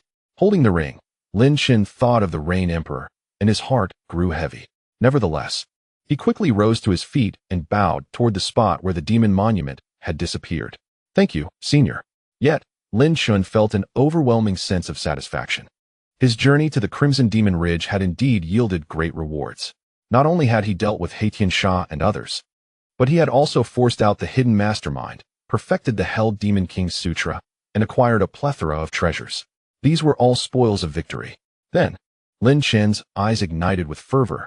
The long-awaited Chen Alliance. I, Lin Chen, am coming. Chapter 587. The Quarrel. With the demon monument gone, Lin Chen had successfully ascended to the realm of divine flow, Great Zhou Tian. Glancing around the pitch-black surroundings, A smile crept across his lips as a wisp of hell demon intent surged from his fingertips and shot forth with great vigor. In an instant, several strands of sinister energy surged forth, enveloping the surrounding darkness as they soared towards the terrifying entities of Qimo Ridge. If the power within Qimo Ridge were to be fully integrated, the strength of the Qin alliance would undoubtedly be significantly enhanced. Lin Chen mused internally. For within Qimo Ridge, there existed several beings of the Dao diagram realm. At that moment, he would only need to bring along the esteemed Grandmaster Hua Qing, the great saint of wind and fire, and others to win over these formidable presences. However, with his possession of the heavenly calamity Yamasutra and his intricate connection to the demon tablet, he believed these ancient entities would give due consideration. With a flicker, Lin Chen appeared beside Hong Ba and Ouyang Zun. Alliance leader, let us return to the Qin alliance. Hong Ba's stern visage broke into a faint smile. Lin Chen's gradual ascendance in power heralded the impending strength of the Qin alliance, despite his infamous reputation as a body of sin. Shi, brimming with excitement, eagerly rubbed his hands together, exclaiming, "Big brother, let us hurry over. I can hardly contain my anticipation." Upon uttering this, Shi seemed to conjure a vivid scene, saliva dripping uncontrollably. Lin Chen merely rolled his eyes, nodded, and turned to Blood Knife Emperor. Blood Knife Emperor, you should accompany us for a tour of the Qin alliance. After a moment's hesitation, recalling the pressure Lin Chen had exerted moments ago, Blood Knife Emperor clenched his fist and coldly nodded in agreement. Hong Ba led the way swiftly toward the location of the Qin alliance, which was not far from Qimo Ridge, approximately 300 to 400 miles away. Along the journey, Lin Chen engaged in numerous discussions about the Qin alliance with Ouyang Zun and Hong Ba, who succinctly provided an overview of the alliance's circumstances. The Qin alliance operated a points system akin to Bloodbright City, albeit more meticulous and superior in its legal framework. After discussing pertinent matters, Lin Chen and the others began a casual conversation, taking measures to shield Lin Chen's identity by referring to him as Chen Ling or simply as alliance leader. Throughout the journey, laughter filled the air, though Shi, the somewhat lascivious handsome man, recounted several risque jokes that left Lin Chen's face burning with embarrassment. Wishing he could silence Shi with a swift slap. When had Shi become so brazen? As his master, Lin Chen felt a profound sense of humiliation. Meanwhile, Blood Knife Emperor's typically stoic expression morphed into one of peculiar intrigue upon hearing Shi's inappropriate jokes. For reasons unknown, during their conversation, Blood Knife Emperor unexpectedly brought up the incident involving the heavenly mechanism Taoist attack on the saintly vein body, Lin Chen, a significant event that had reverberated throughout the continent. When Blood Knife Emperor mentioned Lin Chen, a hint of admiration was unmistakably displayed on his face. In contrast, Hong Ba and Ouyang Zun merely exchanged knowing smiles. However, Lin Chen's mood grew heavy as an image of Qing Rose surfaced in his mind, the strikingly beautiful woman with azure eyes, representing the softest corner of his heart. Yet now, that tenderness had dissipated, leaving only her final words echoing in his ears. Until we meet again in the next life. I do not desire a next life. I yearn solely for this present existence. Lin Chen gazed upon the vast and chaotic ancient domain, softly murmuring, "Qing Ro, I miss you." After spending an entire day and night, at noon the following day, Hong Ba and his companions finally arrived at the location of the Qin alliance. It was a colossal, towering mountain, imbued with an aura of spiritual resonance, evoking the sensation that this place was a treasure trove of geomantic fortune. Clearly, the celestial energy in this mountain was remarkably abundant. With a slight activation of his penetrating gaze, Lin Chen could discern several formidable formations within the mountain, alongside a continuous influx of spiritual energy. This mountain, known as Tianling Mountain, had been personally selected by the esteemed Hua Qing, who had also set up several powerful formations. Hong Ba conveyed to Lin Chen, "It is thanks to Tianling Mountain that we have withstood numerous assaults from formidable foes. The Black Dragon Society covets our Tianling Mountain immensely." Lin Chen nodded in admiration. Indeed, Tianling Mountain was impressive, a testament to the discerning eye of the old man Hua Qing. Blood Knife Emperor and Shi also recognized the mountain's extraordinary nature, their eyes reflecting a hint of surprise. "Let us proceed inside," Hong Ba declared, transmitting a divine thought, which caused a grand door to materialize at the mountain's entrance, a door that had evidently been concealed by some powerful sorcery. Surrounding Tianling Mountain were lethal formations at work. Attempting to enter without using the door would lead to certain demise. Hong Ba remarked nonchalantly, taking the lead as he soared forward, with Lin Chen and the others following closely behind. Subsequently, Hong Ba introduced Lin Chen to several of the mountain's formidable formations before leading him into its interior. To Lin Chen's astonishment, the headquarters of the Chun Alliance was situated within the mountain. Inside, there lay a vast chasm-like clearing, where the headquarters manifested as an enormous treasure, resembling a city in its grandeur. This ancient city emanated a robust aura, unparalleled in strength, and was, in fact, a semi-Dao artifact, surpassing even the Tianyun demon disc in its tier. Upon witnessing this magnificent city, even Blood Knife Emperor could not suppress a flicker of astonishment in his gaze. This treasure was an unexpected acquisition for our Chun Alliance. It is known as the Huangyun Ancient City, originally a Dao artifact. It suffered a calamity and fell to the status of a semi-Dao artifact before being subdued and repurposed for our alliance, Ouyang Zun elucidated. The Chun Alliance, being one of the major powers, had its reasons for prominence, Blood Knife Emperor marveled. A proud expression surfaced on Ouyang Zun's face, clearly indicating that his contributions were instrumental in the alliance's orderly operation. As Lin Chen activated his penetrating gaze, he observed numerous disciples diligently practicing within this semi-Dao artifact city. Half of the disciples belonged to the former Hong family and the Blood Moon Hall, while the other half comprised newly assimilated members. Certainly, the recruitment at the Chun Alliance does not merely hinge upon qualifications and potential. It also scrutinizes the diligence and character of an individual. This principle was established by Lin Chen from the outset. Thus, at first glance, Lin Chen perceived a thriving scene before him, prompting a heartfelt admiration. Upon receiving this commendation from Lin Chen, both Hong Ba and Ouyang Zun's eyes sparkled with an indescribable emotion. Their meticulous management of the Chun Alliance was, after all, in anticipation of this man's return. However, at that moment, several disturbances emanated from the leader's residence of the Chun Alliance, accompanied by indistinct shouts of anger, suggesting a quarrel.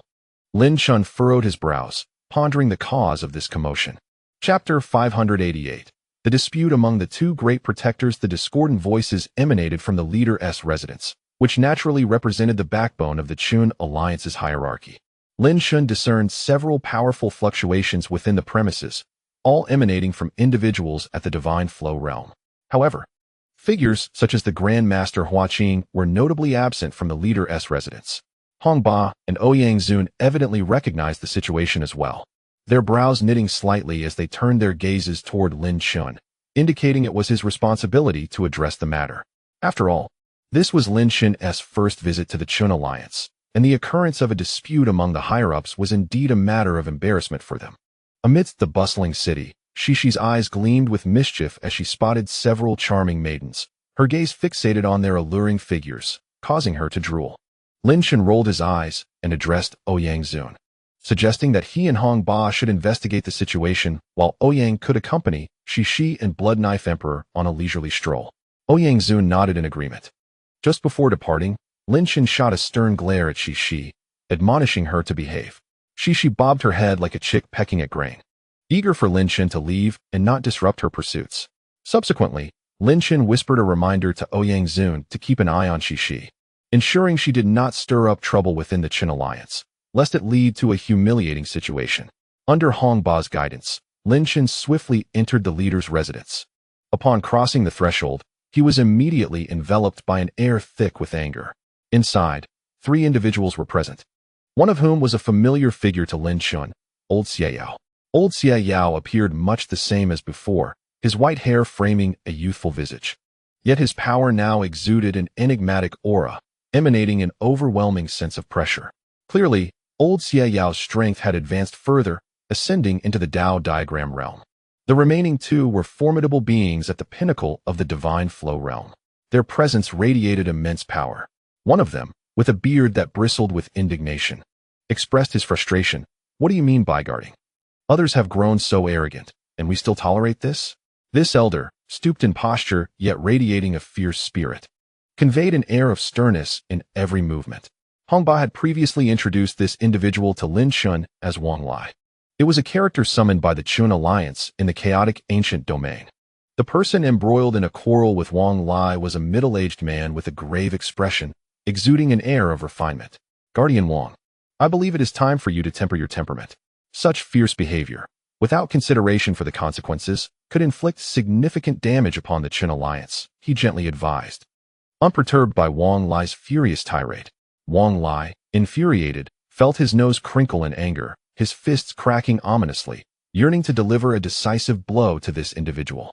Yet, Lin Chen remained composed, gazing at Wang Lai with an air of tranquility, evidently unafraid of any retaliation. At that moment, a commanding voice resonated. What is the cause of this quarrel? Hong Ba strode forward, casting a stern glance at the two men.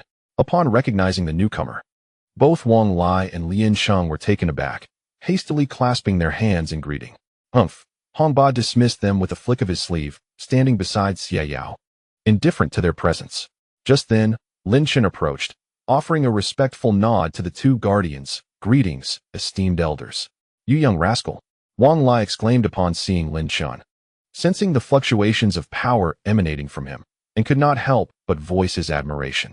Lin Chen, too, with a flicker of surprise in his eyes, acknowledged Lin Chen with a nod, remarking, this fellow cultivator, despite his youth, has achieved remarkable accomplishments. Both Wang Lai and Lin Chen recognized Lin Chen as a formidable presence at the great perfection of the divine flow realm. Even the current top disciple of the Qin alliance could not compare to him. Haha, boy, you have finally returned. Xie Yao exclaimed joyfully upon spotting Lin Chen, his face glowing with happiness. At this moment, Hong Ba addressed Wang Lai and Lin Chen. He is our Qin alliance's leader, named Qinling. This revelation startled both Wang Lai and Lin Chen, realizing that the young man before them was the elusive leader of the Qin alliance who had not appeared for months. So young, yet he is the leader, they thought, but Hong Ba would not jest about such matters. Have you met the leader? Despite their confusion, Lin Chen and Wang Lai promptly offered their greetings. No need for such formalities, esteemed elders. My absence was indeed my fault. Lin Chen quickly gestured for them to refrain from bowing, turning instead to Xie Yao with a smile. Senior, thank you for your care towards the Qin alliance. Mentioning this matter made Xie Yao irate, glaring at Lin Chen. You rascal. After being a hands-off manager for so long, if you hadn't returned, I would have had to come and fetch you myself. Lin Chen could only smile wryly, feeling a warmth in his heart, grateful for the support he had received from Xie Yao and the others. Wang Lai and Lin Chen remained silent, observing Lin Chen. In this brief interaction, they realized that their leader possessed an unassuming demeanor, contrasting sharply with the arrogance they had encountered in the president of the Black Dragon Society, which greatly improved their impression of Lin Chen. Senior, this is not the time for reminiscing. The current situation is exceedingly grave. Lin Chen cupped his hands toward Xiao Yao and subsequently conveyed a mental message, urging him to refrain from revealing his identity as Lin Chen. Xiao Yao understood the criticality of maintaining Lin Chen's anonymity. Otherwise, the Qin alliance would face dire consequences. He nodded in acknowledgement, choosing not to elaborate further at this moment. Lin Chen then turned his gaze towards Wang Lai and Lin Chen, his expression serious as he addressed them. Esteemed seniors, upon my return, I discovered you engaged in a dispute. Might I inquire about the matter at hand? At the mention of the argument, Wang Lai's irritation flared. Without regard for Lin Chen, the unexpected leader, he could not suppress a cold snort and retorted, It is not that I, Wang Lai, am overly verbose, but the Black Dragon Heavenly Society has been exceedingly oppressive, repeatedly targeting the forces under our Qin alliance, resulting in significant losses. Do you not think we ought to retaliate? Lin Chen pondered for a moment before responding with a smile. Indeed, the Black Dragon Heavenly Society exhibits great arrogance. However, he chose not to take a definitive stance at that moment. Humph, Wang Lai exclaimed, stepping forward, pointing at Lin Chen with a steely voice. I have conferred with Protector Lin regarding a response to the Black Dragon Heavenly Society, yet he insists we continue to endure. Is there still room for patience? Our Qin alliance is in a state of unease. Lin Chen's gaze shifted to Lin Chen, inquiring, Protector Lin, what is your perspective on this matter? Lin Chen glanced at Wang Lai before turning his attention back to Lin Chen, responding calmly, Leader, I believe that engaging in direct confrontation with the Black Dragon Heavenly Society at this juncture would undoubtedly lead to severe losses for our Qin alliance. Given the current circumstances, it is ill-advised to initiate warfare. He then averted his gaze, showing little change in his expression despite Wang Lai's accusatory finger. However, a flicker of curiosity ignited within Lin Chen. How would this long-absent leader of the Chun alliance navigate this predicament? In this moment, both guardians articulated their viewpoints. Wang Lai advocated for war, while Lin Chen espoused restraint. Lin Chen found himself smiling inwardly, feeling a sense of satisfaction. Regardless of who was right or wrong, both Wang Lai and Lin Chen were genuinely concerned for the Chun alliance. It was evident from this situation that neither had abandoned the alliance in its time of need. Hong Ba and Ouyang Zun, in their management of the Chun alliance, were indeed acting according to their own principles. Lin Chen had previously stated that one need not possess overwhelming strength, but must instead embody commendable character. Standing firm, Lin Chen smiled at the two, saying, "Esteemed seniors, I believe further quarrels are unnecessary. The Chun alliance belongs to us all. Any issues should be addressed collectively." Wang Lai shook his head, striding forward with a fierce expression, declaring, "Leader, I maintain that we must confront the Black Dragon Heavenly Society directly. Should we continue to show weakness, our enemies will only grow bolder." Lin Chen cast a cool glance at Wang Lai, responding, "Leader, the current situation does not permit us to engage in extensive conflict. The Killing Hall, the Dark Nation, and the Central Court are all poised to strike. We cannot afford to exhaust our resources." "Humph, you call this cowardice?" Wang Lai's anger surged once more. "What you display, Protector Wang, is merely reckless bravado." Lin Chen retorted without flinching. The two soon erupted into another heated argument. As if oblivious to Lin Chen's presence, the two engaged in a fierce argument. Fortunately, despite their simmering anger, they had yet to reach the point of physical confrontation. At this moment, Hong Ba spoke, his voice imbued with an authoritative presence that weighed heavily upon the two. Instantly, Wang Lai and Lin Chen fell silent, compelled to close their mouths in the face of Hong Ba's display of power. Lin Chen observed this scene with a faint smile. "Did you not hear what the leader said?" Hong Ba furrowed his brows, his countenance stern as he addressed the two. "What do you think you are acting like? Bickering so loudly in this place." Wang Lai and Lin Chen remained mute. Within the entirety of the Chun alliance, Hong Ba commanded immense respect. Deep down, Wang Lai and Lin Chen held a profound allegiance to him. However, Lin Chen's situation was markedly different. Although he was indeed the leader, having abandoned the Chun alliance for several months and failing to assert his authority, it was evident that they had little reason to heed his command. In many respects, their acknowledgment of Lin Chen as leader was merely a concession to the influence of Hong Ba and Xiao Yao. For Lin Chen to earn their willing submission, he would need to demonstrate his capabilities and worth. "I understand the thoughts of the two protectors," Lin Chen stated calmly. "Since our opinions are not aligned, perhaps I should first express my perspective." The leader speaks. Wang Lai thought little of Lin Chen's potential to present a valuable idea, firmly resolved to advocate for war. Lin Chen, on the other hand, regarded Lin Chen with keen interest, pondering what strategies this enigmatic young man might propose. The gazes of Hong Ba and Xiao Yao also converged upon Lin Chen. In that moment, Lin Chen shifted his posture, taking a seat in the leader's position, an empty throne that had remained unoccupied for months. Sitting upright in the highest seat, Lin Chen exuded an air of quiet nobility and composure. A flicker of surprise passed through the eyes of both Lin Chen and Wang Lai. The four individuals below raised their heads slightly, observing Lin Chen in silence. "The grievances between the Black Dragon Society and our Chun alliance have become irreconcilable," Lin Chen declared. Unwavering and unafraid, the Black Dragon Society has incessantly provoked us, flaunting their arrogance to an intolerable degree. As Protector Wang Lai aptly stated, "We can no longer endure this." Upon hearing this, Wang Lai could not help but emit a cold snort directed at Lin Chen, as if to assert the correctness of his viewpoint. Lin Chen, however, regarded Lin Chen with an inscrutable expression, questioning whether this leader was truly lacking in foresight. Lin Chen continued, "Nevertheless, the current chaos within the ancient domain is profound. We must not act recklessly. Protector Lin Chen's suggestion holds merit. Indeed, we ought to exercise patience." At Lin Chen's words, Lin Chen's expression shifted slightly, while Wang Lai voiced his dissatisfaction, saying, "Leader, what do you mean? You advocate for war, yet also for us to endure?" Even Hong Ba and Xiao Yao found the situation perplexing.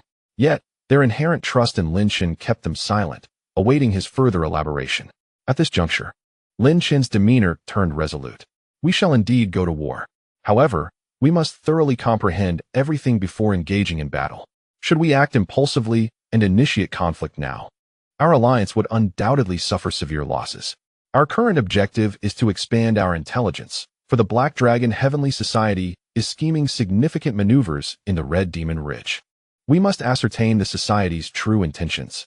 Only by acquiring sufficient information can we devise strategies that will catch the Black Dragon Heavenly Society off guard and obliterate them. Lin Chen rose, exuding an aura of unparalleled nobility and authority, as if he were the solitary towering presence within the Grand Hall. Hongba commenced the gathering of the senior members of our alliance for a meeting to formulate a plan. First, we shall gather intelligence. Second, we will initiate rigorous trials for our disciples to enhance their combat capabilities. And third, we must strengthen our current intelligence apparatus. Understood. A smile graced Hongba's face. Clearly pleased with Lin Chen's directives, even Wang Lai and Lin Sheng were momentarily rendered speechless. Indeed, Lin Chen's three initial strategies resonated deeply with them. Well said. Xiao Yao applauded, laughter bubbling forth as his eyes glistened with unshed tears. In Lin Chen, he saw the reflection of his elder brother. And it was evident that Lin Chen had traversed a path even more formidable. Lin Chen approached Wang Lai and Lin Chen once more. I acknowledge that my absence for several months, during which I failed to guide our alliance through numerous trials and tribulations, was my failing. His gaze was earnest as he addressed them. However, I have returned, and I am determined to prove myself. This upcoming battle against the Black Dragon Heavenly Society will be led by me personally. I shall take matters into my own hands and sever the head of He Tiansha, hanging it upon our alliance's banner.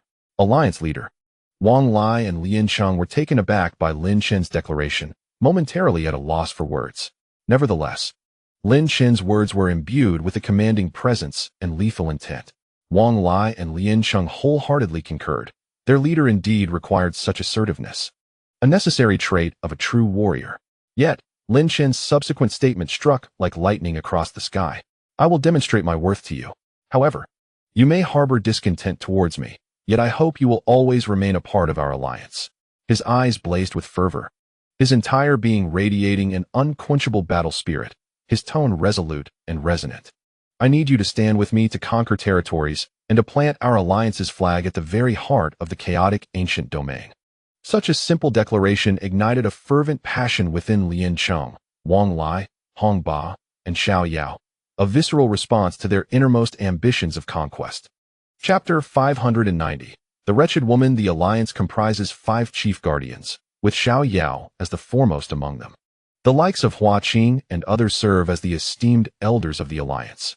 As elders, even Wang Lai and Lin Chen have never encountered the true forms of these figures. Only the 2 vice leaders have laid eyes upon them. At this moment, on the second level of the alliance's headquarters, there exists a hall designated as a forbidden ground. In the realm of the Qin alliance, I discern the shadow of a formidable power. The esteemed master Hua Qing stroked his beard, gazing upon the cities below, and then cautioned, "You must be vigilant, young man. Once your identity is exposed, it shall not be a trivial matter. The Qin alliance cannot withstand such a blow." Lin Chen, his expression grave, nodded thoughtfully, contemplating the terrifying divination arts of the celestial sage, feeling an invisible pressure weighing upon him. Although he currently had no immediate concerns about his identity being revealed, it was inevitable that one day the knowledge of him being the leader of the Qin alliance would become common knowledge. Lin Chen understood that he must strengthen his position before his identity was disclosed, ensuring that no one dared to challenge him on this continent. However, Lin Chen, what you need most now is to establish faith within the Qin alliance, remarked the solemn saint of wind and fire. Though the entirety of the Qin alliance is aware of your return, their perception of you remains at a stage of mere curiosity. I believe I can instill a sense of faith in their hearts, Lin Chen replied, narrowing his eyes. Soon, I intend to orchestrate a grand spectacle. Upon hearing this, Master Hua Qing and the Saint of Wind and Fire exchanged glances and burst into hearty laughter. It seemed that these 2 formidable beings had been pressured for far too long. At this moment, within the headquarters of the Black Dragon Society, deep within a vast chasm, figures such as He Tiansha, the Remnant Eye Boy, and He Wu Bian were gathered, along with several other terrifying presences. However, this time, the heads of the Black Dragon Society remained silent, lacking the arrogance exhibited in their previous meeting. Clearly, The news of the Chun Alliance's leader's immense strength had struck them profoundly. Damn it, He Tiansha seethed, recalling the countless slaps he had endured. The loss of the Tiansha Yin Luo Sutra and the confiscation of his treasures.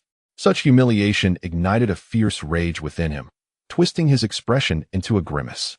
Nevertheless, he could not deny that a sense of trepidation had begun to seep into his heart regarding this leader of the Chun Alliance. Tiansha, what do you believe we should do now? Suddenly, an elder emerged from the depths of the darkness, his aura unassuming yet commanding enough to render the gathered individuals breathless. Father, the powerful figures collectively addressed him, while only the remnant boy referred to him as Old President. I do not wish to let him escape. He Tiansha clenched his fists tightly, veins protruding on his forehead. Of course, he cannot be allowed to escape. The Tiandu flower has surely fallen into his hands. The elder stated, we must acquire the Rain Monarch. I predict that once the Chun Alliance becomes aware of our true intentions, they will undoubtedly take decisive action. Moreover, the Killing Hall, the Dark Nation, and the Central Court have already dispatched personnel to stir activity in our direction. Could there be a treasure emerging? He Tiansha pondered upon hearing the elder's words. The elder cast a faint glance at He Tiansha and remarked, you are not the only one coveting the Rain Monarch. Hold on, I shall assist you in enhancing your strength. I surmise that the Heartless Fairy will not be able to hold out much longer. We must seize this opportunity. I now assign you a task, eliminate Chunling. It was Father. He Tiansha listened intently to the elder's words, his eyes ablaze with fervor. A day had elapsed. At Lin Chen's behest, the Chun Alliance had augmented its focus on the intelligence hall. Within the alliance, those who had reached a stalemate in their cultivation and excelled in the art of stealthy information gathering were dispatched to the intelligence hall, scattered across the chaotic ancient domains to procure intelligence. Lin Chen had also gleaned numerous insights from the realm of shadowy illusions, imparting them to the members of the intelligence hall to enhance the covert abilities of its disciples. Moreover, the imperial artifacts he had acquired were allocated to the merit list, allowing disciples to exchange their merits for magical treasures. Each of these measures conveyed to the disciples of the Chun Alliance that their enigmatic leader had returned. Those who had once sworn allegiance alongside Lin Chen were undoubtedly aware of his identity, yet they remained steadfast, never betraying the alliance. Instead, Lin Chen's return ignited a flicker of anticipation within their hearts. What actions would this man, who had once turned the continent upside down, undertake? Within the grand hall of the Alliance Lord's residence, the high-ranking members, Xiao Yao and Hong Ba, were present. As for Ouyang Zun, he continued to frolic about the Chun Alliance with Cici, seemingly enamored with some ethereal maiden. Lin Chen, however, had no inclination to concern himself with such matters at present. Today, he was to meet a person of paramount significance. Gazing at the resolute man kneeling before him, Lin Chen could not help but recall the visage of the blood jade young master, shaking his head in disbelief. While it is often said that a son resembles his father, the contrast here was indeed striking. This man was none other than blood jade young master's father, Shui Rong. At this moment, Shui Rong's countenance bore the marks of weariness, his fatigued features a testament to the hardships he had endured. Senior Shui Rong, please rise. There is no need for such formalities, Lin Chen said with a gentle smile. You are a distinguished benefactor of our Chun Alliance. Shui Rong, eschewing any pretense, stood up, his gaze filled with profound respect for Lin Chen. As a representative of the Hong family, he was well aware of the profound loyalty and formidable prowess possessed by this alliance leader. His admiration and reverence were boundless. Furthermore, Hong Jun had informed Shui Rong about his son, deepening his gratitude, for Lin Chen had indeed granted him a precious favor by ensuring his son's survival. Shui Rong was an undercover operative planted by the Chun Alliance within the Black Dragon Society. This time, having narrowly escaped exposure and carved a bloody path back to the Alliance, he now faced a grim reality. Alliance Lord, my identity has been compromised within the Black Dragon Society, so I can no longer return, Shui Rong confessed, a tinge of remorse surfacing on his face as he lamented his inability to gather further intelligence on enemies for the Chun Alliance. No, Lin Chen replied, shaking his head. You have done your utmost. However, your hasty return this time indicates that you have uncovered something of great significance. Shui Rong took a deep breath, casting a glance at Xiao Yao and Hong Ba behind Lin Chen. After a moment's hesitation, he spoke. It pertains to intelligence regarding the Rain Emperor. Lin Chen's pupils constricted slightly, a fleeting change in his expression evident. Yet, In the next moment, he inhaled deeply and said, "Shui Rong, please divulge all that you know." Xiao Yao and Hong Ba exchanged a glance, both perceiving a hint of bitter amusement in each other's eyes. They were acutely aware that matters involving Lin Chen's beloved could evoke a sense of dread, even in themselves. The life of the Rain Emperor's master, the heartless fairy, hung precariously in the balance due to some unresolved issues. Shui Rong hesitated momentarily before mustering the courage to voice her thoughts. The Rain Emperor, having proclaimed to the world from the mysterious heaven gate that whoever could save her master would be granted her utmost allegiance, found herself momentarily speechless. Shui Rong knew well the significance her leader placed on their dearest kin. Lin Chen, oblivious to his own turmoil, felt a tremor in his voice. Thoughts raced through his mind, yet he dared not voice them, choosing instead to evade the truth. Gritting her teeth, Shui Rong lifted her gaze to meet Lin Chen's, vowing that whoever rescued her master would receive her unwavering devotion, even pledging her allegiance. This matter circulated only among the upper echelons of the powerful, known only to those of considerable strength and influence.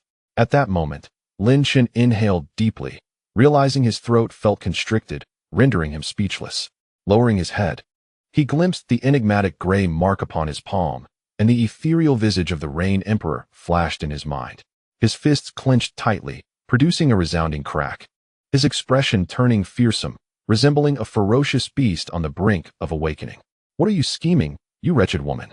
he thought. Chapter 591. Sudden change. A palpable air of dread enveloped the grand hall, sending shivers down spines. Shui Rong shivered, astonished by the terrifying aura emanating from the man before her. Xiao Yao and Hong Ba exchanged glances, each reflecting a sense of resignation. They silently shook their heads, acutely aware that no one could halt Lin Chen now. Suddenly, the oppressive aura dissipated, and Lin Chen's expression returned to one of calm. "Can you confirm the accuracy of the information?" he inquired in a flat tone. Yet, this calm demeanor imposed immense pressure on Shui Rong, who nodded resolutely. "Leader, the information is absolutely reliable. However, I believe we must obtain specific intelligence from the Dark Nation." The Dark Nation, a mysterious power, thrived on murder and the trade of secrets. With sufficient leverage, even the assassination of the Black Sky Demon was not beyond the realm of possibility. "Understood," Lin Chen replied impassively, waving his hand. "You may take your leave. Ensure the intelligence hall is developed adequately." Shui Rong breathed a sigh of relief, nodding solemnly. "Yes, leader." In the second level of the Grand Hall, she remarked, "I have indeed heard of the Heartless Fairy. She is a formidable figure within the Taiching sect. The Rain Emperor's master is undoubtedly her." The expression on the face of Hua Qingdazun was one of peculiar intrigue as he gazed upon Lin Chen. Could it be that this young lad harbored intentions towards the Rain Sovereign? Xia Yao, standing nearby, stroked his beard and remarked, "I have observed this lad's subtle maneuvers with the Rain Sovereign during the Battle of the Chosen. I am quite certain that this matter holds some truth." Lin Chen clenched his fist, disregarding their jesting, and stated solemnly, "I cannot turn a blind eye to the affairs concerning the Rain Sovereign. I shall not stand idly by while she becomes another's woman. That wretched woman, how could she so easily surrender herself?" Lin Chen gritted his teeth, seething with indignation. The news struck him like a thunderbolt. He could hardly believe that the aloof Qiu Yuning would engage in such acts. Reflecting on the events at the Red Demon Ridge, it appeared that the ultimate scheme of the Black Heaven Fiend revolved around this very matter. Red Ba pondered to himself. A cold glimmer shone in Lin Chen's eyes. The Black Heaven Fiend's words about securing the Rain Sovereign were undoubtedly linked to the affairs of the Ruthless Fairy. There would be no escape for you. Lin Chen's eyes narrowed slightly. The turmoil surrounding the outskirts of the chaotic ancient domain intensified as various factions clashed, and rumors spread of cultivators seizing tremendous opportunities and soaring to greatness. In a fleeting moment, the periphery of the chaotic ancient domain lived up to its name. Steeped in utter chaos, the training within the Chun Alliance grew increasingly ruthless, and the disciples sensed that a great conflict was on the horizon. However, it was heartening to witness the flourishing development of the Chun Alliance, as the entire semi-quasi-Dao city resonated with a robust spirit of resilience. Zhou Ruoqing was growing increasingly vexed. As the captain of the patrol team, she wielded considerable authority, and coupled with her strikingly elegant and alluring figure, the disciples of the Chun Alliance regarded her as a goddess. Her suitors were numerous. Yet, recently, She found herself troubled by an insufferable individual whose audacity rivaled that of a city wall. Moreover, her attempts to intimidate him with her divine abilities not only failed but instead ignited an overwhelming excitement within him. Could it be that this fellow had a penchant for masochism? While patrolling outside the city, Zhou Ruoqing furrowed her delicate brows, unable to suppress such thoughts, and subsequently shook her head, banishing the vexatious figure from her mind. As the captain of the patrol team, her duty was to safeguard the entirety of Tianling Mountain against enemy incursions. Zhou Ruoqing was exceptionally formidable, possessing the strength of the Qi condensation realm, and was one of the most illustrious figures within the Qin alliance. Having finally shaken off the bothersome individual, Zhou Ruoqing embarked on her responsibilities, making her way toward the city outskirts to assemble her patrol team. However, at that very moment, a sinister voice resonated throughout the expanse of the city. When did the Qin alliance become so cowardly? Haha, are all of you merely a bunch of worthless trash? Submit swiftly to our Black Dragon Heavenly Society, and I can assure you that you shall not perish. Otherwise, your only fate is annihilation. The sound, echoing from near to far, resembled the voice of someone who had just been hovering above the city, departing while speaking. The disciples of the Qin alliance, upon hearing this ominous and chilling voice, could not help but pale slightly. Such blatant insults were a direct slap to the face. Anger surged within them, their gazes fixed defiantly upon the sky. Suddenly, a commanding voice resonated from the alliance leader's residence. Which scoundrel dares to provoke the Qin alliance to its face? Seeking death, a terrifying hand emerged from the leader's domain, reaching out towards the outskirts of Tianling Mountain. Hong Ba and Xiao Yao swiftly manifested upon the clouds above Tianling Mountain. There, only a figure clad in black robes stood, their face obscured, exuding an erratic aura. Ah, how fortunate that two esteemed figures have come to greet me, the black-robed figure chuckled sinisterly. However, this is merely a fragment of my being. I have come to present a gift to your Qin alliance. With that, the figure snapped their fingers towards the ancient city, unleashing a streak of black light that hurtled towards it. Prepare to perish. Both Hong Ba and Xiao Yao reacted in unison, unleashing their formidable powers to ensnare the black-robed figure. Yet, unexpectedly, the figure grinned wickedly, and their form shattered, transforming into a massive explosive device that detonated with a resounding blast. Hong Ba and Xiao Yao exchanged glances, eyebrows knitted in concern, as they beheld the black light hurtling towards the leader's residence. No need for you to intervene, Xiao Yao chuckled. It's merely an ordinary containment artifact, a low-grade imperial tool. Look, Zhou Ruoqing has already made her move. As the captain of the enforcement team, Zhou Ruoqing remained composed in the face of danger, observing the swiftly approaching black light. She propelled herself forward with grace. Extending her fair arm, her jade fingers flicked, unleashing a surge of vital energy towards the black light. With a resounding impact, the vital energy struck the black light, causing it to explode spectacularly. The disciples of the Qin alliance, gazing skyward, could not help but cheer at Zhou Ruoqing's valiant stance. However, her expression remained unchanged. In the next breath, as the black light erupted, countless severed limbs rained down from the blast, accompanied by torrents of blood. Among the grotesque remnants were dismembered arms, shattered bone after the scream, his complexion turned an ashen hue, his eyes wide open. This is not Senior Brother Luo. The voice of the disciple pierced through the silence like a chilling gust of wind, sending shivers down the spines of those around. With a series of dull thuds, dismembered limbs fell to the ground, echoing within the ancient city.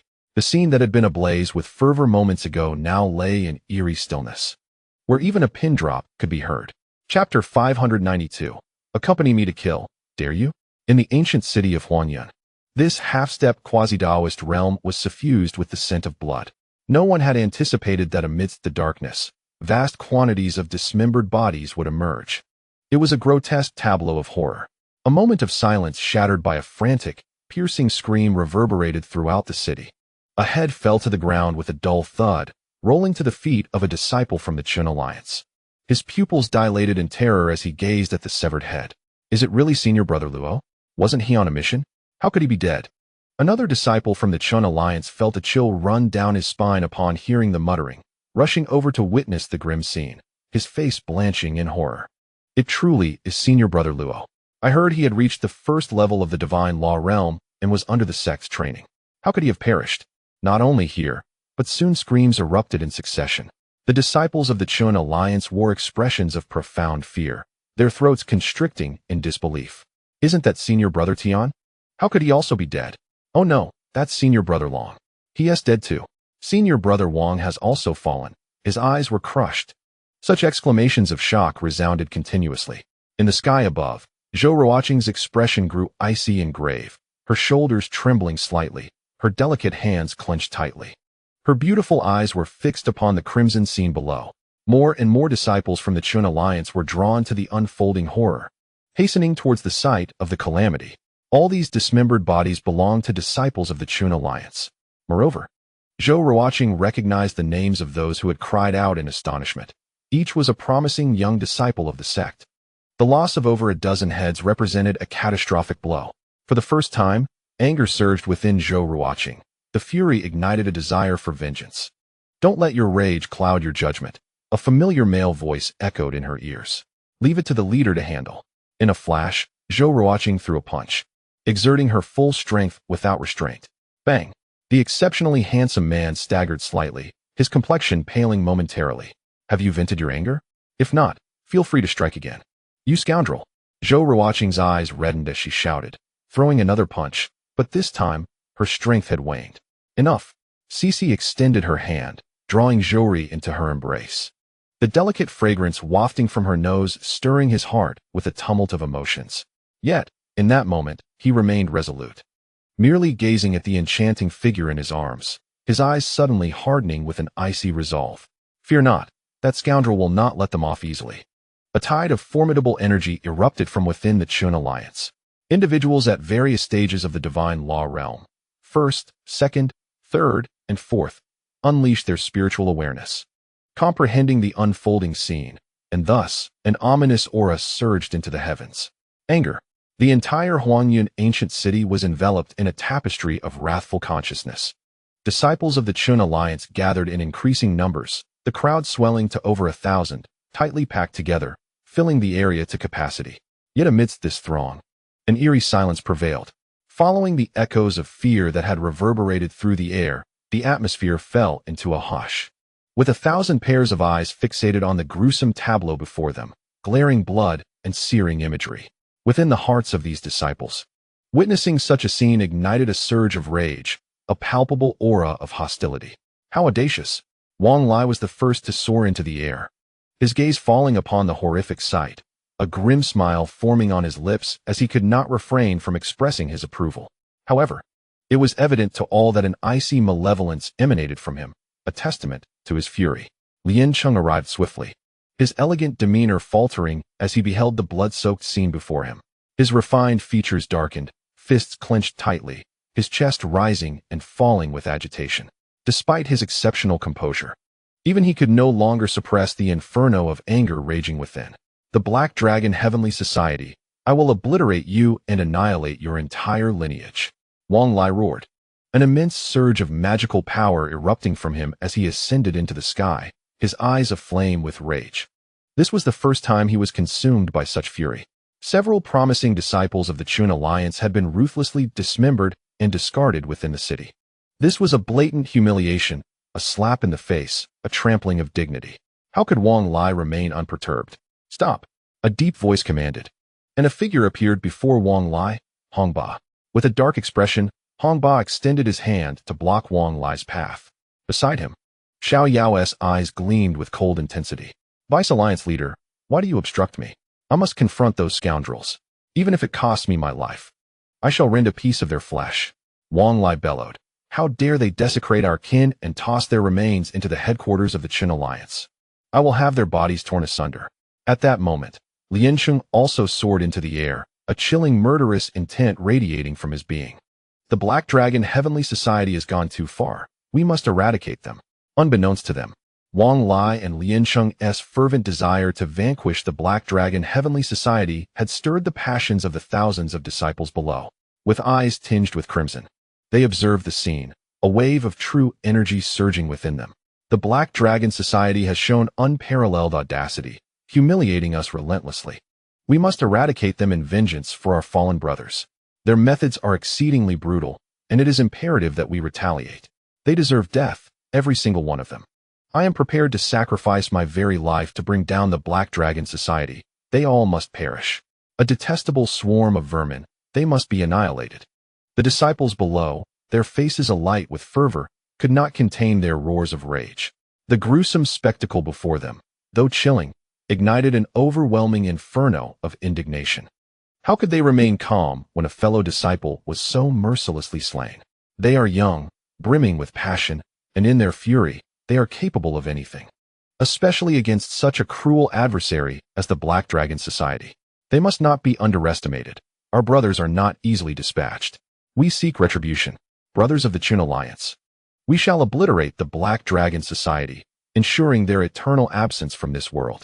Wang Lai felt an undercurrent of fury emanating from below, his eyes reddening as he roared like a wild beast. In that moment, the ancient city of Huangyun reverberated with the cries of impending slaughter. Chapter 593. Will you accompany me in slaughter? Dare you? At this very moment, within the vast chasm that houses the headquarters of the Black Dragon Society, several terrifying entities were engaged in fervent discourse. Heavily cloaked in darkness, He Tiansha sat upon an ornate throne adorned with gold, a sinister smile gracing his lips. Yet beneath that smile lurked an unsettling chill. At that instant, a formidable presence made its entrance, projecting a thought, President. My efforts this time have been nothing short of flawless. I have witnessed the Chun Alliance erupting in a tempest of rage, seemingly poised to assault us. We have slaughtered a dozen young emperors. How could the Chun Alliance not be enraged? This strategy of yours is simply brilliant, President. They must be seething with fury. Should the Chun Alliance dare to approach, my father shall intervene, ensuring they do not return. They are but a bunch of worthless trash. The Black Dragon Society shall crush them effortlessly. The high-ranking members of the Black Dragon Society erupted into raucous laughter, as if foreseeing the imminent downfall of the Chun Alliance. He Tiansha raised his hand, silencing the cacophony around him, and spoke ominously. We have shown them too much mercy. A mere corpse is too lenient for the Chun Alliance. We must seize the opportunity to impale their disciples' bodies with iron forks, displaying them in a prominent location throughout the ancient realm. A chilling aura emanated from He Tiansha, sending shivers through the formidable beings surrounding him, who could hardly fathom the depths of his cruelty. Yet, pairs of colossal eyes in the shadows gleamed with excitement, thirsting for blood. This approach was indeed to their liking. We shall incite a riot within the Chun Alliance, driving them to the brink of madness. The pupils of He Tiansha glimmered with a horrifying crimson light. Chunling, you may await my relentless vengeance from Tiansha. A terrifying aura of murderous intent coalesced above the Chun Alliance, causing the spiritual beasts of the entire Tianling Mountain to tremble involuntarily. Fools! Observing the fervent excitement of all the Chun Alliance disciples, a cold snort suddenly echoed from the skies. The speaker was neither Hong Ba nor Ouyang Zuan, but a middle-aged man with a frosty demeanor, wielding a folding fan. His deep-set eyes exuded an inscrutable essence. Upon his utterance, a tremendous pressure cascaded down, slightly suppressing the tumultuous atmosphere. This middle-aged figure commanded immense authority, causing the agitated disciples to momentarily temper their fervor, though they continued to glare at him with unabated fury. Advisor, what are your intentions? Wang Lia demanded, his face marred by anger. This man was one of the prominent protectors, a peak existence within the Xunliu realm, known as the Advisor, the strategic mind of the Chun Alliance. Advisor, Lin Chen's expression was equally frigid. Though I recognize that my actions may be driven by passion, the Black Dragon Society has gone too far. Our Chun Alliance must not endure such humiliation. The Advisor stepped forward, casting a glance at the two men. Then at the throng of dark-clad Chun Alliance disciples below, his face devoid of expression. The Black Dragon Society's arrogance surely conceals a sinister plot. I am not here to dissuade you. Then what are you here for? Wang Lia retorted angrily. We must strike now. Catch them off guard. You are wasting precious time. Lin Chen also regarded the Advisor with icy disdain. Hong Ba and Xiao Ya remained silent, evidently placing their faith in the Advisor's capabilities. The Advisor scoffed, surveying the crowd, and declared coldly, the mobilization of the entire Chun Alliance pertains to our very fate. Do you wish to bring about our destruction? The disciples present were momentarily taken aback, as were Wang Lia and Lin Chen. The Advisor continued, maintaining his impassive demeanor. Our leader has returned. This matter will be decided under the direct leadership of our alliance master. All disciples of the Qin alliance should adhere to the guidance of our master." Upon hearing this, the thousands of Qin alliance disciples were further stunned, but soon reflected that there was indeed reason in his words. The highest decision-maker of the alliance was, after all, the master. Their current uproar completely disregarded the master's existence. However, a question lingered in the hearts of these disciples. What manner of person was their master? Wang Lia and Lin Chen were similarly taken aback, then fell silent. Indeed, the advisor was correct. They ought to follow the master's directives. As their gazes shifted, they soon beheld a young man, appearing serene amidst the crowd. Hongba, Xiaoyao, and the advisor prepared to pay their respects, but were gently rebuffed by Lin Chen's wave. The thousands of Qin alliance disciples gazed upon Lin Chen in astonishment, for their master was astonishingly youthful. "Dear brothers and sisters of the Qin alliance, I am your master. You may call me Qinling." Lin Chen spoke calmly, then waved his hand, indicating that they should directly address the matter at hand regarding the provocation from the Black Dragon Heavenly Society against our Qin alliance. The atmosphere in the hall grew tense, with all the disciples of the Qin alliance gazing at the seemingly ordinary young man before them in astonishment. They could not help but wonder how their leader would decide. Wang Lai and Lin Cheng also paused, preparing to hear Lin Chen's verdict. To be honest, the two of them had previously contemplated eliminating the members of the Black Dragon Heavenly Society without considering Lin Chen's stance, focusing instead on the attitudes of Hongba and Xiaoyao. However, with Lin Chen now present, they had to regard the leader's words. Silence enveloped the room as everyone awaited Lin Chen's pronouncement. Suddenly, Lin Chen moved, stepping into the remnants of the fallen corpses scattered throughout the city. Observing the blood-soaked ground and the mangled remains, Lin Chen's expression remained impassive as he extended his hand and flicked his fingers, causing a flicker of flame to descend. Instantly, the surroundings were engulfed in fire, consuming the corpses. All eyes were fixed on this scene, perplexed yet powerless to halt Lin Chen's actions. In the blink of an eye, only ashes remained. Lin Chen, still devoid of emotion, grasped the ashes with a firm hand, compressing them into two large characters. These two characters spelled out Qin Alliance. The disciples of the Qin Alliance trembled at the sight of the ash-formed letters, their eyes betraying a flicker of emotion. Though they had perished, their spirits remained with the Qin Alliance. In a low and somber voice, Lin Chen declared, no one spoke, nor did anyone intervene. Yet, it was evident that their expressions bore an additional nuance. Suddenly, a ferocious aura surged skyward.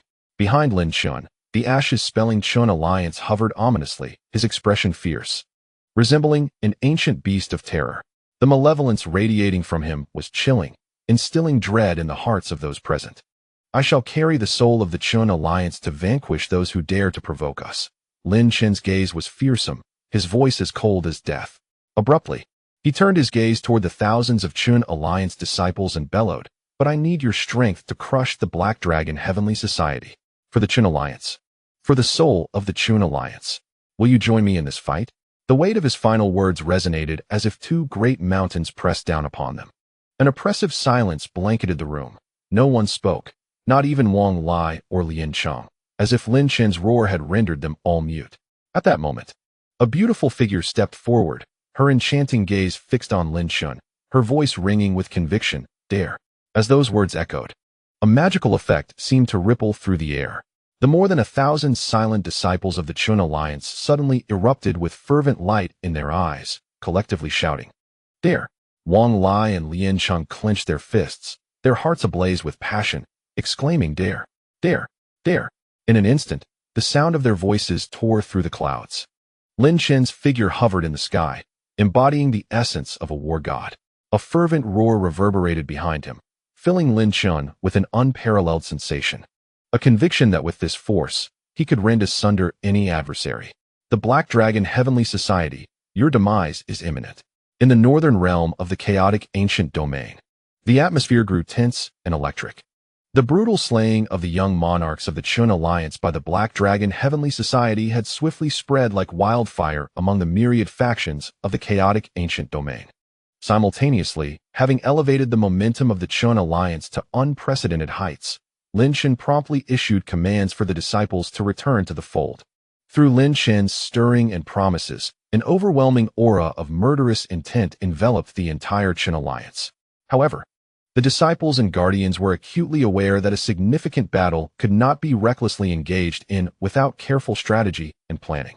At that moment, the Qin alliance's headquarters convened an urgent meeting.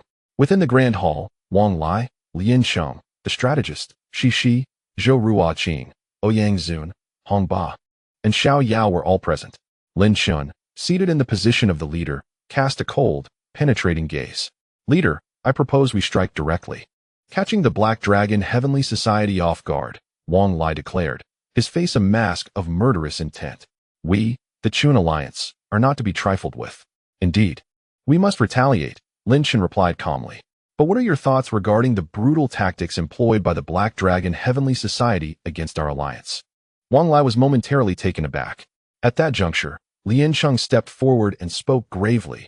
"Leader, it is undeniable that the Black Dragon Heavenly Society is deliberately provoking us. Their methods have achieved their aim. We, the Qin alliance, are undeniably incensed." Zhou Ruoqing, initially poised to speak, felt the intense gaze directed at her chest, causing her to pause in surprise and clench her delicate fists. This scoundrel, oblivious to the occasion, dared to look at her in such a manner. "Strategist, what is your perspective?" Lin Chen inquired, diverting his attention from Lin Chen to the strategist. "This is a conspiracy aimed at our Qin alliance," the strategist replied composedly. Lin Chen's words ring true. The Black Dragon Heavenly Society has indeed achieved their goal. Should we heed Wang Lai's suggestion and charge forward recklessly, we would undoubtedly fall into their trap. Lin Chen smiled faintly, appreciating the astute analysis. "What say you, esteemed vice leaders?" "I concur with the strategist's assessment." "I too agree."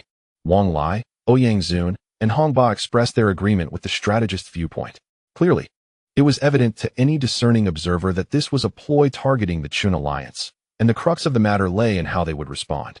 Wang Lai collected himself, suppressing the murderous intent surging within, as he contemplated the strategist's approach, breaking into a cold sweat.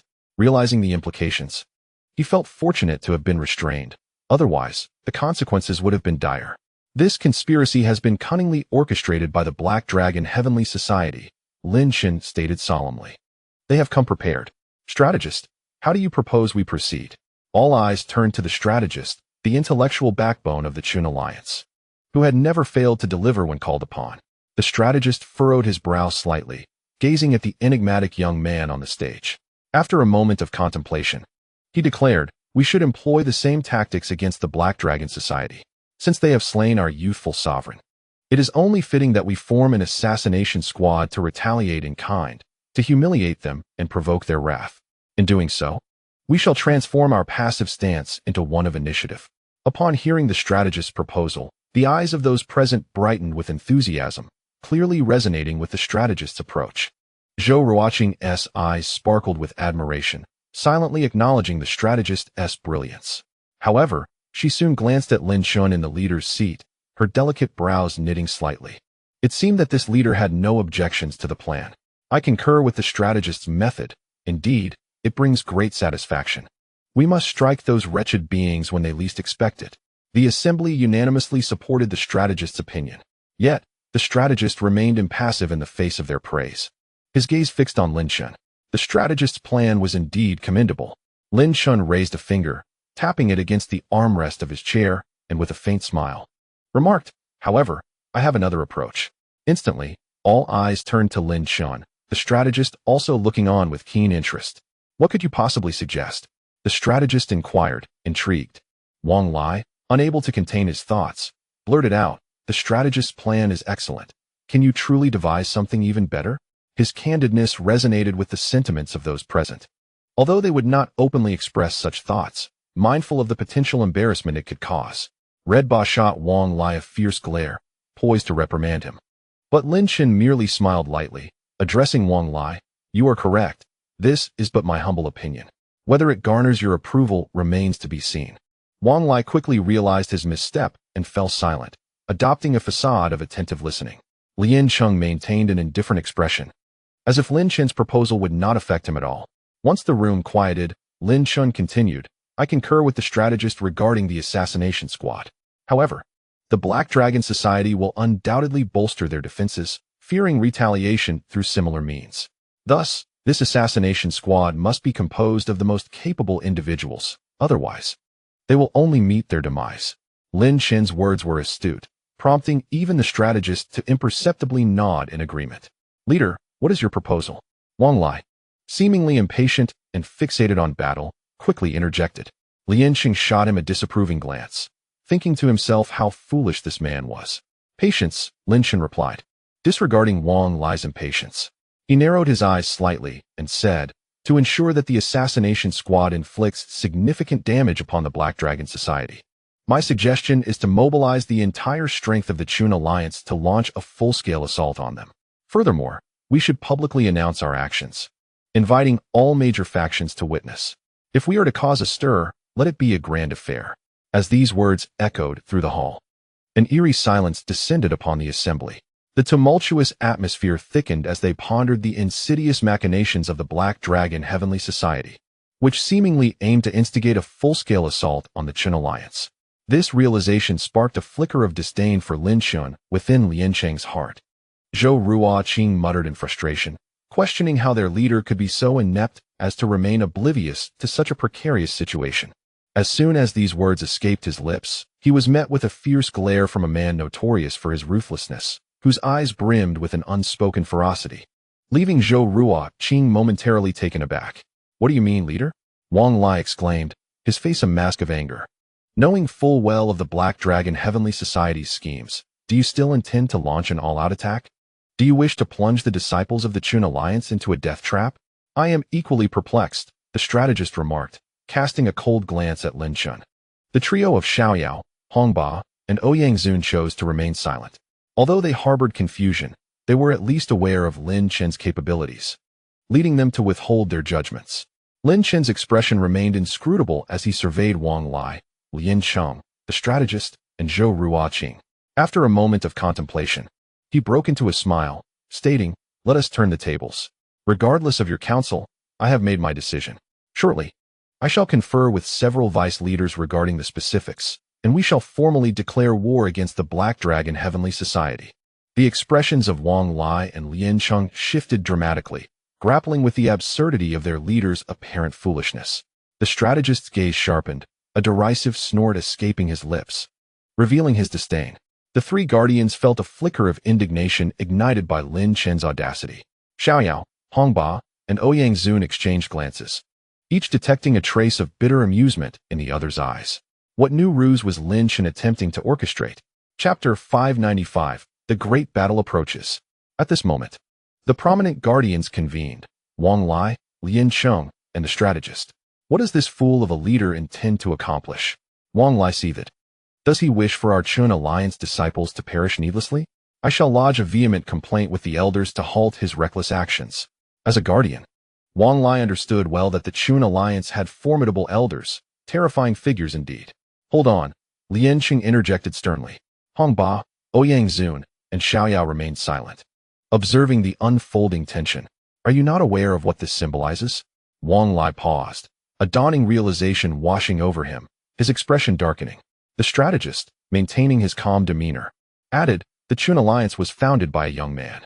It is said that a significant event transpired at that time, though the details elude me.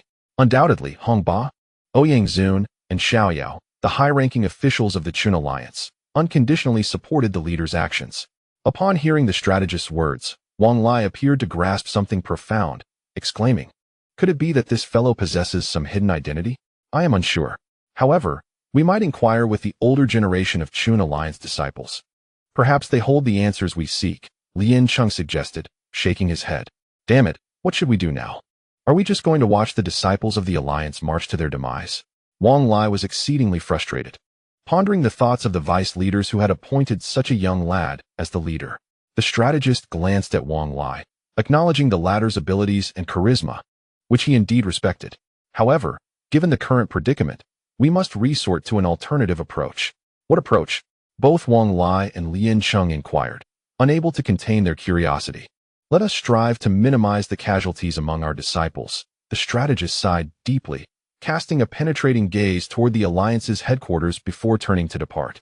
Wang Lai clenched his fists tightly, unable to suppress his agitation.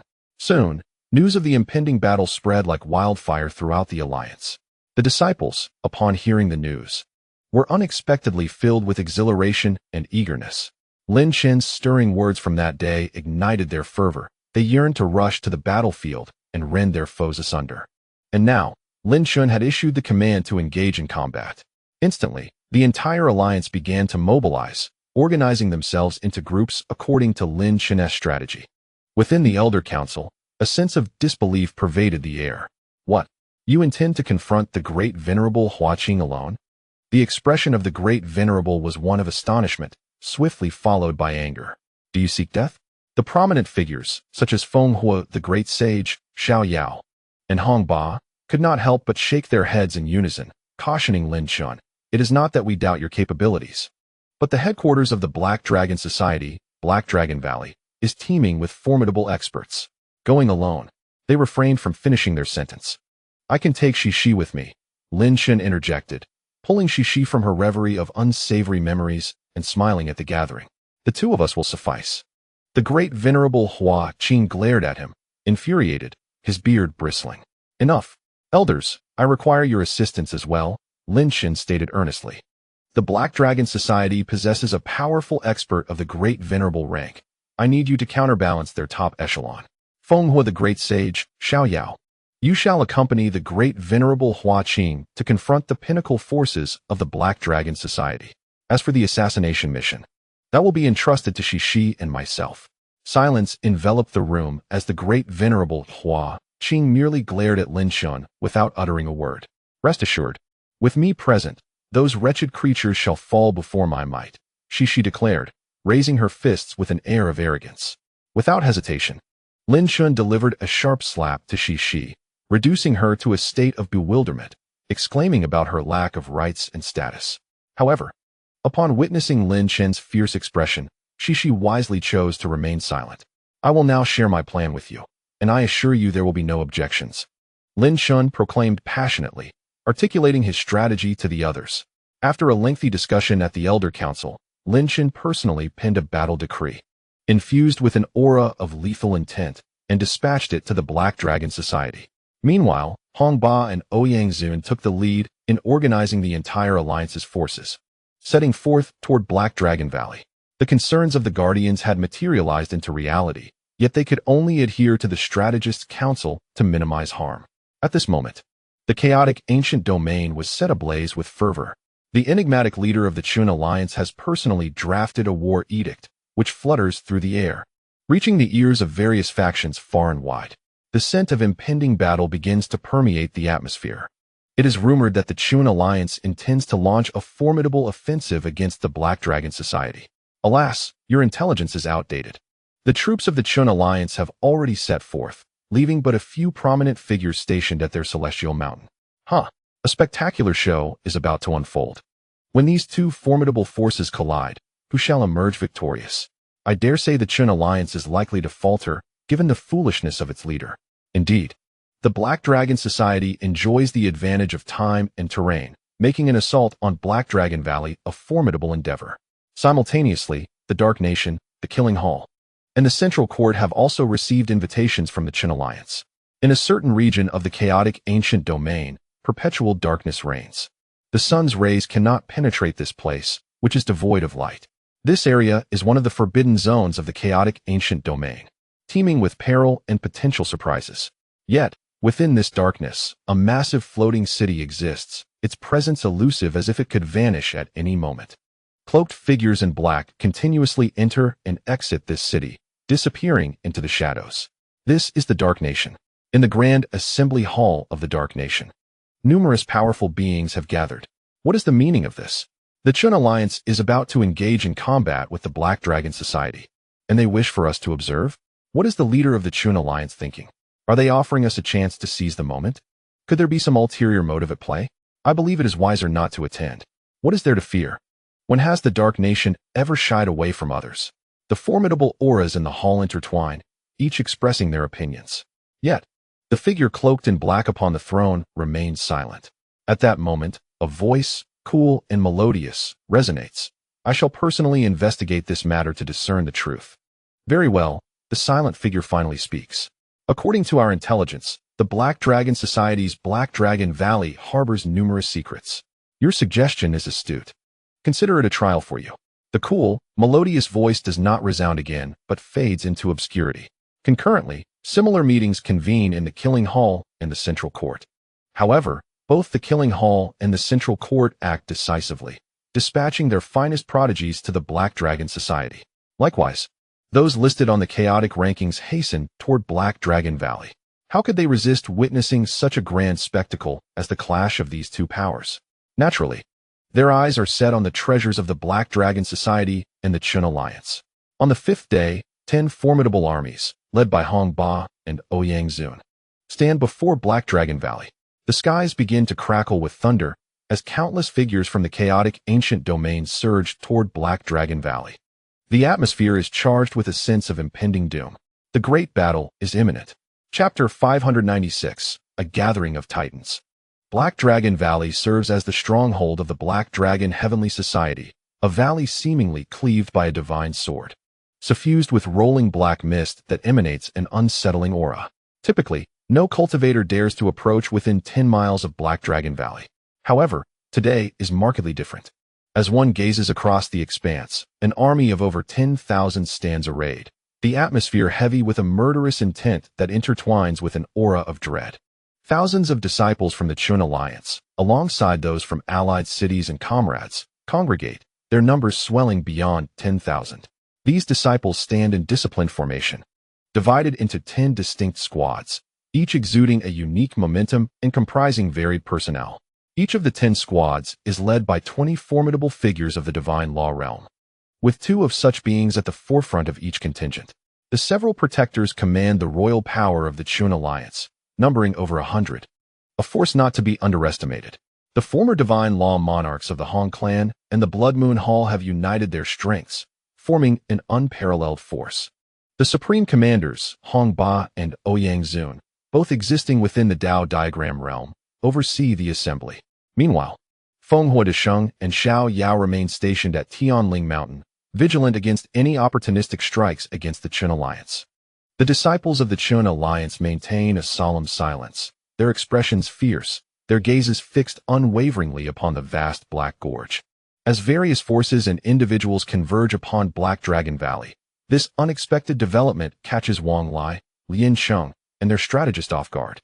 They had not anticipated that their leader would publicly announce the impending conflict, inviting multiple factions to witness the spectacle. This revelation leaves Wang Lai feeling quite vexed. What should have been a straightforward battle now resembles a grand tournament for all to observe. What is this insufferable leader attempting to achieve? The Black Dragon Heavenly Society, bold and brazen, has committed heinous acts. They dared to provoke the Chun Alliance, brutally slaying 17 of our young monarchs, an affront that has ignited our ire. Suddenly, Hong Ba unleashes a sound wave akin to an explosive charge, echoing through the Black Dragon Valley, declaring that the Chun Alliance shall vanquish the Black Dragon Heavenly Society today. Hong Ba, a member of the Bloodslaughter clan, wields formidable sound wave abilities. His voice not only reverberates with authority, but also carries an immense power. Indeed, a thunderous explosion resounds within Black Dragon Valley, followed by an enraged roar that reverberates forth. Hong Ba, you dare to assault the Black Dragon Heavenly Society? It seems the Chun Alliance has a death wish. The moment the voice resonates, a colossal creature spirals from the depths of Black Dragon Valley, ascending into the sky. Its dragon roars shaking the heavens and the earth. This is none other than the boundless Black Dragon of the Dao diagram realm. Subsequently, streams of black light surge from the Black Dragon Heavenly Society, and figures materialize in the sky, ready for the confrontation ahead. Dozens of formidable figures emerged, all bearing the physique of the Black Dragon, exuding an aura befitting sovereigns. Instantly, a terrifying ferocity enveloped the skies above the Black Dragon Heavenly Society, bearing down upon Hong Ba and Ouyang Zun.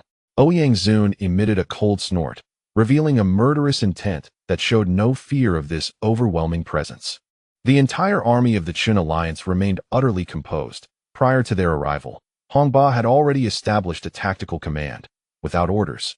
No disciple was permitted to speak or engage in combat. Heavenly Void, it seems the lesson learned at the Red Demon Ridge has not left a lasting impression on you.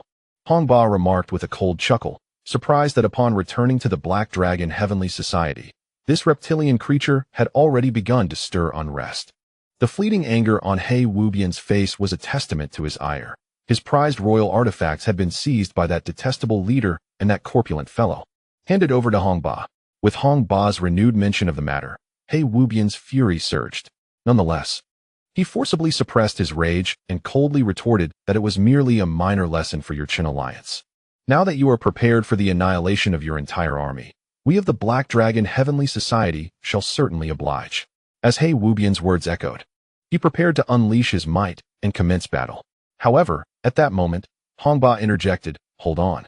He Wubian's poised form halted, a hint of disdain curling at the corners of his mouth. "Are you afraid?"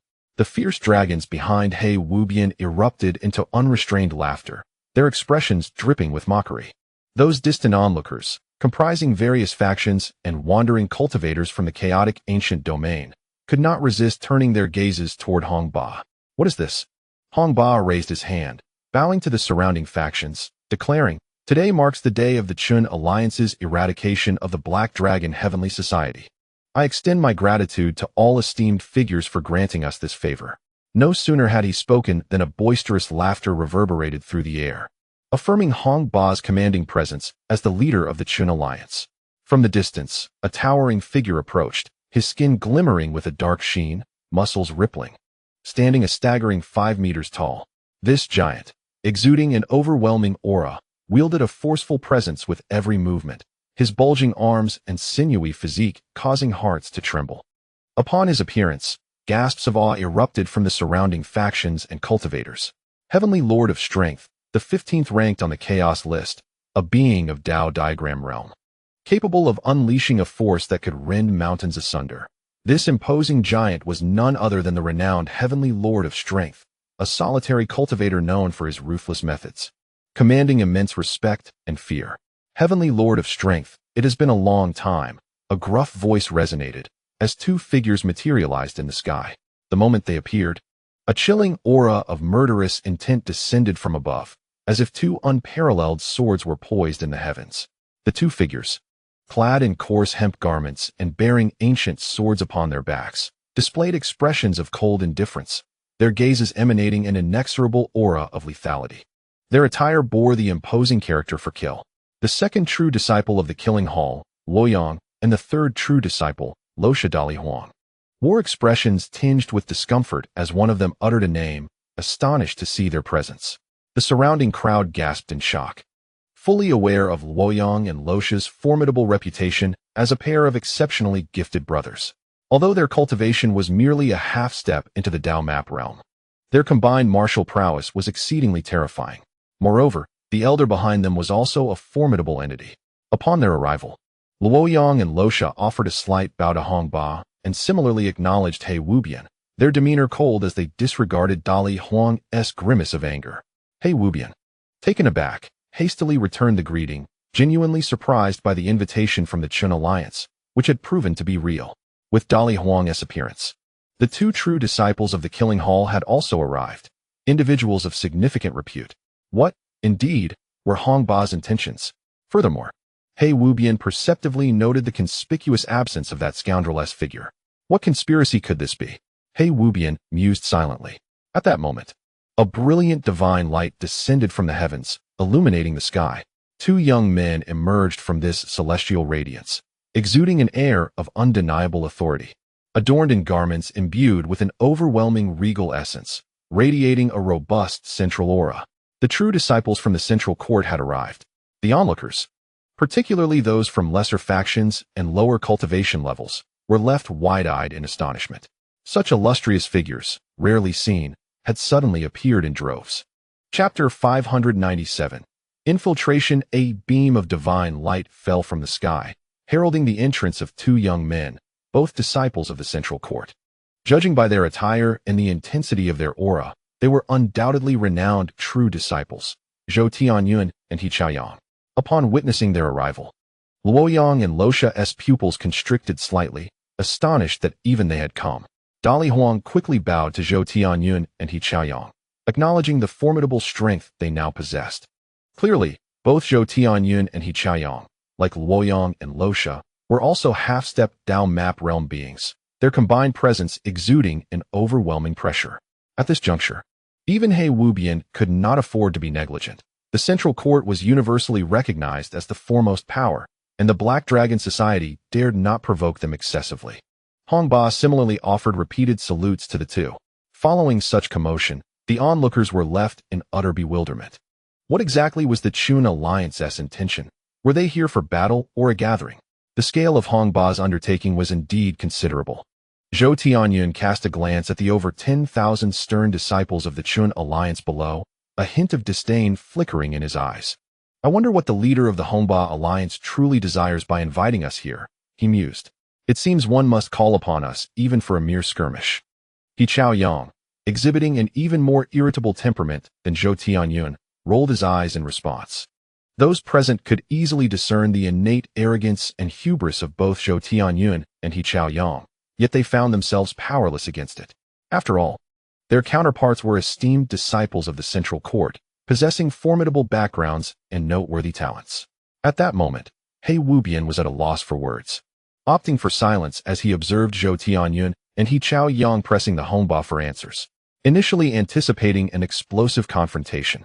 He was taken aback by the scene unfolding before him, which stirred within him a vague sense of unease regarding the Chun Alliance's motives. Surely, there was some ulterior scheme at play. Hong Ba wore a faint smile, unperturbed by the arrogance displayed by the two, and remarked, "Our leader has personally issued invitations to the major factions. Even we are unaware of the true intent behind this. And where might your leader be?" Zhou Tianyun raised an eyebrow, scanning the crowd of the Chun Alliance. "It appears I have yet to catch sight of this enigmatic leader." He Chao Yang's countenance soured. He had not anticipated that the leader of the Chun Alliance would not come forth to greet them upon their arrival. Hearing Zhou Tianyun's words, others began to take note of this peculiar absence. As pivotal figures in this impending conflict, the leader of the Chun Alliance had not made an appearance. Their puzzlement was palpable, shared even by Wang Lai, Lin Chen, and the strategist among them, who were equally baffled. Their leader, along with the self-proclaimed Lord of the West, was conspicuously absent. What could possibly be the reason for this? Before Hong Ba could respond, a chilling voice emerged from the depths of the Black Dragon Valley. "Our leader is not one to recklessly seek danger. He is a clever individual." A dark cloud descended, revealing the figure of He Tiansha, whose countenance radiated a cold and ruthless aura. Upon his arrival, He Tiansha greeted the powerful emperor, Luoyang Luosha, Zhou Tianyun, and He Chao Yang with a respectful bow. True to form, Zhou Tianyun and He Chao Yang, even in the face of He Tiansha's overture, merely inclined their heads slightly in acknowledgment. "He Tiansha, it seems our leader was not too lenient with you," Hong Ba remarked without restraint, directly probing at He Tiansha's wounds. "Those 100 slaps must have been quite a comfort to you, yet it appears your facial bones have healed remarkably. The elixirs from your Black Dragon Society are indeed plentiful." He Tiansha's already somber expression darkened further, revealing a hint of menace, as if his face had been drenched in ink. He had not anticipated Hong Ba's audacity to bring up the events of Chimo Ridge in front of such a large assembly. This left He Tiansha feeling humiliated. Emperor Da Li, Luoyang Luosha, Zhou Tianyun, and He Chao Yang could not help but pause momentarily, digesting Hong Ba's words while observing the shift in He Tiansha's expression. In a surprising turn of events, the formidable Black Heaven kill was struck over 100 times by the leader of the Chun Alliance. It is worth noting that Black Heaven kill possesses a cultivation level equivalent to the great perfection of the Divine Flow realm. Although he may not have reached the half-step down map realm, he is undeniably powerful and possesses numerous formidable techniques, making him a remarkable prodigy. The fact that he was subdued and humiliated by this enigmatic leader of the Chun Alliance speaks volumes of the latter's prowess. Wang Lai, Lin Chen, and the strategist were momentarily taken aback, unable to fathom that the seemingly approachable leader had the capability to so thoroughly dominate and humiliate Black Heaven kill. Previously, disciples from the Hong family and the Blood Moon Palace had long been aware of Lin Chen's various rumors and recognized his strength. Upon hearing this news, they could not contain their excitement, their spirits soaring. "Red Tyrant, you are testing my limits," Black Heaven kill bellowed, veins bulging on his forehead as he glared at the unfolding scene. "Quickly summon that wretched Chun Ling. Today, I shall make him understand the meaning of unbearable pain before all." Faced with such public humiliation, Black Heaven Kill's fury was palpable, especially with the arrival of the Chun Alliance's forces, which played right into his schemes. He seethed with a desire to annihilate every member of the Chun Alliance. "I regret to inform you," Red Tyrant said, shaking his head slightly as he regarded Black Heaven Kill, "that our leader has already entered your Black Dragon Valley, seeking to settle accounts with you." Black Heaven Kill was momentarily stunned. The upper echelons of the Black Endless and Black Dragon Society were equally taken aback.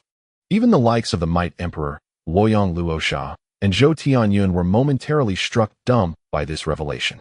The leader of the Chun Alliance had indeed entered Black Dragon Valley. An eerie silence enveloped the crowd, as if they were unable to process the magnitude of this announcement. Suddenly, a raucous laughter erupted from Black Heaven Kill. His unrestrained guffaws echoed through the air, prompting Black Endless and the other high-ranking members of the Black Dragon Society to join in with mocking laughter, filling the atmosphere with derision. "Red Tyrant, do you take me for a child?" Black Heaven Kill sneered, his expression twisted with malice. "Hurry and bring Chun Ling forth to meet his demise. Our Black Dragon Valley is suffused with the fierce aura of the Black Dragon. If he dares to enter, I assure you, it will be a one-way trip." His confidence was absolute, dismissing Red Tyrant's words as mere jest. Indeed, Red Tyrant retorted, "If a battle is to be fought, let us engage rather than indulge in frivolities." He expressed his dissatisfaction, as this gathering was intended to witness the capabilities of the two factions and gauge the opportunity for immense gain. Red Tyrant's levity was thus unwelcome. "Let us not delay. Red Tyrant, let the battle commence." Luoyang interjected with a stern tone, asserting that there was no need for further idle chatter. "Your leader has yet to show himself, but this conflict must proceed." The Might Emperor nodded in agreement, signaling his concurrence. Those present from various factions, witnessing the representatives of the major powers speak out, began to chant for battle, their voices resounding with fervor. The atmosphere was charged with the fervent call for conflict, igniting a palpable excitement. Red Tyrant's expression darkened slightly as he absorbed the fervent energy of the crowd. Heavenly Black, with an unparalleled sharpness, keenly detected the fleeting displeasure etched on the face of Red Tyrant. In his heart, he quickly resolved that this Red Tyrant was undoubtedly feigning madness, perhaps to buy time. The mere thought of the traps he had meticulously laid out caused a sinister smile to curl upon his lips. "Chun Ling, the humiliation you have inflicted upon me, Heavenly Black shall repay it 100-fold. However, atop a lofty elevation in the Black Dragon Valley, two figures emerged, shrouded in an enigmatic aura that seemed to render them capable of vanishing at any moment. These two figures were none other than Lin Chen and Shi. Upon hearing the fervent battle cry ahead, Lin Chen's lips curled into a cold smirk as he beckoned to Shi. "Let us prepare to infiltrate. I am eager to discover what schemes this Heavenly Black is concocting." Shi nodded, casting a glance at the multitude of malevolent Black Dragon energy below. Unable to suppress a scoff as she murmured, "Had I known it would be this perilous, I would have stayed behind. It would have been far more delightful to remain on the battlefield with Sister Ruo Qing." Lin Chen's expression darkened, and with a swift kick, he propelled Shi into the canyon below. Without hesitation, he leapt after her, plunging into the abyss. Instantly, the two figures were engulfed by the swirling Black Dragon energy. Chapter 598. The terror of the devouring demonic power above the Black Dragon Valley. Layers of dark mist enveloped the surroundings. This dark mist, known as the Black Dragon Malevolence, emanated from the very essence of the black dragons that inhabited the valley, forming a natural barrier. The Black Dragon Malevolence encapsulated their brutal will, amalgamating into an immensely powerful defense.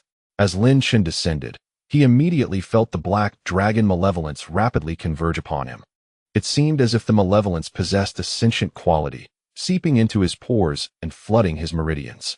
A wave of ruthless intent began to emanate from his being, surging towards his consciousness.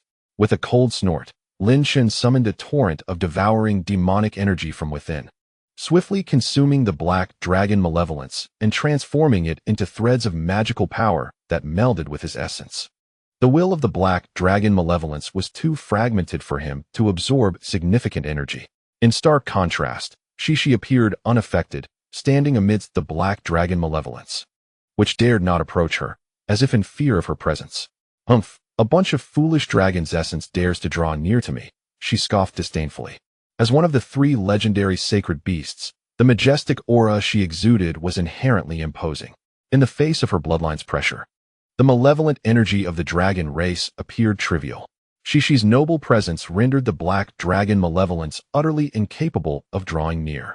Suppressing his breath, Lin Chen ensured that the terrifying entities within the Black Dragon sect remained oblivious to his presence.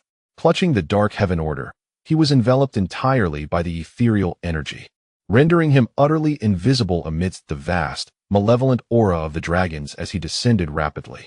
Shishi had previously received guidance from Yunlin on Taiching Immortal Island for a month, thus possessing an extraordinary comprehension of this hidden killing ancient art. He was adept at wielding the ethereal energy. The 2 figures swiftly infiltrated the depths below. Before long, Lin Chen sensed the dissipating presence of the black dragon's ominous energy around him, the pressure on his shoulders vanishing in tandem.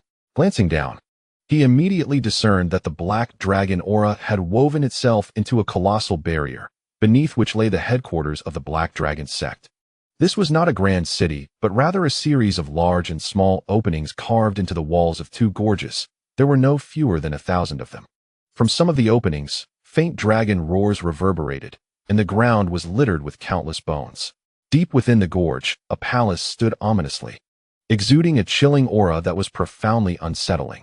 Yet Lin Chen could distinctly perceive numerous powerful presences within that palace.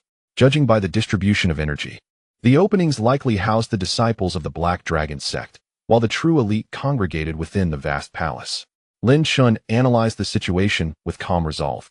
If that were the case, all of the Black Dragon sect's secrets must be concentrated within that palace. He exchanged a knowing glance with Shishi and communicated telepathically, urging him to utilize his secret method to contact the great respect of Hua Qing, imploring him to lure away the formidable beings of the Black Dragon sect. Otherwise, the 2 of them would surely be crushed without mercy. The memory of the mysterious, enormous black hand that had appeared that day sent a shiver down Lin Chen's spine. Had it not been for the presence of the Devil's Steel, he had no doubt that the Black Hand would have obliterated him without hesitation. Lin Chen discreetly dispatched the great respect of Hua Qing, intending to deal with the hidden puppeteer of the Black Dragon sect. As for the existence of the Dao Diagram realm, Lin Chen did not harbor significant trepidation. At that moment, Shishi quieted, nodding in acknowledgment. Opening his mouth, he unleashed a series of strange vibrations that emanated forth.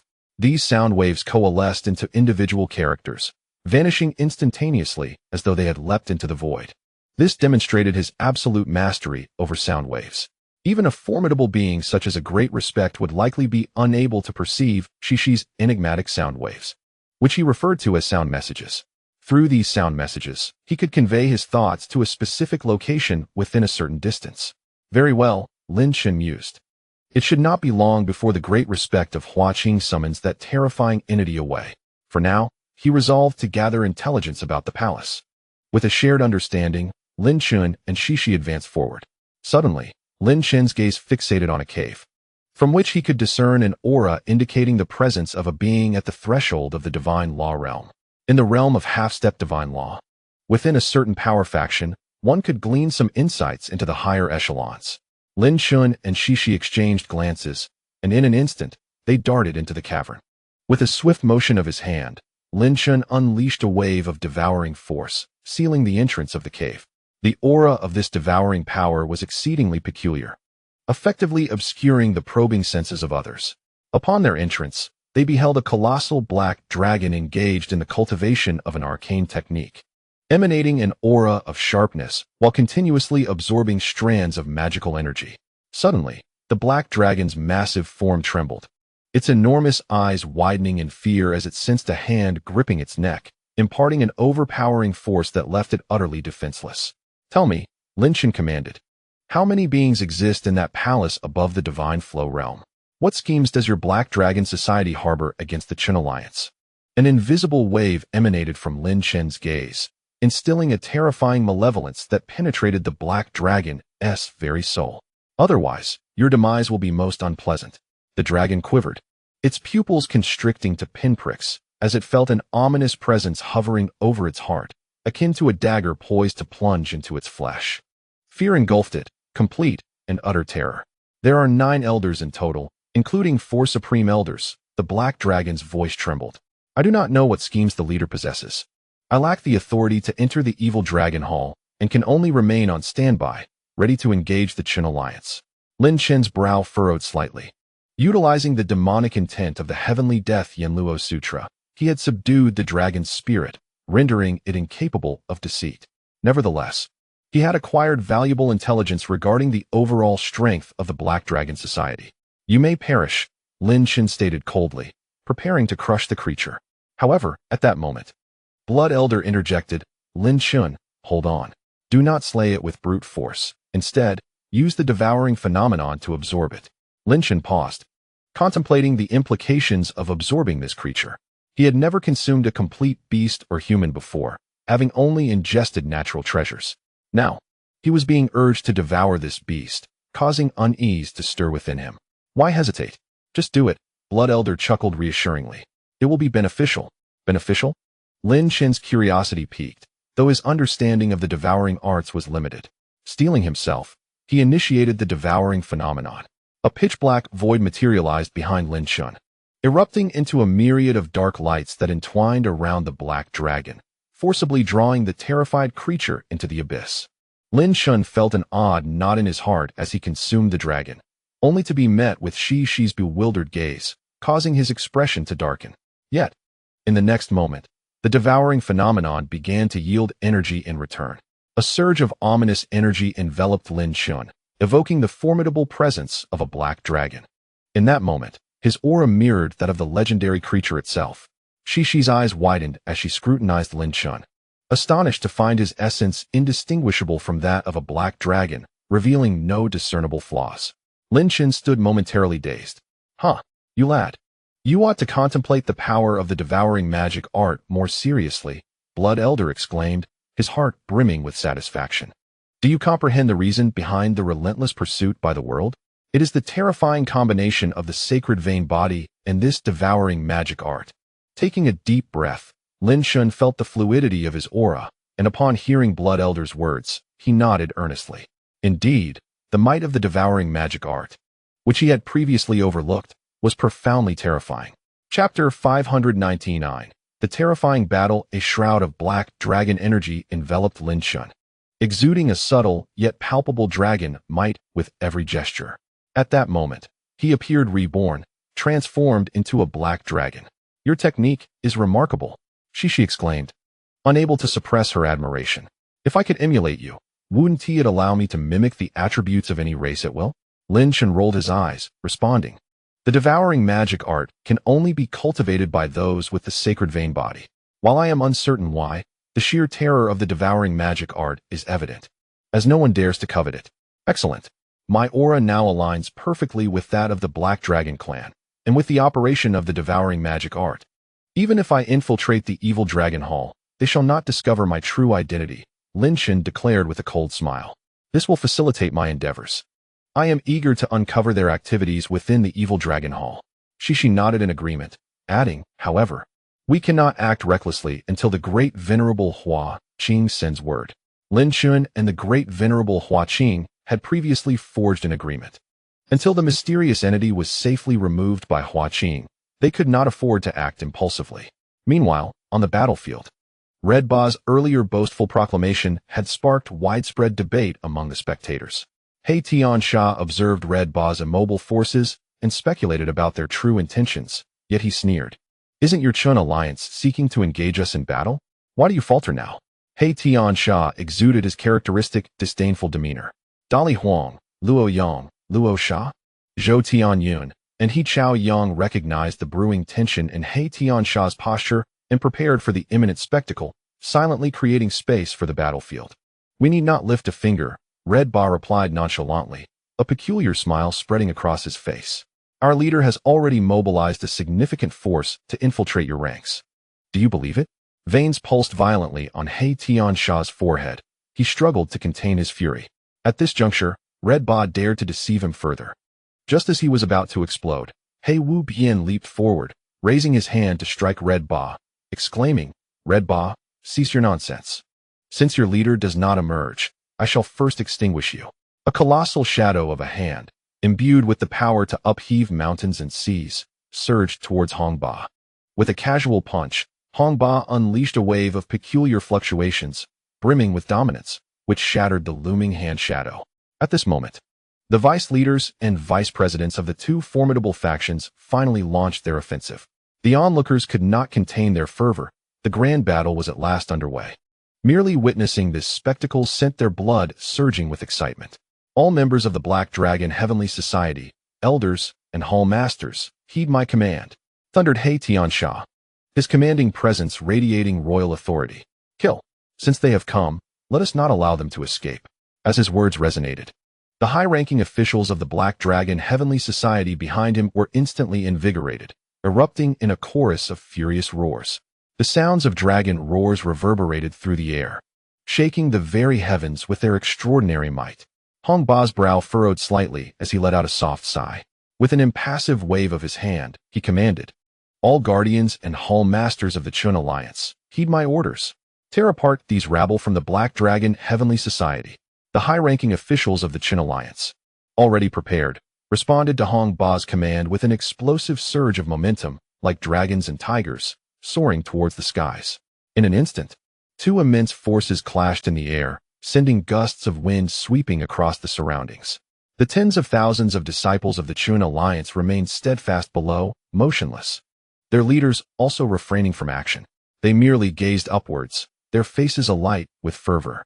Suddenly, the great battle erupted, waves of energy breaking through the sky, instilling awe in all hearts.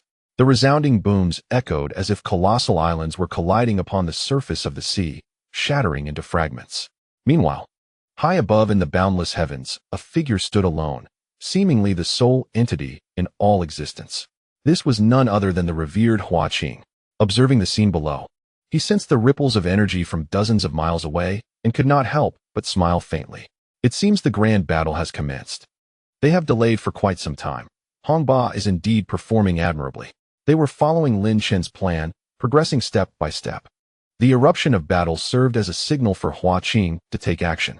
Standing atop the ethereal clouds, his eyes flickered intensely as mist coalesced around his gaze, oscillating up and down. Suddenly, he looked down, seemingly piercing through the endless void, and glimpsed the depths of the Black Dragon Valley, within the evil dragon hall. Before he could discern anything of value, a low voice called out, "Which fellow Taoist dares to spy on our Black Dragon Heavenly Society?" Before Hua Qing's eyes unfolded a scene where, at the base of the evil dragon hall, an immensely powerful entity exuded an aura of laws, instilling a sense of dread. The overwhelming breath exuded an extraordinary power, embodying the essence of the Tao. Amidst this formidable aura stood the figure of an elderly man, hunched with a gnarled back and a face that bore a cruel and sinister smile. "I am the one destined to take your life," spoke the great venerable Hua Qing, his voice resonating like a heavy weight, plummeting towards the elder. The old man's brow furrowed, and he retorted with a foreboding tone, "Who exactly has sent you to kill me? You should know that my life is not so easily claimed." Suddenly, the old man trembled, and in an instant, he shot forth like a cannonball, bursting from the depths of the evil dragon hall with unparalleled speed, hurtling towards the great venerable Hua Qing. The impact of Hua Qing's words was instantly shattered by the force of the elder's charge.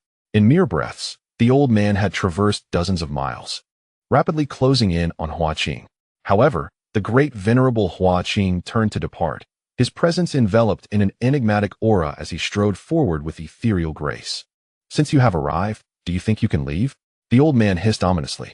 With a swift gesture, a massive, shadowy hand descended from the heavens, striking down upon Hua Qing with tremendous force.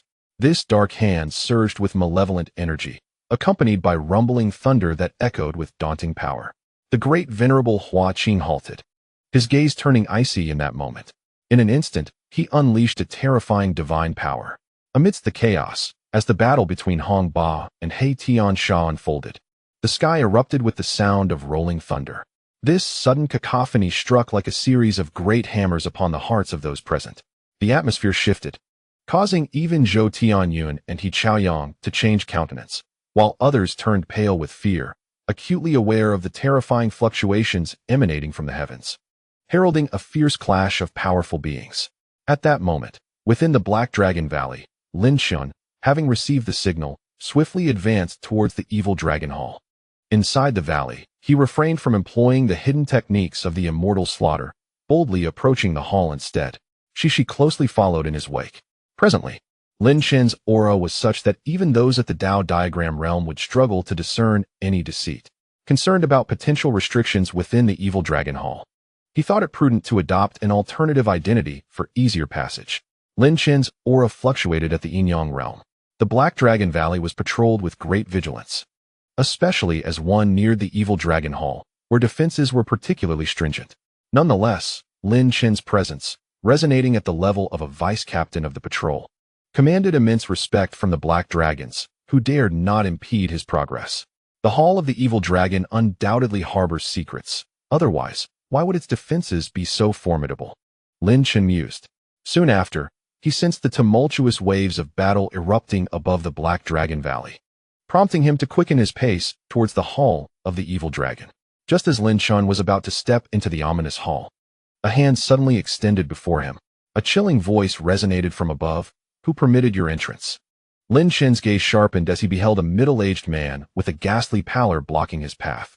The man wore a sinister expression, a gleaming dagger sheathed at his waist. Exuding an aura of formidable energy, he was the captain of the patrol squad. Lord He Wubian, Lin Chen stated with a stiff tone, a hint of arrogance gracing his features. If we delay any longer, can you bear the consequences? The middle-aged man's heart sank at the sight of Lin Chen's haughty demeanor, sensing the authenticity of his pride. After a moment's contemplation, he withdrew his hand, warning, be cautious within. Should anything go awry, even Lord He Wubian cannot shield you. I am fully aware and do not require your guidance, Lin Chen retorted coolly, striding confidently into the depths of the Hall of the Evil Dragon. As he entered, an overwhelmingly malevolent aura enveloped him, reminiscent of the sinister presence he had encountered with the evil emperor's will. Although not as terrifying, it instilled a sense of caution within Lin Chen. I can sense it, Lin Chen. Deep within the Hall of the Evil Dragon, a terrifying entity is exhaling a potent aura, Blood Elder remarked, furrowing his brow. If I am not mistaken, it is likely the fan of the evil dragon. The fan of the evil dragon, the pivotal artifact that birthed the entire Black Dragon Society, Lin Chen mused. That dreadful entity has already been lured away by the great master Hua Qing. I care not for the fan of the evil dragon. Our priority is to swiftly plunder the entirety of the Black Dragon Society's assets and uncover their true intentions. A smile played upon Lin Chen's lips, his demeanor radiating confidence. He had meticulously devised his strategy long before his arrival. Cici, observing Lin Chen's beaming smile, felt a tremor of excitement, unable to suppress a mischievous grin. He understood perfectly what such a smile signified. Lord Shi, while you may have your quirks, you certainly have a penchant for beautiful women and nefarious deeds. Once more, the ethereal energy surged around Lin Chen as he exchanged a knowing glance with Cici, beginning to flicker through the vast expanse of the Hall of the Evil Dragon. In a secluded corner of the hall, a massive black void suddenly gaped open without a sound. A black dragon guard of the second realm of Yinyang was swiftly consumed by Lin Chen, leaving no trace behind.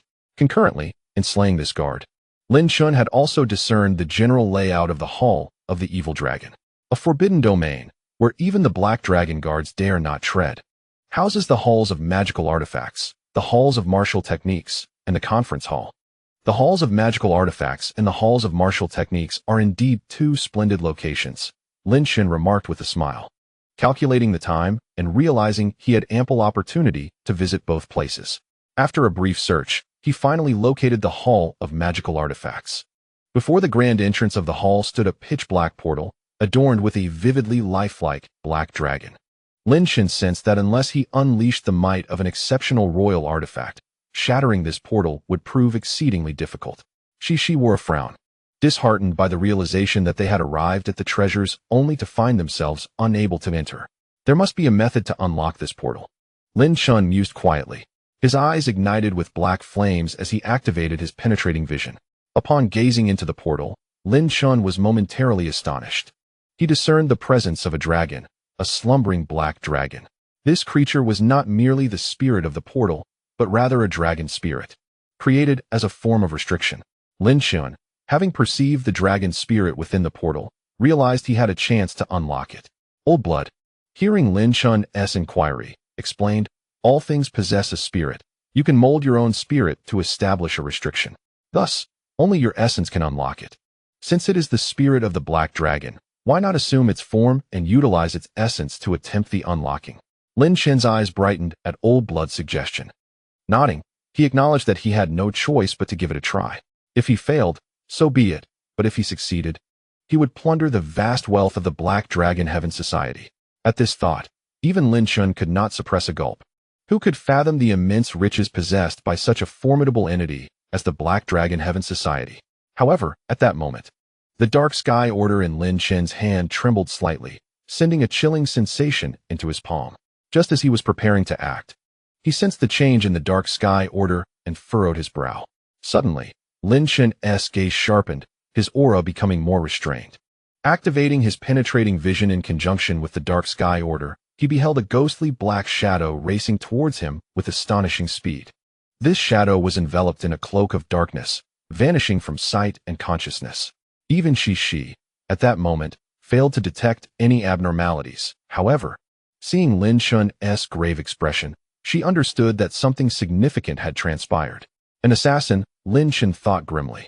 This must be one of the Dark Clan members dispatched from the Dark Kingdom. Why have they come here? Lin Chen was engulfed in confusion. The Chun Alliance had sent invitations to the Dark Kingdom for their confrontation with the Black Dragon Heaven Society. Yet, Lin Chen could hardly believe that agents from the Dark Kingdom had infiltrated the evil Dragon Palace. As Lin Chen pondered the intentions of the shadowy figure, the entity, clutching a pitch-black dagger, halted before the ominous portal. The specter remained motionless, and Lin Chen exchanged a glance with Cece, silently signaling her to remain still. Suddenly, a chilling yet melodious voice resonated within Lin Chen's mind. Who are you, lurking here, and what are your intentions? Chapter 601. The Power of the Dark Sky Command. Who sent you? The shadowy figure spoke again, devoid of any emotion. Lin Chen and Cece shared another look, surprise evident in their eyes. Lin Chen had never anticipated that his use of the shadowy spirit technique from the Dark Sky Command would be detected. In that moment, confronted with the specter's inquiry, he found himself at a loss for words. Answering would undoubtedly expose his true identity. The specter's tone suddenly dropped in temperature. You are not from the Dark Kingdom. How could you possibly cultivate the shadowy spirit? In an instant, a dark glimmer appeared in Lin Chen's eyes. After posing its question, the shadowy figure launched a swift attack. Aiming to slice Lin Chen's throat with its dagger, a weapon so black it seemed to chill the very soul. A half-step supreme royal artifact, Lin Chen thought, his eyes narrowing in astonishment at the realization of the dagger's formidable nature. Yet, the current situation was proving to be precarious. A conflict here would undoubtedly attract the attention of the Black Dragon Society. Damn it, Lin Chen cursed inwardly, steeling himself as he transformed his aura into that of a black dragon. Without a moment's hesitation, he darted away, evading the icy strike and hurtling towards the portal. The shadowy figure was taken aback by Lin Chen's sudden shift in aura but quickly adapted, redirecting the dagger, now gleaming with a frigid light, towards Lin Chen's back. With a resounding slap, Lin Chen struck the colossal black portal, unleashing the devouring energy of the black dragon, which surged into the portal. In an instant, a brilliant glow emanated from the massive structure, awakening the dragon's spirit seal hidden within, which opened its gaping maw. Lin Chen's form swiftly passed through the immense portal just as the shadowy figure, intent on delivering a lethal blow, was inadvertently drawn inside as the seal was breached.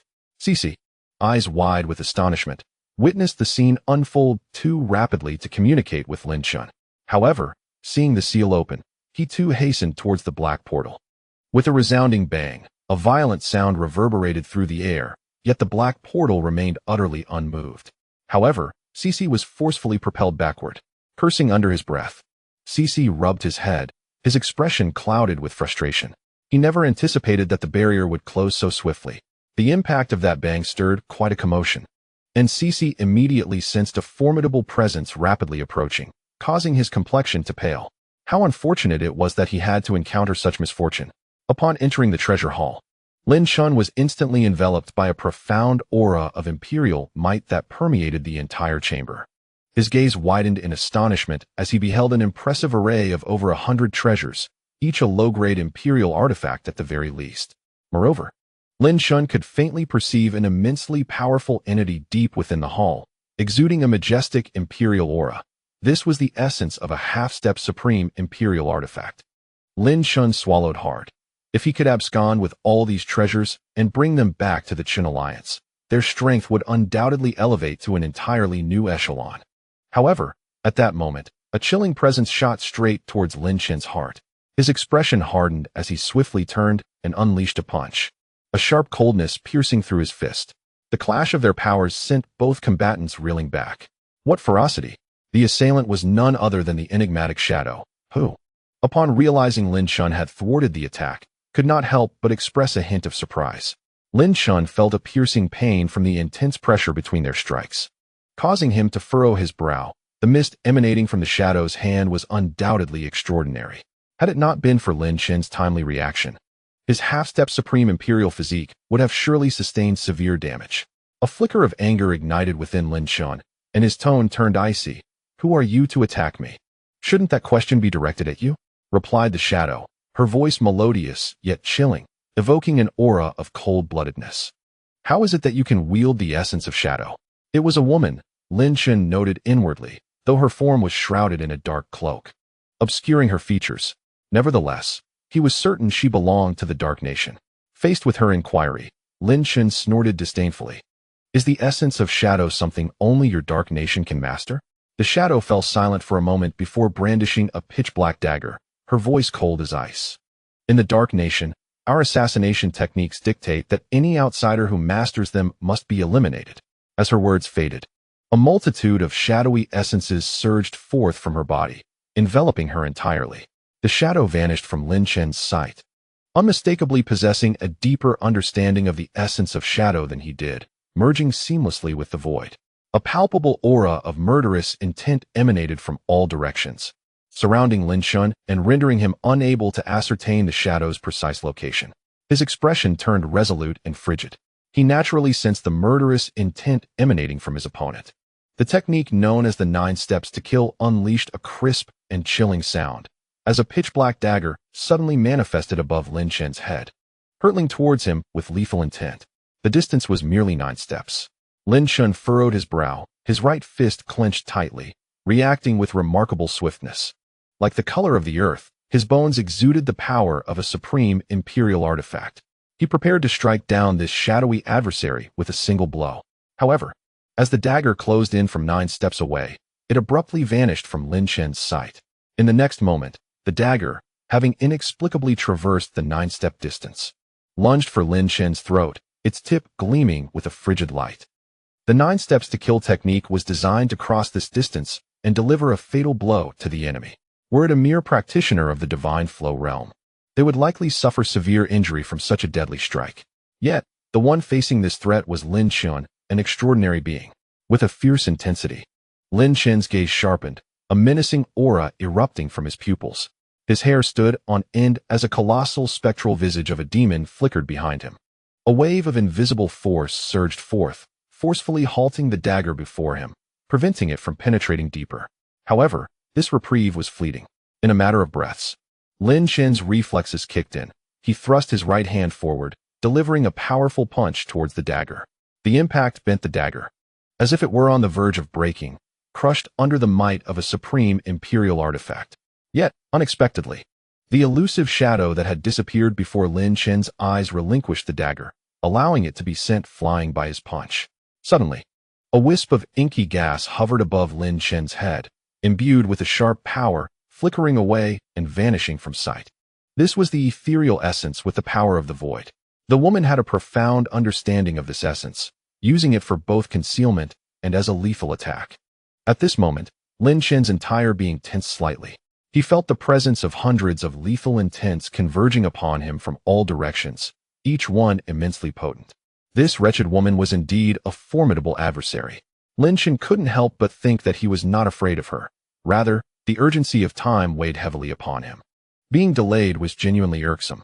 However, just as Lin Chen was about to make a move, the Dark Heaven token suddenly flew out from his embrace. The token hovered above Lin Chen's head, vibrating slightly, and in an instant, the multitude of murderous intents aimed at him vanished without a trace. Lin Chen looked up and saw the dark heaven token seemingly performing a devouring magic, consuming all the ethereal essence that had just dissipated before him. Lin Chen was momentarily taken aback, astonished that the dark heaven token could indeed absorb this essence. However, what astonished Lin Chen even more was the emergence of the figure from the Dark Clan, revealing a pair of icy eyes that fixed intently upon the obsidian token. Lin Chen distinctly noticed a slight tremor in the figure, followed by a stiff inquiry, "Who exactly are you?" In Chapter 602, The 10,000 Dragons Sealing King Array, Lin Chen pondered the sudden hesitation of the Dark Clan member to take action. He recalled the mysterious and terrifying nature of the Dark Heaven token, along with the words of Uncle Yunlin from the past, which led him to suspect that the token possessed functions of which he was unaware. However, not wishing to dwell further, Lin Chen coolly replied, "You need not concern yourself with my identity. I have no intention of entangling with you. I am not someone who can be easily slain." The enigmatic figure in the black robe fell silent, withdrawing its beautiful, cold eyes into the shadows, uttering not a word. Observing the inaction of his opponent, Lin Chen maintained his vigilance. Yet, in the interest of expedience, he extended his hand towards the entire treasury of the artifact hall, unleashing a surge of pressure. With this action, Lin Chen successfully reclaimed all the treasures housed within the Black Dragon Society. To his surprise, as the pressure surged forth, a massive black dragon spirit manifested, displaying a fierce countenance directed at Lin Chen.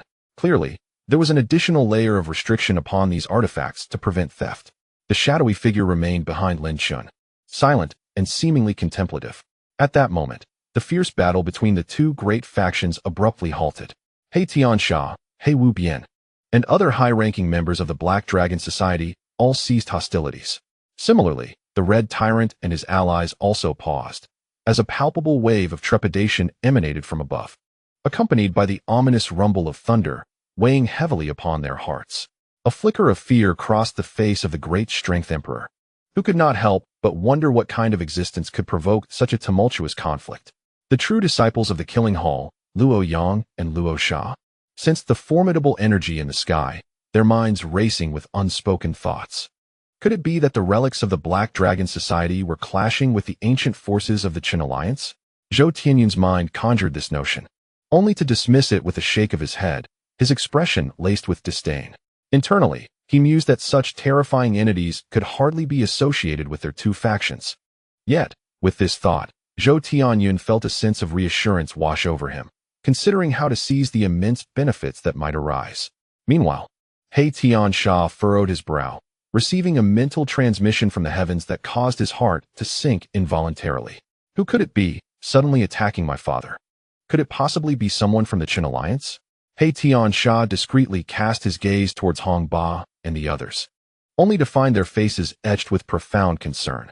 He let out a sigh of relief. It was unlikely that such a fearsome presence lurked behind their Qin Alliance.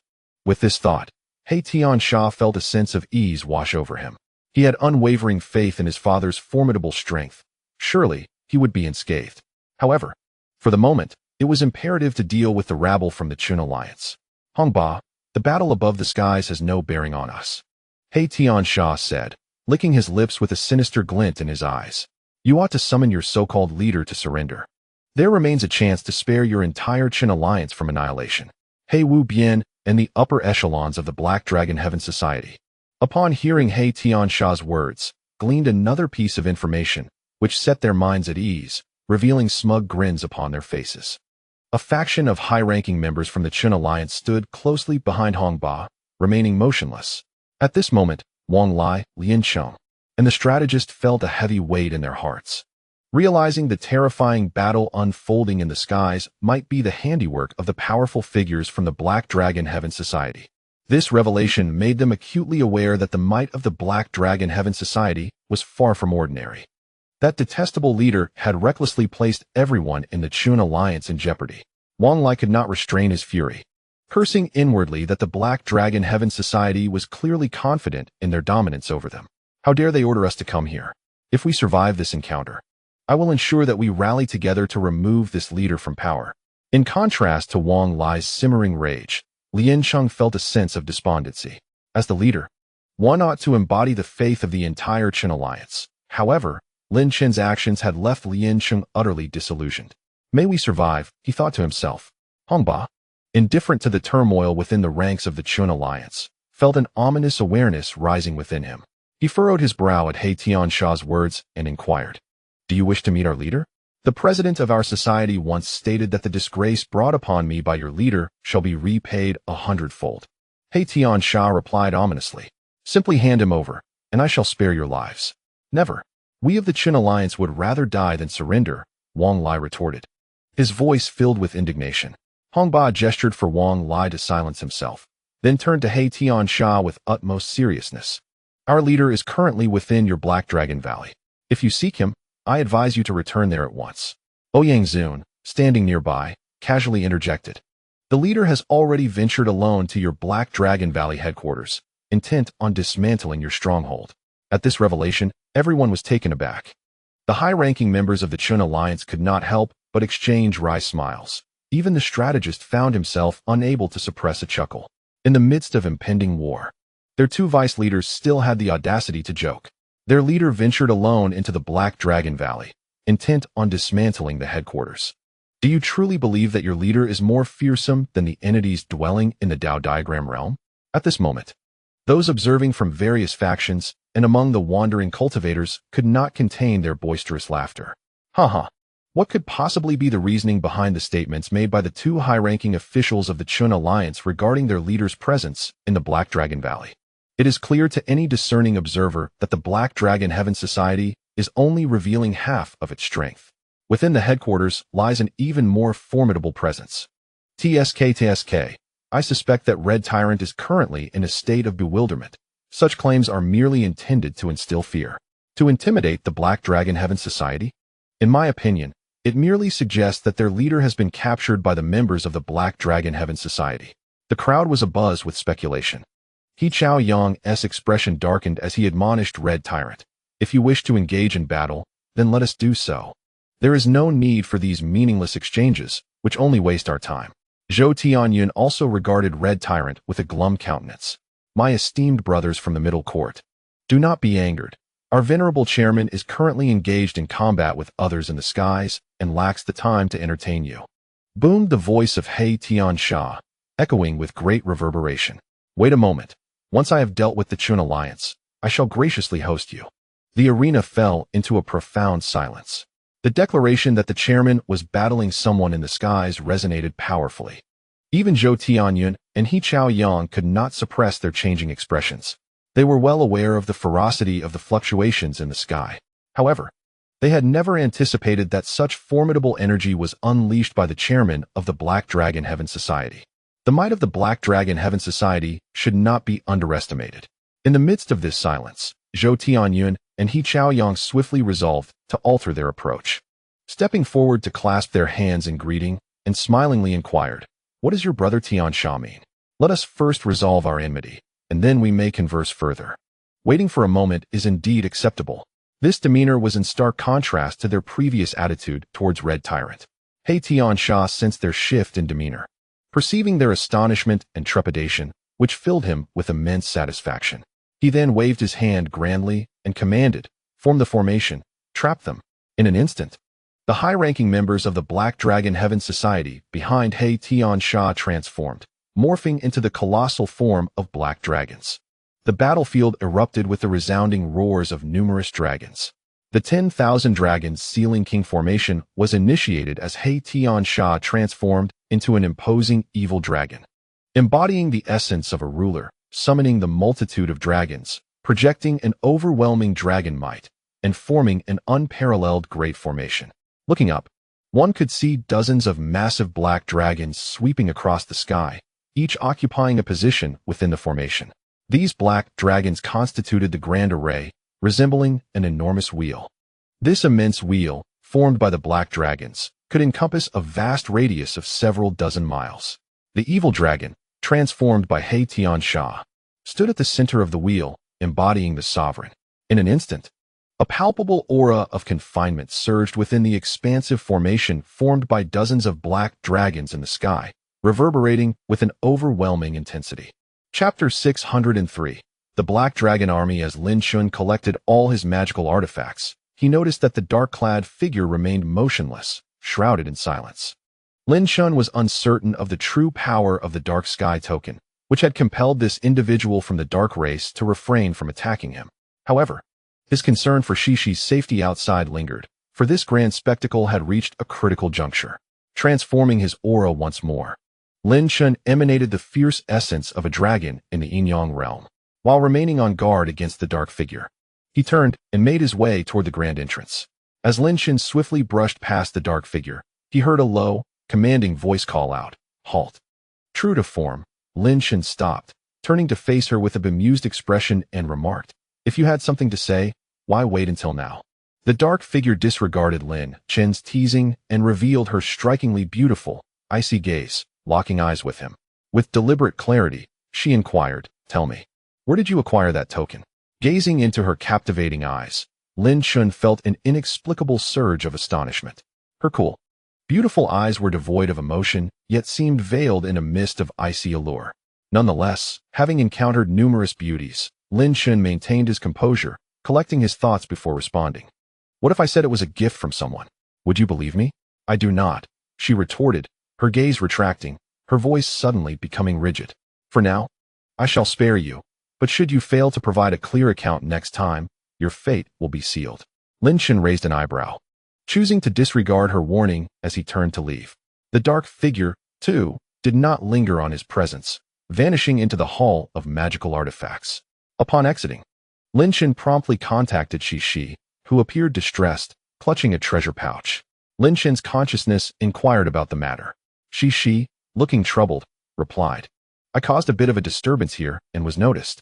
I discreetly dealt with that individual and headed to the Hall of Techniques, but damn it, there was nothing there." Lin Chen was momentarily taken aback.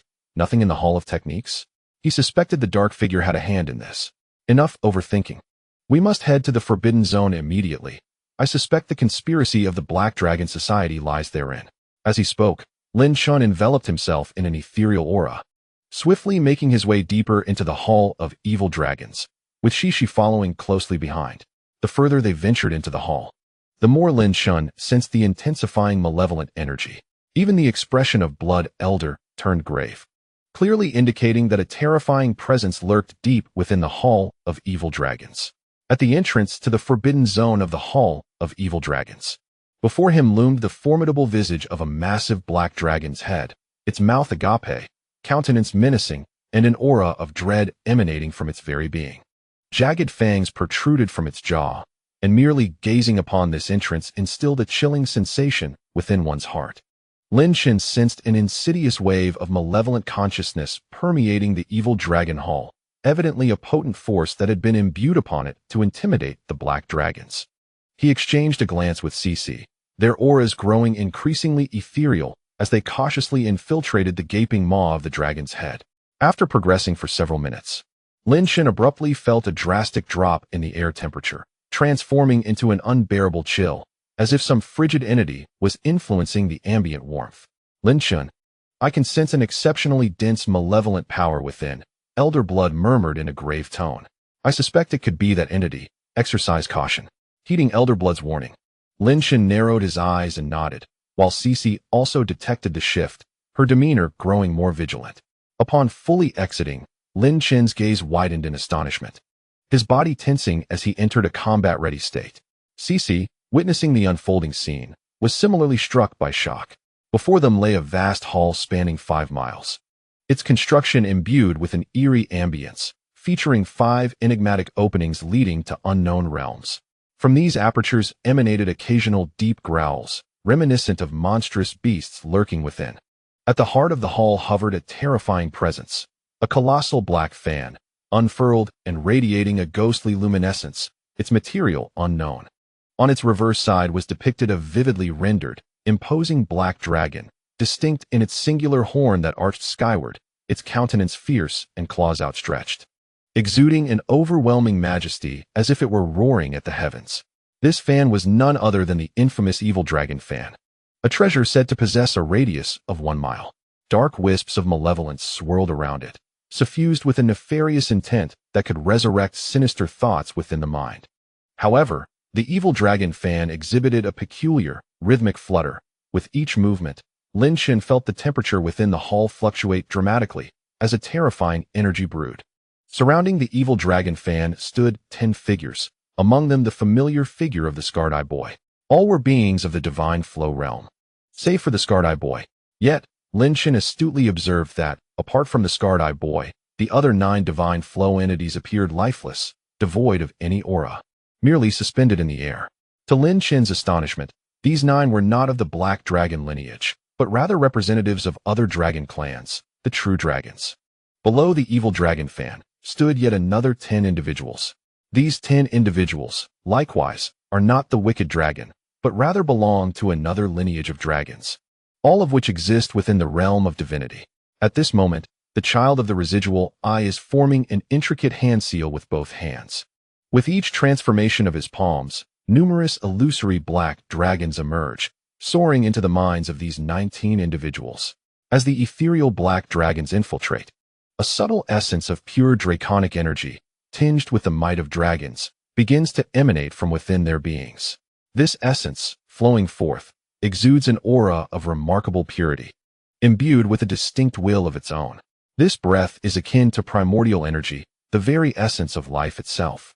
As this life essence permeates, the amplitude of the wicked dragon's fan expands significantly.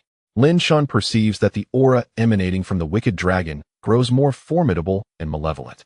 Blood Elder, what are they doing? How is it that these 19 dragons are here? Lin Chen's voice was laden with gravity. Are they attempting to restore the wicked dragon's fan? The 19 individuals, save for the child of the residual eye, are deceased. They have succumbed to a peculiar form of death, one where their consciousness is sealed, their bodies devoid of autonomy, entrapped in a state of false death.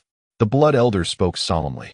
The child of the residual eye is extracting the true essence of the dragon race's life force from their bodies to infuse it into the wicked dragon's fan.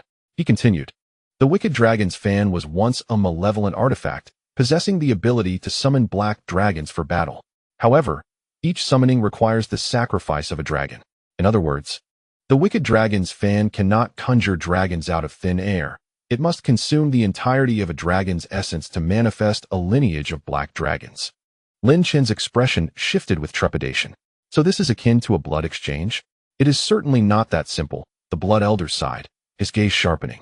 This represents a form of indoctrination, imparting bloodlines, instilling thoughts, compelling them to willingly submit and follow with unwavering loyalty. Initially, I was uncertain of the wicked dragon's fan's purpose. But now it has become clear. Lin Chen's demeanor turned cold. To put it plainly, it entails the literal consumption of another to fabricate a new entity. A puppet that obeys the commands of the wicked dragon's fan's master. Blood Elder, what then is their ultimate aim? Lin Chen inhaled deeply and inquired. The wicked dragon's fan has been diminished in power. To restore it, it requires a potent source of draconic life essence, the Blood Elder murmured, lost in contemplation. Suddenly, he raised his head, his eyes ablaze with a fierce intensity. Lin Chen, I can now surmise the true conspiracy of their Black Dragon Society. The tone of the Blood Elder shifted dramatically, becoming gravely serious as he articulated. The former wicked dragon's fan consumed a multitude of dragon corpses to evolve into a divine artifact. Now, they aim to utilize the life essence of these 19 dragons simply to restore the fan's capabilities, enabling it to summon the dragon corpses it once devoured, thereby creating a formidable army of black dragons. Upon hearing this, Lin Chen's mind reeled, a shiver coursing through him, as if his very scalp had gone numb. Chapter 604. The Fatal Trap. Lin Chen took a deep breath, striving to cultivate a sense of calm within himself. He could hardly fathom that the Black Dragon Society was orchestrating such a nefarious plot in this very location. It was no wonder they harbored absolute confidence in their ability to eliminate him. The life force of 19 dragon corpses, when combined, surpassed that of a single Dao map realm entity. To awaken the evil dragon fan with the life essence of a Dao map realm, it was evident that, despite its current inability to regain the status of a Dao artifact, it could undoubtedly summon forth a multitude of black dragons. The withered-eyed youth remained oblivious to the fact that Lin Chen and Cici had infiltrated their forbidden zone. His hands continued to weave intricate seals, each movement extracting more essence to infuse into the evil dragon fan. At this moment, the fan trembled slightly, manipulating the surrounding temperature, oscillating between cold and warm. while an ominous dragon might radiate from it, instilling a sense of dread. Hurry, hurry, devour all this life essence. The withered-eyed youth's mind roared incessantly. Yearning for vengeance against Chun Ling, Ouyang Zun, and Hong Ba, he wished for their demise. Having lost his ancient spirit artifact, the resentment within the withered-eyed youth swelled immensely. Thus, he eagerly anticipated the evil dragon fan to unleash its tremendous power, summoning countless black dragons to crush the Chun alliance. Unbeknownst to him, Lin Chen was secretly observing with a pair of icy eyes. He exchanged a glance with Cici, clasped his hands, and felt a surge of fervor rising within him. It had been far too long since he had unleashed his full potential. A multitude of massive black dragons formed a grand array, resembling an enormous chain. An aura of confinement interwove through the skies above. As the leader of the dragons, the Black Sky Fiend exuded a sinister energy, and under his command, the 10,000 dragons sealing king array enveloped all the high-ranking members of the Qin Alliance, including Hong Ba and Ouyang Zun. The air was filled with a cacophony of roars, reverberating through the heavens, as if 1,000 dragons were unleashing their fury, a spectacle that was awe-inspiring. The roar of 10,000 dragons echoed, sealing kings and demons alike. This is not good. The expressions of Wang Lai, Lin Chen, and the strategist shifted dramatically. They sensed the rapid formation of the array, feeling as if they were imprisoned within an enormous cell, unable to escape. Members of the Chun Alliance's upper echelon began to panic, acutely aware of the array's terrifying nature. Do not panic, Ouyang Zun stated coldly. This is merely a sealing array. If we concentrate our firepower and attack one of its core points, we shall undoubtedly break free. Ouyang Zun's words served as a reassuring balm to the anxious members of the Chun Alliance. However, their spirits remained profoundly subdued at this moment. For the words of the formidable Black Sky Kill, proclaiming that the old president would battle in the heavens, awakened them to the terrifying presence lurking within the Black Dragon Heavenly Society. Should that dread entity be given the opportunity to act, their fate would undoubtedly be one of demise. The situation for the Qin Alliance had taken a turn for the worse. Luo Yang's speech was consistently stiff, his countenance rigid, revealing little in the way of emotional expression, as the higher-ups found themselves entirely restrained. With the Black Dragon Heavenly Society unveiling its prepared strategies, it was likely that the Qin Alliance would suffer significant losses. One could not help but wonder why the leader of the Qin Alliance had yet to make an appearance. Perhaps there were preparations in place, but if no unforeseen circumstances arose, the Qin Alliance was poised to lose this war. Luo Sha also smiled, offering his commentary.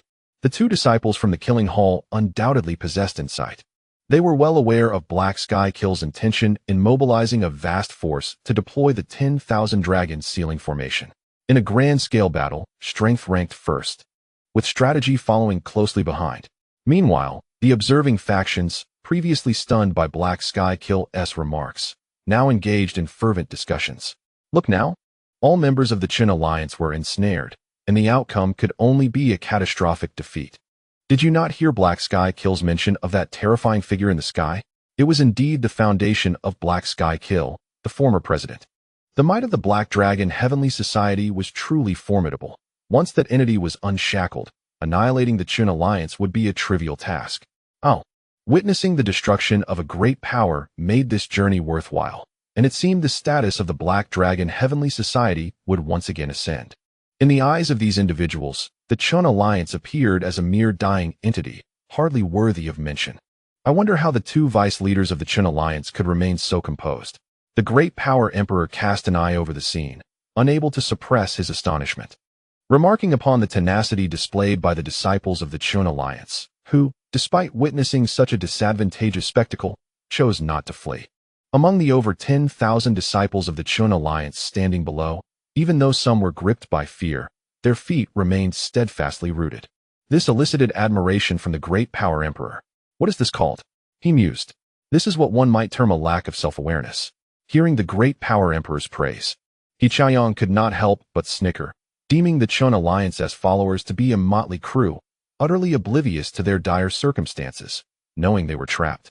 They still refused to escape to preserve their lives, perhaps hoping for a glimmer of opportunity in the future. The great power emperor, upon hearing He Chaoyang's sharp words, forced a smile and nodded, acknowledging, Brother Chaoyang, you make a valid point. First, they would seal them, and the next step would be annihilation. Zhou Tianyun, as a true disciple of the central court, possessed a discerning eye and quickly surmised, Chaiyang, let us prepare, when Black Sky Kill deals with the Qin alliance. We shall see how much benefit we can reap. He Chaiyang nodded, ready at any moment to strike. At the center of the formation, Black Sky Kill resembled a sovereign of confinement, for with each movement, it felt as though invisible chains were bearing down upon the Qin alliance and its allies. The might of the 10,000 Dragons sealing formation, composed of dozens of high-ranking members from the Black Dragon Heavenly Society, was no mere jest. Even kings would find themselves sealed away. A pitch-black dragon claw of Haitian Sha descended upon Ouyang Zun and Hong Ba, and in an instant, countless intricate runes materialized behind him, forming an immense wall of runes that bore down upon Ouyang Zun and Hong Ba. These runes exuded a peculiar aura, each emblazoned with a singular, awakening character that read seal. Ancient spirit ruler, heed my command. Ouyang Zun's countenance was icy as he brandished an ancient ruler, swiftly striking at the wall of runes. A terrifying force erupted from the tip of the ruler, manifesting as waves of divine decrees, revealing the undeniable power of a supreme royal artifact. With a resounding explosion, the rune wall, imbued with a formidable sealing aura, was obliterated into fragments. Haitian Sha remained unfazed, observing Ouyang Zun summoned the ancient spirit ruler without a trace of concern. Instead, a chilling smile crept across his face, his sinister voice echoing through the realm. People of the Qin Alliance, I have no time to engage in a game of hide and seek. Since you refuse to surrender your leader, prepare to meet your demise. Upon uttering these words, the gazes of all present turned steely, for they understood that Haitian Sha was about to unleash his lethal strike.